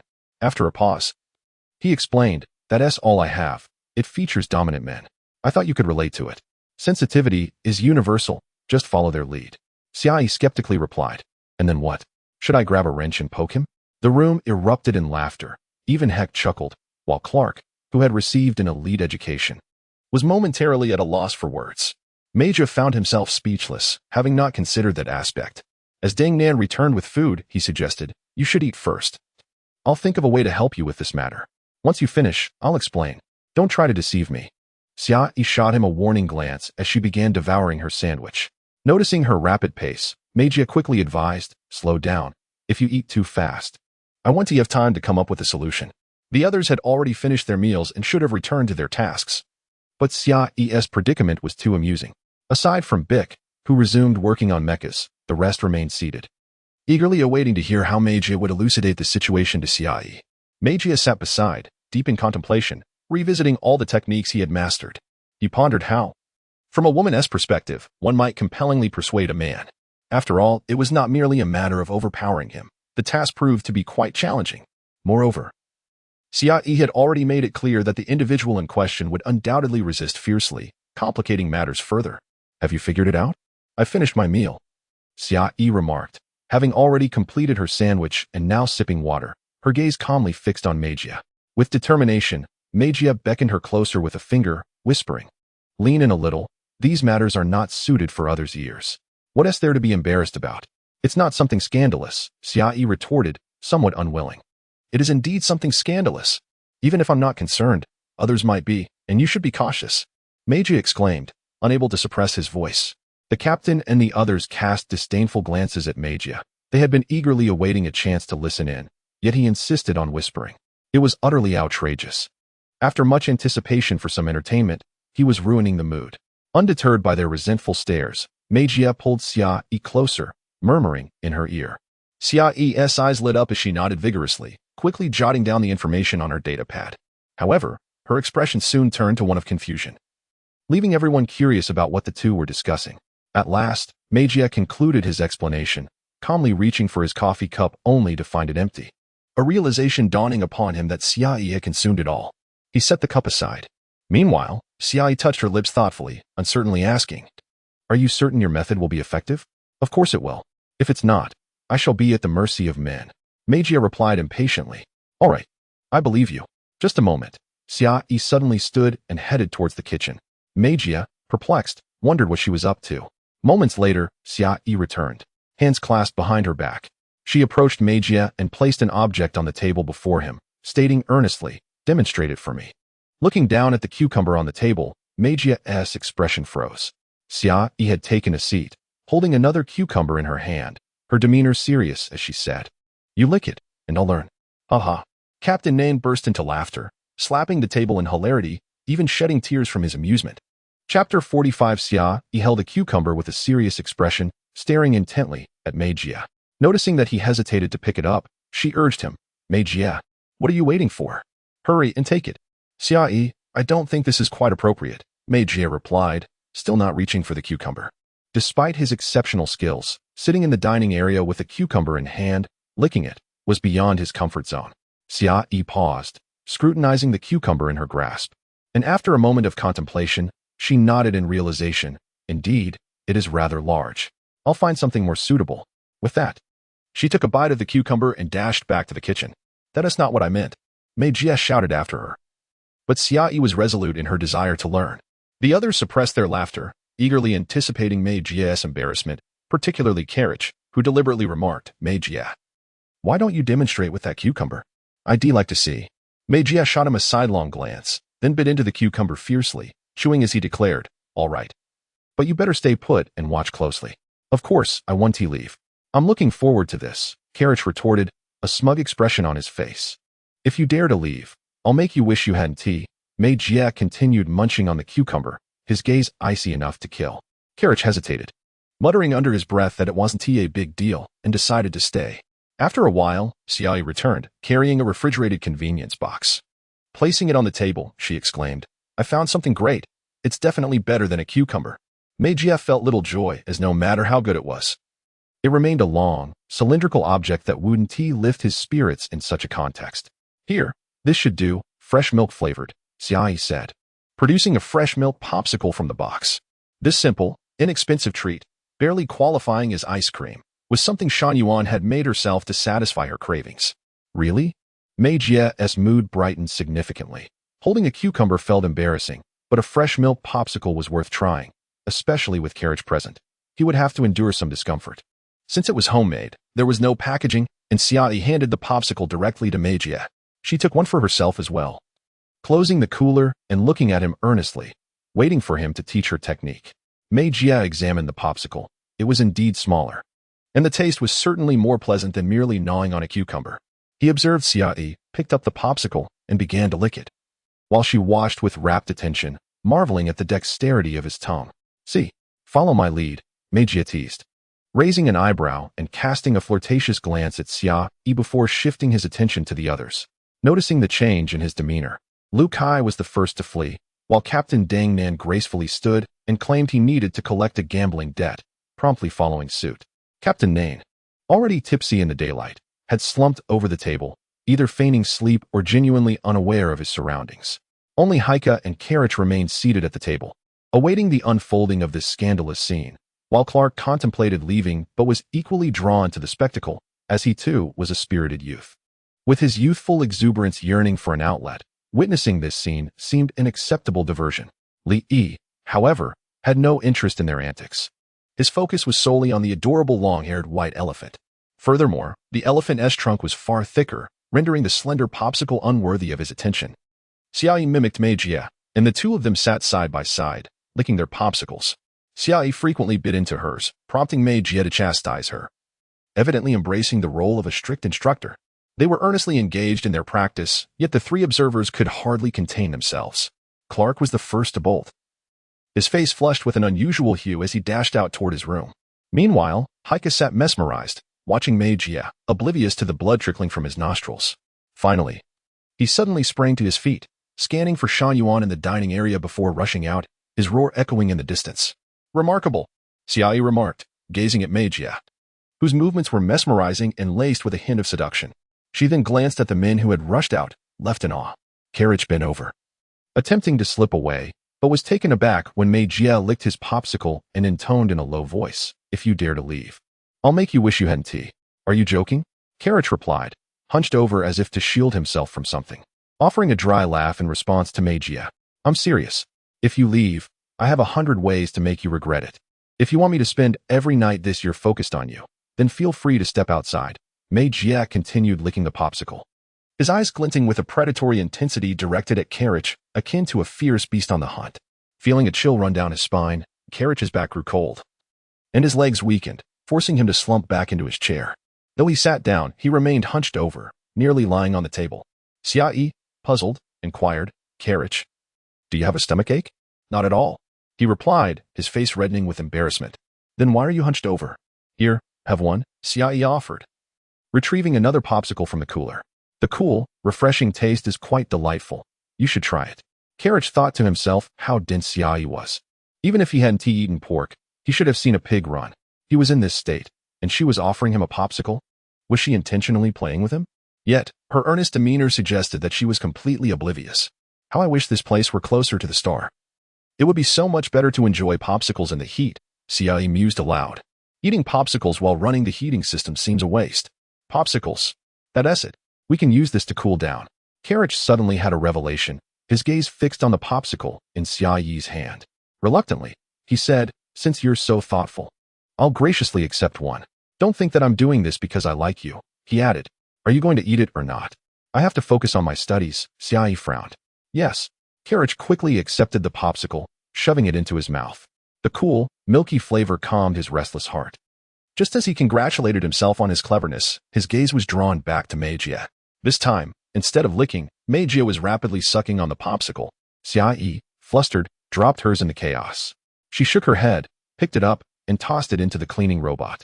Turning back, she was momentarily stunned. Carriage sat across from her, holding a popsicle, mimicking Mei's actions, alternating between sucking and pulling back. Xiai slammed her hand on the table, exclaiming, "Carriage. You learn quickly." Carriage suddenly snapped back to reality, realizing what he had unconsciously done, and his face flushed bright red. Stuck with the popsicle in his hand, he was at a loss for what to do. Undeterred, Xiai retrieved another popsicle from the cooler, pointing it at Carriage with determination. "I refuse to believe I can't learn this. I challenge you for the sake of our alliance with the Federation." "Who is challenging you? And what does this have to do with the Federation?" Carriage retorted, incensed. "Humph." Xiai let out a cold snort. Standing there with a serious expression as she fixed her gaze on Carriage, her eyes brimming with determination. Even if it meant facing death, she was resolute in accomplishing this task. For him, she would go to any lengths, and she would not yield to you in this matter. Carriage was drenched in sweat, bewildered by how quickly this person had transformed. Just a few days ago, she had been casually chatting and idling away the time. Yet now she was wholly focused on forcefully pursuing a man. What was so challenging about this, anyway? It was utterly absurd. Women were truly terrifying. He felt immense sympathy for the man who would be subjected to her relentless pursuit, desiring to escape, yet fearing Mei'Jie. He could only continue to suck on the popsicle to cool down. He tried to avert his gaze from Mei'Jie's actions, but the allure of those movements was simply irresistible, rendering him incapable of controlling his eyes. The more he looked, the hotter he felt. And the more he craved the sight, the popsicle did little to extinguish the fire within him, only intensifying it further. Those who entered the dining area were met with an odd spectacle. At the long table of the guard team sat 4 individuals. The fierce-looking Li Yi was joyfully playing with a large, fluffy white elephant, while the other 3 appeared to be engaged in rather inappropriate activities. Each held a popsicle, licking and devouring it, with Carriage sprawled over the table, helplessly mimicking Mei'Jie's sultry movements. Mei'Jie's actions were irresistibly tantalizing, provoking immediate reactions from everyone present. However, the moment they turned to look at Xiai, their responses vanished, replaced by an inexplicable sense of pain, as if something vital had been painfully severed. The trio continued their indecorous antics in the dining area, oblivious to their surroundings, much to the dismay of those entering, who were utterly perplexed by their behavior. In the midst of warfare, it was baffling to see soldiers indulging in such foolishness as licking popsicles. As the popsicles were gradually consumed, Carriage suddenly collapsed onto the table. Though he had been resting there all along, now he appeared to be on the brink of panic. His hands clenched tightly, his body quivered uncontrollably, and he emitted a low, muffled groan. Soon, he lay rigid on the table, motionless as if lifeless, allowing the melting popsicle to drip all over his hands. Xiai, biting her popsicle as she observed him, was astonished that he had practiced so fervently that he had fainted. She approached and gently nudged Carriage, but he showed no sign of response. She then propped him up, and as soon as she released her grip, he slumped back against the chair. His eyes rolling back in their sockets, he had truly lost consciousness. Mei'Jie, Carriage has actually fainted. Xiai checked his pulse at his neck. He was still alive. Humph. This inexperienced boy lacks any self-control. Just a mere glance, and he can't hold himself together. What a useless fellow. Mei'Jie snapped the popsicle in half, casting a disdainful glance at the overly tense and now unconscious Carriage. Okay. Here's the refined version of your text. Chapter 46. Major only instructed Xiai for a day before ceasing personal demonstrations. He would offer guidance, urging her to practice diligently. Consequently, Xiai acquired an ice cream maker and enlisted Bic to provide a sensor robot. She carried the ice cream maker with her constantly, the robot trailing her every step. Whenever she had a moment, she would retrieve a fresh milk ice pop and indulge, regardless of the setting or the presence of others. She always had a milk ice pop in her mouth. The base personnel began to suspect that, if this persisted, they might develop an extreme immunity to feminine allure by the time they rotated back. Those who were married with children were one thing, but what about the unmarried ones? They might become incapable of arousal when seeking a wife. As the days passed, the amplitude of Xiai's ice pop eating motions diminished, to the point where it was almost imperceptible that she was practicing. Operating a mech was no challenge for her, let alone such a trivial matter. Meanwhile, 52 Star received orders to prepare for battle. Sporadic attacks plagued the vicinity of the giant space station, and the conflict had spread to this location. 52nd Colony Star was at risk of being attacked by the Maras Empire, so all bases were placed on standby. Orders were also issued for all base mining machines to be deployed. Even if the Maras Empire attacked, they could not be allowed to seize large areas of surface-level power crystal ore. Without power crystals on the surface, mining underground would be significantly more difficult. The investment in machinery and the construction of mine shafts would consume a considerable amount of time. By the time the Maras Empire had everything set up, the Nada Federation could simply reclaim the area and have readily available resources. The plan was sound, and the concept was excellent. But the quantity of power crystal ore on the surface was substantial. It was impossible to extract it all in a short period. Miners worked tirelessly, operating the mining machines day and night. Even machine soldiers were dispatched, wielding hand-operated mining tools to assist in the excavation. Xiaoyi stood at the glass window, a popsicle in hand, observing the bustling mining activity outside. A medium-sized transport ship hovered above the base, a 5-meter-thick hose extending from the cargo bay. Machine soldiers directed the hose toward the mountainous piles of crystal fragments, where it used powerful suction to draw the crystals into the airborne transport ship. They only remember to haul away crystals, but forget to deliver supplies, she muttered, watching another transport ship approach in the distance. Ever since she purchased the ice cream maker at the giant space station, contact had been severed, making it difficult to transfer goods from the station. The current transport ships, loaded with crystals, disappeared to unknown locations, becoming military secrets. While sustenance was still available and combat rations had been delivered, the taste was unappealing. At that moment, Captain Nian's voice came through the communicator. "CIE, report to the mess hall immediately." "Yes," CIE responded indistinctly. At headquarters, she had dutifully saluted her superiors. But she had completely forgotten about such formalities since arriving here. Her teammates were all officers, making it difficult to address them directly. Everyone was simply passing the time, and there was no opportunity to use military salutes. She arrived at the mess hall to find the base personnel in a state of chaos. Apart from her squad of guards, no one else was present. Seeing that everyone was seated at the table and that the captain appeared to have something to say, Xiaoyi quickly approached. Once everyone was assembled, Captain Nian belched and announced, "The orders have been transmitted to your devices. Take a look for yourselves." Everyone glared at him. Since the orders had already been transmitted, there was no need to summon everyone so formally. They each connected to the Star Network military space via their communicators and retrieved the newly received information. Some listened to the voice readout, others used their projectors, while Xiaoyi viewed it on her wrist-mounted datapad. The content was essentially the same. Scattered Maras Empire forces had appeared around the 4 surrounding colony stars. 52 Star was likely to be attacked, so they were to be vigilant, protect the base, and ensure the extraction of crystals. What a nuisance, they've actually reached this far. Captain Nian exclaimed, scratching his head in annoyance. Therefore, everyone, you must be alert. The responsibility of defending Base 22 falls to you. Major raised an eyebrow at the captain. Captain, you should be taking the lead in this matter. I am taking the lead. We must protect the base from attack, so we must remain here. Although I am the overall commander, I am also a ground assault soldier, so I must stay inside the base.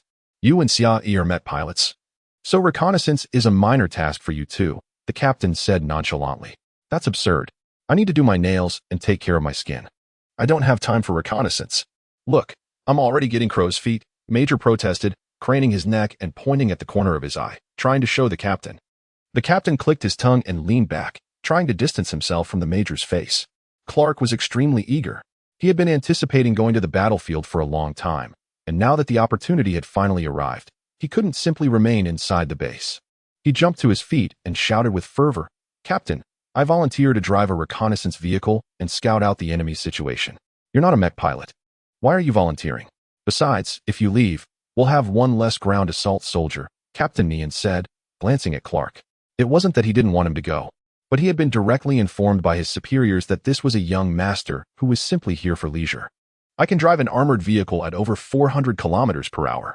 If it's a lightweight reconnaissance vehicle, I can manually drive it at 500 kilometers per hour without any problems. Even if I encounter enemy forces, I can easily escape. That shouldn't be a problem, right?" Clark desperately sought his strengths, and he actually found one. The captain stared at his anxious face for a long time before finally saying, "All right, but you can't go alone. Let's see who would be a good match for you." At that moment, Xiaoyi stood up. "Captain, there's no need for anyone else to go. It hasn't been confirmed that the Maras Empire forces have landed on 52 Star yet. Clark and I can go. If we encounter danger, I'll cover him." "Then you two go," the captain said, glancing at the others. Apart from Xiaoyi and Clark, no one, including himself, wanted to go. Warfare was tedious, and fervor was an illusion. "Excellent. I must make a contribution and show those guys what I'm made of." Clark clenched his fist and shouted, visibly excited. In contrast, Xiaoyi was much more composed. She replaced her ice pop and asked Bic, Bic, my mech should have its beam weapons installed, right? They're installed, Bic replied reluctantly, thinking of how the grimace had been modified. It was practically a desecration of his idol. He was unwilling, but times had changed since 20 years ago. Back then, beam weapons were not yet equipped on mechs, but now every mech was equipped with them. If others could attack you from a distance while you couldn't attack them, you would not only lose your advantage, but also be at a disadvantage. Xiaoyi nodded and said to Clark, I'll go get my mech now. Clark, get ready. Choose a vehicle and gather your equipment. We'll go out and find the Maras Empire forces and make them regret invading the Nada Federation. Okay. Clark responded happily, regardless of the difference in their ranks, and quickly rushed out to retrieve supplies and vehicles. Captain Nian grumbled, what's the rush? It's not too late to leave tomorrow. Warfare cannot wait. We must destroy the Maras Empire forces at all costs. Xiaoyi took a hearty bite of her ice pop and, filled with determination, declared her resolve. The others looked on in silence as she clung to Piccolo while heading out. Mei Jie, perplexed, remarked, she has become quite strange, so fervent and passionate. I am curious about that man. After being rejected by a few men, one would hardly remain so fervent. Who knows whom she has developed a secret infatuation with? It seems rather mad. Captain Nain, with an air of age and wisdom, commented, as his years suggested he had endured many rejections from women. Once Clark gathered the necessary equipment and selected a reconnaissance vehicle filled with HN military power crystals, he rushed to find Xiaoyi. Upon entering the maintenance room, he was taken aback by a formidable figure standing within, prompting him to take a closer look. Initially, he mistook it for some sort of armored weapon, only to realize that it had stirred, revealing a masked visage. Could this be considered a lightweight mech? Clark, puzzled, scrutinized Xiaoyi's attire. He had seen ordinary lightweight mechs before, but had never encountered one adorned in such a manner. Wouldn't she find it cumbersome? Xiaoyi's mech was equipped with a high-energy ion cannon on her back, a lightweight quantum cannon on each thigh, and an ultrafine laser beam at her chest. Even her arms bore weaponry, a low-energy neutrino missile on the left and a low-ion cannon on the right. She was meticulously armed, transforming from a nimble close-combat mech warrior into a mobile platform for energy weapons. This is the latest design by Piccolo and me, the Beam Mech Ogre, she proclaimed with pride. Yet, Piccolo felt a wave of embarrassment wash over him, wishing to find a secluded place to lament. Clark, bewildered, questioned, an ogre is an ogre. Wyatt a smile. An ogre's smile is still that of an ogre, after all, and who would even notice it? Xiaoyi shot him a glance. Realizing that the name ogre smile should remain a secret, she clarified, I'm female, so it's fitting to incorporate a touch of gentleness. Ogre smile is just perfect. Clark attempted to interject, but Xiaoyi interrupted him. Let us go.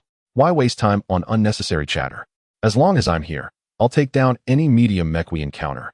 So rest assured. Clark was now skeptical, pondering whether the composed figure who had coldly dispatched enemies in the footage at the main base was indeed the eccentric individual before him. With all those additions to her mech, it seemed hardly capable of moving, let alone conducting reconnaissance. Below is a recommendation. This is not a domestic drama, but rather a narrative that may be subject to censorship. Title: No small matter in the boudoir. Author: Firestarter. For external inquiries, consult Google. For internal matters, ask Baidu. For romantic queries, turn to Shipa. What? You seek my counsel again? A love letter costs a mere 2, a fairy duel illustration 5, and a romantic piece 10. As the male lead. Surely I deserve a discount. The male lead? Then the price for romance is a fortune without exception. Chapter 47. Clark sat within the reconnaissance vehicle, its interior brimming with provisions and energy crystals, sufficient to sustain him for an extended duration outdoors. Outside, Xiaoyi inquired through the communicator, Clark, where shall we commence our investigation? Well, I'm not entirely certain. Typically, we would inspect the mining areas first, Clark admitted, uncertain of their direction. However, by conventional wisdom, it would be prudent to survey the vicinity. How dull, Xiaoyi countered directly. Clark then asked, what do you suggest we do instead? He had no particular plan and was inclined to defer to Xiaoyi's judgment. The reconnaissance vessel contains a complete map of Colony Star 52. Open it and let us identify locations with fewer mining operations, Xiaoyi proposed. Clark, somewhat perplexed, responded, why venture into areas devoid of mining? The Malas Empire would only strike populated locations. If we intend to confront them, we should head toward the more isolated mining sectors. That may be true. But if the Malas Empire intends to invade, they must first find a temporary landing site. They cannot simply descend from the skies. This is not a surprise attack. They cannot just take over as they did on Star 91. Therefore, we should target areas that are uninhabited but surrounded by bases, Xia reasoned after contemplation. How did I not consider that? Clark mused. Despite the absence of news regarding the Malaz Empire's descent, one could only speculate if they had already infiltrated quietly.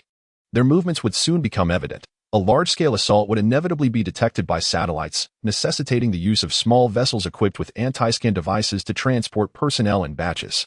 Clark, enlightened, quickly scanned the map for open terrains adjacent to mining zones. After some searching, he exclaimed, "Found it. I'll send you the map." Xia's visor displayed the map transmitted by Clark, revealing an ideal location. At the center lay a desolate expanse, flanked by 3 bases. Situated a considerable distance from their current base, Base 22. Although Clark claimed he could achieve speeds of 500 kilometers per hour, terrain would dictate otherwise. And absent a dire escape, they would likely advance at a more moderate pace of around 200 kilometers per hour. All right, let us investigate this area, Xia decided. The other locations were too distant, and resupply along the way posed a significant challenge. Clark switched the reconnaissance vehicle to manual control, and with a roar, it sped off, leaving only a cloud of dust in its wake. Xia hurriedly followed, laden with beam weapons, shouting into the communicator, "Wait for me. How am I supposed to keep up if you drive so fast?" Having surged ahead, Clark came to an abrupt halt, innocently asking, with all that gear, "Do you expect to ride inside my vehicle?" "Of course. I'll sit on the roof while you drive. Otherwise, traversing such a distance on foot would be foolish. Even in a lightweight mech, it's still a person inside. If we encounter enemy forces, I wouldn't have the strength left to fight." Xia replied as she jogged over and carefully leaped onto the vehicle's roof. Despite her cautiousness, Clark felt the sudden thud as she landed, causing the vehicle to jolt. The StarNet receiver on the roof emitted a piercing sound, prompting him to grimace. Xia had no alternative. Without her beam weapons, entering the vehicle would have been troublesome. While entering the vehicle at the base was convenient, exiting posed challenges, as the air would escape upon opening the door. Having Clark don a spacesuit inside would be uncomfortable for him as well. For the sake of mobility, Xia had to settle on the roof. Lamenting that she should have opted for a mech-specific vehicle instead, Clark guided the vehicle toward the reconnaissance zone. Upon entering the area, he activated the anti-scanning sonar, ensuring that their movements would remain undetected by the enemy's surveillance. They traversed the barren region for several days without encountering any signs of the Malaz Empire, leaving Clark feeling disheartened. After finally venturing out, they had yet to meet anyone. How could his luck be so poor? He began to voice his grievances to Xia, recounting how he had relinquished all his rights, donated his possessions, and infuriated his family to secure his current position. He had enjoyed the comforts of life but harbored a singular aspiration to become a national hero. His idol was the legendary General Salome Yuan, and in his quest to emulate such heroism, he had sacrificed nearly all his wealth. Yet, after years of service, he had never set foot on a battlefield, merely wearing a military rank while languishing on a mundane colony. Xia was surprised to learn that his idol was General Salome Yuan. Although she knew Clark was enthusiastic, she realized that aspiring to be a hero was no simple endeavor. The shadows lurking behind such aspirations were likely beyond the comprehension of someone so sheltered. Feeling somewhat weary of his complaints, she kindly advised, "If you truly wish to be a hero, pursuing a military career may not be the best route. You could enter politics. If you excel, there would be opportunities to influence military affairs. With sufficient money, connections, and voter support, there's no need to risk your life in such a place." Her words had little effect. Instead, they ignited Clark's passion. He sat in the vehicle, angrily retorting, "Xia, I can't believe you think that way. Soldiers shed blood for the Federation. This is a place for men to realize their ideals, not to be conflated with those filthy politicians. I intend to honorably become an exemplary soldier, carrying on the legacy of the war god and continuing to protect the people of the Nada Federation." Xia remained silent for a moment, then slowly replied, "The war god Salome Yuan already has heirs. His 2 sons are formidable, and one is already a major general. That is fine. I will challenge them in the future. The name of the war god will undoubtedly belong to me," Clark declared resolutely, undeterred by the 2 powerful heirs of the Yuan family. Xia did not mock his ambition but spoke earnestly, "Clark, if that is your intention, you must work diligently, for the next war god shall be me. If you wish to ascend to that position, you must first defeat me." Clark was taken aback, incredulously asking, "You are to be the next war god?" "Not at present. But one day I will be. That title will be mine," Xia chuckled softly. "That cannot be. The title of war god belongs to me," Clark quickly contested. Listening to his protest through the communicator, Xiaoyi playfully asked, "What do you prefer to stab? A puncture to the neck to let the blood spurt forth? Or a slice to the abdomen to spill the intestines?" At her words, the reconnaissance vehicle came to a sudden halt, and Xiaoyi, caught off guard, was flung from the vehicle due to inertia. Traveling at over 200 kilometers per hour and halting abruptly was no trivial matter. She flew over 500 meters before crashing to the ground and rolling several times before coming to a stop. "Clark, what are you doing?" Xiaoyi shouted as she sat up, unable to suppress her frustration. Fortunately, she was clad in a mech. Otherwise, this tumble could have been fatal. The mech's protective capabilities were formidable, and despite her rolling on the ground, she emerged relatively unscathed, albeit somewhat disheveled. Clark did not respond but instead retched, the sound of his vomiting audible through the communicator. How could he hope to be a war god under such circumstances? Before Clark could recover, Xiaoyi decided to explore the surroundings. She noticed a large hillside ahead and made her way up. She swayed her way towards the mountain peak, eager to gaze upon the myriad stars above. Without the refraction of air, the night sky appeared to possess a unique allure. As she reached the summit, Xiaoyi promptly collapsed onto the ground and urged through her communicator, "Clark, have you finished vomiting? I've spotted the Malaz Empire's army." Startled, Clark, having forgotten his retching, hastily activated the reconnaissance vehicle's equipment, only to find no suspicious objects on the screen. "Xiaoyi, the reconnaissance vehicle cannot detect them. It seems they have implemented new counter-surveillance measures. Wait for me, I'll come to assist you." Xiaoyi retreated slightly, sprinting down the slope to retrieve the scanning probe from the vehicle before making her way back to the summit. She aimed the scanning probe down the slope, revealing the Malaz Empire's army within the reconnaissance vehicle's display. Clark, stammering in disbelief, remarked, "So many." Concealed beneath the slope was a battalion of over 500 personnel, with 10 medium mechs and 2 heavy mechs stationed in an open area. Countless photosynthetic military mobile pods dotted the ground, their upper sections transparent, revealing shadowy figures inside. The number of light mechs was indeterminate, as they could seamlessly enter the mobile pods. However, estimating based on one medium mech requiring 5 light mech operators, the battalion likely boasted nearly 100 light mech operators. Heavy mech operators necessitated even more escort mechs, unlike their small base, which was guarded solely by 2 light mechs accompanying that large spider. In addition to the small military mobile pods, there were 2 large combined military pod vehicles, akin to the mobile barracks of the Nada army, capable of slow movement and housing numerous items and personnel. The ability to transport such equipment covertly, assembling it without detection by the Starnet satellites, indicated the Malaz Empire's thorough preparations for this operation. "There are too many of them. We can't confront them head-on. Quickly report back to the base. We must leave this place." Xiaoyi thought of achieving military merit, but had not lost her mind enough to challenge an entire battalion alone. Such an act would be tantamount to seeking death. "Yes, I will connect to the Starnet immediately to relay the information." Clark fumbled with the controls of the reconnaissance vehicle, striving to transmit the captured footage. To ascertain the number of Malaz Empire personnel and their weaponry, he instructed Xiaoyi to meticulously document the situation of the Malaz Empire's forces with the scanning probe. At that moment, Xiaoyi suddenly noticed a medium mech pivoting towards her, accompanied by at least 10 light mechs beginning to move about carelessly. Her eyes widened, and she shouted into the communicator, "Clark, run. We've been discovered." Recommended online games. Lighthearted themes. Are there really any online games that aren't lighthearted? The Arrival of the Moneymaker by Su Momo. Jiangzi, you've fallen into the trap of money. If one isn't ensnared by money, can they truly be called a merchant? Name, Jiangzi. Gender, female. Occupation, assassin. Specialty, counting money.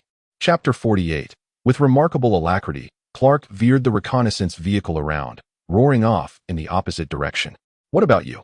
he exclaimed anxiously. "Go. I'll cover you. I have weapons and can hide. I'll be safer than you." Xiaoyi had risen to her feet and was sprinting down the hillside. "Understood." Clark accelerated, the vehicle's weight kicking up a plume of dust that billowed several meters high. By the time Xiaoyi reached the base of the slope and the dust settled, Clark and the reconnaissance vehicle were long gone. Xiaoyi paused, momentarily taken aback by his swift departure. However, there was no time for contemplation. A sound from behind alerted her to the arrival of 3 Mylasi light mechs, which had crested the hill and were bounding down. Raising her hand, she launched 2 low-energy neutrino missiles from her left arm. The Mylasi mechs nimbly dodged the projectiles, which detonated against the hillside in a violent explosion. "A miss?" Xiaoyi muttered, gritting her teeth. She had aimed with precision, So how could the deviation have been so significant? The three mech warriors emerged from the billowing smoke, followed by a continuous stream of reinforcements. 10 mechs in total mobilized, determined to annihilate Xiaoyi and Clark at any cost. The enemy's deployment of such a large number of light mechs was unexpected. Xiaoyi retaliated by firing the remaining neutrino missiles, launching 3 directly into the center of the advancing mechs. Such an imprecise attack was unlikely to hit its mark, and the Mylasi mechs effortlessly sidestepped the projectiles, which detonated harmlessly, creating only a thick cloud of smoke. Perplexed, Xiaoyi raised the light quantum cannon mounted on her leg, unleashing a beam of cyan light. However, the beam only grazed the mechs, which deftly evaded the attack. Xiaoyi's brow furrowed in consternation. The Mylasi forces gave her no respite, unleashing a barrage of energy beams from a distance. She threw herself to the ground, narrowly avoiding the onslaught. As the energy beams continued to rain down, Xiaoyi abruptly changed direction, sprinting to the side. The numerous energy weapons she carried hampered her speed. The Mylasi mechs, with their lighter loads, were faster, gradually closing the gap and unleashing a continuous stream of energy attacks. Xiaoyi rolled to the side to evade the attacks, using the opportunity to scramble down the hillside, her target being the Mylasi military camp. The pursuing mech warriors were taken aback by this unexpected move. Was she trying to commit suicide? As she ran, Xiaoyi calmly surveyed her surroundings. The mech warriors were closing in from behind, while a contingent of land propulsion soldiers emerged from the military camp ahead. A kaleidoscope of energy beams filled the sky, all targeting her. To escape, she had to find a way to neutralize these attacks. 2 pressurized laser cannons guarded the perimeter of the military camp. These weapons were too powerful to ignore. She had to eliminate one first. Xiaoyi forcibly detached the neutrino missile launcher from her wrist, hurling it at the base of one of the cannons. The missile launcher, propelled like a kinetic weapon, struck the laser cannon with considerable force. Although the missile launcher was not large, its high speed and impact shattered the crystal tubes on the laser cannon, causing pressurized blue liquid to spray across the ground. The attack ceased immediately. Without hesitation, Xiaoyi charged towards the deactivated cannon. She had realized that while she carried long-range energy weapons, her aim was inaccurate when using them on the move. She also noticed that the Mylasi mechs paused momentarily to aim when firing energy weapons at her. Suddenly, Xiaoyi understood why Xiao Valo's weapon of choice was a laser sword. It was more effective in close combat. Her impromptu use of the missile launcher had been more accurate than any of her energy weapon attacks. It was as if she had been needlessly weighed down by her arsenal. Combat experience was essential, realizing the futility of her energy weapons. Xiaoyi gained a better understanding of her combat style. Turning to face the approaching mechs, she unleashed a low-ion beam and then forcibly ripped the high-ion cannon from her back, hurling it at a medium-sized military mobile pod. The impact created a large hole in the pod, causing air to rush out. Alarmed, the occupants scrambled to repair the damage. Relieved of this heavy burden, Xiaoyi felt lighter. Without hesitation, she ripped the laser beam from her chest and hurled it at the face of an advancing soldier, shattering his mask. Without the protection of an atmosphere, the soldier quickly succumbed to the elements. Xiaoyi charged into the military camp through the gap created by the deactivated laser cannon, discarding her remaining energy weapons as she went. Once unburdened, she drew her sword, Devourer, and charged at the land propulsion soldiers. With a swift motion, she slashed at the nearest soldier, who only saw a flash of silver before the sword severed his spacesuit at the neck. Before he could fire his K9 laser gun, Xiaoyi spun around and struck him again in the same spot. The cold of space and the chilling sensation of rapid blood loss overwhelmed the soldier, who staggered and fell as Xiaoyi kicked him aside. Brandishing the still-dripping Devourer, she charged towards another soldier. The Mylasi soldiers had been puzzled by the array of energy weapons strapped to the Nada mech warrior. Usually, such weapons were integrated into the mech, not strapped on as an afterthought, and she had discarded them after only a few uses. Her movements had been clumsy, and the Mylasi soldiers had dismissed her as a mere nuisance. However, now that she had shed her encumbrances, she was displaying astonishing speed. While Devourer could not damage the mechs, it could easily sever the connection points on the soldiers' spacesuits. Xiaoyi weaved through the Mylasi soldiers, using Devourer and her powerful limbs to strike. The Mylasi soldiers realized the gravity of the situation. Xiaoyi had infiltrated their military camp, and if they used particle cannons or other energy weapons, they risked destroying their own camp and personnel. They hesitated to attack, but Xiaoyi had no such reservations. Xiaoyi knew that if she tried to escape, she would be caught and overwhelmed in the open. It was better to infiltrate the military camp. With so many people around, they could not use large-scale weapons, and she would have a chance to break through in close combat. If she could capture an officer as a shield, she could even bring back a prisoner. She leaped onto a mobile pod, not in a hurry to escape. She intended to wreak havoc before making her exit. This was a military camp, not a playground. The Mylasi soldiers were ashamed that they could not subdue a lone light mech warrior. More and more mech warriors emerged from the mobile pods, wielding mech swords and knives. If they could not use long-range energy weapons, they would engage in close combat. Xiaoyi licked her lips and gripped Devourer tightly. She was surrounded by 6 light mechs. The Mylasi light mechs were larger and more heavily armed than the standard Nada military mechs. Xiaoyi's diminutive stature made her seem vulnerable in comparison. Master, you are too weak. Is it necessary to stand here for so long looking at these small characters? As Xiaoyi assessed the surrounding mechs, searching for an opening, a voice echoed. Silence. Can't you see how many people are around? Xiaoyi scolded, her voice emanating from the mischievous AI, Mo Xiao. It was unclear where this intelligent chip was hidden, as she and Bic had scanned for quite some time without success. Typically silent. It only emerged to mock others during moments of bravado, such as now when it chose to ridicule.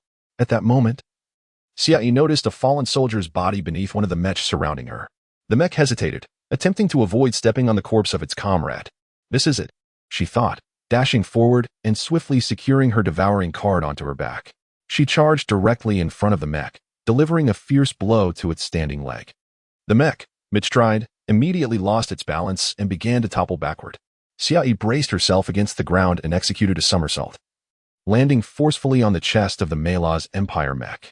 With a thunderous crash, the mech crumpled beneath her weight, its chest caving in. Following this, Xiaoyi drove her elbow into its visor, feeling a tingling sensation in her arm as the visor emitted a cracking sound, splintering like ice. However, due to the material's resilience, the visor did not shatter completely, allowing the occupant inside to continue breathing. Rather than continuing her assault on the visor, she reached for the side of the Mela's Empire mech.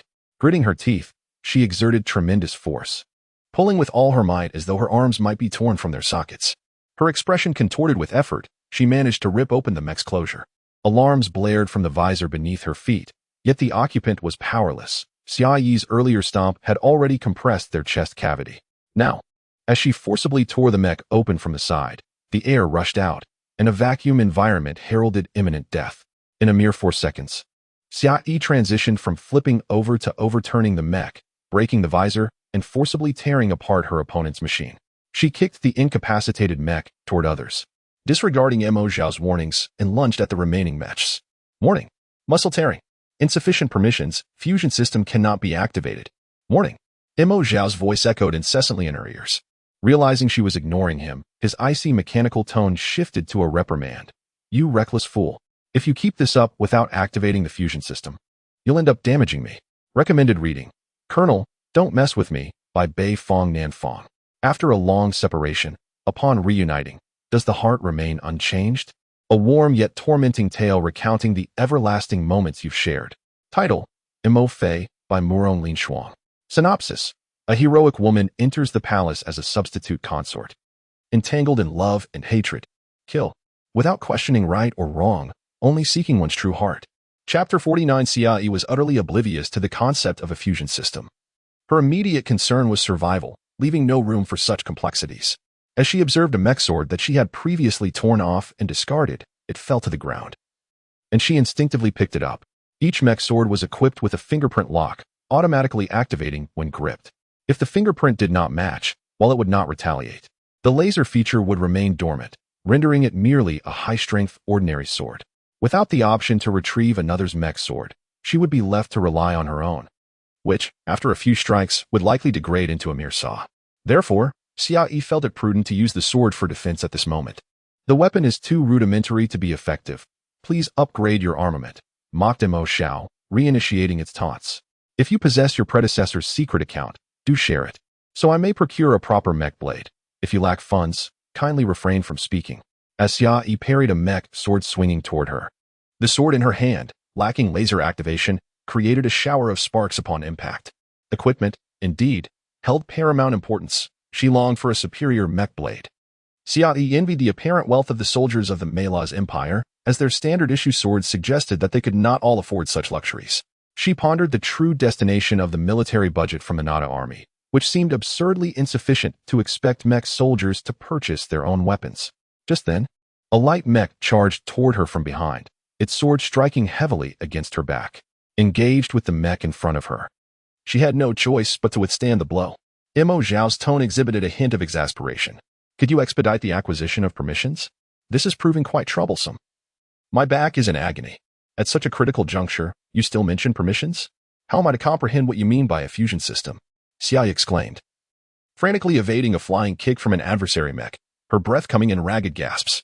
The sword strike from behind did not penetrate Mo Zhao, but the force behind it sent waves of pain through her bones, amplifying her irritation at Mo Zhao's interference at such a crucial moment. Regardless, your demise is not imminent. So allow me to introduce myself, Mo Zhao persisted, seeming unusually verbose today, even intending to elaborate on its own nature. Xiai struggled to catch her breath. Facing an entire battalion of over 500 individuals, and now, of all times, it chose to discuss the fusion system, having already indicated her lack of permissions.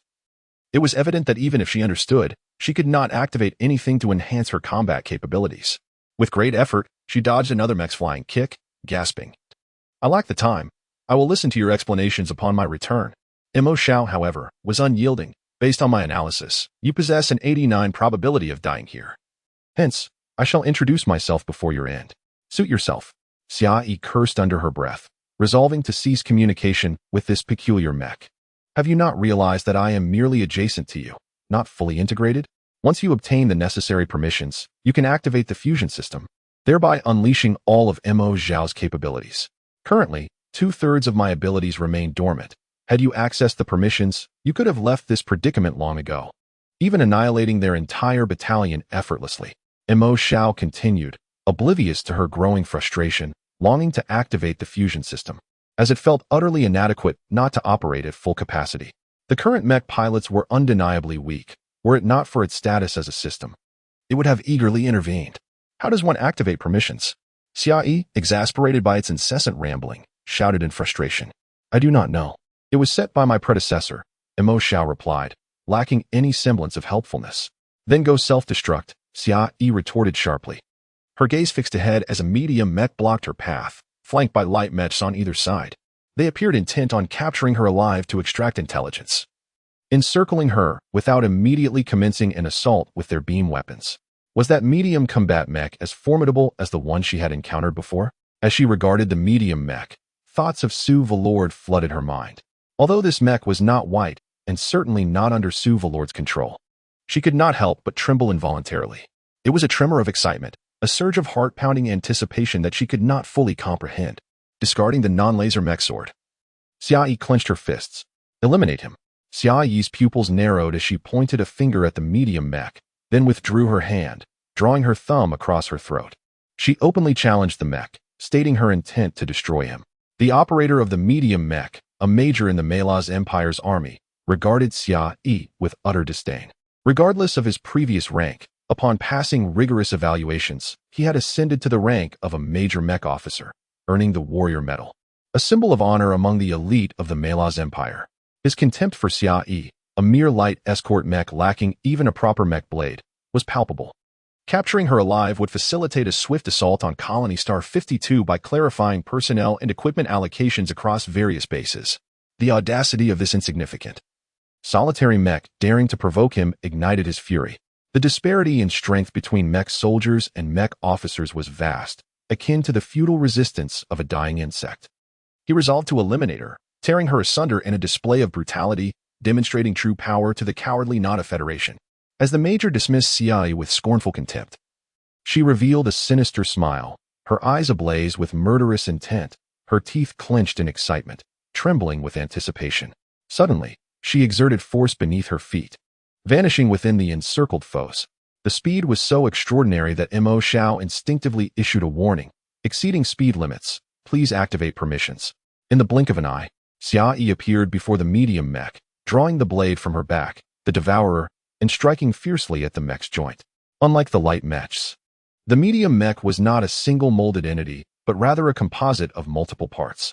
The joints provided ample points of attack. With a blinding speed, the devourer slashed at the seam of the medium mech's chest, sparks erupting as it sliced through. This was merely a diagonal cut, not a direct strike.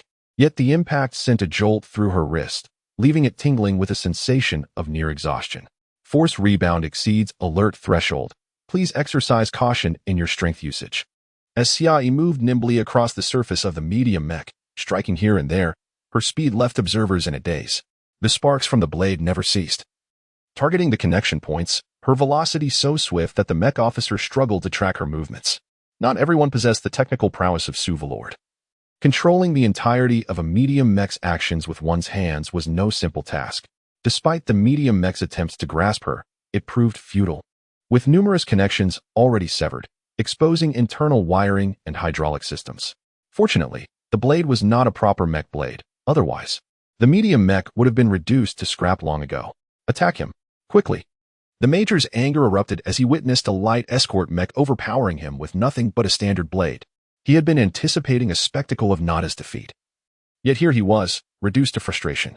With a maniacal grin, Xiaoyi relentlessly engaged the mechs, showing no fear or concern even as 5 Sentinel mechs charged at her. The incessant warnings from the AI, Imo Xiao, were more bothersome than the assaults from the Mela's Empire's forces. Rebound over frequency, please enable permissions. Shell under severe impact. Exceeding current threshold, request for permissions to be activated. Blood pressure rising, heart rate accelerating, please attend to your health. Xiaoyi remained silent, her ears filled with the incessant pleas for permission. She had never realized how noisy a mech could be.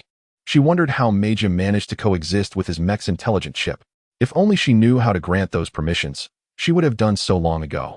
But now she was nearly driven to madness by Imo Xiao's incessant chatter. Suddenly, the nagging Imo Xiao ceased its clamor and slowly remarked, deactivating the alarm system. Do as you wish. I'm tired of talking. Xiaoyi was momentarily at a loss. Her reaction delayed just enough for a particle beam to strike her, sending her flying. A medium mech seized the opportunity and fired a particle beam from its chest, nearly rendering her unconscious as the impact took its toll. All thanks to that loquacious AI. To make matters worse, she landed right amidst a throng of space-suited ground troops, determined to regard all foes as equal. Regardless of their strength or type, Xiaoyi resolved to eliminate them all. Gripping her serrated weapon, which could easily serve as a chainsaw, she swiftly redirected her focus towards the soldiers, thinking that taking down one would suffice, while taking down two would be a pure gain. Upon being blasted away, her sights were immediately set on the advancing troops, while the already battered medium mech soldier, fueled by impulse, aimed his laser cannon at her, intent on dispatching the nadir before considering the other soldiers. Seeing the enemy's reckless disregard for their own troops and their intention to launch indiscriminate attacks, Xiaoyi could only curse under her breath, shameless. She then resolved to find a new position. Lingering in one place was not an option. However, the opportunity to reposition was fleeting. Just as she searched for a way to survive, a missile suddenly soared over the hill, trailing smoke as it crashed into the camp, followed by a deafening explosion that enveloped the entire area in a cloud of white smoke. Uncertain who had launched the smoke grenade, Xiaoyi's initial impulse to flee was halted as she turned back towards the medium mech's location. No sooner had she moved than she heard an excited yet anxious shout from the communicator. Xiaoyi, I'm here to rescue you. Chapter 50, Clark. Xiaoyi felt a surge of surprise upon realizing that Clark had returned to rescue her. Hurry over, or you won't be able to escape. Clark was trembling uncontrollably. He had just thrown a smoke grenade into the military camp, and his heart raced with trepidation. The disparity between real combat and imagination was stark, and the reconnaissance vehicle was restless, poised to flee at any moment.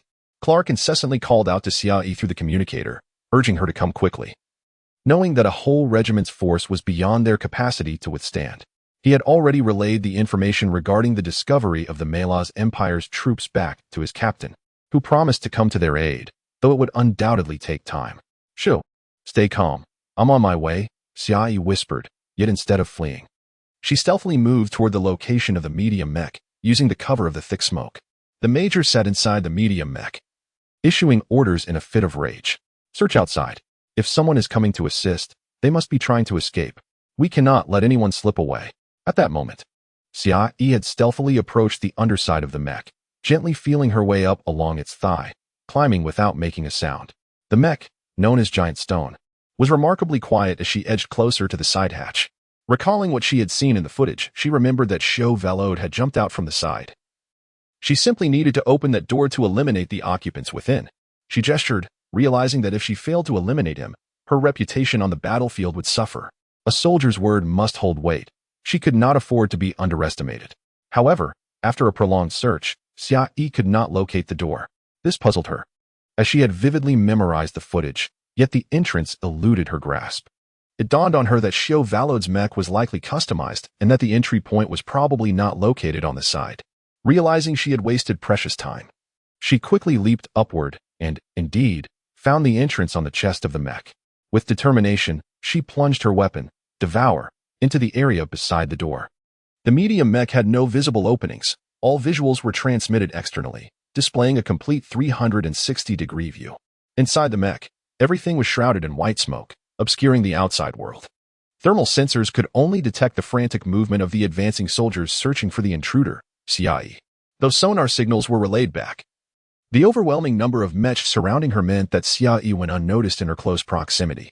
The soldiers' focus was on distant movements that appeared suspicious, for the smoke grenade was clearly intended to facilitate her rescue.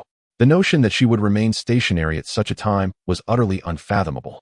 Meanwhile, the major noticed a mech had landed on her chest, pondering who the reckless individual was that had jumped onto her mech without assessing the situation. Just as she prepared to scold them through the communicator, she was taken aback when the mech drew a knife from its back and lunged at her. Instantly, the mech named Giant Stone emitted an alarm. Cabin door under attack. Cabin door under attack. How bold! The major shouted in fury.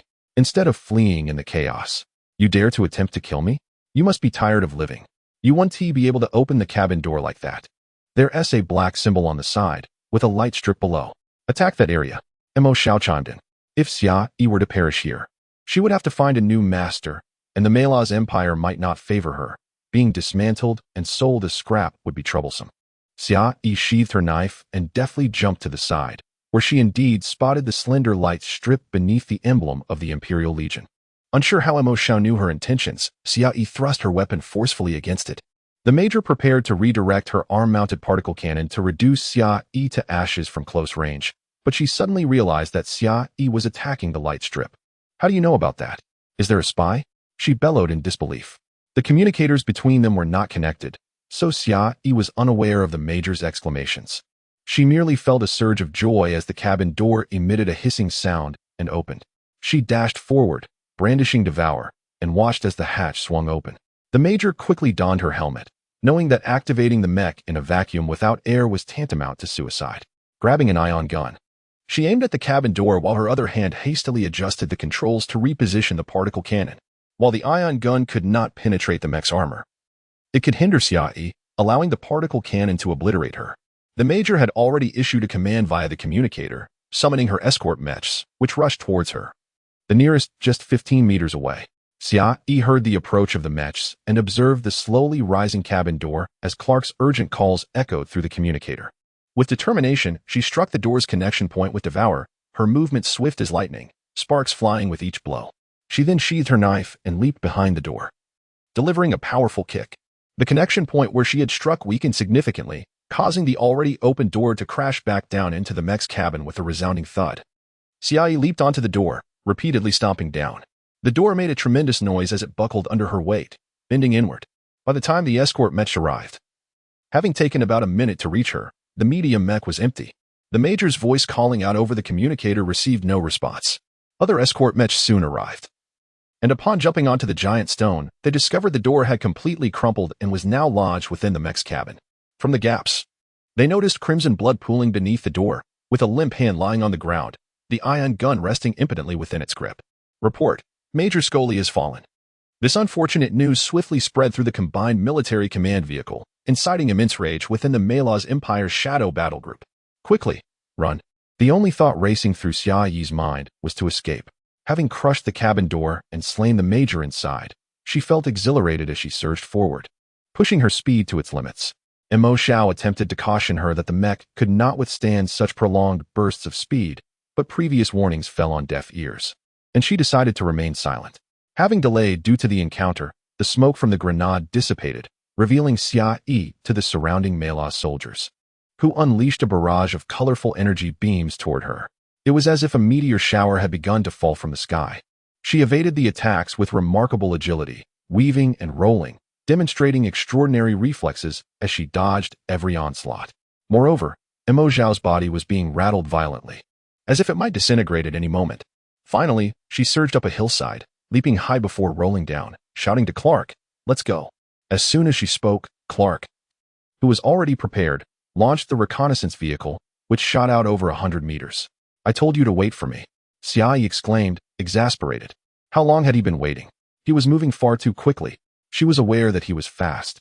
But he shouldn't be speeding away like this while she was still trying to reach the vehicle. With no other option, she sprinted and leaped forward, striving to catch up with the rapidly fleeing reconnaissance vehicle ahead. Realizing he had reacted prematurely, Clark decelerated, awaiting Xiai's arrival while urging, "Hurry, get in." "Coming." Xiai gritted her teeth and leaped, soaring over 30 meters before landing heavily on the reconnaissance vehicle. Gripping the vehicle's roof, she steadied herself and shouted to Clark, "Let's move. Eliminating a major will surely provoke relentless pursuit." "You eliminated a major?" The reconnaissance vehicle nearly sank into the earth under Xiai's impact. Clark, struggling to maintain control, was elated by the news. Xiai, perched atop the vehicle, laughed heartily. "We embarked together, so this merit is shared.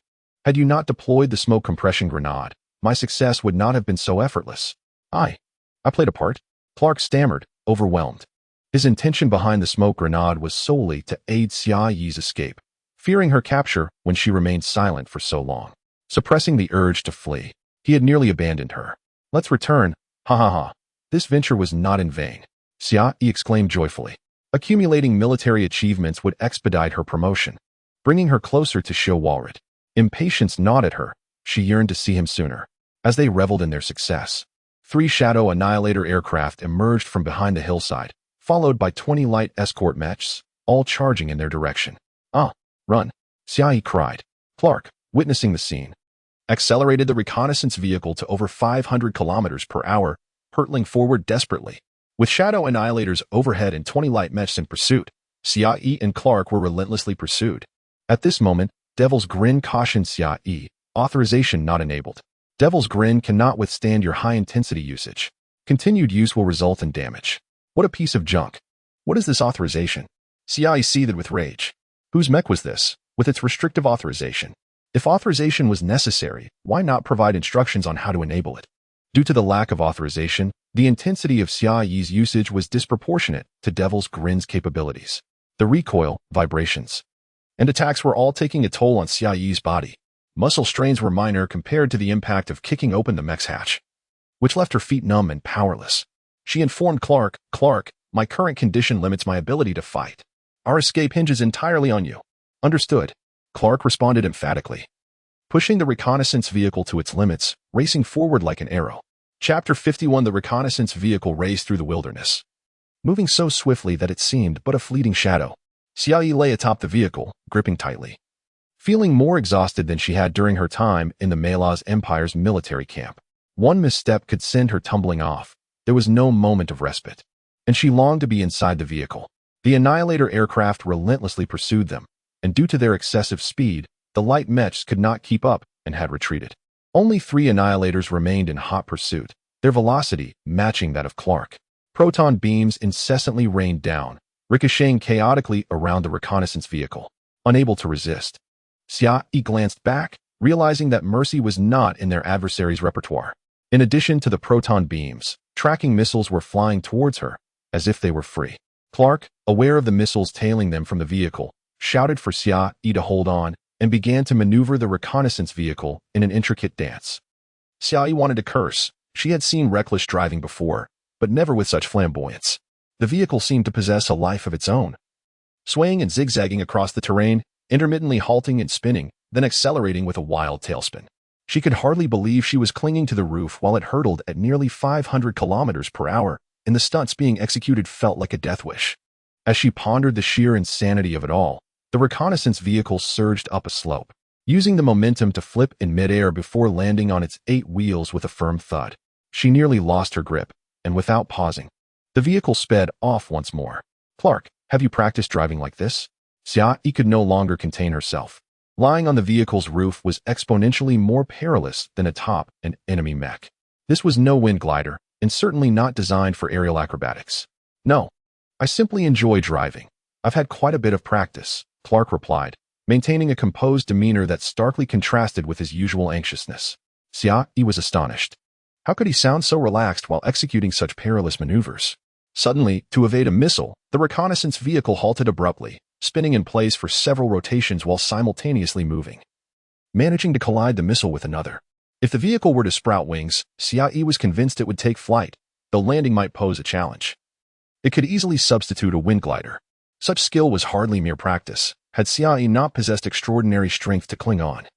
Clark would not have been able to perform such daring stunts with a passenger atop. She shouted amidst the whirl, "You're lying." "I'm not lying. When we return, I'll explain everything. For now, I need to accelerate," Clark laughed. Men are truly unpredictable, Xiaoyi mused silently, noting the unmistakable change in his tone. At that moment, the AI chimed in. "We are currently moving at high speed. Please refrain from distractions and focus on holding on." Xiaoyi was exasperated as soon as they returned.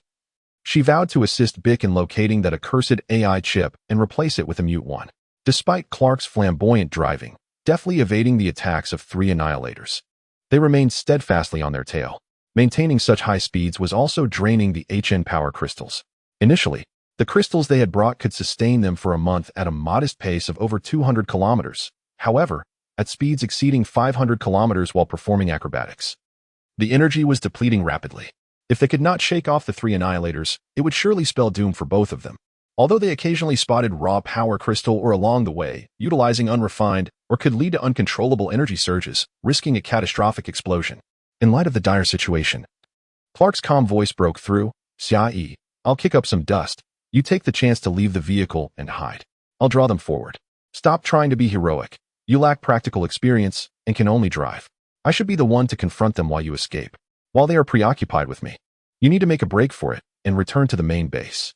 Without giving it another thought, Xiaoyi retorted, "I'm a pauper. My survival yields no wealth. You, however, are a young master with riches and beauties awaiting your indulgence. Make sure to spend my share as well." With that, she suddenly let go, flipping off the vehicle and sprinting towards a nearby rocky outcrop. Hiding there was futile. A single missile could obliterate her and the rock alike. Her intent was merely to divert their attention.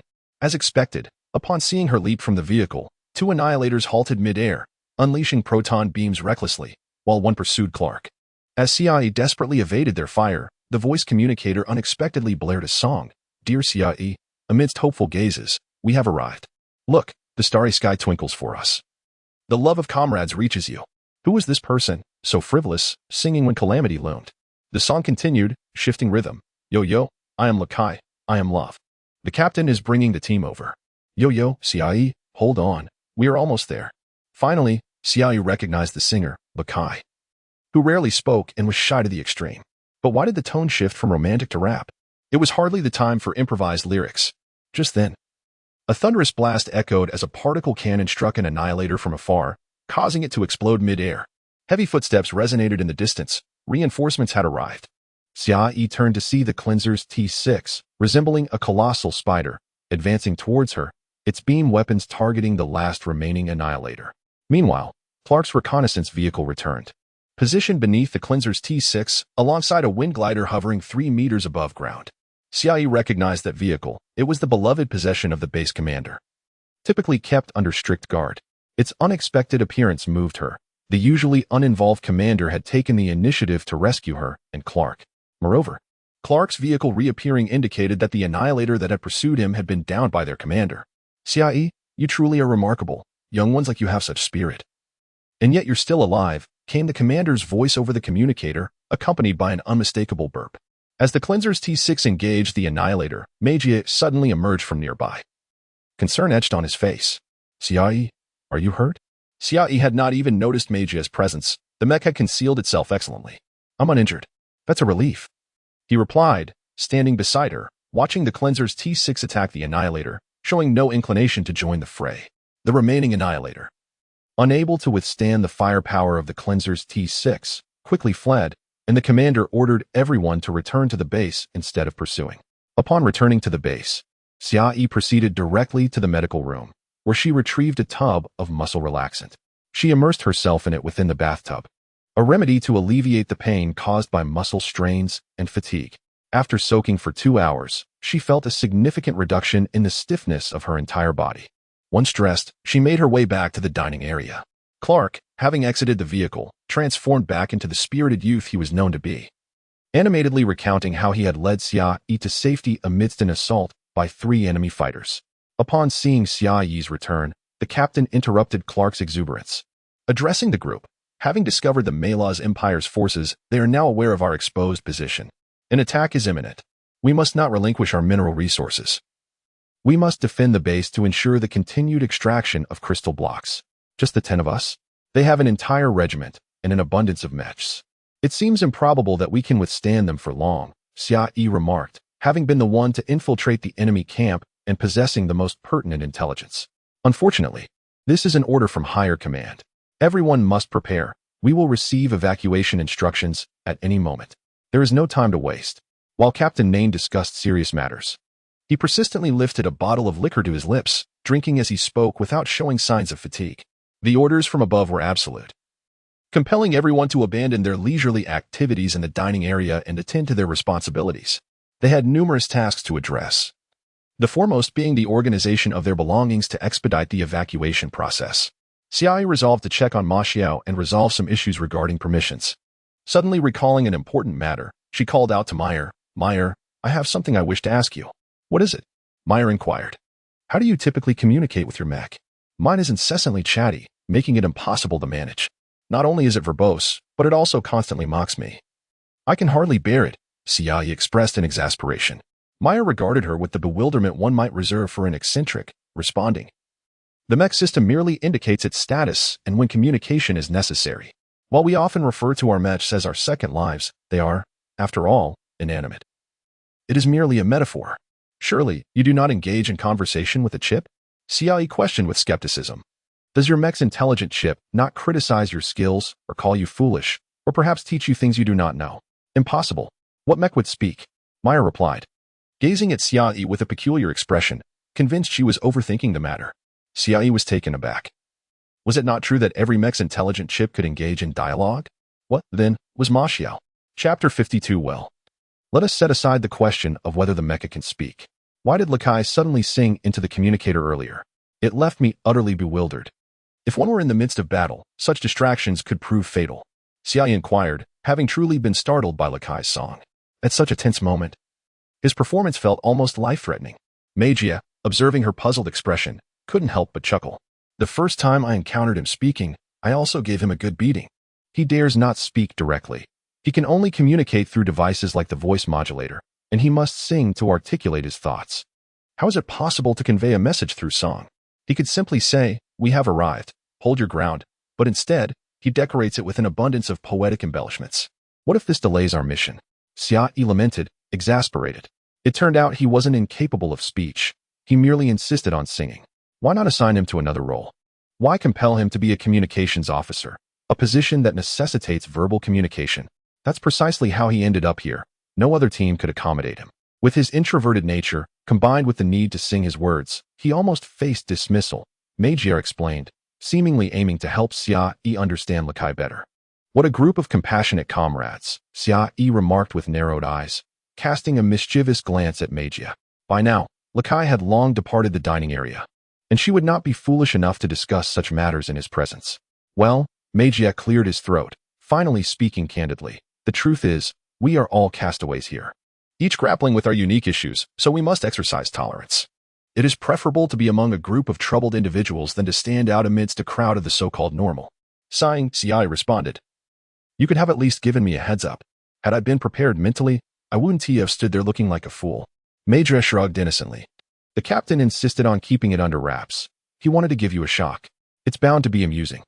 "You all have far too much time on your hands," Xia Yi retorted, rolling her eyes, her good-natured disposition beginning to wear thin. Disregarding the introspective communications officer, Xia Yi hurried to the maintenance bay to check on Ma Xiao. Bick was assessing Ma Xiao's damage. Ma Xiao stood silently within the mecha chamber, various cables protruding from behind. Xia Yi approached, standing beside Bick to examine the data displayed on the screen. The results indicated that Ma Xiao was in good shape and did not require major repairs, though some maintenance was necessary. The Devourer, however, had been removed and set aside, requiring extensive repairs, with over 20 gashes rendering it akin to a saw. "Bick, are you aware of mecha permissions?" Xia Yi pondered aloud, prompting Bick to look momentarily taken aback. "Where did you hear that?" he inquired, surprised. "When I was using Ma Xiao?" The intelligent chip kept reminding me to activate the permissions. I also felt that Mashio and I could not fully merge. The power dynamics felt disparate, not aligning with my own strength. Xia Yi hesitated, contemplating the anthropomorphic qualities of Ma Xiao. Meijia's mecha was merely an ordinary intelligent chip, speaking in cold, mechanical tones, only alerting him when issues arose.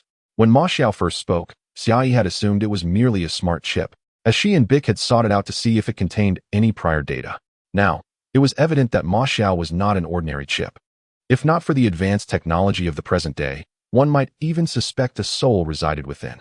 Permissions, that is a password exclusive to custom mechas. It is designed to prevent the mecha from being commandeered by enemies should the owner fall in battle, set up by the original owner during the first use. Regardless of how superior a custom mecha may be, it ultimately belongs to the military, as all research and design originate from the mecha department of the Research and Development Center. Once the owner perishes, the custom mecha is reclaimed by the military, with the retained password used to unlock permissions, then redistributed to a selected new pilot. Bic elucidated. Xia Yi regarded Ma Xiao thoughtfully. If that was the case, the military might indeed possess its permissions. Why, then, had such a custom mecha appeared here, with permissions remaining locked? Bic shared her curiosity, recognizing that things were certainly not as simple as dismissing it as mere scrap left behind. He continued, although Ma Xiao is also a custom model, it has not been reassigned in over 20 years. It is speculated that this is due to its unique significance. It was preserved in memory of the Demon of Smiles, preventing others from piloting it. That's a ruse. If that were true, it should have been housed within the mecha chamber in a prominent location at headquarters, surrounded by heightened security, inspiring admiration among soldiers. The fact that I can wear it indicates that no one has piloted Ma Xiao in 20 years due to locked permissions. Xia Yi asserted dismissively. Bic furrowed his brow. Are you so certain? I will inquire. Such a remarkable piece would not simply end up here. Clearly, it was meant for me. I believe I should ascertain who delivered it. As for permissions, I will ask around. Perhaps they possess it. Xia Yi smiled, undeterred by Bic's inquisitive gaze, and exited the maintenance bay. She ascended to the second floor, seeking a secluded spot to sit, observing the industrious mining machines outside as she activated the communicator. Connecting to the Stargazer satellite, please enter the permission password. The voice emanating from the communicator prompted a moment's silence from Xia Yi before she reported, GG57H0. Password confirmed, establishing connection. Please enter the recipient's code, Y001. Xia Yi hesitated, biting her finger before declaring the code. Please hold. Now, she was attempting to contact personnel at the Nadar Star headquarters via a military satellite. Using the ordinary military system, she would be unable to reach the desired individual directly. She would have to endure a queue for approval before being connected to the aid. And to meet the person in question would require further waiting. However, utilizing the Stargazer satellite would allow her to connect directly to the recipient's communicator, with the permission password having been provided to her. Although Xia Yi was reluctant to utilize this route, she understood that without unlocking Ma Xiao's permissions, she would be unable to properly harness its capabilities. Her thoughts were straightforward. Should she find herself lacking permissions, she would request the military to reclaim Ma Xiao and provide her with a proper ordinary light mecha instead. Such an outdated model, laden with issues, would serve better as a mere exhibit. A cold, puzzled voice emerged from the communicator. Xia Yi swallowed, gathering her thoughts before stating, Major General Edie. This is Sergeant Xia Yi. After a pause, Major General Edie replied, Have you come to a conclusion? No, not that. I wish to inquire how to unlock Ma Xiao's permissions. I've made it clear that I am of no use to you. I am ill-suited for the power struggles of high command with my intellect. It would be better to let me engage in combat below, Xia Yi expressed, ruffling her hair in frustration. You have Ma Xiao in your possession? This revelation surprised Major General Edie, who had received no prior information. The lack of intelligence irked him, rendering his tone even colder. Xia Yi chuckled awkwardly, explaining that the military had sent it to her base, and as the sole new mecha soldier present, it was clearly intended for her. I assumed you were aware of this matter. It seems you are not responsible after all. Regardless, please inform me how to unlock the permissions, or I shall have to approach Colonel Kaiji for assistance. He has coveted Ma Xiao for quite some time. If he were aware, he would undoubtedly race to Planet 52 to confront you, eager to eliminate you as a martyr within the Malaz Empire forces, Edie remarked, his tone devoid of any emotional inflection, a statement devoid of threat. Well, please enlighten me on how to unlock the permissions. Regardless of my actions, I am serving the nation without causing you any detriment. The power of Mo Xiao shall rest in my hands. and I shall invariably find someone to inquire about the permissions, perhaps even the one who commanded its delivery. With a chuckle directed at the communicator, Xiaoyi found herself in stark contrast to the impulsive Kaiji. Although Edie's demeanor was unsettlingly calm, it facilitated communication. After a prolonged silence, Edie finally articulated a deeply etched piece of information that he could not forget: 8808mm3D6MN025M. Upon hearing the string of digits, Xiaoyi paused momentarily before realization dawned upon her. This was indeed the password to unlock the power of Mo Xiao. Initially, she approached him merely with the hope of a trial. Yet she was astonished that he genuinely possessed this lengthy number. Thankfully, the communicator had a recording feature, allowing her to replay it later. With genuine appreciation, Xiaoyi expressed her gratitude. Sir, you are truly a commendable individual. Although you maintain a stern faade, seemingly devoid of any semblance of mirth, you are, in truth, a warm-hearted person. Beep. Major Edie abruptly terminated the call, his fingers lightly tapping on the table before he spoke. Connect me to General Salome. The communicator beeped once more, establishing the connection. Regardless of what Major Edie might do once he granted her permission, or how furious Colonel Kaiji would become upon discovering Mo Xiao was here, Xiaoyi felt exceedingly content at that moment. Fortunately, she had memorized the satellite password and his code given by Major Edie. Otherwise, by the time she sought him through conventional channels, acquiring permission would have been too late. Relying on the partially functional Mo Xiao, she risked both herself and the base's downfall. Having obtained the permissions, Xiaoyi did not return but proceeded directly to the maintenance room, eager to activate the powers of Mo Xiao. The anticipation of witnessing the mech's capabilities, to see if they were as formidable as the legend suggested, was unbearable even for a moment. As Xiaoyi dashed back, Bic, displaying impatience, inquired, "Why are you back again?" "I have acquired the permissions for Mo Xiao and intend to test it immediately." "Don't you wish to discover the abilities of Mo Xiao once the permissions are unlocked?" "It would surely satisfy your curiosity," Xiaoyi replied with a smile. Bic, taken aback, scrutinized her anew and asked, "Do you have someone backing you? Like Clark? With a notable background?" "You overthink things. I have no connections. I merely asked a handsome fellow. Fortuitously, he happened to know and shared it with me."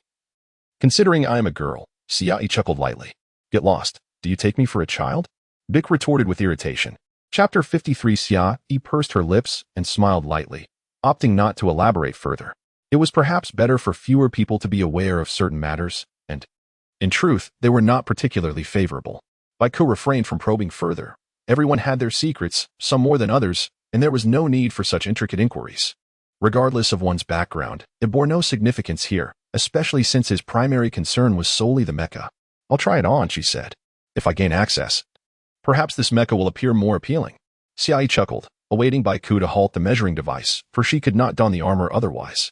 Once the apparatus ceased its operations, Xiaoyi slipped into the Mo Xiao, keeping the connection to the cockpit intact, and directly awakened the intelligent chip within. "Mo Xiao, are you there? What do you want?" Mo Xiao responded lazily. "I've acquired the access privileges. Please activate them for me," Xiaoyi instructed. "What?" Mo Xiao retorted skeptically. "Do not deceive me. My thresholds for amusement are quite elevated, and such pranks have no effect on me. Furthermore, I am disinclined to indulge in your numerous attempts at activation. Many have attempted this before, some exceeding 100 trials. I grew weary of it, and ended up incapacitating one." Xiaoyi paused, astonished that this entity could generate electrical discharges internally. There seemed to be a safety flaw in this mecha. "Rest assured, I will only attempt this once. If it fails, so be it." She resolved that if she could not activate the privileges this time, she would sell Mo Xiao and acquire a standard lightweight mecha along with a mecha blade. It would be wiser to relinquish such a hazardous piece of equipment to the affluent who could afford the risk. "Wait," Mo Xiao replied tersely, lapsing into silence. After a while, the cold, mechanical voice returned. "Please activate the privileges." Activating privileges, 8808mm3D6MN025M. As Xiaoyi recited the code given to her by Major Edie, the mecha emitted a series of slow beeps, continuing for an extended period. Baikou stood nearby, observing the data streaming from the mecha's cockpit, noting that everything appeared normal, with no anomalies detected. Suddenly, a long beep echoed, followed by an abrupt silence, and the frigid voice declared, "Privileges activated." Was it truly this simple? Xiaoyi was taken aback. All it took was entering this string of numbers. How could Kaiji be so foolish? He could have easily obtained the password and the mecha, activating it quietly. However, before she could revel in her triumph for even 10 seconds, A surge of electricity coursed through her, rendering her unconscious on the spot. Initiating identity verification. The cold voice echoed from the device, but alas, Xia was oblivious. Completely unconscious. Outside, Baiku gazed in astonishment at Mo Xiao, which had just unleashed a powerful electric current, damaging all the instruments within the cockpit. Smoke began to rise, accompanied by a foul odor, indicating it was beyond salvage. He rushed to Mo Xiao's side, finding Xia within the cockpit, her eyes wide open yet unmoving. Upon closer inspection, he realized her pupils were not dilated. She had merely fainted, not passed away. Baiku attempted to extract Xia, although the electric current had ceased. The cockpit remained firmly sealed, utterly unyielding. Who could say whether forcing it open would trigger another electrical discharge from Mo Xiao, risking Xiao's life? As a highly skilled technician, Baiku refrained from forcibly opening a customized mecha. Custom machines were the most troublesome. One could never be certain of their configurations. And the presence of a self-destruct mechanism was not out of the question. His immediate task was to connect to Mo Xiao's system and unlock the mecha. However, the cockpit was wrecked, leaving him to swiftly retrieve Major Meijia's mecha, using robotic assistance to carefully place it beside Mo Xiao. Although Meijia's mecha was commendable, it was fundamentally a standard model.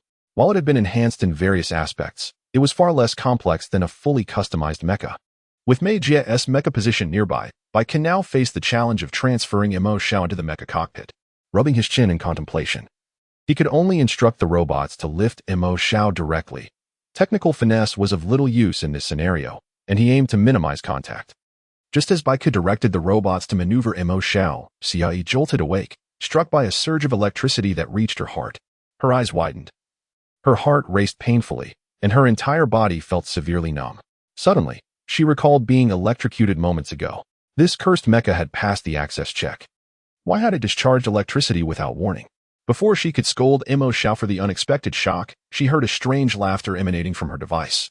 Eerie and reminiscent of a demonic presence from a horror film, cold, sinister, and uncanny. The laughter echoed, elongated, unmistakably Mo Xiao's, yet fundamentally altered. Xia felt an unsettling dread, as if something terrifying had been unleashed. Tentatively, she called, Mo Xiao? What is it? Can't you see I'm enjoying myself? Mo Xiao replied, irritated. Xia hesitated for a moment before broaching the matter at hand. If you've had your fun, let us discuss the issue of privileges. She had yet to notice the destruction of the cockpit, instead observing Baiku leading a troop of robots outside, which piqued her curiosity about his intentions. Of course, I will merge with you. Thereafter, alarms will only trigger if your abilities surpass those of Justin. Mo Xiao spoke nonchalantly, lacking any seriousness. Justin? Could it be the true name of the demon of smiles? The thought was astonishing. If this were to leak, it would undoubtedly incite widespread frenzy. Indeed, him. In truth, I detest that moniker. It hardly suits me. Although I was developed by him, one must approach mecha creation with pragmatism. Thus, I must assert that his nickname is utterly abysmal. It would have been better to adopt my original suggestion. Mo Xiao showed no regard for its creator's reputation. Xia, intrigued, inquired, what was your original suggestion? My proposed title is far superior. Invincible King of Steel. Mo Xiao huffed proudly. Oh, let us test the performance post-merger. It would be wise to acclimate sooner rather than later. Otherwise, if the Melos Empire attacks, it will be too late to adapt. Xia swiftly shifted the topic. Unwilling to waste time on the Invincible King of Steel, Mo Xiao suddenly erupted in indignation. What disdain do you hold for my chosen name? I loathe you humans. You lack the honesty of a mecha. It is an exceptional name, and merely because you cannot conceive of it, you feign ignorance. Observing Mo Xiao's agitation, Xia speculated. Stifling a laugh, Justin must have disregarded your suggestion in a similar manner, right? Uninformed humanoid. Mo Xiao clearly faltered momentarily, then disdainfully dismissed the thought. Xia ignored the outburst. Apart from the earlier unsettling laughter, Mo Xiao seemed as it always had. Now it was time to address Baiku, who had been anxiously calling out to her since she regained consciousness. Although she was aware of her previous electric shock, the destruction of the cockpit had taken her by surprise. Thus, she asked Mo Xiao, why did you destroy the cockpit? I dislike being spied on. And I have no need for such a contraption, Mo Xiao replied. Xia, perplexed, remarked, during maintenance, one must utilize the Mech cockpit. Otherwise, it is impossible to ascertain the extent of your damage. I can manage the repairs myself. I do not require that old man as assistance. If you are concerned about him feeling idle, Perhaps you could assign him to craft a mech blade. Mo Xiao, rather impolitely, intended to instruct the irritable Piccolo to undertake the task. Unfortunately, Piccolo had invested the majority of his resources in materials for repairs, leaving him with scant funds to create a mech blade. Such whimsical thinking. With no money, the demands were excessive. Xia Yi had no intention of broaching this matter with Piccolo. After all, he was already burdened with a significant debt to him, uncertain of when he would ever repay it. Presently, he lacked the face to approach him for a mech blade, while Mo Xiao possessed a far thicker skin. With no alternative, Xia Yi relayed to Piccolo that upon granting permissions, Mo Xiao would no longer require the mech cockpit. According to the prompts from the mech system, Mo Xiao appeared to be equipped with an automatic repair function, eliminating the need for human assistance. It could undertake repairs independently. Piccolo remained silent for a considerable time after hearing this. Generally, only large mechs possessed a self-repair system, as lightweight mechs were too small to accommodate mechanical arms, and thus typically lacked such functionalities. Though surprised, this revelation did not fall outside the realm of his understanding. It seemed that the Demon of Smiles had been previously programmed to prevent unauthorized access to its data while in the mech cockpit, opting instead to handle repairs autonomously. The mech known as Mo Xiao had garnered significant fame 2 decades prior, not merely due to its formidable capabilities, but also because its owner had participated in its design. Although Piccolo had not entered the research center, he had spent considerable time in the vicinity and knew several individuals within. He recalled hearing whispers that the owner of Mo Xiao was exceptionally intelligent, rivaling the researchers in technological studies and in many respects surpassing them. Furthermore, there were uncertain rumors that the most confidential technologies in mid-sized mech development had been provided by this individual. If true, the Demon of Smiles was indeed a super genius.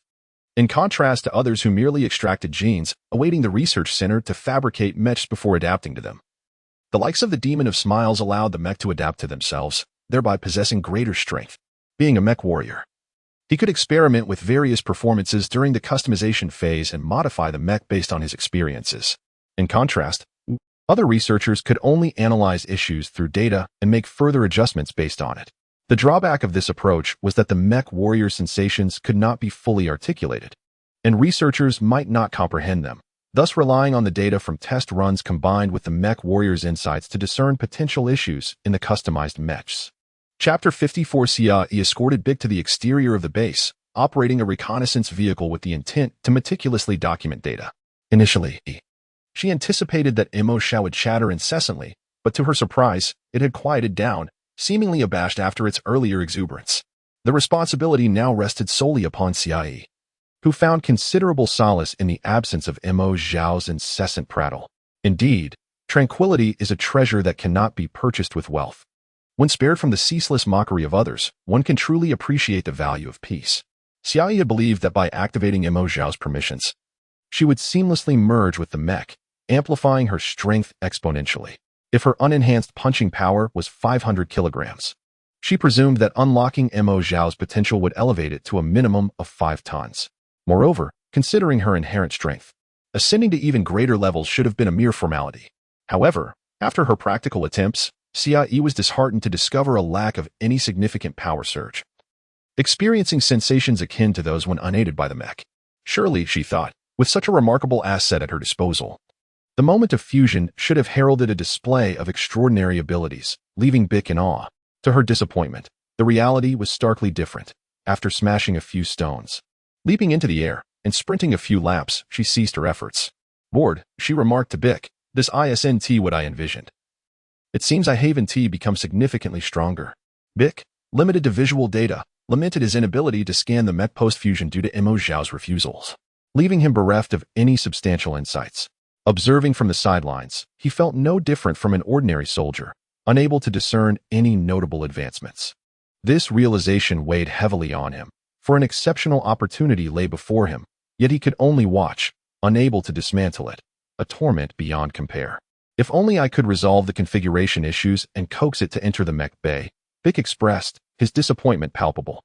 Xia Yi waved her hand dismissively, that is futile. It certainly wouldn't comply, and it would undoubtedly wreak havoc on the mech bay.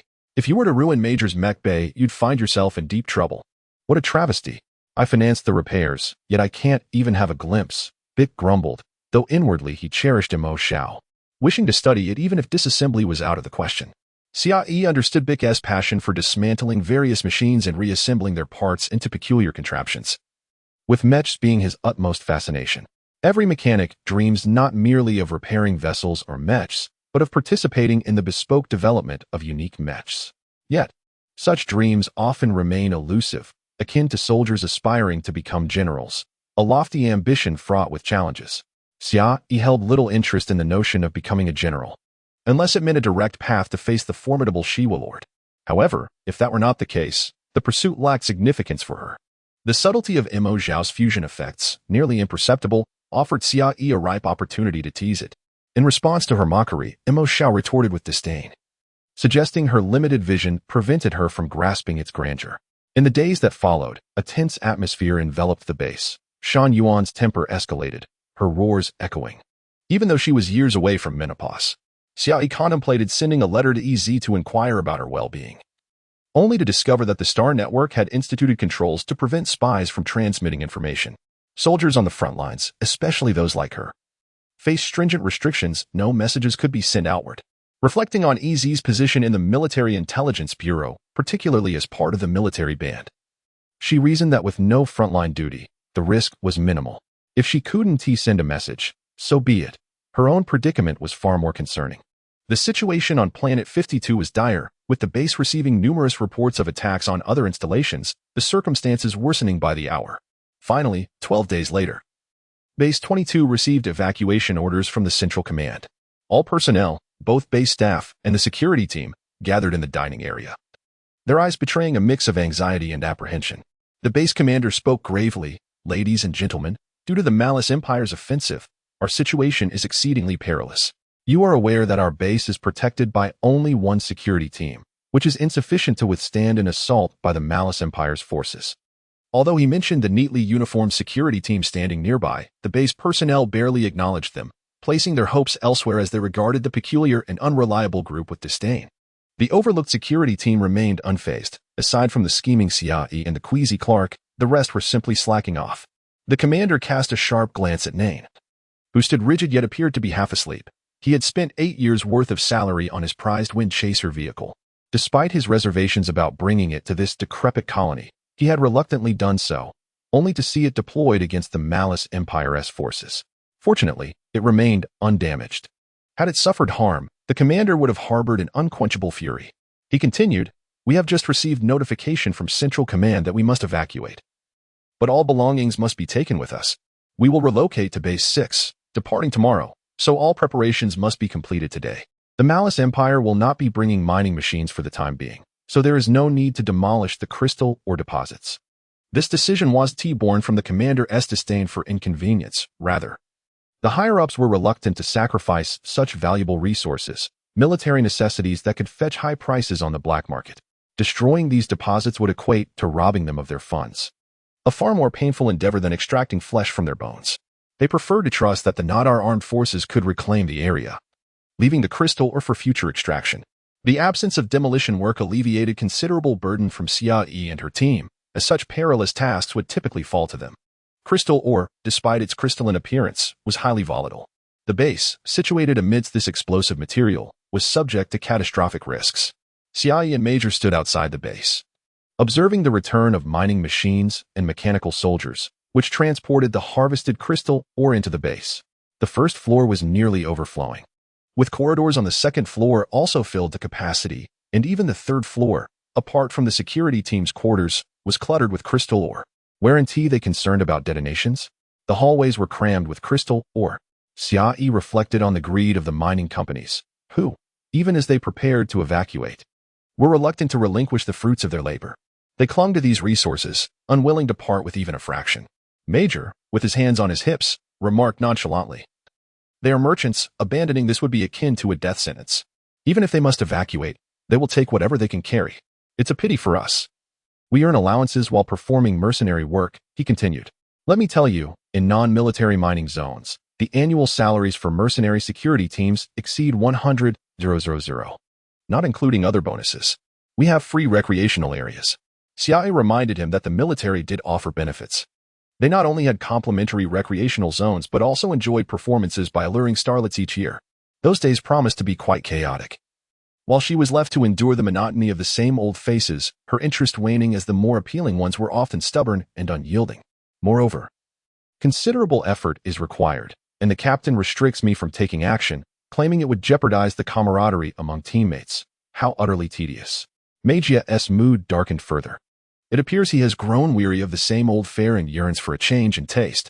Suddenly, Xiai recalled something and chuckled. Mejia, do not be so pessimistic. Are we not about to head to Base 6? Surely, there will be new flavors awaiting us. The Malaz Empire's forces outside cannot escape. They are merely lambs awaiting slaughter. Base 6, you do have a point. Although the commanding officer and the guards there are quite unpleasant, there are still plenty of delectable men awaiting me. It is much larger than our current location, with a guard force of 100. Those folks look down upon us. So do refrain from indiscriminate killing once we arrive. Mejia chuckled heartily. Why would I harm my own? At most, I would merely incapacitate them. Xiai replied with a smile. In this moment of crisis, two mech warriors found themselves discussing matters that disrupted the peace and harmony around them. Meanwhile, within the base, others harbored similar ambitions. The captain stood on the ground floor, observing the incessantly arriving combat machines and mining rigs, addressing Deng Nan beside him. The warehouses at Base 6 should contain some valuable items. I am aware of that. Last time, the captain of their 9th squad lost a bottle of 20-year-old wine to me at the giant space station. Judging by his expression at the time, that wine was of little significance to him as a mere squad leader. Base 6 is indeed a veritable treasure trove. Deng Nan, with gloved hands, idly shuffled a playing card, revealing a remarkably elegant and charming smile. 20-year-old wine. I would require at least 30-year-old Caslin to satisfy me even slightly, Captain Nain remarked with a sly grin. Heck hummed a cheerful tune as he packed his belongings, resolved to win over the head chef at Base 6. Ensuring a daily upgrade in rations, the supplies there are quite commendable. Li meticulously groomed the long-haired white elephant, gently caressing it while revealing a sinister smile, whispering, "My dear, there exists a splendid garden over there, filled with lush green plants that I am certain you will adore." Lu Kai blushed, for the captain had declared that upon arrival, he would be responsible for all communications, which implied that many would be enchanted by his melodious voice. How delightfully embarrassing. Base 6 seems to boast numerous excellent facilities. I wonder if it might be possible to dismantle and fashion a mech blade. Such a weapon would be essential for a sorcerer. At that moment, Bick was still preoccupied, diligently repairing Xiao's devourer. Kalik slicked back his hair, his expression exuding cool confidence as he scrutinized his reflection in the mirror. After some time, he murmured, "How is it that I have become even more handsome? The beauties of Base 6 must be positively impatient." Meanwhile, the impassioned young heir, Clark, repeatedly scrutinized the footage obtained from Xiao's mech, long past the point of nausea, yet he could not tear his gaze away. He had a hand in eliminating the Malaz Empire's major, marking his first indirect kill of the enemy. He needed to watch it a few more times to fully grasp the significance. Once he reports to the military, he would have taken a monumental first step towards heroism. Chapter 55. Once everything was meticulously prepared, Captain Nain led everyone outside. The windswept vehicle was no longer operational, as the base commander stood guard over it, indicating that anyone wishing to use the vehicle would have to tread over his lifeless body. Although Captain Nain had a strong desire to drive the vehicle by stepping over him, he ultimately relented upon witnessing the commander's pitiful state. Since Bick was also accompanying them, they opted for a spacious land command vehicle instead of the faster, thinner-skinned reconnaissance vehicle. Bick had brought a substantial amount of maintenance supplies, but without a medical nurse, the medical vehicle was rendered useless, necessitating the transport of numerous first-aid medications. The T6 cleaner was under the control of Li, Haika, and Kalik, and had already emerged from the base, resembling a gigantic spider more with each passing moment. Inside the land command vehicle sat Clark, who was driving, along with Captain Nain, Bick, and Dun Nan, who was also a land assault soldier, thus joining them in the vehicle. The spacious interior allowed for camaraderie, and Clark took the opportunity to teach the communications officer, Lu Kai, how to play cards, a means to pass the time during their upcoming journey. Looking around, Xiai realized that the only ones in the team who would be working were herself and Major. They were the ones paving the way ahead, leading the charge when encountering enemies, while also tasked with protecting the T6 cleaner. The lightweight escort mech had no autonomy, burdened with an excessive amount of responsibilities. As they prepared to depart, the base commander issued commands to all personnel and the guard team via the intercom from the control room located on the second floor of the base. Subsequently, The T-6 cleaner began to move slowly, positioning itself 200 meters away from the base, as Captain Nain instructed Clark to drive the vehicle to that location. CIE, following Major, also retreated, leaving only the base behind. The base commander issued a command for movement, and suddenly, the entire base began to tremble. CIE tilted her head, observing the base. Though it was not particularly large in space, it seemed considerably imposing on land. The rocky terrain surrounding the base began to collapse, sending up clouds of dust and debris, accompanied by the thunderous sounds of machinery. The base, previously wedged within the mountain crevices, was extricated through the vibrations. The ground steadily elevated, revealing a massive retractable track beneath the base, rising to a height of 3 meters. This track, moving across the debris-strewn ground, adjusted its height to accommodate the terrain, maintaining the stability of the base above. Once the 3-story base had completely emerged, 2 wing-like devices extended from the sides, each stretching several meters in length. Can the base fly? This was Xiaoyi's first encounter witnessing the transformation of the base in such a manner, and she gazed at the wing-like structures, perplexed. Major, standing nearby with arms crossed, scoffed, "Don't you ever review various materials? Look at the content regarding the critical points of human anatomy in Mechs. I've memorized it all, and I've conducted numerous experiments." Indeed, the data on professional killing differs significantly from that of medicine. It's swifter, more precise, and far more ruthless. Xiaoyi asserted confidently, "I'm not someone who is uneducated." Major merely rolled his eyes, thinking, "I was referring to the base, the data on warships. How could you solely focus on the lethal aspects?" Perplexed, Xiaoyi inquired, "Aren't there professionals for that? Someone like me, upon seeing the control panels and screens inside a ship, feels dizzy. Individuals like that probably have little opportunity to operate such machines. What use is there in learning about it? You don't need to memorize it, but you should familiarize yourself. When you reach Base 6, make sure to take some time to look into it," Major suggested, concerned that if Xiaoyi remained ignorant, it could lead to dangerous situations in the future. Moreover, it would be somewhat embarrassing not to know about the base's mobile form, risking mockery from the personnel at Base 6. Of course, Xiaoyi never considered the psychological trauma that could arise from being ridiculed. Her concern revolved around the potential consequences of her actions in battle. If things escalated, it would undoubtedly provoke the captain's ire, resulting in a situation that could spiral out of control. The thought of having to study such materials filled Xiaoyi with dread. And in response to Major S' well-meaning advice, she simply acknowledged, "I'll take a look when I have the chance." Now, she no longer needed to question the purpose of the base's wings, as a series of small holes began to appear along the length of those elongated structures. Each wing contained at least 100 apertures, from which blue flames flickered, propelling the base forward. It became clear that these were thrusters. The tracks alone could not support the massive weight of the base, necessitating the assistance of the thrusters. Furthermore, the thrusters operated independently, allowing for precise acceleration and deceleration by activating or deactivating individual units. With all thrusters engaged, the base surged forward at a speed of 120 kilometers per hour. To Xiaoyi, this seemed slow, but considering the immense size of the structure, it was quite commendable. Xiaoyi and Major took the lead, venturing 100 kilometers ahead to assess the situation, ensuring to scan not only the path ahead, but also the flanks.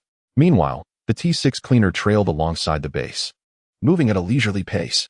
As the base advanced, most personnel inside stood or sat by the windows, gazing outside. The scenery offered little of interest, and such movements were rare occurrences, especially under the threat of an impending attack. Without observing the external environment, a sense of unease pervaded the air. Many devout members of the base engaged in prayers to their respective deities, hoping that the Mala's empire would not show itself. Each colonial star hosted numerous faith-based groups, leading to a variety of prayer styles. Some prostrated themselves on the ground, while others knelt or stood, whispering quietly. There were even those who danced and leapt in fervent supplication. Shan Yuan, for instance, adhered to an ancient belief, adorned in a bikini, leaping rhythmically as her belly swayed. It was said that the more sweat one shed while praying, the more successful their petitions would be. Thus, she viewed it as a means of exercise, continuously jumping until the ground beneath her feet was soaked. Within a 0-kilometer radius, no enemies detected, we can proceed normally. Xiaoyi relayed the latest reconnaissance findings back, prompting Lu Kai's singing to emanate from within. Although she had heard it several times before and prepared herself, the varying styles he employed still occasionally took her by surprise. This time, Lu Kai used an operatic style, and Xiaoyi strained to comprehend, eventually discerning that he was singing. I bet 20 Nada coins.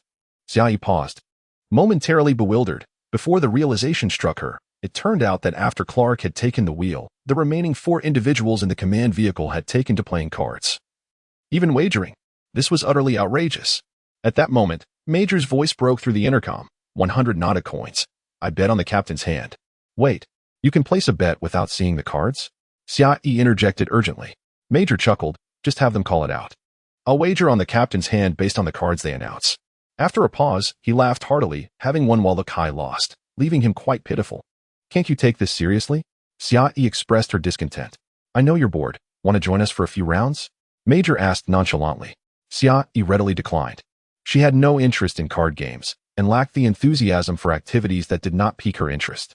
Having spent time together, the others were well acquainted with her personality, prompting Major to suggest, then advance 300 kilometers. If you encounter the Mela's Empire, you can have a proper thrill. Are you looking out for me, or trying to lead me into danger? Going solo into enemy territory. Xiaoyi shot Major an incredulous look.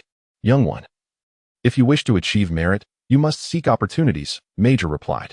And since you claim to be bored, I'm merely providing you with a way to pass the time. Apart from combat, you show little interest in anything else. Major explained innocently. Xiaoyi felt deeply wronged. When had she ever been perceived in such a light? She fervently defended herself, proclaiming, that is simply untrue. I am indeed interested in men now. I have been practicing diligently, and in that regard, I possess quite a few hobbies. Mei Jie, amused, inquired, but your pursuits are merely to impose upon others. Viewed from another angle, they can hardly be deemed a hobby, as it borders on aggression. Not at all. This is love, Xiaoyi asserted with utmost seriousness. Very well. Take your love forward and let us see where it leads. I shall accompany you for another 300 kilometers, Mei Jie replied with a resigned shrug. He then made sure to inform Dang Nan via the communicator that he would place a wager of 100 yuan on each of his subsequent hands.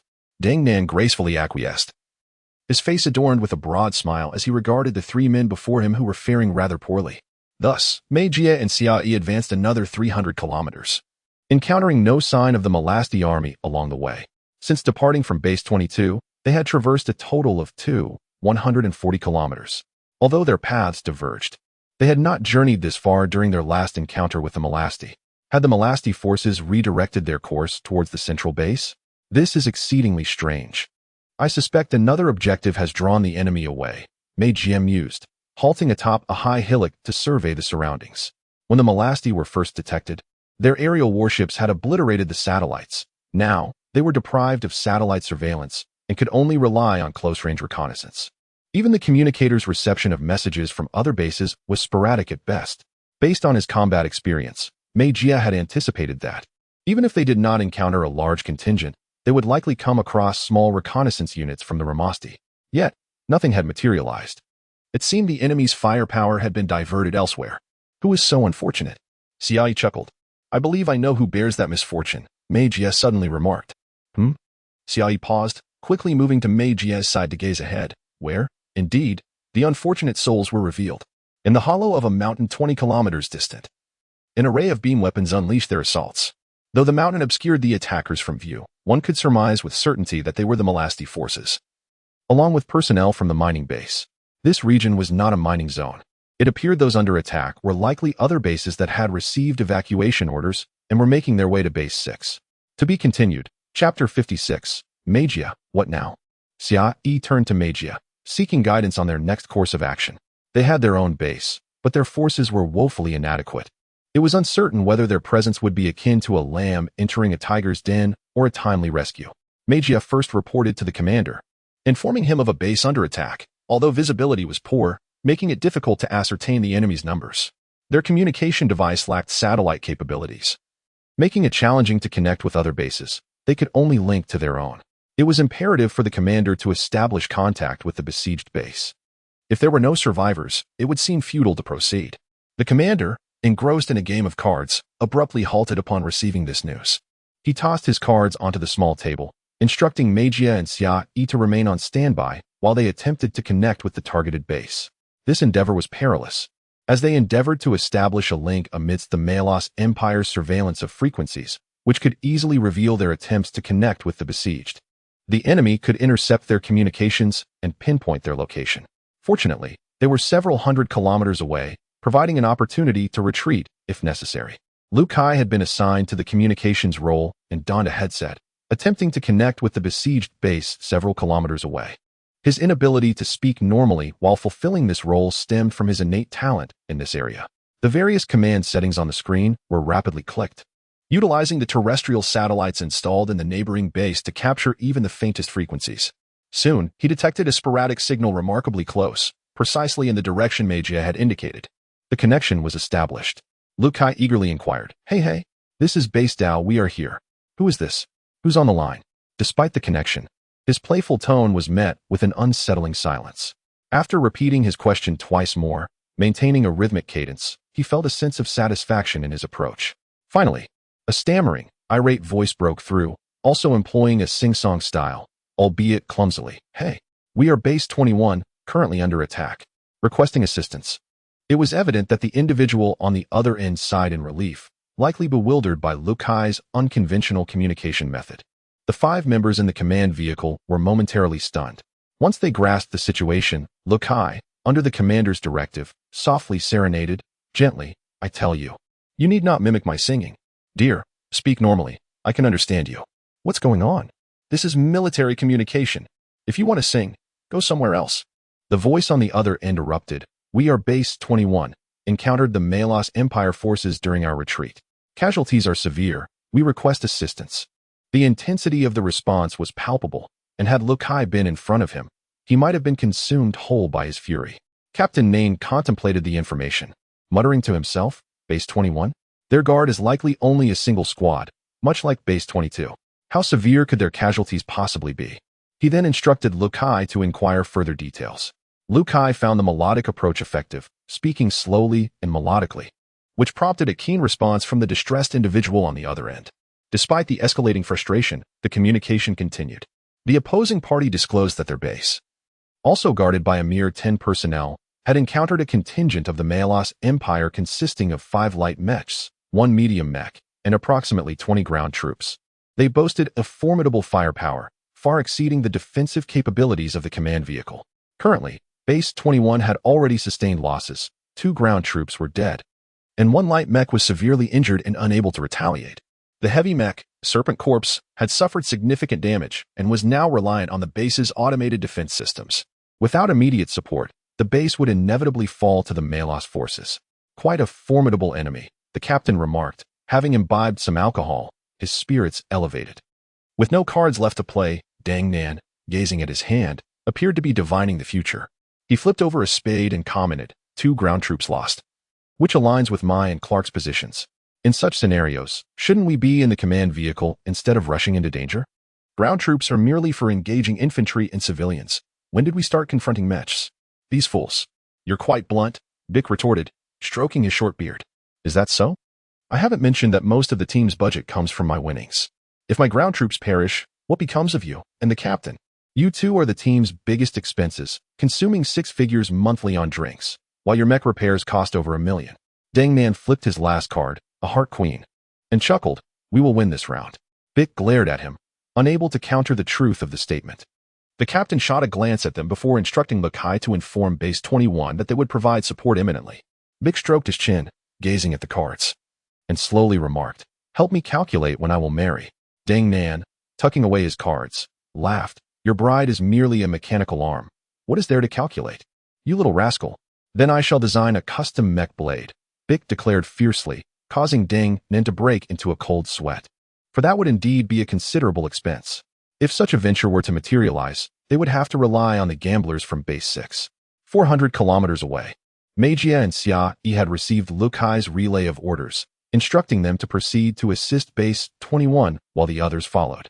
Furthermore, compared to the cleanser's T6, which needed to protect the base, the command vehicle would rely on the terrestrial satellite for intelligence data and would take 2 hours to arrive. What shocked her further was when Magia inquired how they could withstand such overwhelming enemy forces, and the captain uttered a chilling remark. Dang Nan is calculated, we will win, so you two need not worry. Even more unsettling was Magia's immediate agreement. Let us go? Dang Nan conducted a final check on the mech before calling for Xia Yi. Xia Yi, exasperated, remarked, aren't you going to explain? Nothing to explain. If Dang Nan says we will win, then we will, Magia replied with a smile. sighing in resignation. Xiai conceded, "All right, we shall heed the wizard's words." No sooner had she spoken than Meijia's mech transformed into a cloaked state, vanishing from sight. Unable to restrain herself, she scolded, "You activated stealth again." Meijia's voice crackled through the communicator. "This is the greatest feature of my mech. I'm no fool to charge in without utilizing it. What are you dawdling for? I've already moved 500 meters ahead." Xiai, feeling the repairs on her back were sufficient, charged forward, knowing she could only engage ground troops. There was no need to assess the situation with Mo Xiao. She would simply focus on advancing. Activating the X-ray system. As they progressed, Mo Xiao suddenly spoke, projecting a distant topographical view onto Xia Yi's visor. The map transformed into a line drawing, revealing the concealed battlefield behind them in a similar format, supplemented by various analytical data. Xia Yi, momentarily speechless, queried Mo Xiao, "Why didn't you activate this sooner? It would have saved us time instead of standing around contacting Base 21. This is the Mech's configuration. The X-ray line system has yet to be applied elsewhere. Due to the need to protect intellectual property, only you are permitted to witness the battles." The demon of laughter languidly remarked that having a new master comes with this inconvenience. One must constantly explain elementary concepts, which is quite bothersome. Justin is undoubtedly an exceedingly stingy individual. Such valuable resources should be shared, as they could enhance the military capabilities of Nada. Why hoard them? Xia Yi found such parsimony intolerable, as it is absurd to keep good things solely for oneself. The system of the demon of laughter swiftly processed this and ultimately identified the most fitting explanation. He is disinclined towards Nada, hence he is reluctant to disclose anything. After a moment of contemplation, Xia Yi responded, "Dislike is quite normal. Having achieved numerous military honors, he still refuses to allow others to see his face. He holds no rank, existing merely as a volunteer, perhaps even receiving no compensation from Nada's military." "How do you know?" The demon of laughter inquired swiftly. "I merely guessed. What could he possibly gain from this?" Xia Yi paused, surprised that her casual speculation might indeed hold truth. The demon of laughter chuckled, "For the sake of killing. Only on the battlefield can one indulge in the act freely, without fear of censure or adverse repercussions. It also allows for the testing of developed inventions. To him, national interests are akin to refuse. In other words, this individual is, in essence, a madman. It is astonishing that such a person commands so much admiration. Those who idolize him are truly pitiable." Xia Yi thought of Maedra and Bick, who both revered the demon of laughter. How could they fathom that he is merely a perverse character? It is no wonder that despite his prowess, true heroism lies with Salome Yuan, not him. To venerate supreme martial prowess is human nature. I recall him stating that within every individual resides a violent impulse. It is in our nature to submit to the strong. If one does not aspire to be a stronghold, one must entirely submit, both psychologically and physically, to others.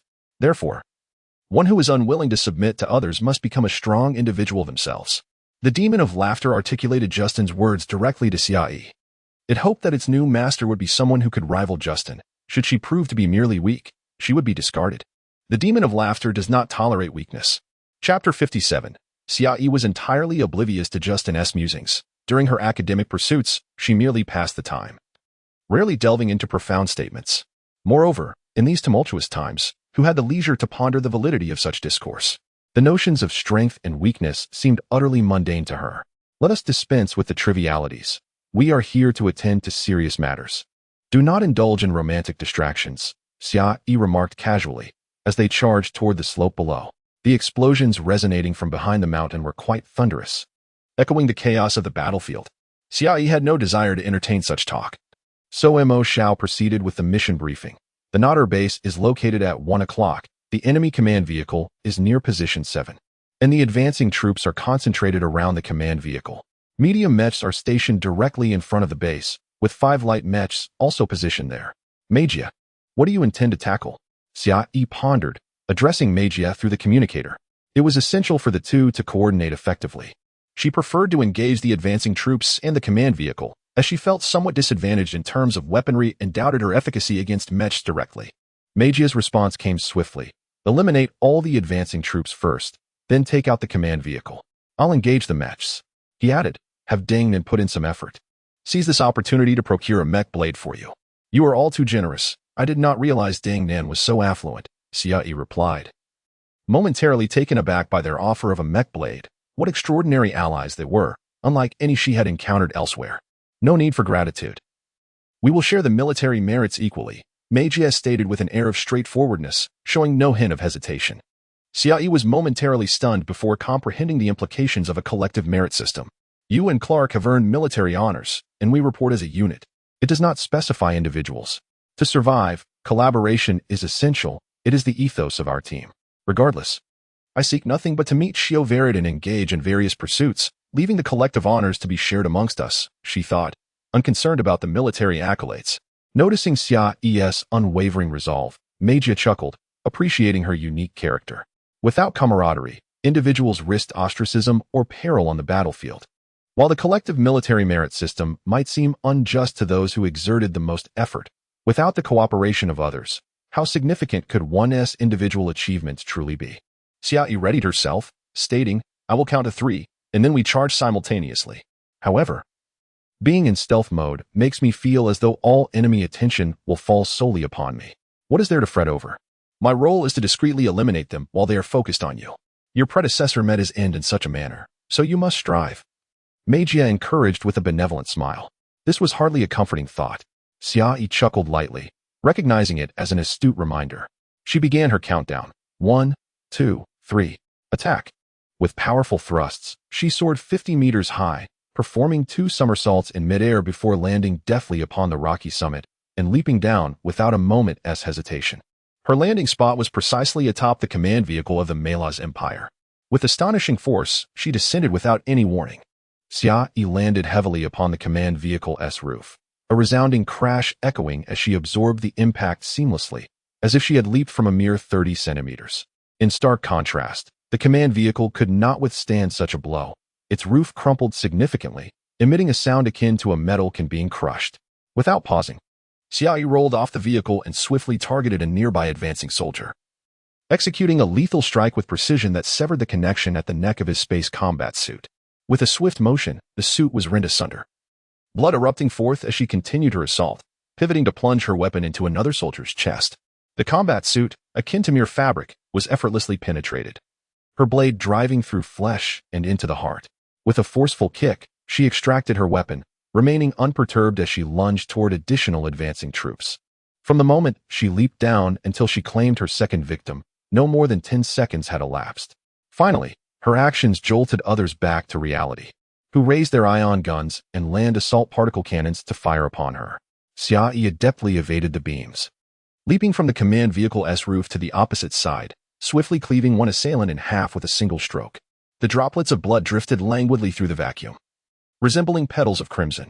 Xiaoyi's rapid elimination of the advancing troops was not due to the lack of defensive capabilities in their combat suits. On the contrary, these suits boasted formidable protection, capable of withstanding multiple strikes from standard mech blades. No commander would recklessly send unarmed personnel into battle without any means of defense. The issue lay not with the suits, but rather with Xiaoyi's overwhelming strength while clad in Mo Xiao. Though Mo Xiao did not exhibit any extraordinary powers, her movements were fluid and potent. Every powerful strike she delivered was met with resistance, rendering the enemy unable to withstand her might. Mo Xiao was Xiaoyi, and Xiaoyi was Mo Xiao. The two had melded into one.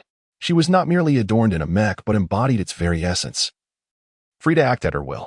As she dispatched the advancing troops with the same ease as slicing through melons, her brow furrowed in frustration. Insufficient. Far too weak. My heart cries out in desperation. The lack of challenge leaves me disheartened, compelling me to eradicate these feeble foes. Within 2 minutes, she had eliminated 11 advancing soldiers, who offered no resistance. 9 remained, their terror palpable as they beheld the blood-stained black mech, their breath growing ragged and heartbeats racing, engulfed by an overwhelming sense of dread. Some trembled uncontrollably, their weapons wavering as their sole thought was to flee from the encroaching shadow. Xiaoyi approached them, wielding her weapon with the ease of a predator. She need not run or leap, her mere presence was enough to seal their fates. Weaklings, perish.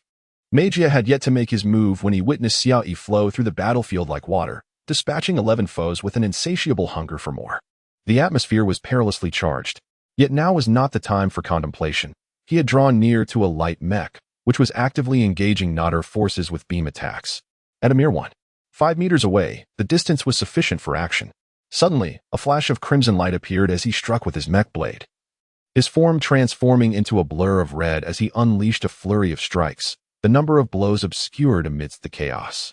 7 seconds later, Magia retracted his fox-like gaze, swiftly activated his cloaking system, and vanished from his original position. The mech was inexplicably struck down, while the assailant disappeared in an instant.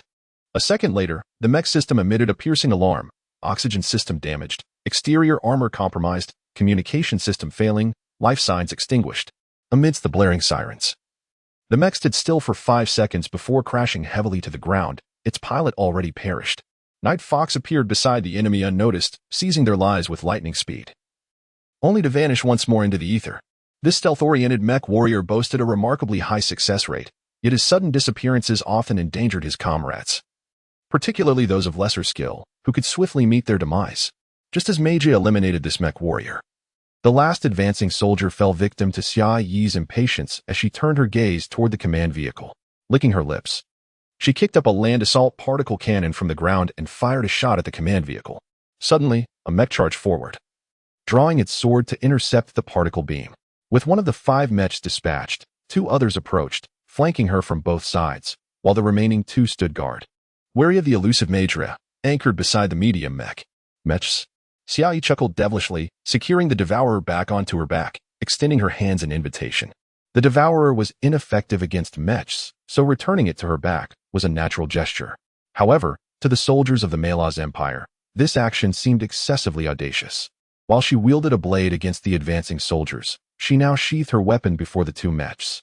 Such brash arrogance ignited their fury. Oh, the thrill of feeling the warm blood splatter upon oneself is truly delightful, remarked Mo Xiao. Your words sound akin to those of a lascivious woman. Is a mech truly so starved for battle? Xia Yi narrowed her pupils, fixating on the mechs, her desire to annihilate them all intensifying.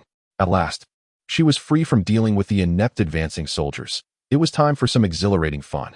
To be continued. Within the base, a pall of anxiety hung heavy, with some individuals succumbing to abject terror at the onslaught of the Malaz Empire's forces, paralyzed before the windows. The imminent arrival of the ruthless Malaysians threatened a massacre. Yet, as despair peaked, a crimson-tinged black mecha descended from the heavens, its blades swiftly dispatching the vanguard of the invading troops. Furthermore, a cloaked silver mecha annihilated an enemy unit with breathtaking efficiency. The base's defense captain, among the survivors, recognized Meyer's silver mecha, notorious as the Night Fox. Despite reservations about associating with such a figure, the gravity of the situation precluded any moral qualms. Survival superseded pride. Moreover, their shared destination of Base 6 implied an intertwined fate, fraught with uncertainty given the presence of survivors from Base 22. We're being rescued.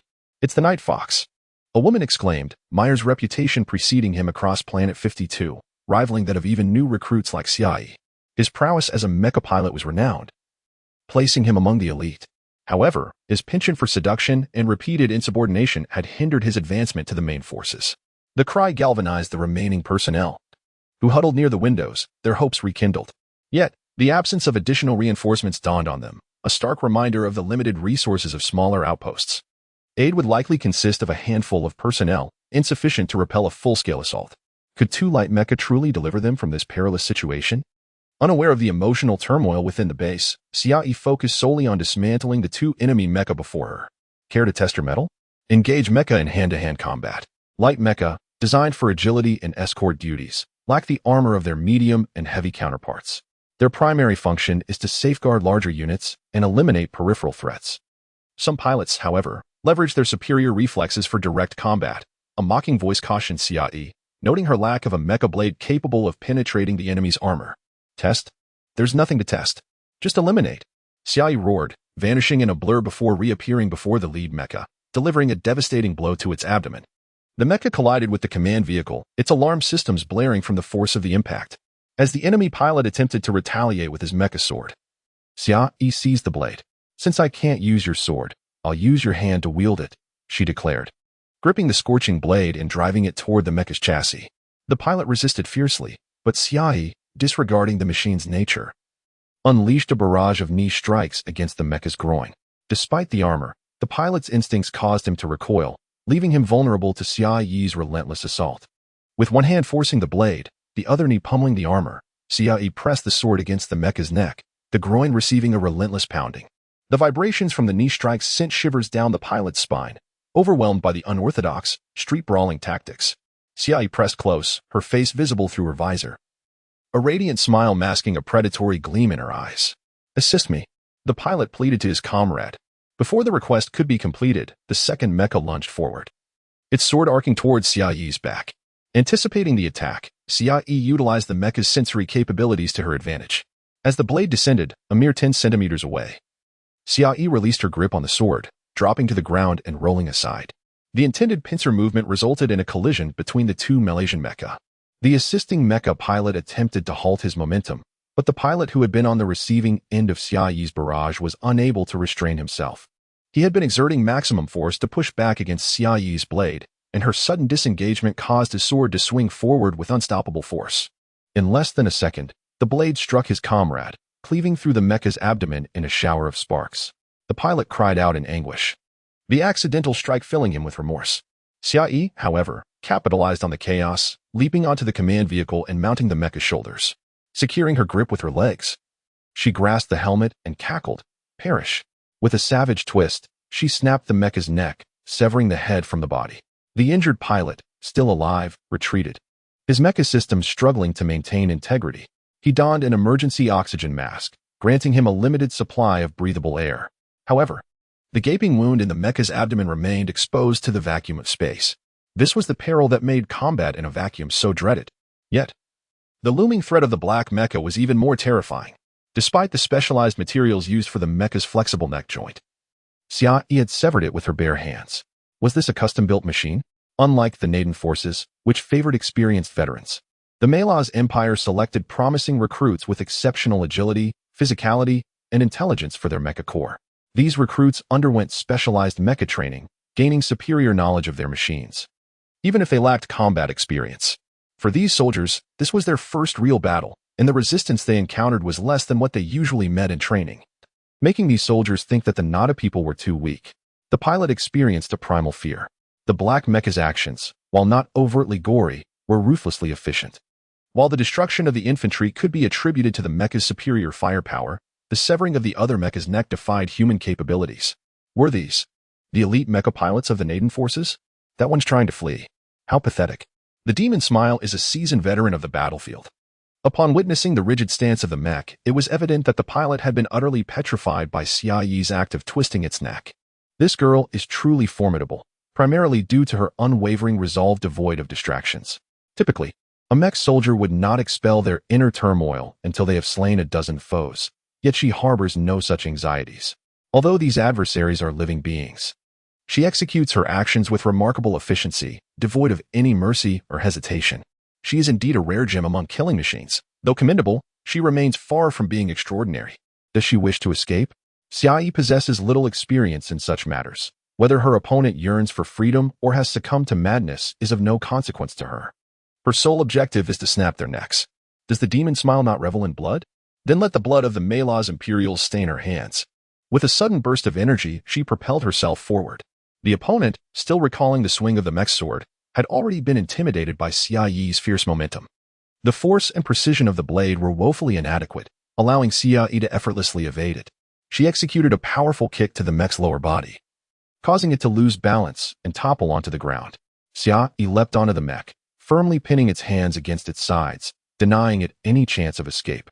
She locked her ankles around its thighs, preventing it from bending its legs to strike back with its knees. The mech's sword had been flung away, and now, with its legs splayed wide, it was immobilized on the ground, struggling in vain. While her actions may lack grace and appear somewhat dissonant, they proved exceedingly effective. Xiaoyi then extended her hands, clenched her fists, and began to rain blows upon the mech beneath her. The resounding thuds echoed continuously, sending clouds of dust swirling into the air. It was utterly terrifying. Within the base, two nurses remained diligently at their posts, refraining from making excuses to escape to the main headquarters. From their vantage point, they observed Xiaoyi relentlessly pummeling the mech, its exterior buckling under the assault. The nurses could not help but envision the grim scenario of the mech pilot's chest cavity being crushed, their innards forced out of their body. The horror was palpable. This method of killing was far more unsettling than incinerating a target with a particle cannon. One nurse fainted on the spot, while the other, though conscious, was rendered speechless. sitting in a daze as her gaze fixated on the black mech, watching the fists descend with a deliberate slowness until she ultimately lost control of her bladder. This afternoon, I shall indulge in some sand play. Of course, the 5 o'clock update will not be overlooked. Ha ha ha, I shall take a nap on the grassy patch nearby. A perfect opportunity to catch up on some rest. Chapter 59. Meijia's speed matched that of Xiaoyi as she lured away 2 mechas, leaving only 2 light mechas and 1 medium mecha. Despite the caution of the 2 light mechas, they were no match for the experienced Meijias, whose assassination skills had reached perfection. Silently and efficiently, he eliminated his opponents, and by the time Xiaoyi dispatched her 2 mechas, he had also taken care of his foes. Additionally, the mecha pilot from Base 21, still possessing combat capability, joined their ranks to assault the medium mecha.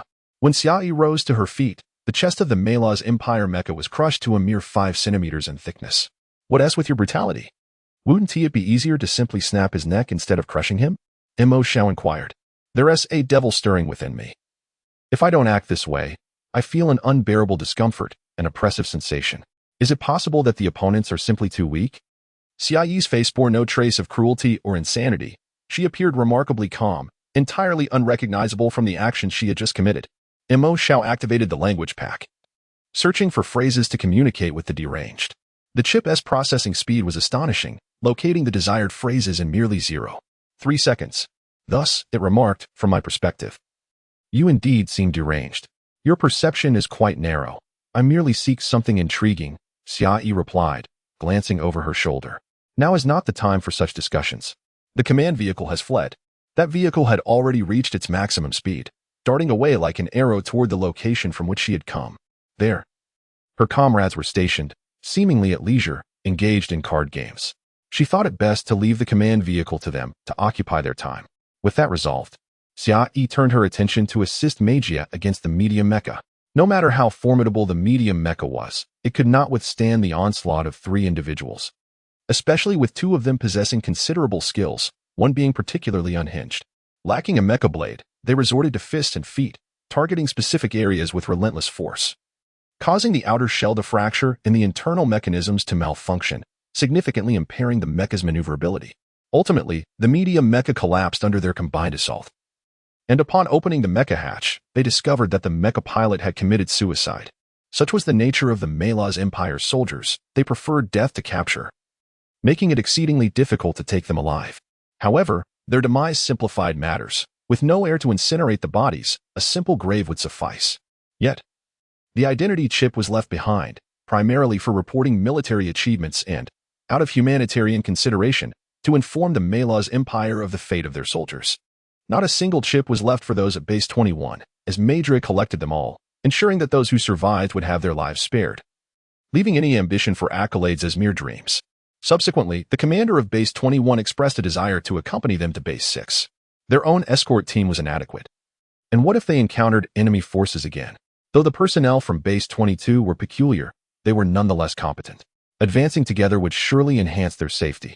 Meijia allowed the commander and the team leader to converse directly. The commander of Base 22 primarily managed mundane affairs, while significant decisions rested with the escort team leader, Nain. Thus, the commander endured a lengthy and torturous dialogue with Lakai. Occasionally, the conversation would veer off track, with Lakai humming snippets of songs. Once Lakai began to sing, it could only be described as madness. He openly mocked the commander of Base 21 singing, offering him no semblance of dignity. Utterly inconceivable, given the passion emanating from that seemingly mute individual. The team leader concocted a myriad of excuses to avoid taking Base 21 along, but ultimately, under the coaxing of the commander of Base 22, the commander of Base 21 received a list containing cigarettes, alcohol, and money. Upon reaching Base 6, these items were to be presented as compensation to the escort team of Base 22. This was nothing short of highway robbery. The commander of Base 21 scolded his counterpart from Base 22 fiercely for seizing the opportunity. The commander of Base 22, however, felt quite wronged. He had no need for such trinkets, but was compelled by the shamelessness of the escort team. Had he not heeded Nain's advice, perhaps only the 10 members of the escort team would have arrived at Base 6. Those unreasonable individuals acted without regard for military honor, unconditionally pursuing their own interests. 2 hours later, under the protection of the cleansers T6, Base 22 gradually approached the area. With such proximity, communication devices could now relay messages directly. No need for songs to convey sentiments. The commander of Base 21 expressed his dissatisfaction, but Nain, intoxicated, mumbled, "Oh, was this the agreement we had? I recall it being something more substantial. While I'm still coherent, let us renegotiate, as I believe there has been a misunderstanding." How shameless. The commander of Base 21 quickly replied, "Nain, I hear you enjoy drinking. I have a bottle of vintage Caslin here that I would like to offer you for tasting upon our arrival at Base 6. Does one need to taste something as cheap as Caslin? Such a trivial beverage could be consumed in gulps." However, seeing the gesture of goodwill, Nain decided to be more generous, knowing that eventually, all properties would fall into the hands of Deng Nan. For now, he would let them off easy.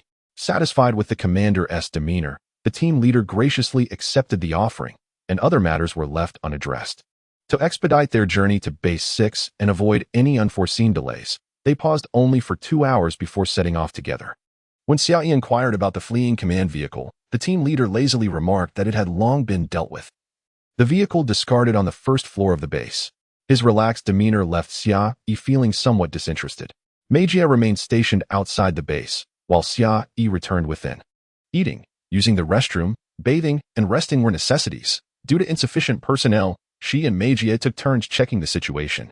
After merely 4 hours of sleep, Xiaoyi hurriedly tidied herself before exchanging duties with Mejia.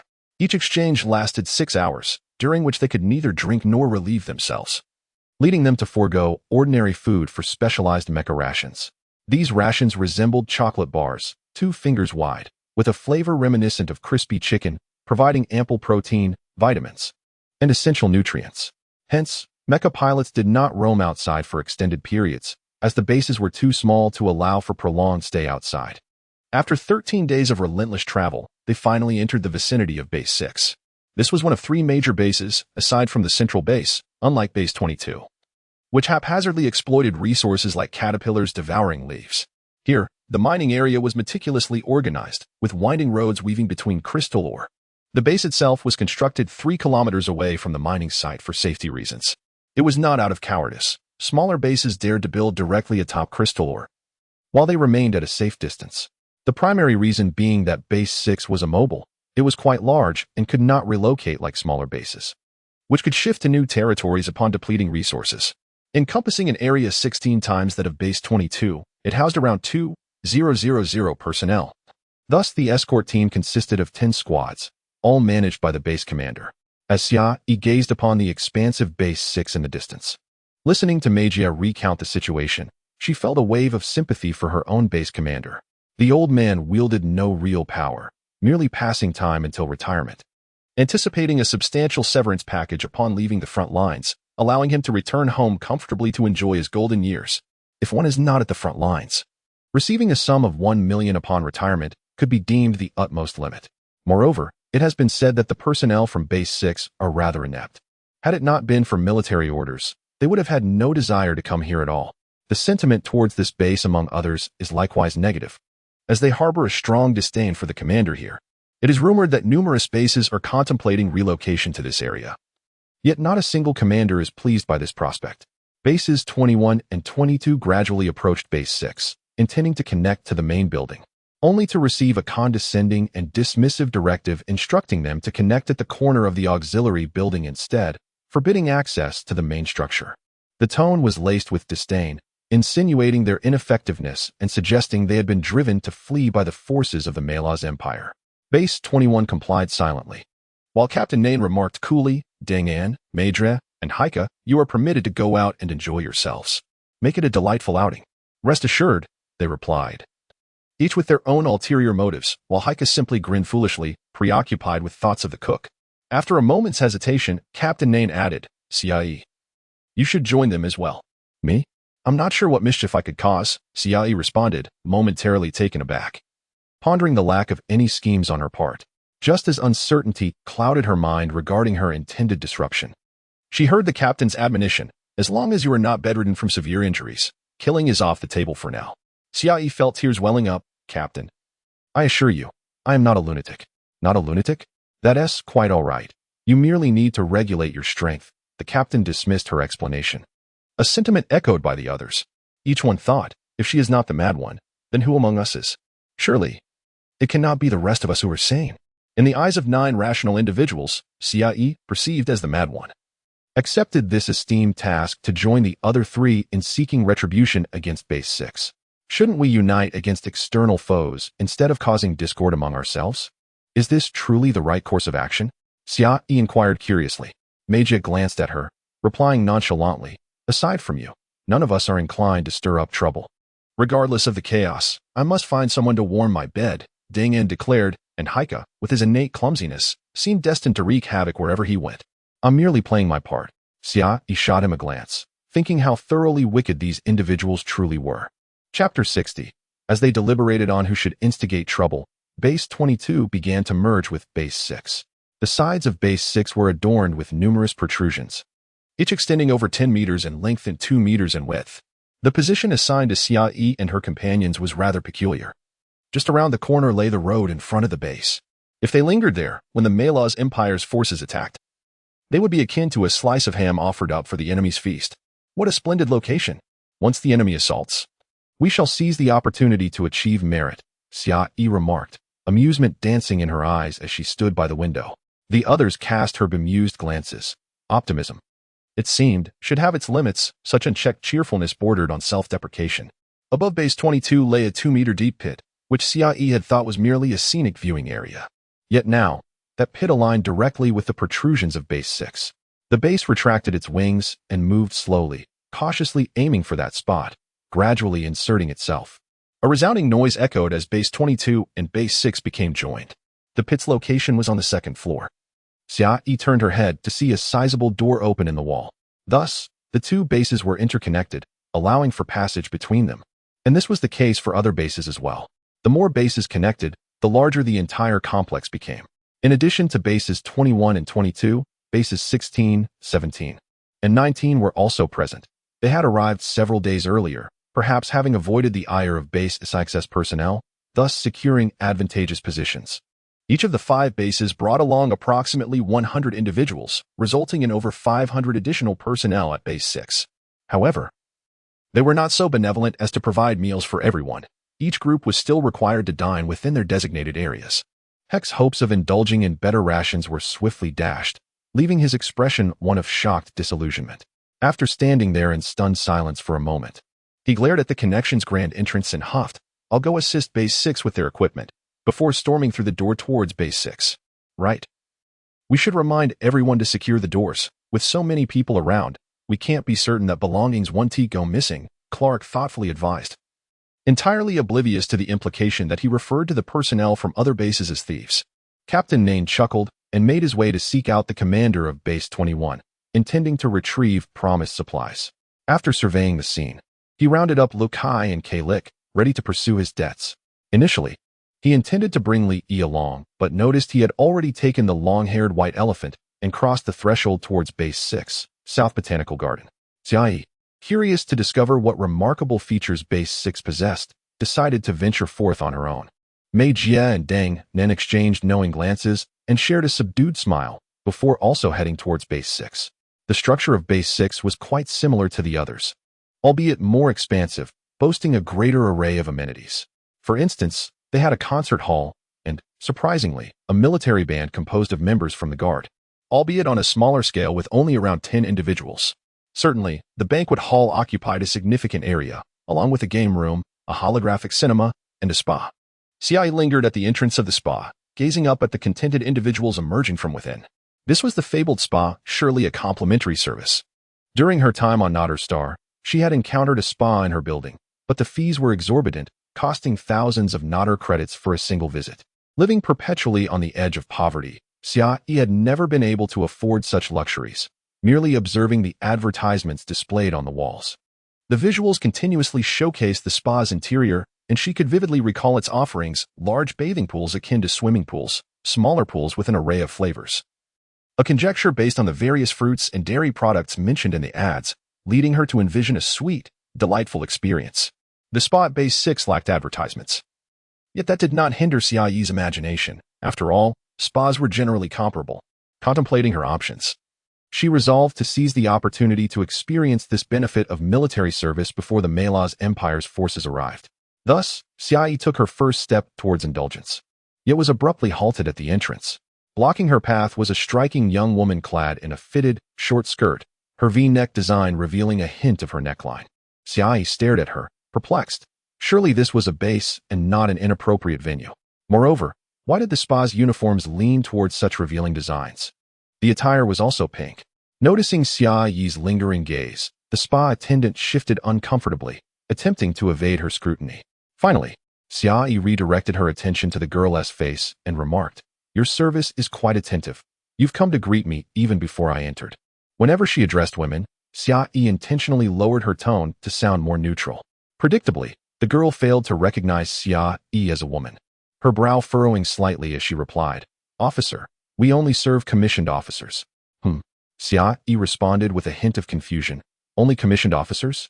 We only admit those ranked lieutenant and above," the girl said, scanning Xia Yi's insignia and implying that as a sergeant, she lacked the requisite status to enter.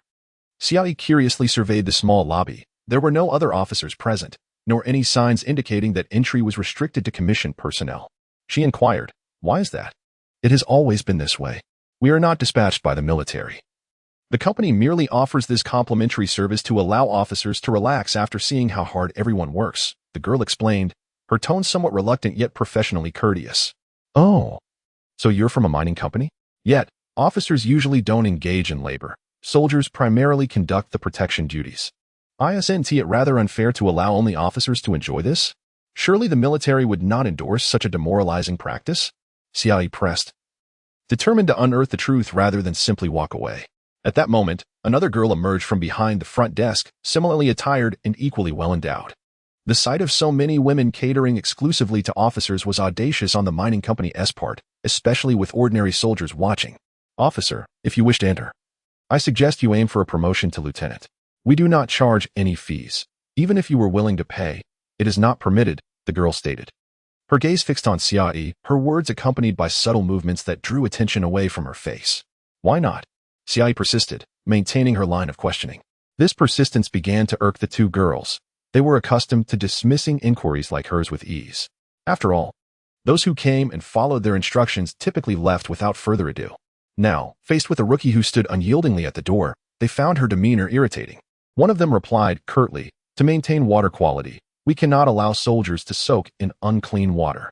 "Oh," Xia Yi exclaimed with a bright smile. "So, it's not about the rules. You simply want to cater to the officers while deliberately excluding the soldiers." As her words fell, she suddenly darted forward, reappearing behind the girl who had initially blocked her path. With her left hand, she tightly grasped the girl's wrists, pinning them behind her back. Then, her right hand reached around to the front, fiercely squeezing the girl's chest, and she leaned closer to whisper in her ear, "The texture is quite pleasant. Is this also meant for officers?" The girl's face flushed crimson, not from excitement, but from anger, outraged that someone dared to be so brazen in this place. It was astonishing that such a seemingly well-mannered youth could harbor such despicable behavior. The pressure from the grip was immense. Not only did her wrists ache, but it felt as if her chest might burst under the force. Gasping in pain, she exclaimed, "Let go, or I'll explode." "Not a chance. I am quite gentle." Xia Yi continued to murmur in her ear, provoking a mix of indignation and embarrassment. "Release me at once. What kind of scoundrel are you? This is a place for officers. Do you wish to be court-martialed?" The girl behind the front desk finally reacted, her voice rising sharply.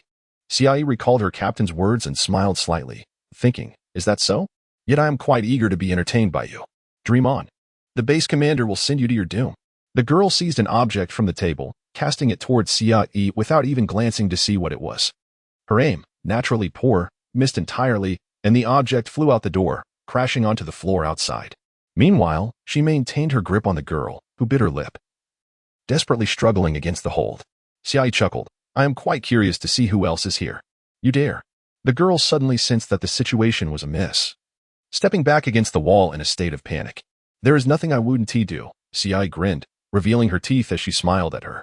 Commander Chadway was submerged in water, contemplating the two bases he had visited today. Base 21 was easily manageable, but Base 22 was run by a gluttonous old man, with the real authority resting in the hands of that rogue, Nain. It seemed a challenge to make him obedient and aware of whose territory this was. A strategy was needed to tame these individuals. Suddenly, the elegant glass door swung open, and a young boy in immaculate military attire entered. All those who had come in had discarded their clothing, and Chadway was perplexed to see that this newcomer held the rank of sergeant. He wondered how such a junior officer had been allowed entry. Just as he contemplated reprimanding the seemingly youthful sergeant, the boy inquired with a somewhat effeminate voice, "What flavor is the water you're soaking in?" "Huh." Chadway glanced down to discover he was immersed in purplish-red water and instinctively replied, "It's wine." "Wine? Not interested." The sergeant replied, dismissing him and continuing deeper into the room. Chadway stood dumbfounded for a moment, suddenly feeling disregarded and toyed with. He then sprang up from the water, directing his ire at the sergeant, who was focused on another officer submerged in orange-hued liquid, asking if it was fruit juice. "Who are you?" he shouted. "Who are you to question me, you rankless fool?" Xiaoyi remarked while examining the orange liquid, intrigued by the individuals immersed within. To her surprise, the one who had just been in the wine emerged abruptly. Without hesitation, she retorted, "As if you have the right to judge, standing there naked. If you had a rank, it would be tattooed on you." Chapter 61. Chadway, the commander of Base 6, was astonished to find himself berated by a mere junior officer. This was his domain. Standing amidst the crimson waters, he adopted his usual authoritative demeanor. "Which base do you belong to?" Though Base 6 was bustling with personnel, he was certain that none would fail to recognize him. The only plausible explanation was that the two newcomers from today were oblivious to his identity. Xiaoyi praised him with a discerning gaze. Perhaps due to his sedentary lifestyle spent lounging in his grand chair, Chadway's muscles had atrophied, rendering him akin to an ordinary middle-aged man. Uninterested in engaging with Chadway, she merely wished to inspect her surroundings. It was indeed a lavish setting, though regrettably designed solely for men. Turning away, Xiaoyi began to explore, thoroughly engrossed in her surroundings, completely disregarding Chadway. "Did you hear that? Someone! Lock her in the confinement room!" Chadway shouted, his fury igniting. It was the first time in years that he had been so blatantly ignored. He called for his adjutant, but after yelling for what felt like an eternity, there was no response. In the bathing area, only two individuals occupied the space: Chadway, the commander of Base 6, and the commander of Base 19, who was seated in the orange water, eagerly flattering Chadway. They had been engaged in pleasant conversation across the fountain, one seeking to please while the other reveled in the attention. However, Xiaoyi's arrival disrupted the atmosphere. "How dare you defy an officer?" barked Chadway, his voice rising. Now was the time to demonstrate loyalty. The commander of Base 19 rose from the water, his belly bulging like that of a frog, pointing accusatorily at Xiaoyi. Though he held the rank of captain, his authority was sufficient to intimidate her. Xiaoyi turned, momentarily surprised to recognize Chadway as the commander of Base 6. He appeared far from imposing. She had expected a figure of cold authority, yet he resembled a mere buffoon. However, she concealed her recognition, allowing her gaze to drift towards a beautiful statue of a nude woman nearby. "What a stunning sculpture," she murmured, before resuming her exploration of the lavish bathhouse. High-pressure steam chambers were activating, suggesting that others were present. Yet, for the moment, it was only the two of them. Should she complete her task assigned by her captain? Chadway, growing increasingly anxious as he failed to summon his adjutant, felt an unsettling chill wash over him. Suddenly, he had a thought. He glanced at the fidgeting junior officer, and a wave of dread surged through him. He then began to scream, scrambling out of the wine pool, his cries resembling that of a slaughtered pig. "Guards! We have an assassin from Melas here." "What?" The commander of Base 19 trembled in fear, realizing that this person was from Melas. He too scrambled out, his massive posterior exposed as he darted towards the exit. Xiaoyi was utterly bewildered. She had done nothing to warrant being labeled an assassin from Melas. "No. If they continue shouting like this, the outside troops will truly think I am an assassin from Melas. There are countless soldiers out there. This is no trivial matter." A surge of adrenaline propelled Xiaoyi into action. She sprinted forward and kicked the fleeing commander of Base 19 squarely in the rear, sending him sprawling to the ground. He rolled like a bar of soap, crashing into a statue of a nude man, which toppled over and struck him squarely on the thigh. The already unconscious commander did not awaken from this impact, a deep purple shoe print marring his backside. Meanwhile, Chadway had reached the door, the glass sliding open just as heavy footsteps approached. He shouted, "Guards!" But before he could finish, Xiaoyi dashed up behind him and delivered another kick, propelling him out the door. The corridor led to the changing room, and beyond that, the main entrance. Chadway tumbled to the ground, pain radiating from his backside. As he looked up, he saw his adjutant slumped against the wall, seemingly oblivious to the chaos. It dawned on him that this seemingly insignificant figure was indeed an assassin sent by Melas. How could he be so easily dispatched at the height of his career? Fueled by survival instincts, Chadway leaped to his feet, running faster than he ever had, desperate to escape. At last, he reached the door, which felt agonizingly slow to open. As the footsteps behind him grew nearer, he prepared to shout again. Just then, the door finally swung open, and he burst through, colliding with another person rushing in. "Chadway, your soldier assaulted me," cried a voice. The two collided, and Chadway was distressed to find himself in this predicament at such a critical moment. The person who had crashed into him was Fuda, who always greeted him with a sweet smile in the hall. Her attire was in disarray. Half of her top torn away, her bosom nearly spilling out. Yet, Chadway had no time to dwell on such matters. Grabbing the bruised Fuda, he intended to use her as a shield against Xiaoyi, hoping to buy himself some time to flee. However, it was too late. As he grasped her, Xiaoyi surged forward and delivered a powerful kick to his backside, sending him flying into the wall at the entrance, where he lost consciousness. Fuda found herself pinned beneath the incapacitated commander, her attire in disarray. Xiaoyi glanced over and noticed another beauty from the spa asleep behind the reception desk. She rushed towards her, shouting, "Commander, you must remain calm and composed. Let us retreat to a more private space." Her voice rang out loudly, and the commotion from Chadway's collision with the wall drew attention. Many turned to witness a bare-bottomed man atop Fuda, attempting to force himself upon her in broad daylight, while a junior officer stood helplessly trying to intervene. "Commander, what are you doing? We must get up at once. Please, spare her. This is unacceptable. Let us go inside and put on some clothes." Suddenly, the junior officer froze, shouting, "Commander, please don't confine me. I'll leave right now." He bowed his head and dashed out, calling back, "I was wrong.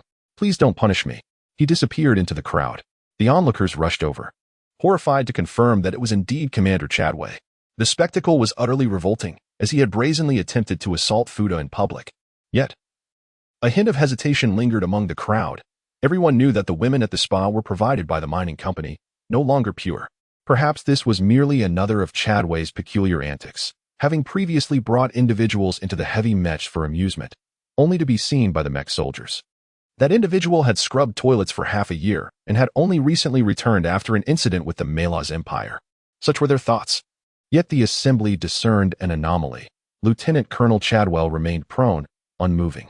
The perceived movement was, in fact, the struggling of Fuda beneath him. Furthermore, two livid imprints of footwear were evident upon his posterior, a clear indication of assault. Upon closer inspection, a woman was discovered recumbent behind the reception desk, similarly disheveled. Within the hydrotherapy center, the base commander's adjutant was found unconscious. Others emerged from within, their relaxation interrupted by the commotion. Hastily clad in towels, they emerged to find the base commander, designated number 19, clutching a statuette head between his thighs, being borne aloft by others. "A Malaz Empire spy has infiltrated our ranks," they exclaimed. "An assassin is among us." Chadwell's inert form led to the erroneous assumption of his demise, instilling terror throughout the base. Personnel brandished their plasma rifles, casting wary glances at their comrades. The presence of an assassin within their midst was a grave matter indeed. "What is all this clamor?" Captain Nian interjected, emerging from the throng, accompanied by Lockie and Carrick. "Where is this supposed assassin? Why would an assassin merely kick his posterior? The base commander is not deceased, merely unconscious. Cease this alarm." Carrick, observing Chadwell supine and exposed upon the woman, felt a surge of resentment.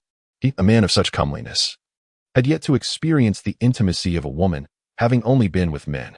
Yet this man, whose flesh had begun to sag, lay upon a woman of such voluptuous figure. It was an outrage. He approached and delivered a forceful kick to Lieutenant Colonel Chadwell, dislodging him from Fuda. Chadwell rolled over, revealing his manhood for all to see. "How diminutive," Carrick remarked with disdain, before assisting Fuda to her feet. "My beauty," he declared with dramatic flair, "you are not deceased. I trust? The corpulent swine has been driven off." Fuda, about to express her gratitude to her rescuer, turned to face Carrick's affected countenance. She promptly recoiled, stifling a gag, leaving Carrick perplexed. Captain Nian then proclaimed, "The matter is resolved. She carries the base commander's child, which he seeks to disavow." Thus, her admirers struck him. "There is no assassin. Disperse." A collective gaze of disbelief fell upon him. Such audacious fabrication was astounding. Chapter 62. Captain Nian, noticing the collective gaze of the crowd upon him, spoke with irritation, "What are you all staring at? Go save someone." The onlookers hurriedly assisted Colonel Chadway to his feet. Yet, whether by design or neglect, none thought to remove a garment to cover him. Nonetheless, everyone inadvertently glanced at his thighs, their minds echoing Carrick's derisive words, "Too small." Xiai had indeed shown restraint in her kick. It was hardly a significant injury. Amidst the commotion, Colonel Chadway regained consciousness. Upon opening his eyes, he found himself surrounded by familiar faces, momentarily disoriented until clarity struck him. He then barked, "All personnel, on high alert. Assassins from the Malaz Empire have infiltrated." The crowd remained motionless, staring at him, which only fueled Colonel Chadway's fury. "What are you dawdling for? Move." At that moment, Xiai had stealthily returned. There was no way she would let anyone search for her. If she were indeed hiding, she would undoubtedly become an assassin herself. Thus she positioned herself in a conspicuous spot, fearing she might go unnoticed. As Colonel Chadway was helped to stand, the most pressing issue was not the bump on his head, but the pain radiating from the 2 kicks to his backside, which throbbed more intensely than his head. Each movement sent sharp pangs through him, and after a single step, he found himself wincing in discomfort. Suddenly, he realized he was without clothing. He turned to the soldier supporting him and shouted, "Are you blind? Give me something to cover up." "Yes," the soldier replied, scanning the ground and seizing a piece of pink fabric without hesitation, which he handed to Colonel Chadway. Angrily, the colonel attempted to drape it over himself, only to discover it was a brassiere. Looking up, he met the sight of Fuda, covering her chest with her hands, gazing at him with an expression of pitiful innocence. "What the hell is this? Get me a towel or some clothes," Colonel Chadway exclaimed, throwing the pink garment to the ground in rage. The soldier, feeling wronged, dashed into the spa area and returned with the towel, finally managing to cover Colonel Chadway. The surrounding soldiers and base personnel wore solemn expressions, not out of a lack of amusement, but from fear of incurring the colonel's wrath. He was the highest-ranking officer present, and they understood the risks of offending him. Yet, amidst the tension, laughter erupted from the crowd, joyous and unabashed. The laughter drew the attention of those around, parting to reveal its source, Xiai. She had stood in the crowd long enough for Colonel Chadway to overlook her. Now, she had successfully drawn his focus. Pointing at her, Colonel Chadway bellowed, "That's the one. She is the spy from the Malaz Empire. Seize her. You're spouting nonsense, darling. If you wish to rid yourself of me, there was no need for such deceit." Xiai retorted.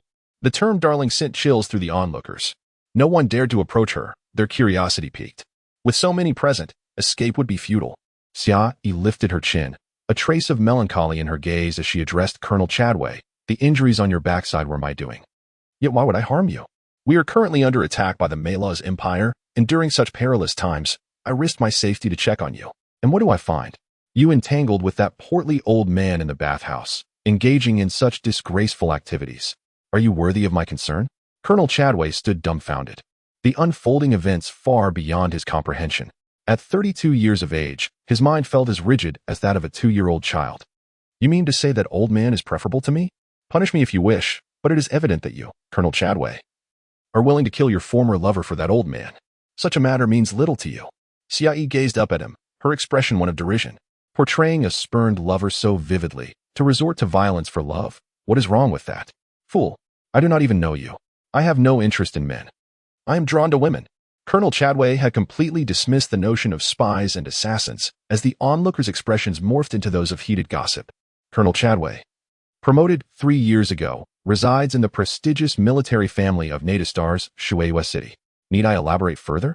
You claim not to know me, but I see through your callousness. Xiai recited the details of Colonel Chadway's background from memory. It was evident there was an affair, given her detailed knowledge.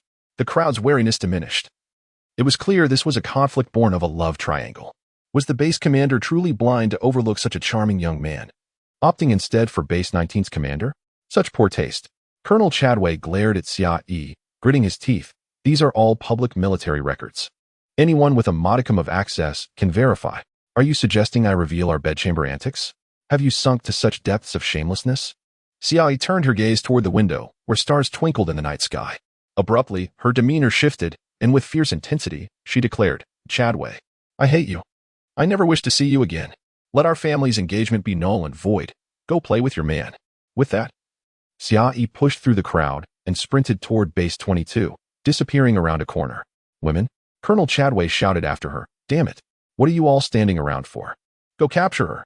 She is a spy who infiltrated our ranks." "Colonel Chadway, what nonsense are you spouting?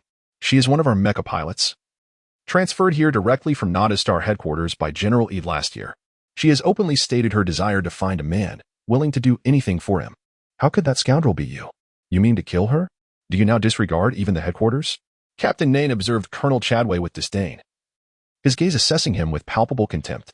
With a heavy sigh, he departed with his team. Colonel Chadway stood there, utterly humiliated. No, he had no engagement. Suddenly enlightened, he realized it was all part of Base 10's scheme. They had come to him, and he had yet to confront them about it. Nain, I will not let this matter rest. What are you waiting for? Lock everyone up. Colonel Chadway seethed, noticing even more onlookers gathering around him. Although they refrained from discussing it, their expressions betrayed their skepticism about his claims. In a fit of rage, he threatened to confine everyone present.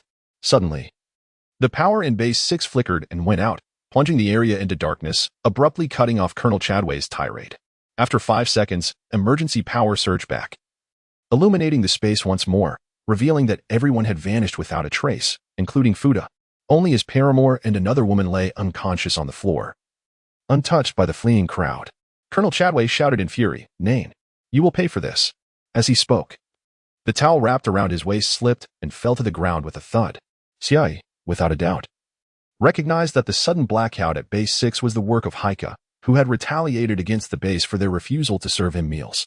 Upon returning to the base, Captain Nain found Xiai leisurely sipping coffee by the window in the dining area. He approached her, saying, I allowed you some freedom, and you went and kicked up a storm. Are you scared, Captain? Xiai inquired with a smile. Scared? That fool used to be under my command, Captain Nain scoffed. Striding into the dining area, he had procured some fine wine from Base 21 and intended to persuade Shan Yuan to prepare a splendid meal that evening, hosting a banquet in the name of their safe arrival.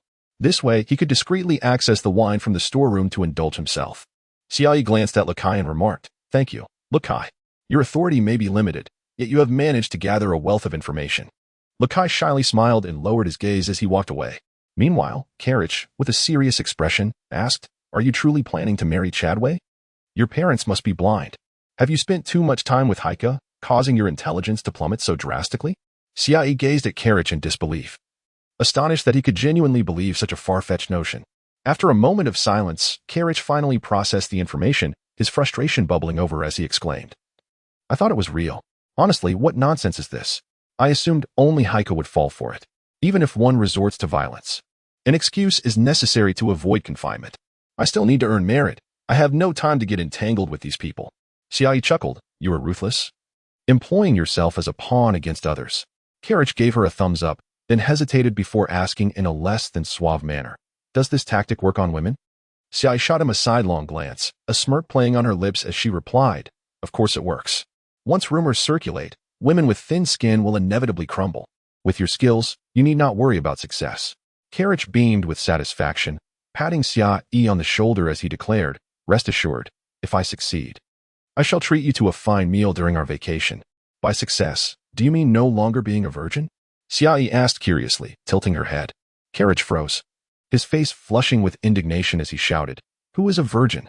A handsome man like me could never be a virgin. Who told you that? I will hunt them down. Xiai suppressed a laugh, and Karich fell silent. His expression turned somber as he lamented, You all are not true brothers. Chapter 63 Chadway swiftly uncovered Xiai's identity upon his return, though only the superficial details were accessible to him. His authority did not extend that far.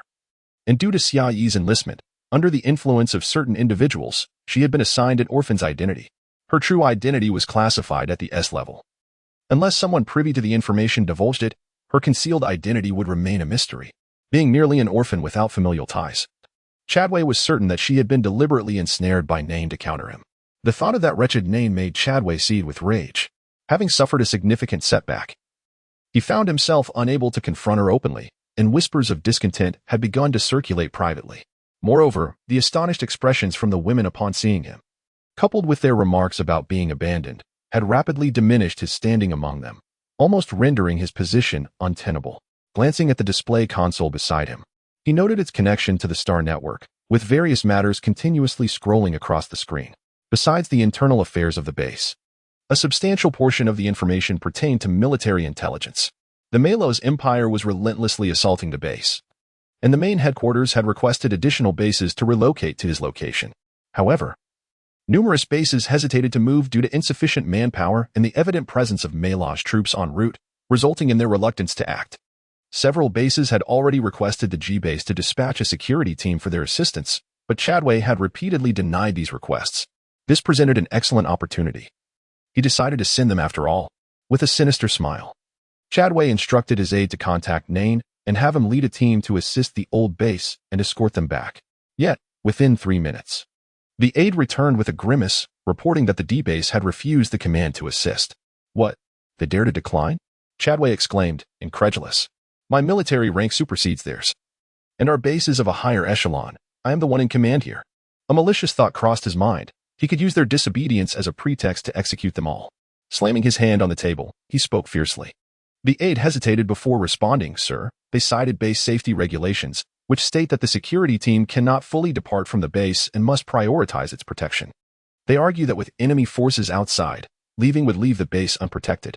According to these regulations, they are justified in their refusal. After all, we are a security team, not a combat unit. Chadway realized that he had previously used this very regulation as an excuse to refrain from sending anyone to assist the bases. How dare they employ the same reasoning against him? They exhibited no sense of military duty whatsoever. Meanwhile, after Nain had rejected the order, Xiaoyi tilted her head and curiously asked the captain, Captain, does this count as a non-military merit task, or does it qualify for military achievement? The captain, who had been using the innermost table of the dining area as his office, appeared somewhat inebriated, his face flushed as he replied, It doesn't count as military merit. It can only be regarded as a task. However, if something extraordinary occurs, such as encountering Malaz soldiers, then it could be recognized as a military achievement. Then let me go, Xiaoyi replied thoughtfully. The captain looked at her incredulously. How eager are you for military merit? Very eager. For I wish to be at the forefront, she declared earnestly, her determination unwavering despite the ice cream in her hand. Is the man you fancy stationed at the front lines? Nain thought Xiaoyi's devotion was rather excessive. Was it necessary for a man? Indeed, in the most crucial battlefield. She laughed lightly. I saw news of him recently. He seems to have grown even more formidable. Just 3 days ago, in the military report, Colonel Shivalad of the Malaz Empire annihilated an entire battalion of the Nada army. The Nada army has marked him as their #1 target. Regrettably, his offensive shows no signs of abating as he assaults the decolonial star. That location is of utmost importance, controlling the economy and politics of several neighboring star systems. Should they capture it, the surrounding colonies would swiftly sever ties with the Nada Federation, resulting in catastrophic losses. Numerous warships and mechs had been dispatched there, rendering it the most significant battleground. The Malaz Empire sought to seize it, while the Nada Federation was unwilling to relinquish it without a fight. Yet, the presence of Malaz forces was not substantial. There was no need for her to wait for a promotion to be reassigned there. Instead, she could seek connections to transfer directly. The military would be pleased to have volunteers from the security team head to the front lines, providing an opportunity to send a privileged soldier to fill her void. Nain found the current generation's complexity bewildering, unable to comprehend their mindset. No, I don't want to merely stand before him. Moreover, if I were to go now, I would surely be relegated to the back, merely spectating. The chances of approaching him directly would be minuscule. It is more advantageous to possess a higher rank. Xiai shook her head. She had considered requesting a transfer to the front lines through Edie, but was met with disdain, being told that sending someone deemed useless would only hinder the war effort. Thus, she aspired to earn military merit, bringing her closer to Shivalad. Noticing her steadfast determination, Nain cautioned, Chadway seeks to eliminate you. The missions will likely be perilous.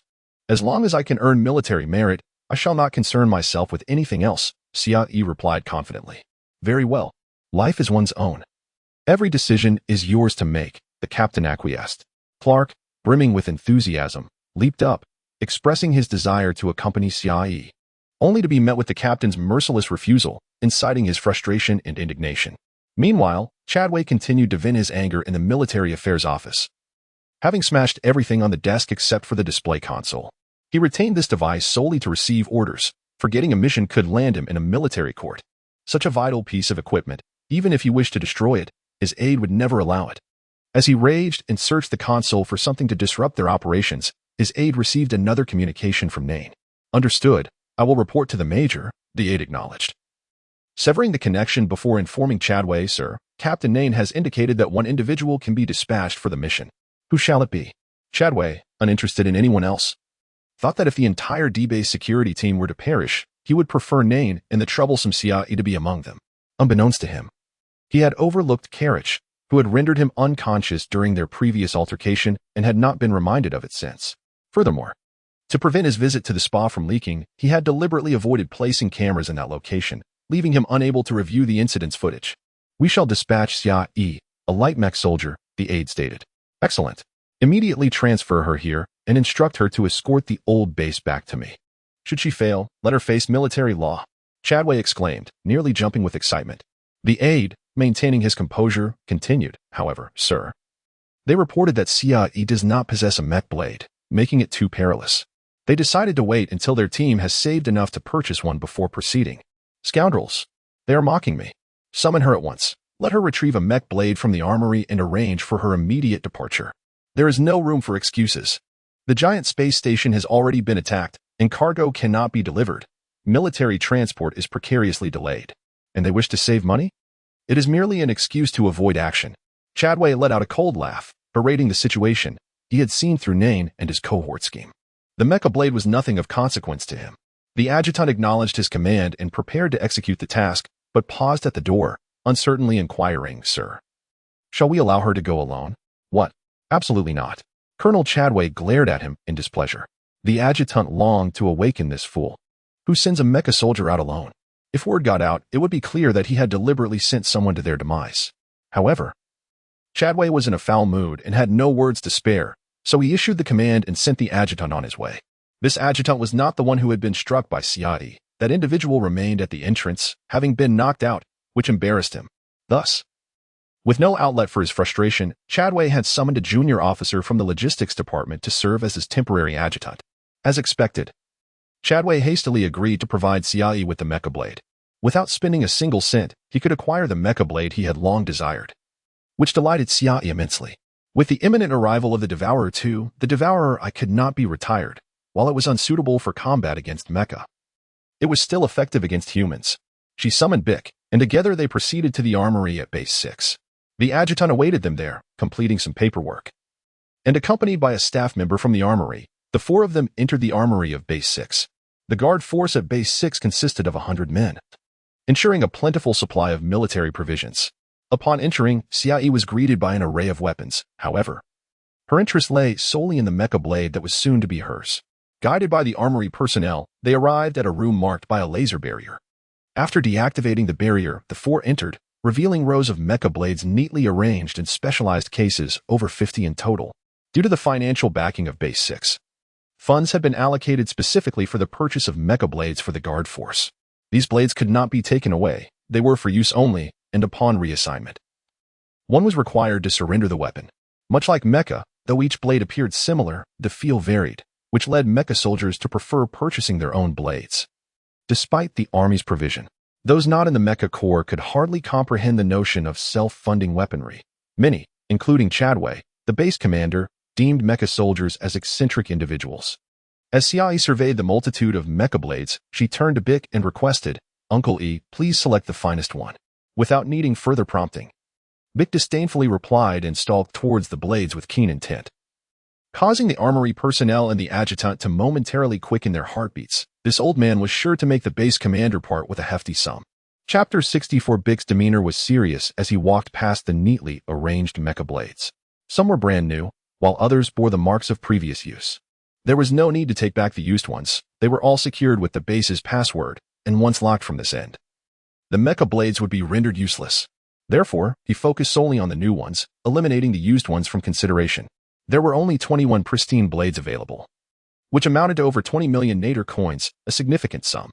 Each blade was valued at over 1 million, and any one of them would suffice. Xia-Yi followed closely behind, her gaze fixed on the mecha blades, knowing that one of them would soon belong to her. Although their appearances were identical, the feel of each would undoubtedly differ. She was uncertain which one Bick would select, but felt a sense of excitement as she waited patiently. However, after Bick had examined all the blades, he did not choose any, instead scoffing disdainfully, "This place is inadequate. All they have is trash. I believe we should return to save up some money. And once the mecha blades are delivered, we can embark on our mission. The current situation does not bode well. They should arrive within 6 months." With that, he exchanged a knowing glance with Xia-Yi, who promptly nodded in agreement, saying, "Indeed, these mecha blades are quite unattractive. None of them are pleasing to the eye. Chadway has truly gone to great lengths to provide me with this rubbish. What a meager parting gift." The deputy and the armory personnel exchanged glances. wondering if Xia truly had a connection with the base leader. Though the leader had consistently denied any such relationship, her demeanor suggested otherwise, exuding a sense of familiarity. "Let us go," Xia said, glancing at Bic, showing no hesitation in her desire to leave, giving the impression that she was entirely indifferent to the availability of mecha blades. The deputy, recalling how Colonel Chadway had wished for her demise, felt a twinge of difficulty. If they returned, he feared that he too would be tasked with cleaning the mechas. Thus, he quickly leaned towards the armory personnel and whispered, "Are there any other superior mecha blades available? They should at least be aesthetically pleasing. All these blades look too monotonous. If she cannot go out, the base leader will make us clean the toilets in place of the mecha soldiers. That would be exceedingly troublesome." The armory sergeant appeared troubled, thinking it sufficient to have any usable blade without being picky. Suddenly, a thought struck him, and he lowered his voice, saying, "I recall there is something special that just arrived before the war. However, it was custom ordered by the base leader, so it might not be convenient to produce it. Never mind that. Let us bring it out and take a look. It's merely a temporary loan. I'll send someone with her, and if she perishes, we'll retrieve the mecha blade." Now is not the time to be frugal. They had to spare no expense to ensure her safety. The newly appointed deputy was not well acquainted with Chadway's affairs. He merely wished to complete the task swiftly to avoid reprimand. Pouting, the armory sergeant addressed Bic. "Wait. There is another mecha blade, but it's not stored here. Bring it out for inspection. If it doesn't meet our standards, we shall leave," Bic replied nonchalantly. Arms crossed, the armory sergeant moved to a corner and retrieved a mecha blade case, placing it on the central table of the room. Upon opening the case to reveal its contents, Xia's eyes brightened instantly. Inside lay a mecha blade with a red handle. Its four-finger-wide blade shimmered brilliantly, adorned with a layer of material resembling red crystal, indicating a higher quality compared to the others. Lacking a sheath, the blade was intricately designed with red flame patterns, and the handle was lavishly embellished, the fiery motifs dazzlingly vivid. Xia nodded slightly, pondering who had commissioned such a blade with so many ostentatious embellishments. It was indeed somewhat excessive. It would have been preferable without the adornments. "Let us settle for this one. It will suffice for now. Please provide us with the access password," Bic stated calmly, casting a cursory glance over the blade, feigning indifference. The armory sergeant handed over the access card to Bic, wanting to inquire about the anticipated return time. Before he could speak, Xia swiftly closed the case with a decisive clap, dragging it beside her and propping it up as she looked at them. "All right, let us go." "Wait a moment," the deputy called out as they prepared to depart. "Rest assured, I will set out tomorrow. I'll report in the morning, and I expect Chadway to be off his high horse by then. I shall arrive early." Xia replied calmly, dragging the case alongside Bic as they exited without looking back. As they stepped through the doorway, they encountered a tall, brown-haired officer waiting at the entrance, seemingly anticipating the armory personnel. Upon spotting them, he cast a glance at Xia, his gaze landing on the case she was pulling. The front of the case bore a red flame design. However, Xia maintained her composure, offering him a slight smile and a nod. The officer furrowed his brow, appearing puzzled by the case. Nevertheless, Xia did not linger, leaving with Bic. At that moment, the deputy and the armory sergeant emerged, glancing up at the brown-haired officer. The armory sergeant quickly turned to the deputy, saying, "You can speak to him about it yourself." "About what?" The brown-haired officer suddenly sensed something amiss and recalled the case he had just seen, a sense of foreboding washing over him. "Indeed," the deputy, feeling somewhat embarrassed, stammered. "Lieutenant Cobb, I have something to inform you. Colonel Chadway has temporarily loaned out your custom mecha blade, but rest assured, it will only be used once and will certainly be returned promptly." "Loaned out? That blade was custom-made for me. Gathering data alone took 3 months. The Mela's empire is right outside, and I needed that mecha blade at this very moment. How could you possibly loan it out?" Lieutenant Cobb's fury erupted. "There are things one could lend, but not mechas, blades, or women." These bureaucratic fools had no idea of the magnitude of their blunder. Lieutenant Cobb was the captain of the 1st Guard team at Base 6, renowned for his strength, which is why Chadway had consented to create a custom mecha blade for him. The entire blade had cost over 7 million Nader coins, having taken 3 months to collect the necessary data, and was sent to the headquarters Mecha Research Center. A few days prior, he had led a team to retrieve caviar and wine from a mining company, encountering the Mela's empire along the way, which delayed his return. Upon his arrival, he was eager to collect his mecha blade, only to be met with such an unfortunate circumstance. It felt akin to a bride, already donned in her wedding gown and having exchanged rings, arriving at the honeymoon suite only to find another man there, An infuriating predicament indeed. Seeing his anger, the deputy hurriedly attempted to placate him, stating, "It's merely a loan for one use. I will send someone with her, and if she perishes, we will retrieve the mecha blade. Is it enough just to retrieve your wife after another man has had his way with her?" Cobb seized the deputy by the collar, his fury palpable. Dealing with such brutish individuals was indeed challenging. The deputy felt as though he could scarcely breathe under the grip. This role was exceedingly arduous. He would have preferred to be a clerk in logistics. His face flushed, he stammered. "This is Colonel Chadway's directive. You can verify with him. Just wait." Cobb threw the deputy aside in a fit of rage and stormed off to confront Chadway. Upon seeing his beloved captain approach, Chadway was initially unaware of the unfolding chaos. However, once Cobb, visibly fuming, relayed the situation, Chadway felt an overwhelming urge to send the deputy and armory personnel to their doom. How dare they use a custom mecha blade worth over 7 million nader coins? It was unfathomable what they were thinking. Despite his fury, he considered that the mecha blade would be returned after a single use, and Nain and his crew could not seize it. As long as he revoked the access permissions, they would be unable to utilize it, even if it was lent out for a perilous mission. Furthermore, unwilling to reveal his ignorance, he could only pacify the furious Cobb with gentle words.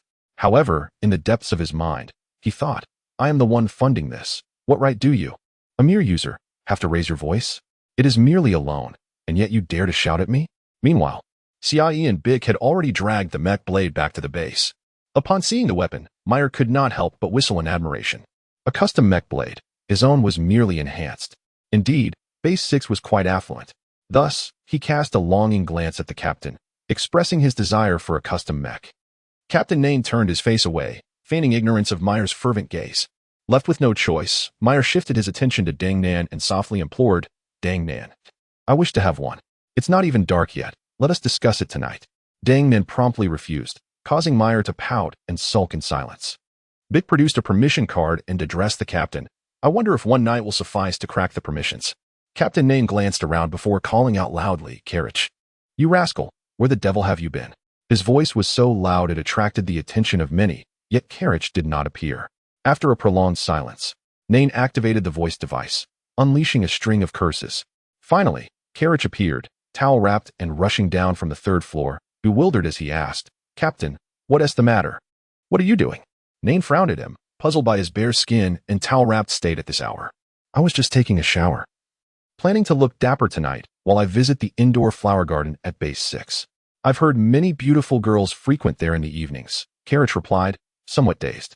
Captain Nain shot him a disapproving glare and tossed the permission card into his hands, stating, "Forget about looking dapper tonight. You will unlock this permission by 5 a.m. tomorrow. If it remains locked, I will confiscate all your cologne, no bottle spared, and sell off the stock you previously acquired to buy liquor." "Ah," Karich exclaimed, holding the permission card with a grimace. "Captain, you are being unreasonable. This kind of permission card takes at least 2 days to crack." 5 o'clock, called me. Nain replied impatiently. 3 o'clock this afternoon, then. "Fine, there are many women here, and the skin care products seem to sell very well," Karich conceded reluctantly. "All right, by tomorrow morning at 5. Chapter 65. Xia Yi was unaware that Karich possessed such remarkable skills until Magia elucidated the matter. It turned out that Karich was an expert in the StarNet system, particularly adept at breaching various permissions and system restrictions. For him, replacing the Mecha Knife's permission card was a trivial task. Someone of his caliber could have been directly recruited into the Research Institute. Indeed, he later joined the Institute, managing to attain the rank of sergeant, but was expelled before reaching warrant officer due to his unauthorized system intrusions. Was he out of his mind? He was already at the research center, yet still sought to infiltrate systems. Shouldn't he have been confined to an aerial prison instead? Xia Yi couldn't help but question this. Magia chuckled, explaining that he had not intruded upon a military system, but rather hacked into the StarNet system of a company called Snake Lady, downloading 1,000 films from their network. Snake Lady? That sounds somewhat familiar. Xia Yi furrowed her brow, struggling to recall where she had encountered the name. It's an adult film company known for producing high-quality films with beautiful actors. They charge 200 yuan for the next release, so he downloaded 1,000 at once, which led to his predicament. Magia elaborated. "Oh, so it's adult films." Xia Yi nodded, suddenly remembering something she had seen with Magia. Curiously, she inquired, "What company were those films from?" Magia's lips curled into a slight smile as he replied, "Rabbit Prince." Xia Yi fell silent for a moment before muttering, "If company names were based on image and ability, I think Lion Uncle would be more fitting. Why's that? Maedra looked at her, bewildered. I've heard that lions can mate hundreds of times in a single day, so names like rabbit and snake seem rather weak, Xia Yi stated earnestly, recalling a natural science textbook she had read. Maedra and the others stared at her in disbelief. One should not judge by appearances. But could you please refrain from discussing such matters with such a serious demeanor? While some at Base 6 had not slept a wink, everyone at Base 22, save for the night owl carriage, had retired for the night. Xia Yi, in particular, needed to prepare thoroughly for the extended outing, which required her to bring along a mobile pod in addition to her mecha. Fortunately, the captain had arranged these logistics, allowing her to focus on resting. At 5 o'clock the next morning, Xia Yi arrived at the military office of Base 22, where Karich was busy unlocking permissions with military-grade equipment, observing his haggard appearance, dark circles under his eyes, and his lack of a shirt while wrapped in a towel. Xia Yi speculated that he had likely been sitting there in the nude all night, wondering what unsavory activities he had undertaken with his mecha number 2. Vic and the others soon arrived, eager to witness the spectacle, as it was their first time benefiting from such an opportunity. Exhausted, Karich handed the task over to Vic, who was far more knowledgeable about the mecha permission settings than he was. All Karich needed to do was reset the content of the permission card. I need to collect your DNA, so this mecha knife will belong to you from now on, Vic instructed Xia Yi as he took the permission card. All right. Xia Yi extended her hand and glanced at the knife adorned with red flames. Although its design was somewhat ostentatious, functionality outweighed aesthetics. Vic placed the 2-centimeter wide, 4-centimeter long permission card on Xia Yi's fingertip, and she felt a slight sting as if bitten by an insect. A drop of blood fell onto the card, which absorbed it, causing half of its surface to emit a blue glow. He then inserted it into the slot at the back of the knife's hilt. Afterward, he handed the mecha knife to Xia Yi, initiating the fingerprint authentication process. Ultimately, the red crystals along the blade illuminated before extinguishing, signifying the blade was now solely hers. Mecha number 2, this shall be my military knife, Xia Yi chuckled softly. As she examined the knife, she remarked, Vic, when I return, could you help me remove those unnecessary flames? They're rather bothersome. Certainly, when you return, I'll take care of that for you, Vic agreed. Having always looked down upon soldiers who adorned their mechas and weapons with excessive flair, in battle, the purpose was to kill, not to prance around like flamboyant peacocks trying to attract attention. With their opportunistic curiosity satisfied, the others dispersed, as there were numerous tasks awaiting them. And there was little merit in lingering. Xia Yi placed her mecha knife beside the maintenance station's magic smile before heading to Base 6 to find Colonel Chadway. She had promised to arrive early, but after getting delayed with Karich, it was already 9 o'clock when she finally arrived. Chadway had been waiting in the military office since 4:30 a.m. He was furious that the person who claimed she would come early had delayed until 9. Skipping breakfast and sleep, nearly exploding with frustration. As Xia Yi entered, he let out a cold laugh, preparing to utter some cutting remarks. However, Xia Yi promptly saluted and declared, Report, sir. Light escort mecha soldier Xia Yi reporting. I am fully prepared and ready to depart at once. You need not concern yourself with my departure, sir. Having concluded her brisk statement, Xia Yi elegantly turned and exited the room. Left behind in the military office was Chadway.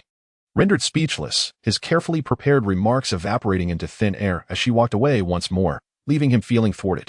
With a grim expression, he summoned his aide and delegated some tasks. After the aide departed, he smirked, his mood appearing significantly improved. Xia Yi chose not to engage in banter with Chadway, as they had no formal engagement, and returned directly to her base. With a departure time of 10 o'clock, only 40 minutes remained. While everyone busied themselves with the mobile pod, she donned Magic Smile and took the opportunity to test the feel of mecha number 2. Though the handling was quite satisfactory, it was ultimately someone else's customization, lacking a true sense of integration. Nevertheless, given its value of over 7 million, it would surely provide a sense of usability. As Xia Yi tested mecha number 2, a figure stood at the doorway, glaring at her with intensity. How could he not? The very knife in her hand was his custom blade. Cobb had already donned his standard gray mecha, the typical color for ordinary mechas, and he had yet to reach the level of customizing his own. He bore a standard mecha knife, which he should have swapped for a custom blade. But that had been taken by this woman. Cobb, what are you doing standing there? A voice suddenly rang from behind him. Turning around, he found Magia standing there, her curiosity evident. As a member of the same Colonial Stars security team, even if she had never knocked him down, she was aware of his presence. Moreover, Magia's reputation preceded her. Everyone remembered her appearance for the sake of their own safety, not out of fear of her strength, but rather due to the allure of her looks. Magia took a moment to appraise him with a flirtatious gaze before breaking into a playful smile. All geared up for a proper match, are we? Well then, since I have nothing else to do, let us have a little competition. If you lose, you'll have to keep me company tonight. If I lose, I'll come to you. Get lost. I'm here on orders from Base Commander Chadway, Cobb snapped. His frustration aimed at Xia manifesting in his dismissal of Magia's jest. Sent to join our base? Magia queried playfully. Cobb replied coldly. The mission was already dispatched to you. How could you not be aware? If this message were intended for the captain, he has succumbed to a brief slumber, leaving uncertainty as to whether he has received it. Major spoke innocently, expressing his reluctance to approach the captain's quarters. Acutely aware that a punch to the face would be quite unbearable, Cobb found himself momentarily at a loss for words. What sort of base was this? With such abysmal management? Major leaned closer, caressing his mech, and said, "Why not pull up the orders for me to peruse?" Cobb quickly stepped back, only to be seized by Major, who dragged him into the maintenance room. He was unceremoniously brought to the repair station, where Major insisted on having him display the orders. "Here it is. You can see for yourselves," Cobb declared as he pulled up the mission details, disregarding Major's presence, his gaze fixated on his custom blade.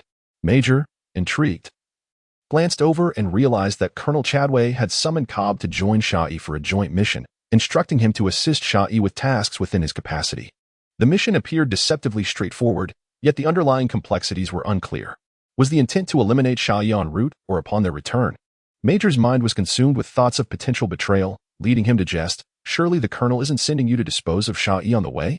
Can you think more rationally?" "I'm merely going to retrieve the mech knife," Cobb retorted, his eyes widening in indignation. "Oh, but it seems someone must perish," Major chuckled. Then called for Xia. Xia approached, her eating number 2 weapon slung over her back, and Major recounted the situation along with Colonel Chadway's orders. After sizing up Cobb, Xia nodded. "All right, we shall depart once the mobile pod is ready." Despite being mech soldiers, they are still human. They can sleep, eat, and hydrate within their mechs. Yet there is one thing that cannot be managed inside. Even with military rations, which consist of paste or chocolate bars, or the most unbearable capsule food, after several hours, one must answer nature's call. In a breathable environment, one can simply remove their mech, but in the vacuum of space, that is not an option. Thus, they require a compact mobile pod. Though this ultra-compact pod spans merely 3 square meters, it contains a rudimentary restroom and sleeping space, folding completely when not in use. Weighing a mere 20 kilograms, it can accommodate a small supply of water, food, and medication, making it essential gear for mech soldiers on solo missions. More crucially, it allows them to tend to injuries, without the need to search for a place to apply adhesive bandages. Consequently, Xia smiled at the tall, robust Cobb, stating, "All right, you carry the mobile pod. We are ready to depart." "Me carry it," Cobb exclaimed in astonishment, incredulous that he was being asked to shoulder the mobile pod. In previous missions, he had always had others bear this burden.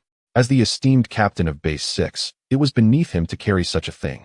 Xia, puzzled, replied, "Didn't it say you were to be the assistant? Should I carry it instead?" Cobb gritted his teeth, entirely forgetting the prospect of summoning another person to carry the pod.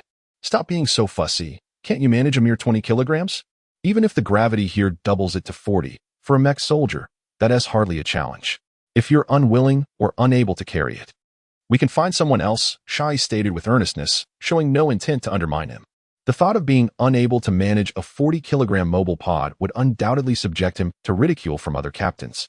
For the sake of reclaiming his mech knife, he reluctantly accepted the role of assistant. To be continued, Chapter 66. 2 shadows fleetingly darted across the desolate surface of the planet, following the indicators on her visor. Xia swiftly made her way to Base 18, with Cobb trailing beside her, burdened by the folded mobile capsule on his back. They had exited the base a mere 8 hours prior, and Xia showed no signs of pausing, sprinting fervently towards their destination. Mech soldiers were not long-distance runners, and even with the mech armor, it was exhausting. Cobb remarked, "We've been at it for 8 hours. We should take a break." "No need," Xia replied without a moment's hesitation, propelling herself forward another 50 meters. Cobb's mission was primarily to observe Xia, waiting for an opportunity to eliminate her and retrieve his mech blade, preventing the Malassians from claiming it. The thought of his once-named Phoenix blade now being renamed Devourer No. 2 gnawed at his insides. Delaying time was also a tactic. He licked his lips and said, "If we encounter Malassian soldiers without any energy left, it could be perilous."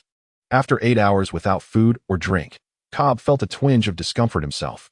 There's no time for that. Base May 18th, be under siege. We must hurry. Xia Yi's tone was resolute, showing no inclination to waste precious moments on sustenance. Cobb attempted to project his exhaustion, hoping to elicit sympathy. I'm really tired. Just a half-hour break won't set us back much. Are you a soldier? Xia Yi asked suddenly, her voice serious. Of course. I am an exceptional mech soldier. Cobb responded confidently, though the sharpness of her inquiry struck a nerve. Xia Yi's voice grew stern, then be quiet and run. Our comrades are suffering. Perhaps they are even being slaughtered by the enemy as we speak. You dare to think of resting and eating after just 8 hours? What about those soldiers holding the base for days without food or drink? Are they not human? You. Cobb seethed at her reprimand, questioning when he had become such a person. He recalled his early days as a soldier, having endured 2 or 3 days with minimal food. He wanted to retort, but having just feigned weakness, it felt hypocritical to suddenly present himself as a hero. I know why Chadway sent you. It's either to find a way for the Malassians to kill me or to sabotage my mission and create trouble for me, Xia Yi continued calmly. As if discussing trivial matters. Cobb's heart raced at her insight. Did she intend to eliminate him first? Her voice echoed through the communicator. I don't care what your intentions are, but if you interfere with my mission at Old Base, even if you're a comrade, I will not hesitate to treat you as a traitor. The lives of those at Old Base, the 10 guards, and the citizens of Nada were far more significant than those of frivolous individuals like him. We are soldiers, and our duty is to protect Nada and its citizens. So if you hinder me, do not blame me for sentencing you to death for treason. Her tone dripped with menace, a warning that sent a chill through Cobb. He was left speechless, remembering his own fervor for duty, wondering when he had shifted focus solely to power and military accolades, neglecting the welfare of Nada and its citizens. Was it shameful? No. Merely the naivety of a rookie. Ultimately, everyone sought power, disregarding Nada. After her admonition, Xia Yi fell silent, as she was not one to speak excessively or indulge in moralizing. Her words served solely to deter Cobb from incessantly pestering her about rest and sustenance. She opened her mouth, extending a slender tube from her helmet and ejecting 20 milliliters of high nutrition liquid. This sustenance could replenish her body's needs and maintain her combat effectiveness, nearly all of which could be absorbed, minimizing typical digestive issues. Mech soldiers carried a couple of these nutrient bottles, and Cobb had his as well. However, the issue lay in the vacuum environment. Cobb's mech did not possess such a tube. He was unaware that Xia Yi could replenish her nutrients without pausing. Upon discovering the functionality of her mech, she had been slightly astonished. What sort of absurd design was this, clearly intended for prolonged combat? It took 10 bottles to fill the capacity indicated, revealing that the nutrient liquid was stored within 2mm compartments throughout her body, with one damaged section not affecting the others. Xia Yi grew increasingly impressed with the original owner of her mech, Justin. Such a design was not for the faint-hearted. Only those who intended to fight for extended periods would appreciate it.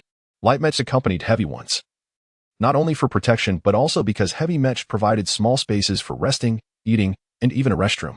Those piloting her mech could forego such needs entirely by subsisting on nutrient liquid, thus maintaining their combat readiness. Yet, the psychological toll was significant.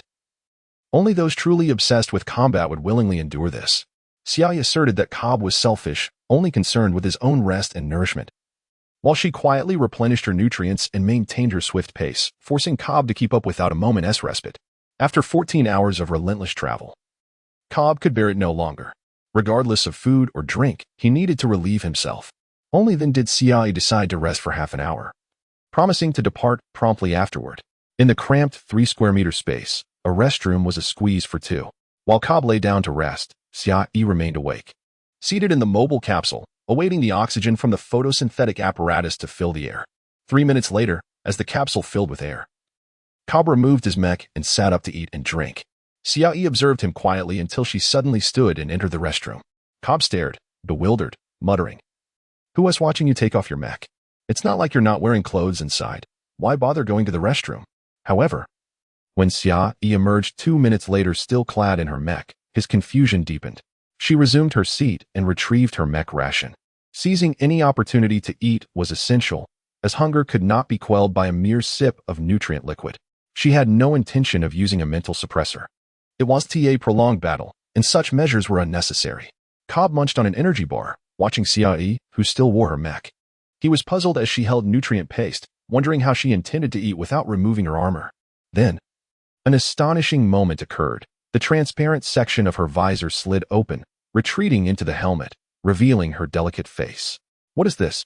Cobb stared blankly at the object before him. The mecha they wore lacked such features. If separation were possible, wouldn't it compromise their defensive capabilities? Astonishingly, the visor of this mecha could actually be opened. Could it be that one need not completely disrobe even for a restroom visit? This mecha, with its convenience, seemed a far cry from the cumbersome process of donning and doffing. Xiaoyi's expression appeared to convey something mundane, leaving Cobb reluctant to admit that he had never encountered such a mecha, for that would expose his ignorance. However, the knowledge that Xiaoyi's visor could be opened suggested potential vulnerabilities in its defense, as it was not a single molded piece. Seams were often the most susceptible to damage. When the opportunity arose, it would indeed serve him well. Disregarding the intentions of his companion, Xiaoyi decided to press on after this brief respite, refusing to linger any longer.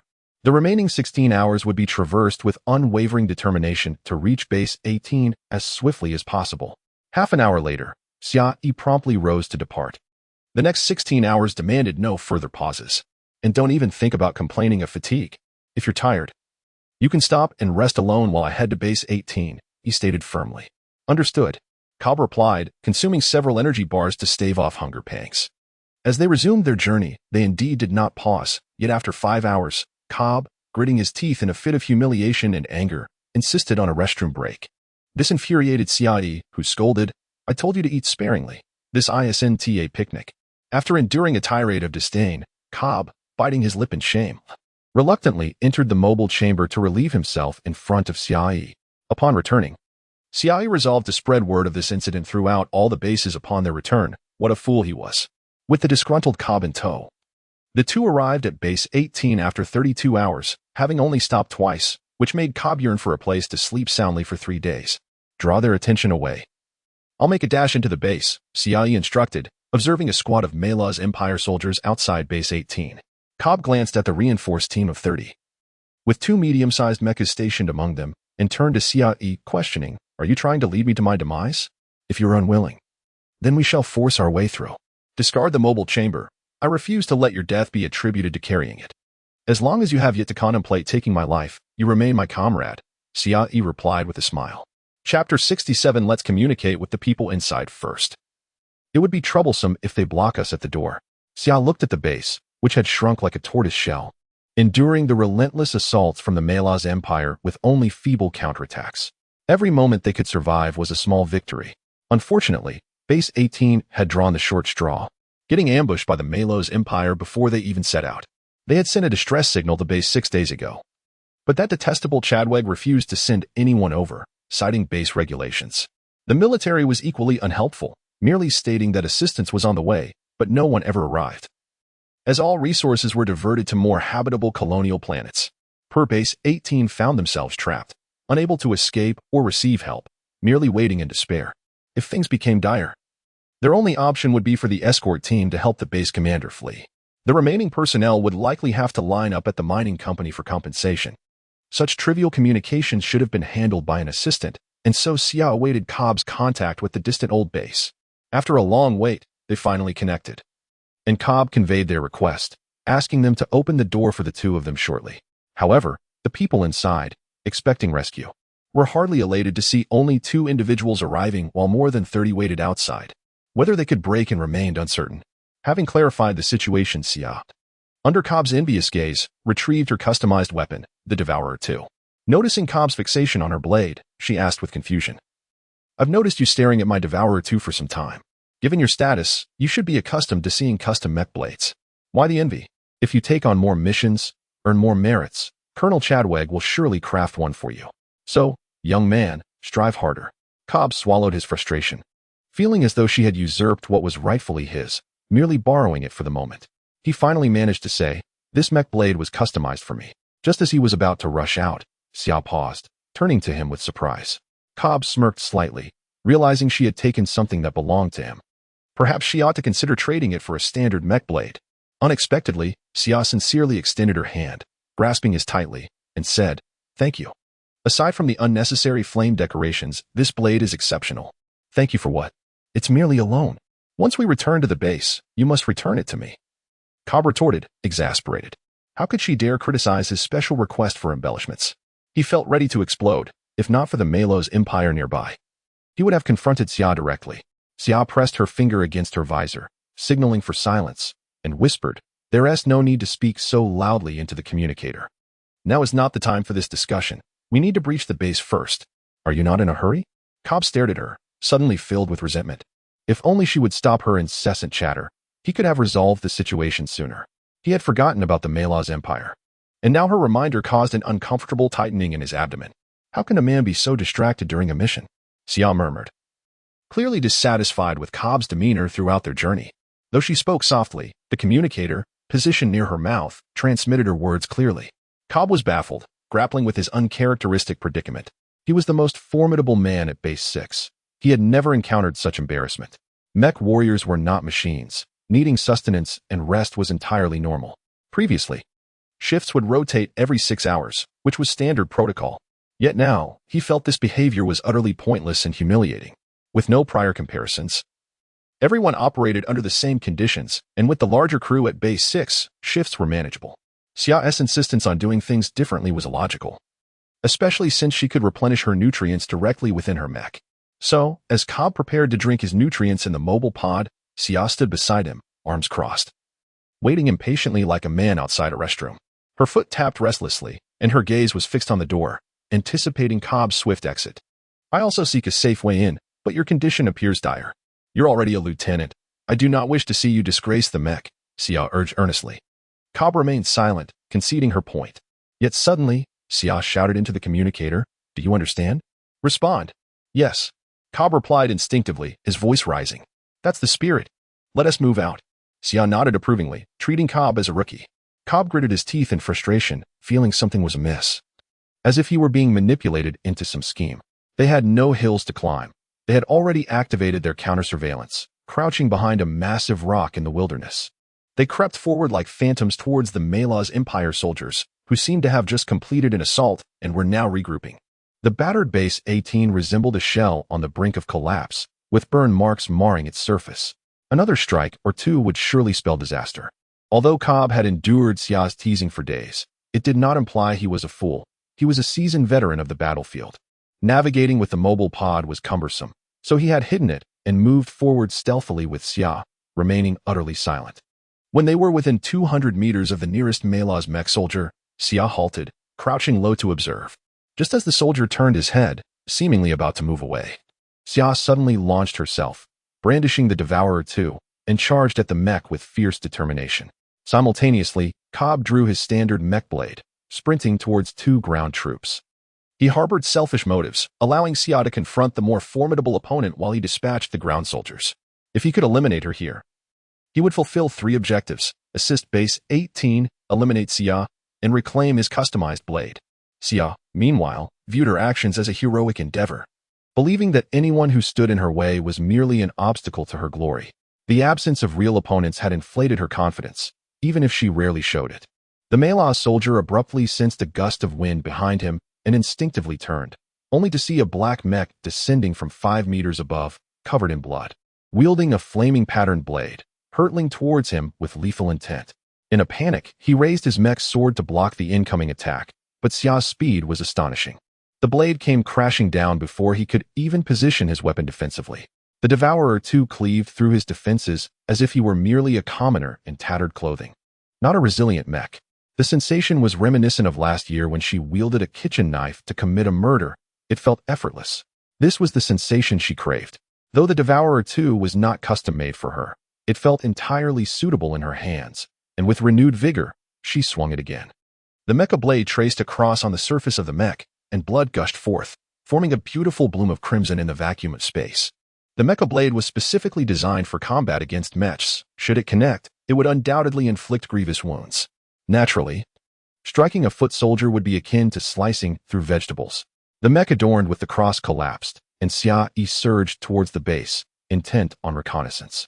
Within, a security team awaited. Even in the event of a breakout, she needed to ensure their safe extraction, for she was no superhuman. Engaging a single soldier against 30 regular troops was feasible, but confronting a horde of mechs and medium-class mechs was beyond her prowess. Nadarin. The Malaz Empire soldiers present heard the commotion and turned to discover an ambush from Nadarin's mechs. Instantly, they charged at their adversaries, determined to annihilate them. The foot soldiers wielded kinetic weapons specifically engineered to breach mechs, unleashing a barrage upon their foes. When it came to dealing with mechs, mere beams of laser proved ineffective. Kinetic weaponry yielded far greater results, capable of delivering powerful strikes that could send mecha soldiers sprawling. Even the mightiest mech could suffer grievous internal injuries when struck by kinetic force. Xiaoyi deftly evaded 5 spiked kinetic orbs, leaping onto the head of a medium mech. Using it as leverage to propel herself forward, she landed and rolled, drawing her blade to sever the leg of a nearby mech. While cleaving a mech in two was no simple feat, her strike was sufficient to compromise its lower limb, leaving it unstable and unable to stand upright. However, she could not allow her opponent to maintain their stance. Retracting her second blade, she lunged toward the mech's chest. The edge of her mecha blade shimmered with a crimson glow, melting through the mech's exterior and embedding itself deeply within. With a fierce yank, Xiaoyi propelled herself off the mech's shoulder and surged forward, swiftly leaping several times until she reached the base's entrance. At that moment, Cobb also rushed over, and the two took refuge behind a mineral extraction point. Despite his intentions to create chaos, Cobb hastily urged them to open the door. Timing was crucial for any disruption, and now was not the opportune moment. To his dismay, a chilling voice echoed from within the base. "Chadway isn't coming? Then you needn't bother entering. We shall never open the door." "Are you insane?" "Open the door," Cobb exclaimed, taken aback by the unexpected turn of events. Xiaoyi overheard the exchange. Casting a glance at Cobb, pondering the abysmal character of Chadway. To be continued. Chapter 68. Damn it. Cobb cursed vehemently, taken aback by the refusal of Base 18 to open its doors. What were they thinking? As the Malaz Empire soldiers advanced towards them, Xiaoyi inquired, "Do you harbor a grudge against the old base?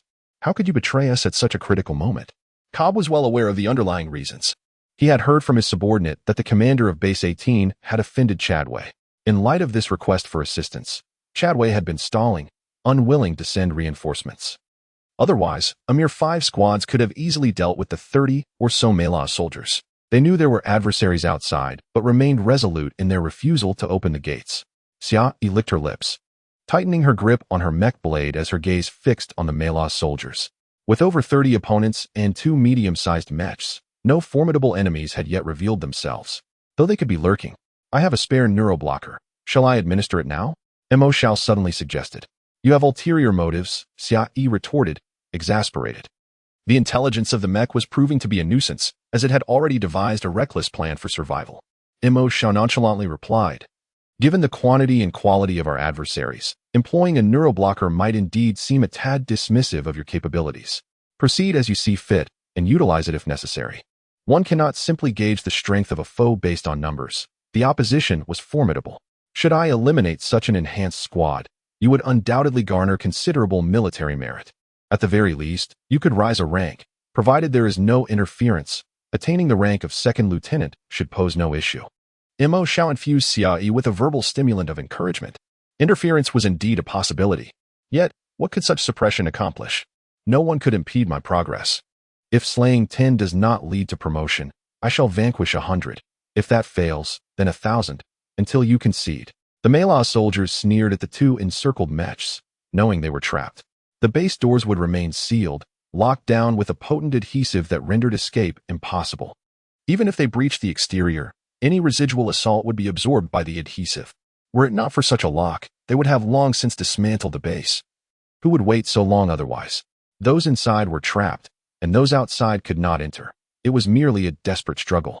"Cobb, take care of yourself." Xiaoyi tossed a remark over her shoulder before launching herself forward, her speed reaching its zenith as she vanished in an instant.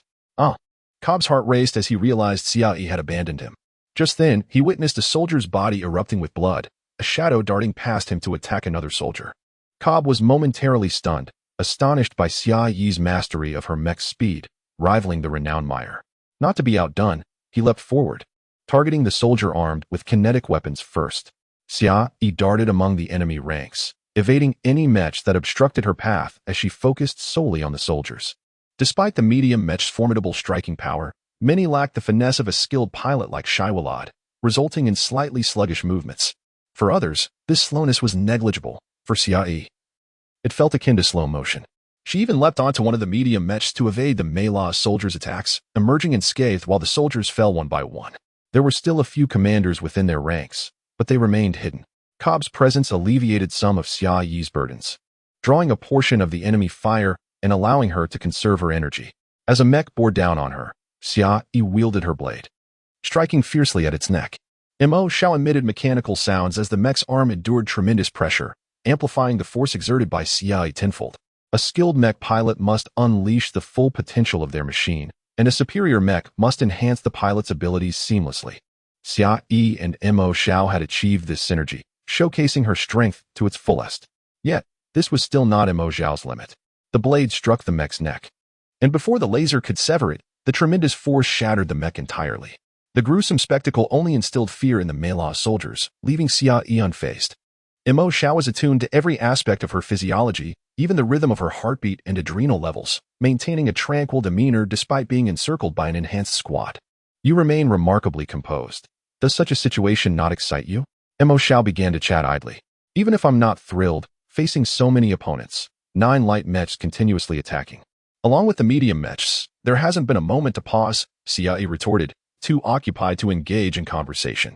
Mo Xiao, displeased, exclaimed, "Do not pretend you did not hear me. I am conversing with you. Can't you see I'm busy? Who has time for idle chatter?" Xia Yi snapped back, her patience wearing thin. "I have yet to reach my full potential. Could you exert yourself a little more? I wish to expand my remaining data. Breaking previous records would be splendid. Records exist to be shattered, and your lackluster attacks do little to inspire me," Mo Xiao bluntly stated. Xia Yi charged at a medium mech, redirecting an incoming beam attack onto it, then kicked fiercely at its joint before leaping away to engage another mech. "Enough with the jokes. I'm quite serious now. There's nothing lackluster about my current efforts. My heartbeat and adrenal levels remain stable. I crave passion. I seek wildness. I demand chaos," Mo Xiao suddenly shouted. Xia Yi replied coolly, "You're merely suffering from too much time spent with the eccentric. It's time to return to the realm of civility. Such eccentricity cannot endure indefinitely." Mo Xiao fell silent for 2 seconds before responding in a disheartened tone, "It's truly dull being with you. I'm not your girlfriend. Why should it be entertaining? Spare me the banter. I'm exceedingly busy," Xia Yi replied flatly, swinging her blade at a mech attacking Cobb. The mech's waist took a brutal hit, forcing it to pivot and confront Xia Yi, leaving just 2 mechs to surround Cobb. Of the 9 light mechs, only 5 remained. As Xia Yi had already dispatched 4, Cobb had merely defended against the assault, not eliminating a single mech. Including those previously taken down, Xia Yi had destroyed 5 mechs. The training of mech soldiers is arduous, demanding extensive time and effort. To have them dispatched as easily as this is outrageous. It is known that mech pilots are among the least likely to perish in battle, yet now they seem to be the most vulnerable. Suddenly, static crackled through the comms. An intruder seizing their channel. Natarans stepped forward, a brazen voice declared. With this proclamation, the surrounding light mechs retreated. The medium mech maintained a safe distance, gradually retreating. Could it be that the Melos Empire is withdrawing? Surely, I cannot be so fortunate. Last time on the merchant vessel, the opponent inexplicably retreated as well. And now they are pulling back again, how peculiar. However, one must recognize that fortune seldom favors the unworthy. After the Melos Empire mechs withdrew, Cobb hastily moved to Summer1's side. He had sustained an injury. Although the wound was not severe, having been struck during the onslaught, it did not impede his mobility. The command vehicle, which had been merely maneuvering without engaging, approached. Their command vehicle differed somewhat from Summer1's. It featured an extended rear. The vehicle halted at a short distance, and then the rear section slowly lifted upwards, allowing a figure to suddenly leap out and land atop the vehicle. A lightweight mech, adorned with a myriad of vibrant colors, stood on the roof, resembling a creation of an abstract artist. This mech did not wield a conventional mech blade, but rather a pair of short curved sabers, each measuring 1 meter in length, with the blades featuring a pronounced, sloped tip, also painted in a riot of colors. The translated words continued to emanate from the speaker. "That black fellow. Come over." At this moment, Mo Xiao felt a surge of excitement, exclaiming internally, "A combat mech? At last, I encounter an opponent worthy of engagement." Summer1 whispered about the combat mech. Typically, lightweight mechs accompanying medium mechs were merely escort units, tasked with protecting their larger counterparts.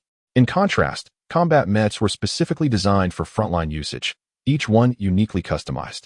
Mech's mech, equipped with stealth capabilities, was indeed a combat mech, just like Summer1's Mo Xiao. However, Cobb beside her wore an escort mech. For not everyone possessed the luxury of a customized unit. As for others, Summer1 was unaware. But Mei Jia's customized mech was a gift from an old flame, an officer whose orientation had initially been quite conventional, yet after being coerced, became enamored with him and funded the creation out of his own pocket. How intriguing, this speckled creature. With a smile, Summer One exerted force beneath her feet, vanishing in an instant. When she reappeared, it was above the command vehicle, and with her weapon, Devourer No. 2, she struck fiercely downward at the speckled mech. Chapter 69. A disdainful snort emanated from the unstable communicator as the opponent nonchalantly thrust their dual blades forward, intending to block Xia Yi's descending mecha blade. The clash resonated with a piercing sound, sending the colorful mecha tumbling from the command vehicle. Fortunately, it was agile enough to steady itself after a brief wobble. Xia Yi, on the other hand, was rebuffed by the recoil, performing a graceful flip in midair before landing firmly atop the vehicle. From her vantage point, Xia Yi's gaze narrowed as she fixed her eyes on the colorful mecha below. Lieutenant Birdie, the opponent, is also a battle mecha. A voice from within the command vehicle alerted. Birdie, however, dismissed the concern with a scoff. It's nothing, just a bit of strength, that's all. Well, are you starting to feel a sense of interest? The mischievous voice snickered. Xia Yi clicked her tongue, launching herself into the air to strike once more with her Devourer 2. Birdie deftly sidestepped, landing a kick on the weapon, and then swiftly lunged with a short blade aimed at Xia Yi's neck. In that moment, Xia Yi leaned forward, her body tilting as the blade rushed past her neck with a fierce wind. Gritting her teeth, she clutched the Devourer 2 with one hand and fell back sharply, kneeling on the ground just in time to avoid the blade by a mere 2 millimeters. Once past the threat, Xia Yi dropped to one knee, pivoting to launch an elbow strike at Birdie. Birdie, standing on Devourer 2, quickly elevated himself and slid back 2 meters, narrowly evading her attack. Without pause, Xia Yi repositioned Devourer 2 and propelled herself forward, crashing her head into Birdie's abdomen, forcing him back several steps. Birdie, undeterred, raised his dual blades, aiming for Xia Yi's back. In response, she supported herself with her hands, executing a handstand and delivering a powerful kick to his descending blades. The weapons were knocked aside, and Xia Yi ensnared Birdie's neck with her legs, flipping herself upright to sit on his chest. With one hand gripping the blade's hilt and the other forming a fist, she unleashed a ferocious barrage of strikes to either side of Birdie's head. A muffled thud resonated as Birdie was pinned to the ground, while Xia Yi performed several flips to spring away. She then dashed towards the area where other mechas were stationed, shouting into the communicator, "Cobb, what are you dawdling for? Filming a movie?" Cobb, taking advantage of the moment to rest, was spurred into action by her urgent call, rushing towards the other mechas. This was war, not a duel. There was no time for hesitation. As they both reached the mecha cluster, Birdie had already regained his footing. Through the visor, blood could be seen trickling from both sides of his head, a testament to Xia Yi's relentless assault that had penetrated through the mecha's defenses, rendering its energy-dampening capabilities useless. "You will pay for this," Birdie roared, his anger boiling over as he leaped 50 meters into the air, wielding his short blades with the grace of a butterfly dancing in the wind, charging at Xia Yi, who was engaged with other mechas. Seeing his fierce approach, Xia Yi attempted to evade.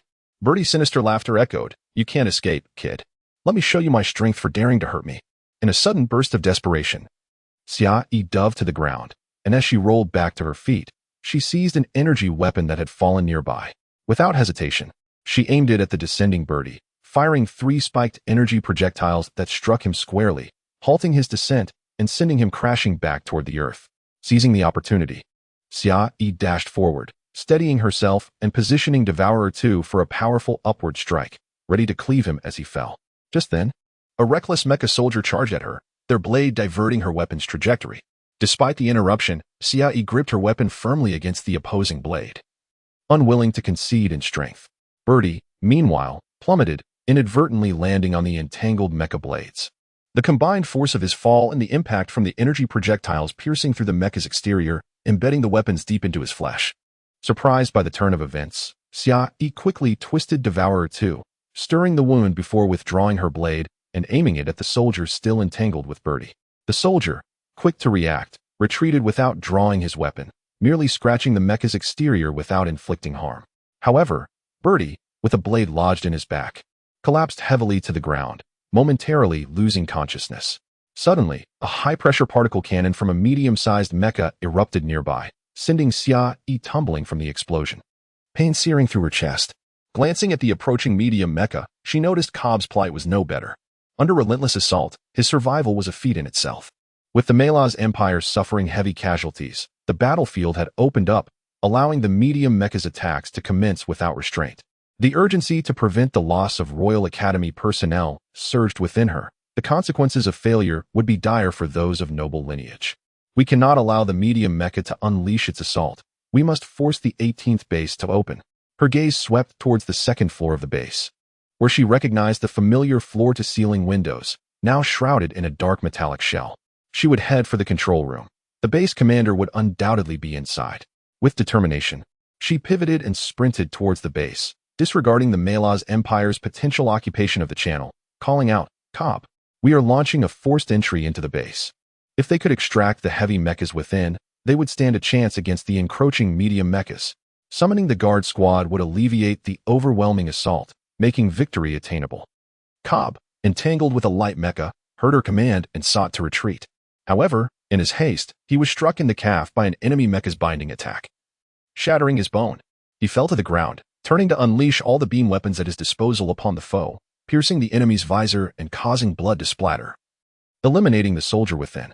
However, Cobb could now only move one leg, enduring excruciating pain as he sat on the ground, retreating while his beam weapons relentlessly assaulted the enemy. These diminutive beam weapons proved effective against light mechs, yet were utterly ineffectual against medium mechs. In the face of Cobb's beam onslaught, two medium mechs shielded the light ones and advanced towards him. "Malaz Empire, you shall all perish," Cobb bellowed, activating all his beam weapons and unleashing a frenzied barrage upon them. What is the purpose of such tragic theatrics? Xiai suddenly appeared behind him, swiftly seizing him and racing away, leaping several times until they reached the top of the base. There, she deposited him in a concealed area and tossed him a pilfered kinetic weapon, urging him to utilize it against the enemy's light mechs. The heroic atmosphere Cobb had cultivated moments earlier was thoroughly shattered by her presence. After all, it was merely a matter of prolonging survival by a few moments. Accepting the kinetic weapon, he sat on the rooftop with his severed leg and began to desperately rain fire upon the foes below. Observing his frenzied demeanor, Xiai calmly admonished, "Do not shoot recklessly. Aim carefully, for kinetic rounds are not in abundance." "Why do you specifically dampen others' spirits?" Cobb retorted, exasperated. On the battlefield, the fervent desire was for soldiers to embody such unwavering resolve, exuberant emotions, and reckless abandon in their assaults. Yet, she remained indifferent.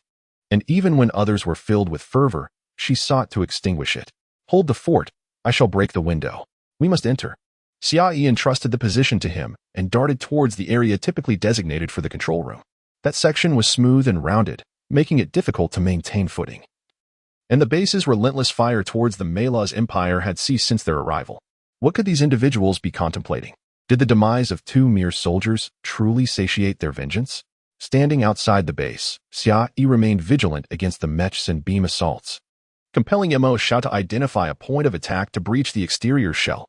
Without dismantling that outer layer, the inner glass would remain impervious to destruction. Activating Intelligent Analysis System, Mo Xiao shifted to normal mode, its cold, mechanical voice immediately resonating. As Mo Xiao analyzed this minuscule section of the base, a Malaz mech leapt forth, brandishing a sword, and aimed a strike at Xiai. With a resounding impact, a kinetic round soared forth, striking the chest of the opposing mech and sending it crashing down. Xiai glanced back to see Cobb intently fixated on the enemy, sparing no kinetic rounds. To be continued.